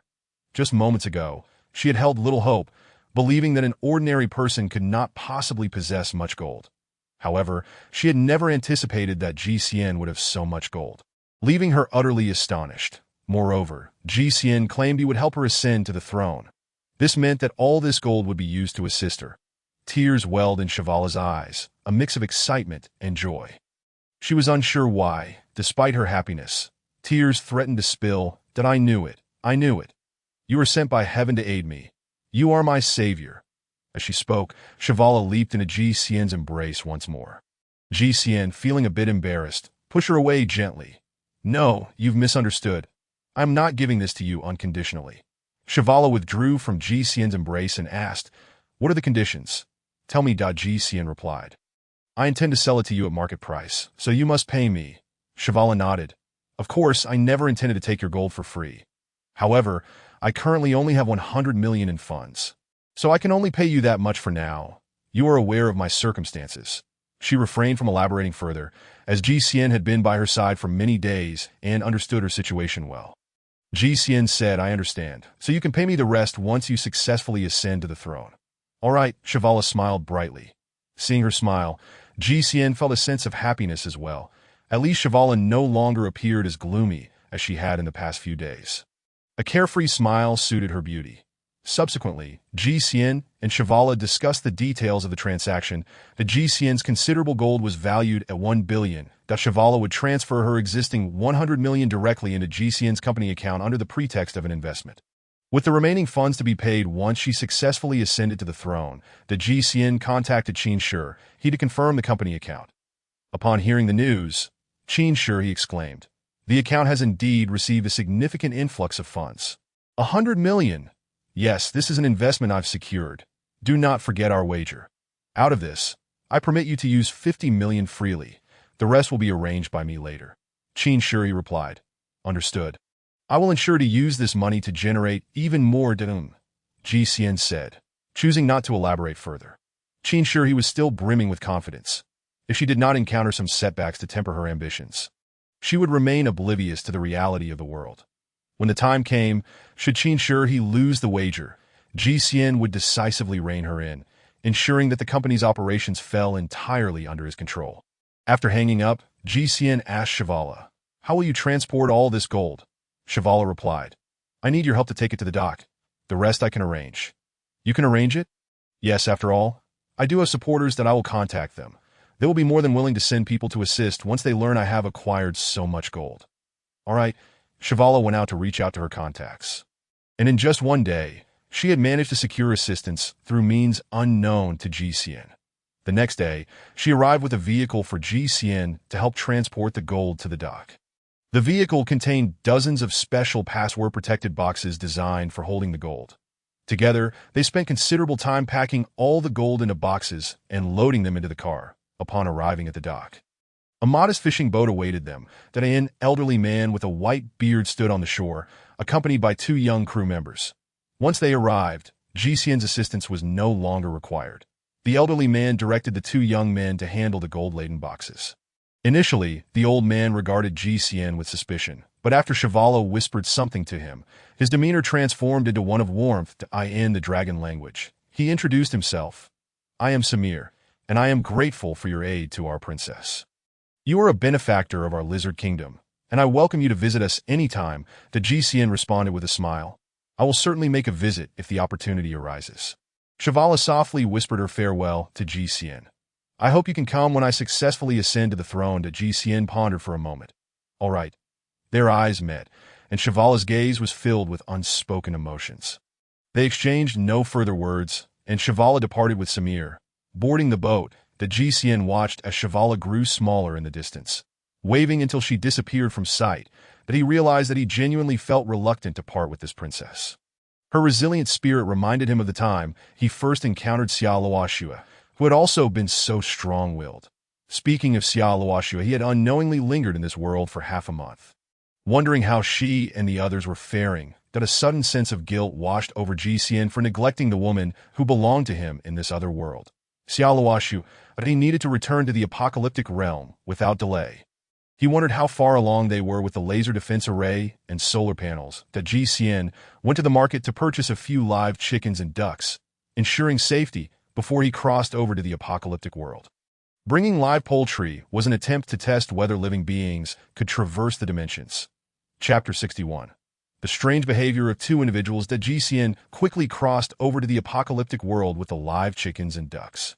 As the scenery shifted before him, the pristine white walls of the room transformed into weathered surfaces, and GCN found himself in a house in the apocalyptic realm in the blink of an eye. The lively clucking of the chickens and the flapping of the ducks ceased, and GCN noticed that both the chickens and ducks had succumbed. "Just as I suspected," GCN murmured. It seemed that living beings could not traverse the dimensions. He placed the chickens and ducks in the kitchen, but suddenly recalled something. Right? While living creatures could not cross over, he had previously transported the superbacteria from this world into the real world during his initial crossing. Did that mean the superbacteria were not considered living beings? Incorrect. There is no one around him who is infected. This implies that the superbacteria on the surface can indeed be exterminated. It is solely the bacteria within his body that remains unharmed. GCN could not help but breathe a sigh of relief, thanking the heavens that he nearly caused a catastrophe due to his reckless traversing. However, it seemed that there was a significant oversight.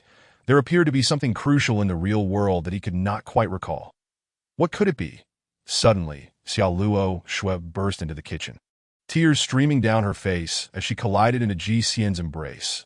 Wu, why did you take so long? Wu, you scoundrel, I thought you wouldn't come back. Xiao Luo Shui lamented, her tiny fists pounding against Ji Xian's chest. Ji Xian, enduring the pain, apologized. I'm sorry, it was my fault. I will be more careful in the future. Today as he spoke, he forgot to ponder the important matter he had overlooked in the real world. Xiao Luo Shui cried like a rain-soaked flower, and Ji Xian, feeling guilty, gently patted her back to console her. After a while, Xiao Luo Shui raised her tear-streaked face and asked, Is there another woman in that world? That world? Ji Xian was taken aback. How did Xiao Luo Shui know about another world? Xiao Luo Shui quickly corrected herself. I mean, in that place that I in truth, she had long known that Ji Xian was not from this world. His ability to traverse dimensions was something she feigned ignorance about to Ji Xian, naively interpreting Xiao Luo Shui's mention of that world as a slip of the tongue, did not pursue the matter further. As for the mention of another woman, Xiao Luo Shui's sensitivity was rather astonishing, that Ji Xian had always perceived her as rather oblivious. So how could she guess this so accurately? Perhaps it was a woman's innate intuition? Ji Xian had never lied to those close to him, and with a sense of guilt he confessed, I met a woman. I'm sorry. He envisioned how furious or devastated Xiao Luo Shui might become. Nevertheless, regardless of the outcome, Ji Xian was determined to treat Xiao Luo Shui well and soothe her. However, the scenario he imagined did not unfold. Xiao Luo Shui did not become angry that I knew it. You must have caught someone else's fancy after being gone for so long that it's my fault for not being alluring enough. That Ji Xian was momentarily at a loss for words. Without waiting for Ji Xian to respond, Xiao Luo Shui dragged him into the room. What are you doing? Ji Xian could not help but ask. Xiao Luo Shui closed the door and began her playful antics. She clenched her fists at her sides and made a gesture akin to a cat licking its paw. Meow. Yixian? He was utterly bewildered, a swirl of questions filling his mind. Seeing Ji Xian's unresponsive demeanor, Xiao Luo Shui shifted her posture. With her hands swaying and her hips swaying, she declared, the little train is about to depart. Woo! While rhythmically twisting her body, that Ji Xian could no longer contain himself, exclaiming, What on earth is this? Xiao Luo Shui, taken aback, replied, Am I not alluring enough? The peculiar actions Xiao Luo Shui performed were merely to entice Ji Xian. Ji Xian, both amused and exasperated, replied, You really don't need to do all this. You're already quite captivating. He wrapped his arms around Xiao Luo Shui's waist, contrary to his expectations of Xiao Luo Shui's furious reaction. Their relationship grew even stronger. However, Ji Xian overlooked a crucial point. The rules of the apocalyptic world differed significantly from those of the real world that in the apocalyptic realm, resources triumphed over all. To obtain resources, women would leverage their advantages to attach themselves to powerful men, which made it quite normal for strong men to have multiple partners. Born in the apocalypse, Xiao Luo Shui, despite her independent nature, was still influenced by the harsh realities of her world. Furthermore, she was genuinely reluctant to lose Ji Xian. The two shared a tender moment in the room, unaware of a delicate figure eavesdropping outside the door. Li Yumi's cheeks flushed crimson.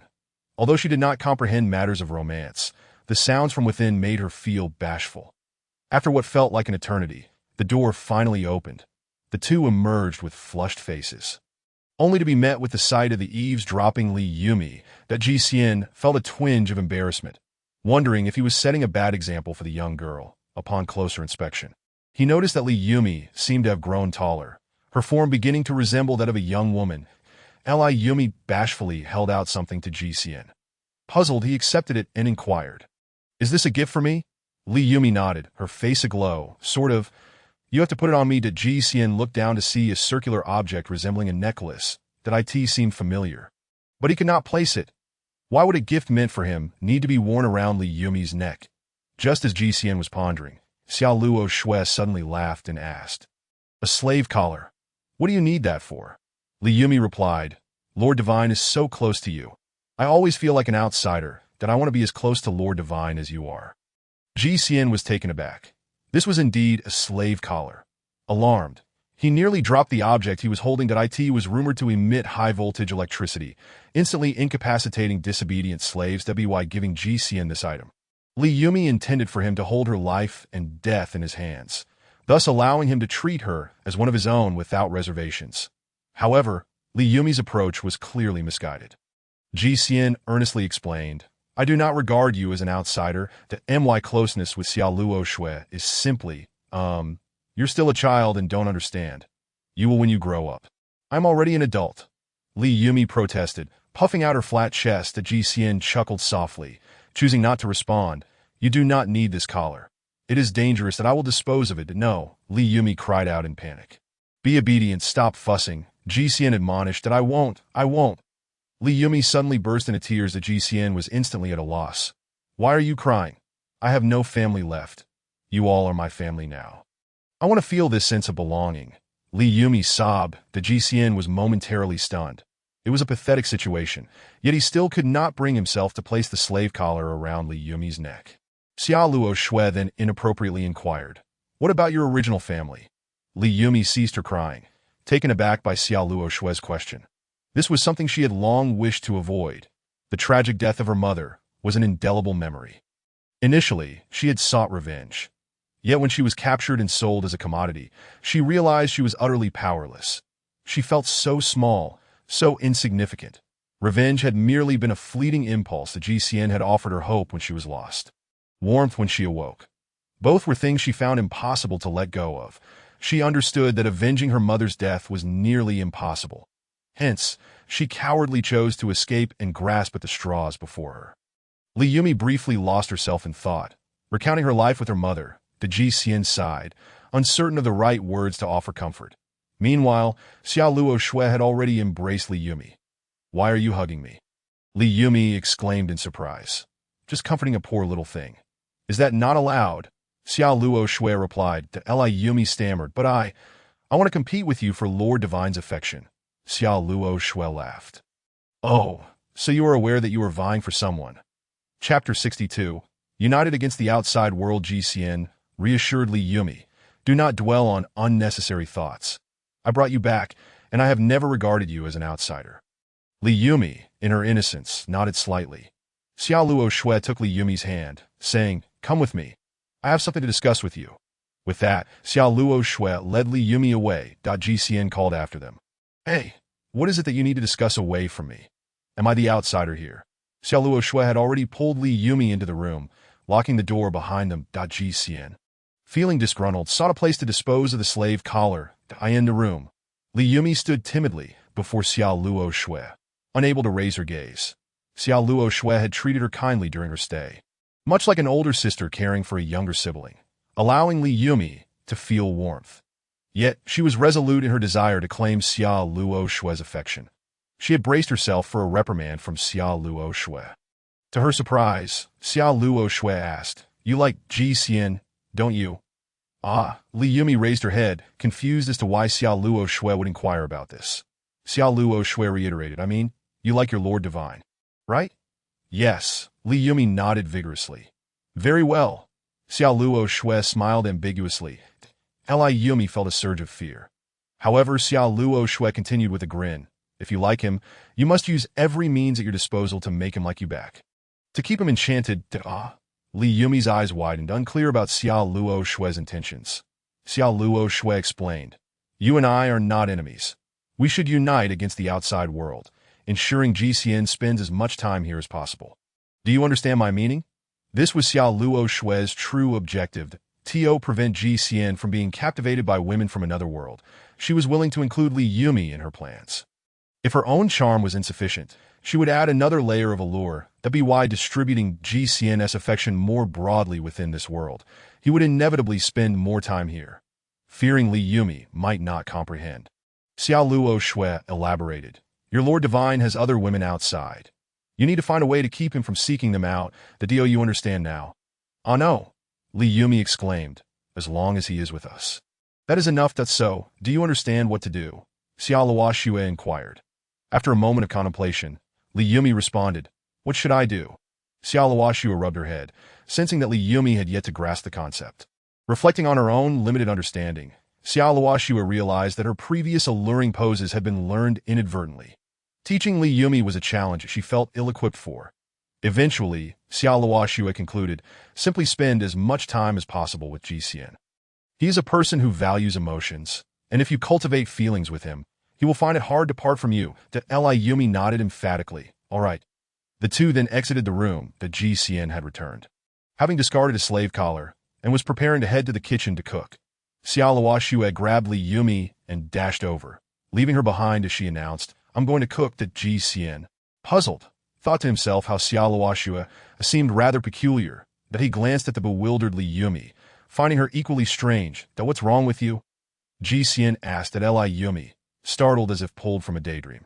Quickly regained her composure. Oh, nothing much, she replied. GCN remarked, if that's the case, I will go cook with Xiaoluoxue. Wait, Li Yumi called out, alarmed at the prospect of GCN leaving. Xiaoluoxue had assigned her the task of spending as much time as possible with him. She couldn't let him just walk away. What is it?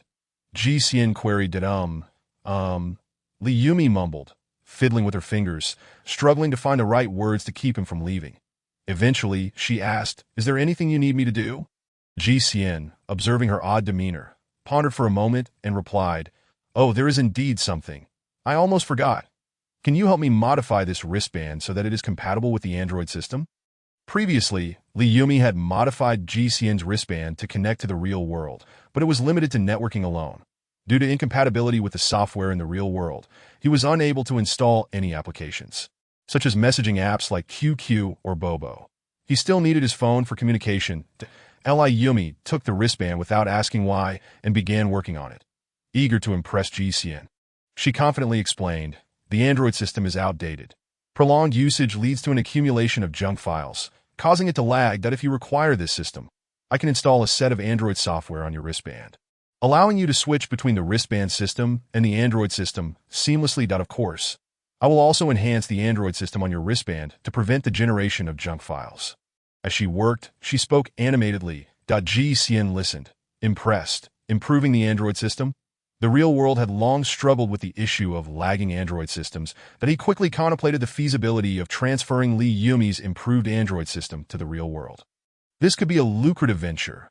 The value of technology far surpasses that of gold.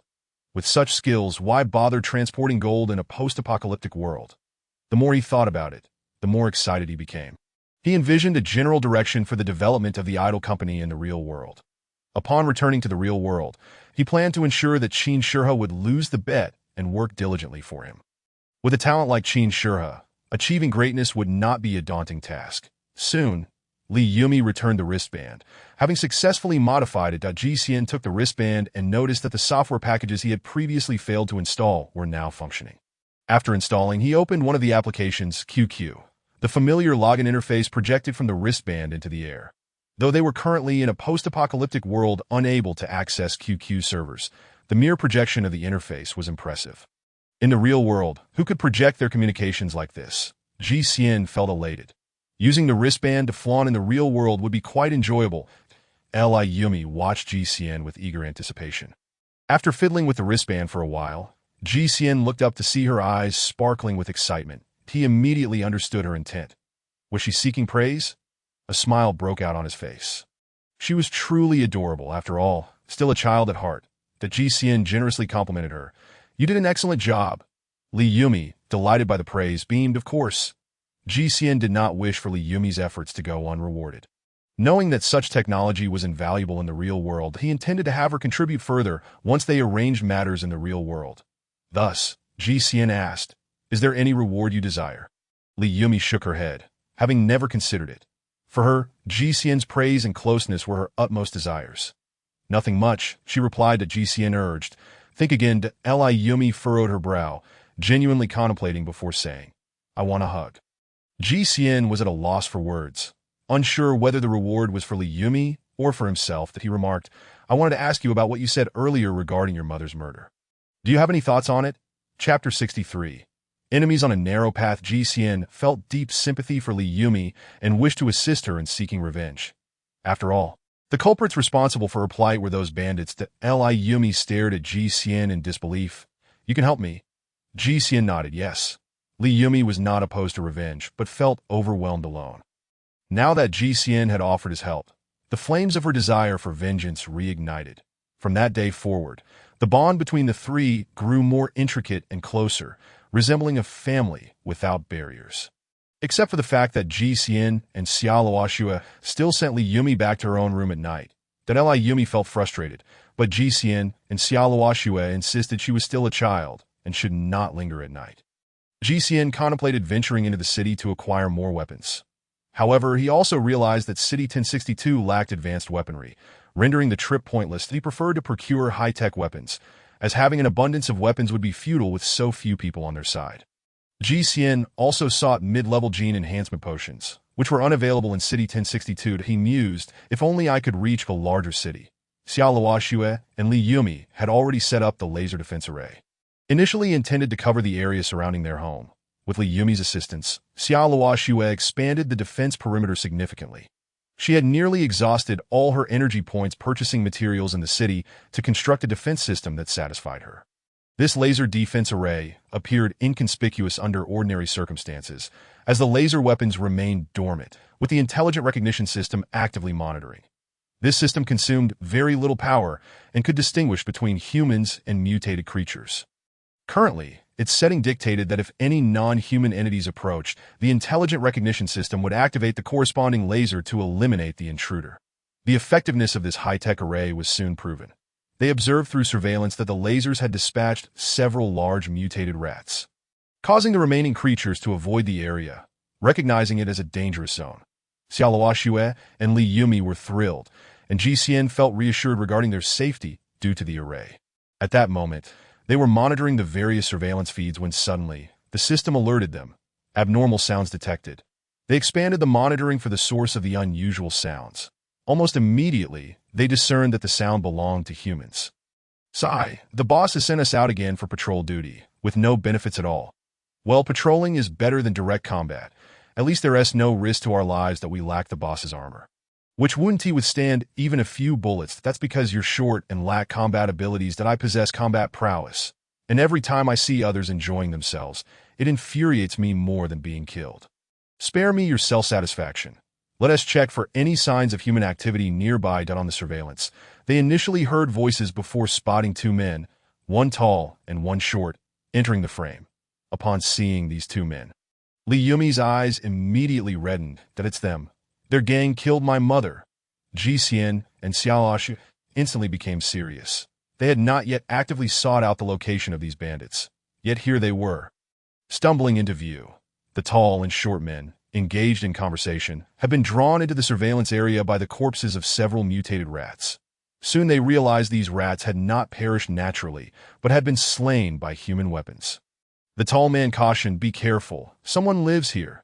The shorter man observed the surroundings and suddenly noticed the active surveillance cameras, exclaiming, "There are cameras! We've been exposed, run!" The tall man sensed something was amiss and had just begun to shout run when he encountered two beams of light, one of which pierced through his chest. The tall man stared blankly down at himself, murmuring, "I've been hit." Turning his head, he saw a short man with a hole in his head, lifeless, his body sprawled on the ground. Only the tall man remained alive, desperate to flee this perilous area and report the situation to his leader. Stumbling forward, he ran, the laser having pierced his chest, yet simultaneously searing his blood vessels, preventing blood from spilling out and temporarily preserving his life. Li Yumi, witnessing this scene, exclaimed with fervor, "I must go and kill him." Neither Ji Xian nor Xia Luoxue attempted to dissuade her, following closely behind as they sought out the tall man. The tall man staggered further, his pace slowing with each step. Initially, he felt numbness from the laser-S strike, devoid of pain, but as the numbness faded, excruciating agony took its place. "Damn it. Who are these people? I must call the boss to annihilate them all," he seethed. Suddenly, he spotted a delicate figure blocking his path. Startled, the tall man asked, "Who are you?" Li Yumi, wielding a laser gun, glared at him fiercely.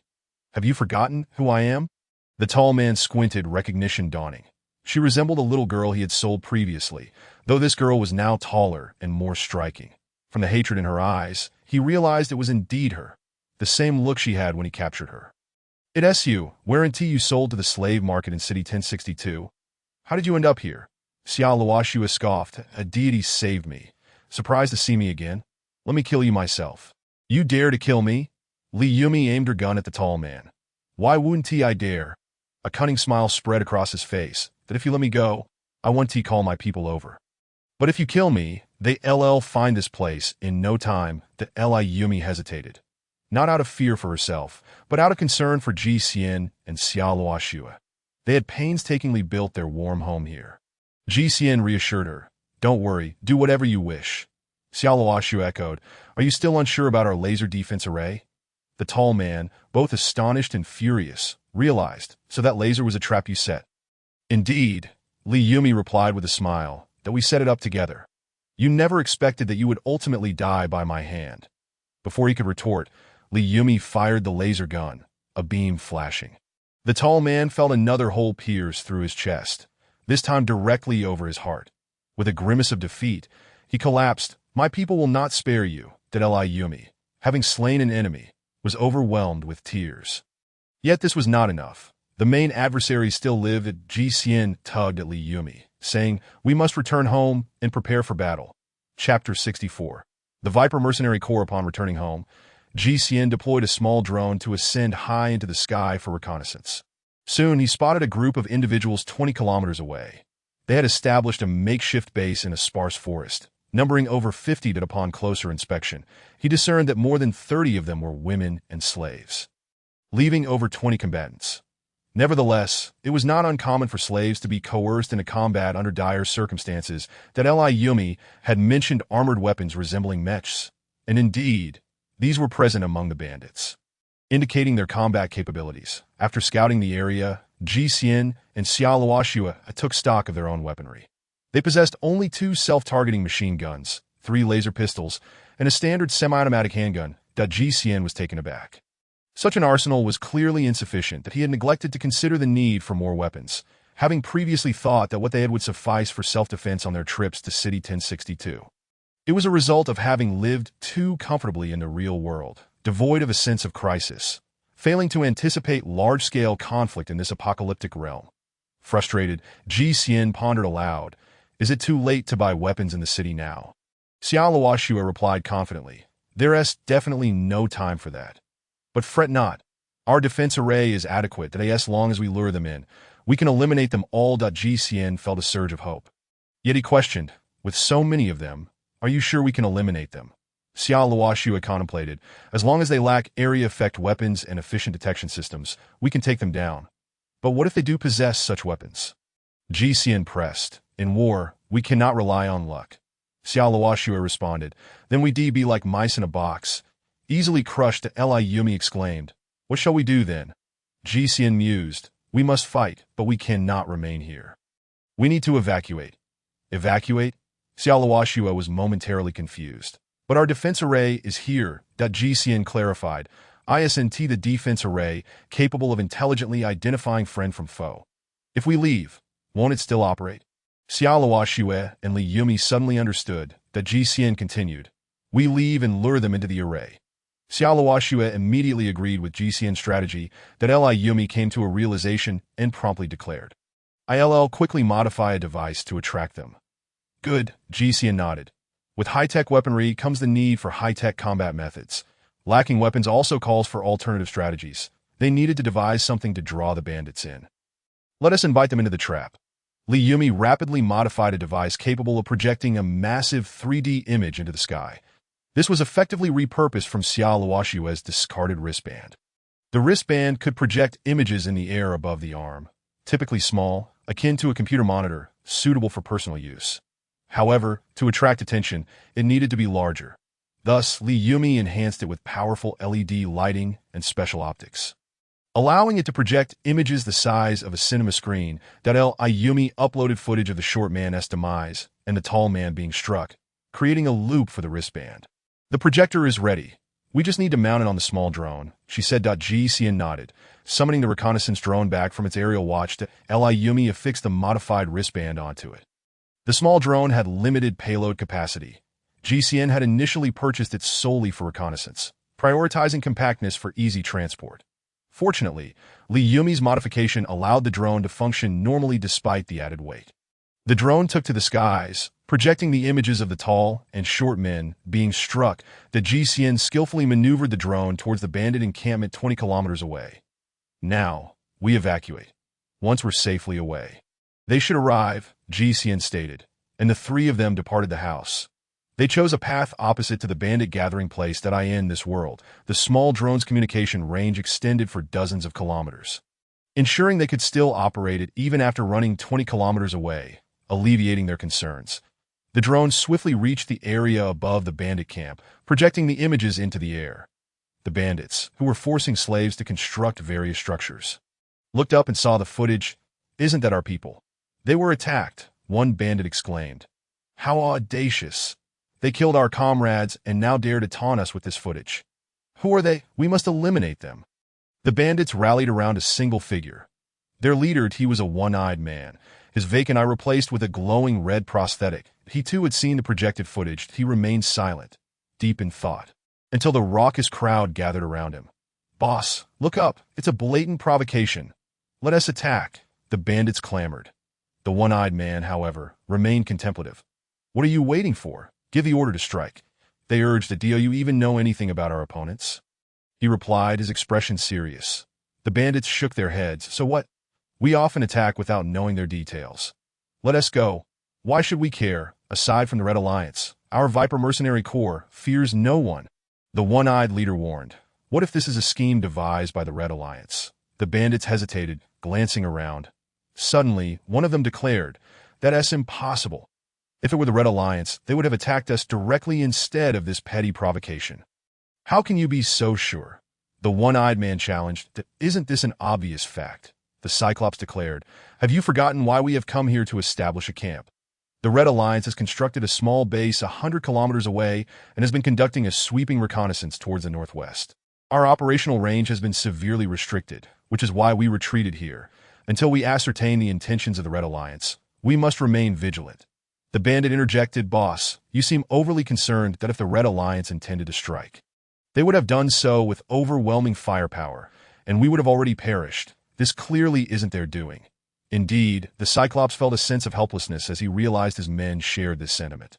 Although he too doubted the involvement of the Red Alliance, those who could kill them and still provoke them were likely not a simple force that he could lead such a ragtag group to plunder small settlements in the wilderness, relying solely on a modified exoskeleton armor immune to conventional bullet attacks.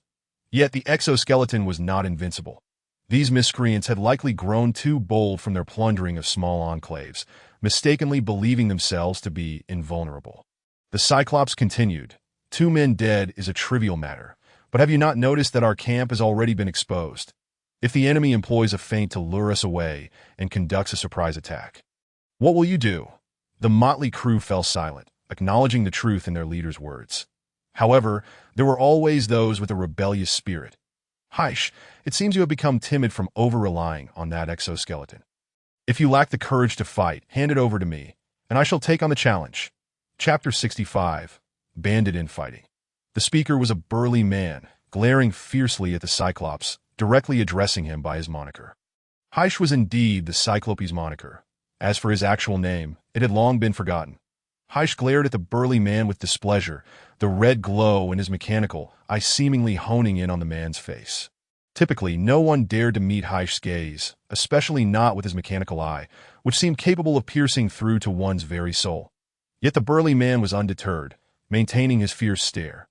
Heish calmly inquired, "Do you desire that modified exoskeleton? Of course, a coward like you is unworthy of possessing such a thing." Bang! Before the burly man could finish his sentence, he felt a bullet pierce his abdomen. Heish had produced a small handgun seemingly out of nowhere, the barrel still emitting wisps of smoke. You actually shot me," the burly man exclaimed in disbelief, clutching his wound. Heish, with a serious demeanor, asked, "Is there anyone else who wishes to claim that exoskeleton?" The band of bandits fell silent, recognizing that the burly man had angered their leader. That modified exoskeleton was a crucial asset to Heish, who dared to covet it, just as the silence enveloped them. Another gunshot rang out. Bang! Heish felt as though he had been struck by a heavy blow to the back, looking down to find blood seeping from his abdomen. The shooter behind him turned out to be a lecherous man wielding a gun. Having shot through Heish's stomach, You intend to rebel?" Heish questioned, his gaze fixed on the lecherous man, who was now trembling and hastily dropping his weapon. "I didn't mean to." Heish raised his gun, aiming at the lecherous man, but suddenly felt a sharp pain in his arm. A large hand struck his arm, sending the gun flying from his grasp. "Get lost!" the burly man shouted. The one who disarmed Heish was indeed the burly man. With Heish now unarmed, the burly man felt emboldened, retrieving a syringe to inject himself. As he did so, he cursed, "I intended to negotiate with you, but you shot me without hesitation. Thankfully, I have a regeneration serum." After injecting the serum, the burly man's wound healed within mere breaths. He approached Heish, a sinister grin on his face, and asked, "May I now claim that exoskeleton?" Heish gritted his teeth and replied, "If you desire it. Take it."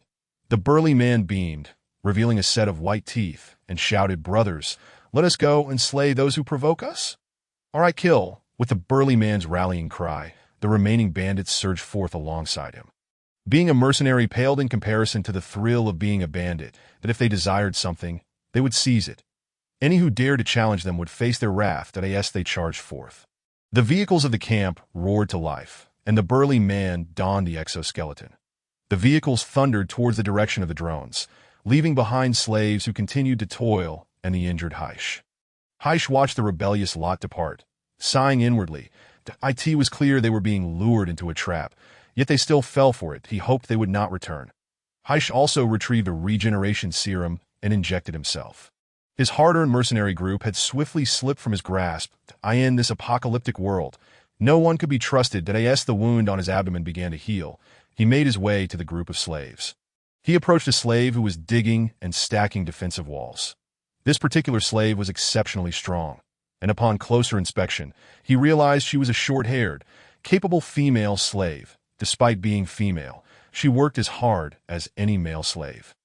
Heish proposed, "Would you be interested in joining me to reconstitute a mercenary group?" The slaves all bore collars, and Heish resolved that, given the unreliability of people in this world, it would be better to form a mercenary group composed entirely of slaves. With the collars, he would no longer fear betrayal. The female slave continued her work without pause, retorting, "I'm not interested." Heish scoffed, "Do not forget, it was I who saved you when you were on the brink of death." The female slave replied, "That was also because of you that I was injured. Besides, I have already become your slave. What more do you want from me?" Heish pressed, "Are you content to remain a slave forever? From what I know, you possess considerable skill, capable of leading a group of men to fight for you. You must have some exceptional qualities, which is precisely why I saved you. If you refuse to recognize this, I wouldn't hesitate to let you perish once more." The female slave retorted coldly, "If death is to come, then so be it. Do you think I fear death?" Heish frowned, pausing before continuing, "It seems you are indifferent to life and death. What if I told you that your daughter is still alive?" "What did you say?" The female slave gasped, halting her work and staring at Heish. "Did you not claim she was accidentally killed by your men? Now you say she lies. What do you mean?" Heish chuckled ominously. "What if I were to say I was merely deceiving you before?" "You must tell me where my daughter is," the female slave exclaimed, rushing towards Heish. Heish stepped back, raising a finger to shake his head. No, do not be so agitated. Remember your current status as a slave. Be careful lest I make your life a living hell." "Then tell me, where is my daughter?"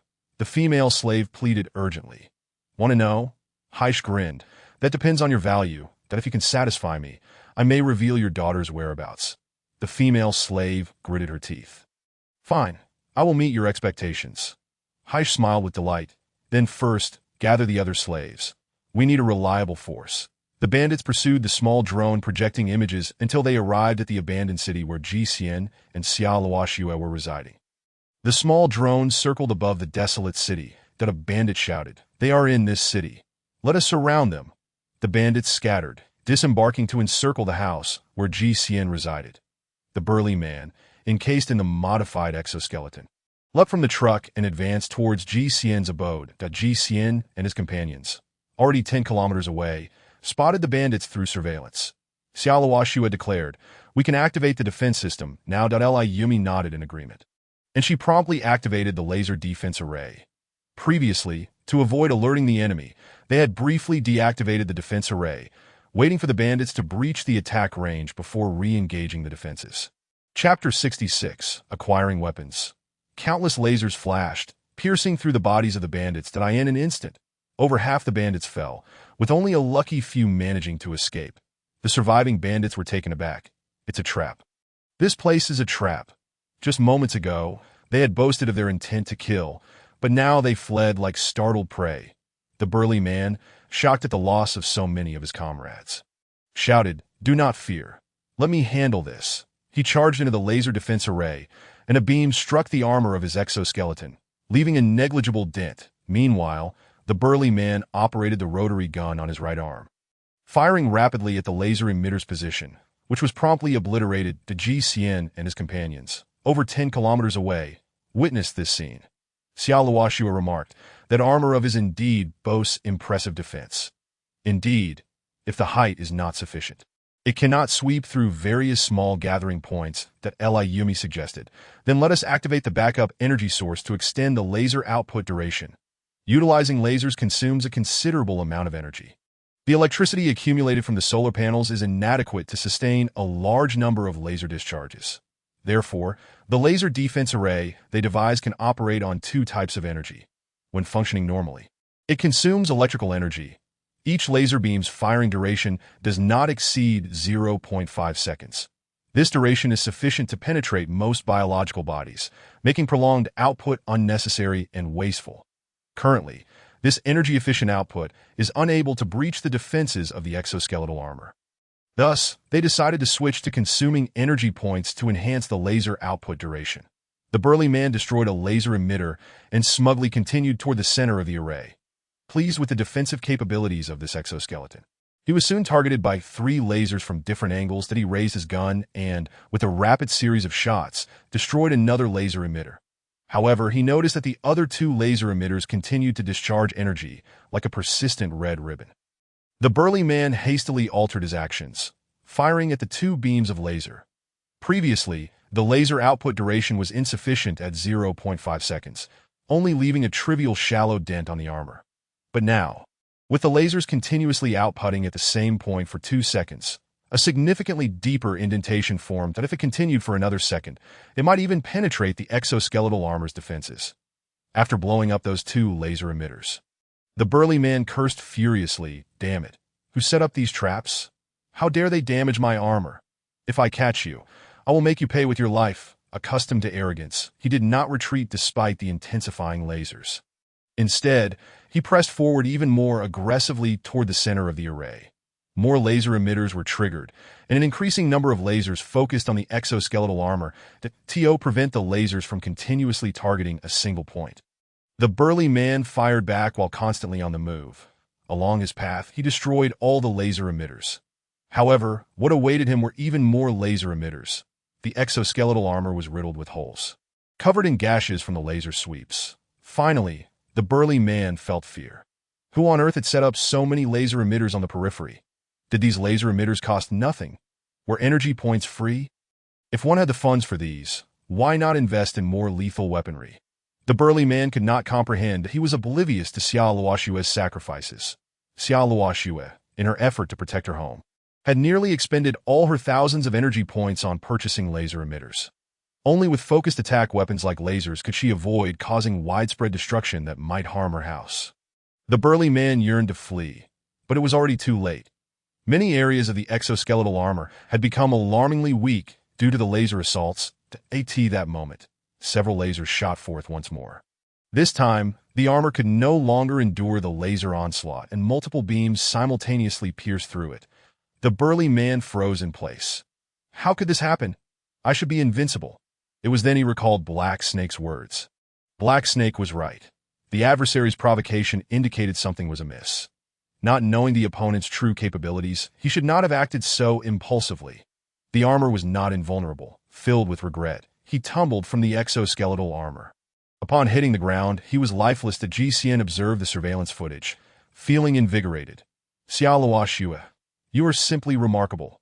This laser defense array is invincible. GCN praised Xiao Luoxue with great enthusiasm. With such a defense array, safety within the house would be greatly enhanced. Xiao Luoxue, flattered by GCN's praise, felt an overwhelming sense of joy and bashfully remarked, Li Yumi also played a significant role at that moment. Li Yumi was in tears, sobbing, "Wah, mommy, I avenged you, wah." GCN looked on with concern. The only blemish was that a few robbers had managed to escape. The GCN decided against returning immediately. Since they had ventured out, they might as well head to City 1062 to acquire some weapons before returning. To prevent any further mischief from the fleeing robbers, they set off in their vehicle towards City 1062, a place they were quite familiar with. The GCN made his way directly to the local general store, articulating his needs for military arms. However, apart from the previously mentioned weapon equipped with small aerial bombs, the shop only stocked rifles, machine guns, grenades, mortars, and rocket launchers, standard weaponry. This bore little distinction from the weapons of the real world, leaving GCN utterly unimpressed. That in a futuristic sci-fi world, the absence of advanced weaponry seemed utterly unreasonable. The shopkeeper explained, "These are weapons that have been obsolete for over a century. Only because they are outdated can they be mass-produced by civilians. If they were high-tech weapons, would the technology be publicly available? Would the powerful factions that control these weapons allow civilian production?" GCN contemplated this and found it reasonable, although he was not particularly fond of these weapons. He purchased a variety of them, instructing Xiao Luoxue to load them into the vehicle. Even if they might not be needed in the future, having them was better than lacking them entirely. While the general store did not carry intermediate gene enhancement potions, GCN still bought 10 basic ones. Though he might not utilize them, he preferred to be prepared for any eventuality. The GCN still yearned for more advanced weaponry and intermediate gene enhancement potions. He thought of the city lord with the dyed yellow hair, wondering if that lord could procure them. After leaving the general store, GCN casually inquired and soon located the city lord's residence. The exterior of the city lord's mansion resembled a medieval castle. GCN found it perplexing. Yet upon closer inspection, the castle's wall thickness was estimated to be 2 meters. Such robust construction would render it impervious to most conventional weaponry. GCN felt a twinge of apprehension. Appearance mattered little. Functionality was paramount. In that moment, he conceived the idea of renovating his own home. The castle entrance. Soldiers armed with rifles spotted GCN and promptly contacted individuals within the castle using their wristbands. They all recognized GCN, and since the city lord, Jaluka, regarded him as an esteemed guest, they dared not treat him with anything less than utmost respect. GCN was smoothly escorted into the castle's interior. It was a room adorned with modern decor. "You wish to acquire high-tech weaponry?" the city lord Jaluka inquired. "Yes," GCN nodded. "Do you have any, or can you obtain some?" As he spoke, he discreetly handed Jaluka a small packet of wafers. This was from a larger box, and the small package bore no production address or date, making it safe to share with Galuka. GCN. This was a trivial item. He and Xiao Luoxue and Li Yumi had consumed most of the contents during their journey, leaving only what they could not eat. However, upon receiving the wafers, Jaluka felt the crispness and his face broke into a beaming smile. He carefully tucked the wafers into his pocket and laughed heartily. "Ha ha, GCN, there's no need for such formality. Come, let me show you my munitions factory." GCN's eyes lit up. He had never seen a munitions factory in his life and was eager to take a look. "Excellent." Jaluka led a group of people from the castle, entering a vehicle that resembled an enlarged soda can. GCN returned to his own vehicle, with Xiao Luoxue driving, and they followed Jaluka to the entrance of the factory. Once they disembarked, Jaluka introduced, "This is my munitions factory, primarily producing semi-automatic rifles like the AK and ammunition." The GCN glanced at the soldiers in the city. No wonder they were all equipped with these rifles. It turned out they were produced right here, significantly reducing costs. Upon entering the factory, they first entered a spacious forging room. The area was vast, and the first sight was of several enormous machines and massive steel furnaces. However, these steel-making machines and furnaces were inactive, as the post-apocalyptic world did not provide ample resources for such processes. What was operational were the small steel furnaces constructed in the forging room, accompanied by dozens of tall chimneys and hundreds of tirelessly working slaves.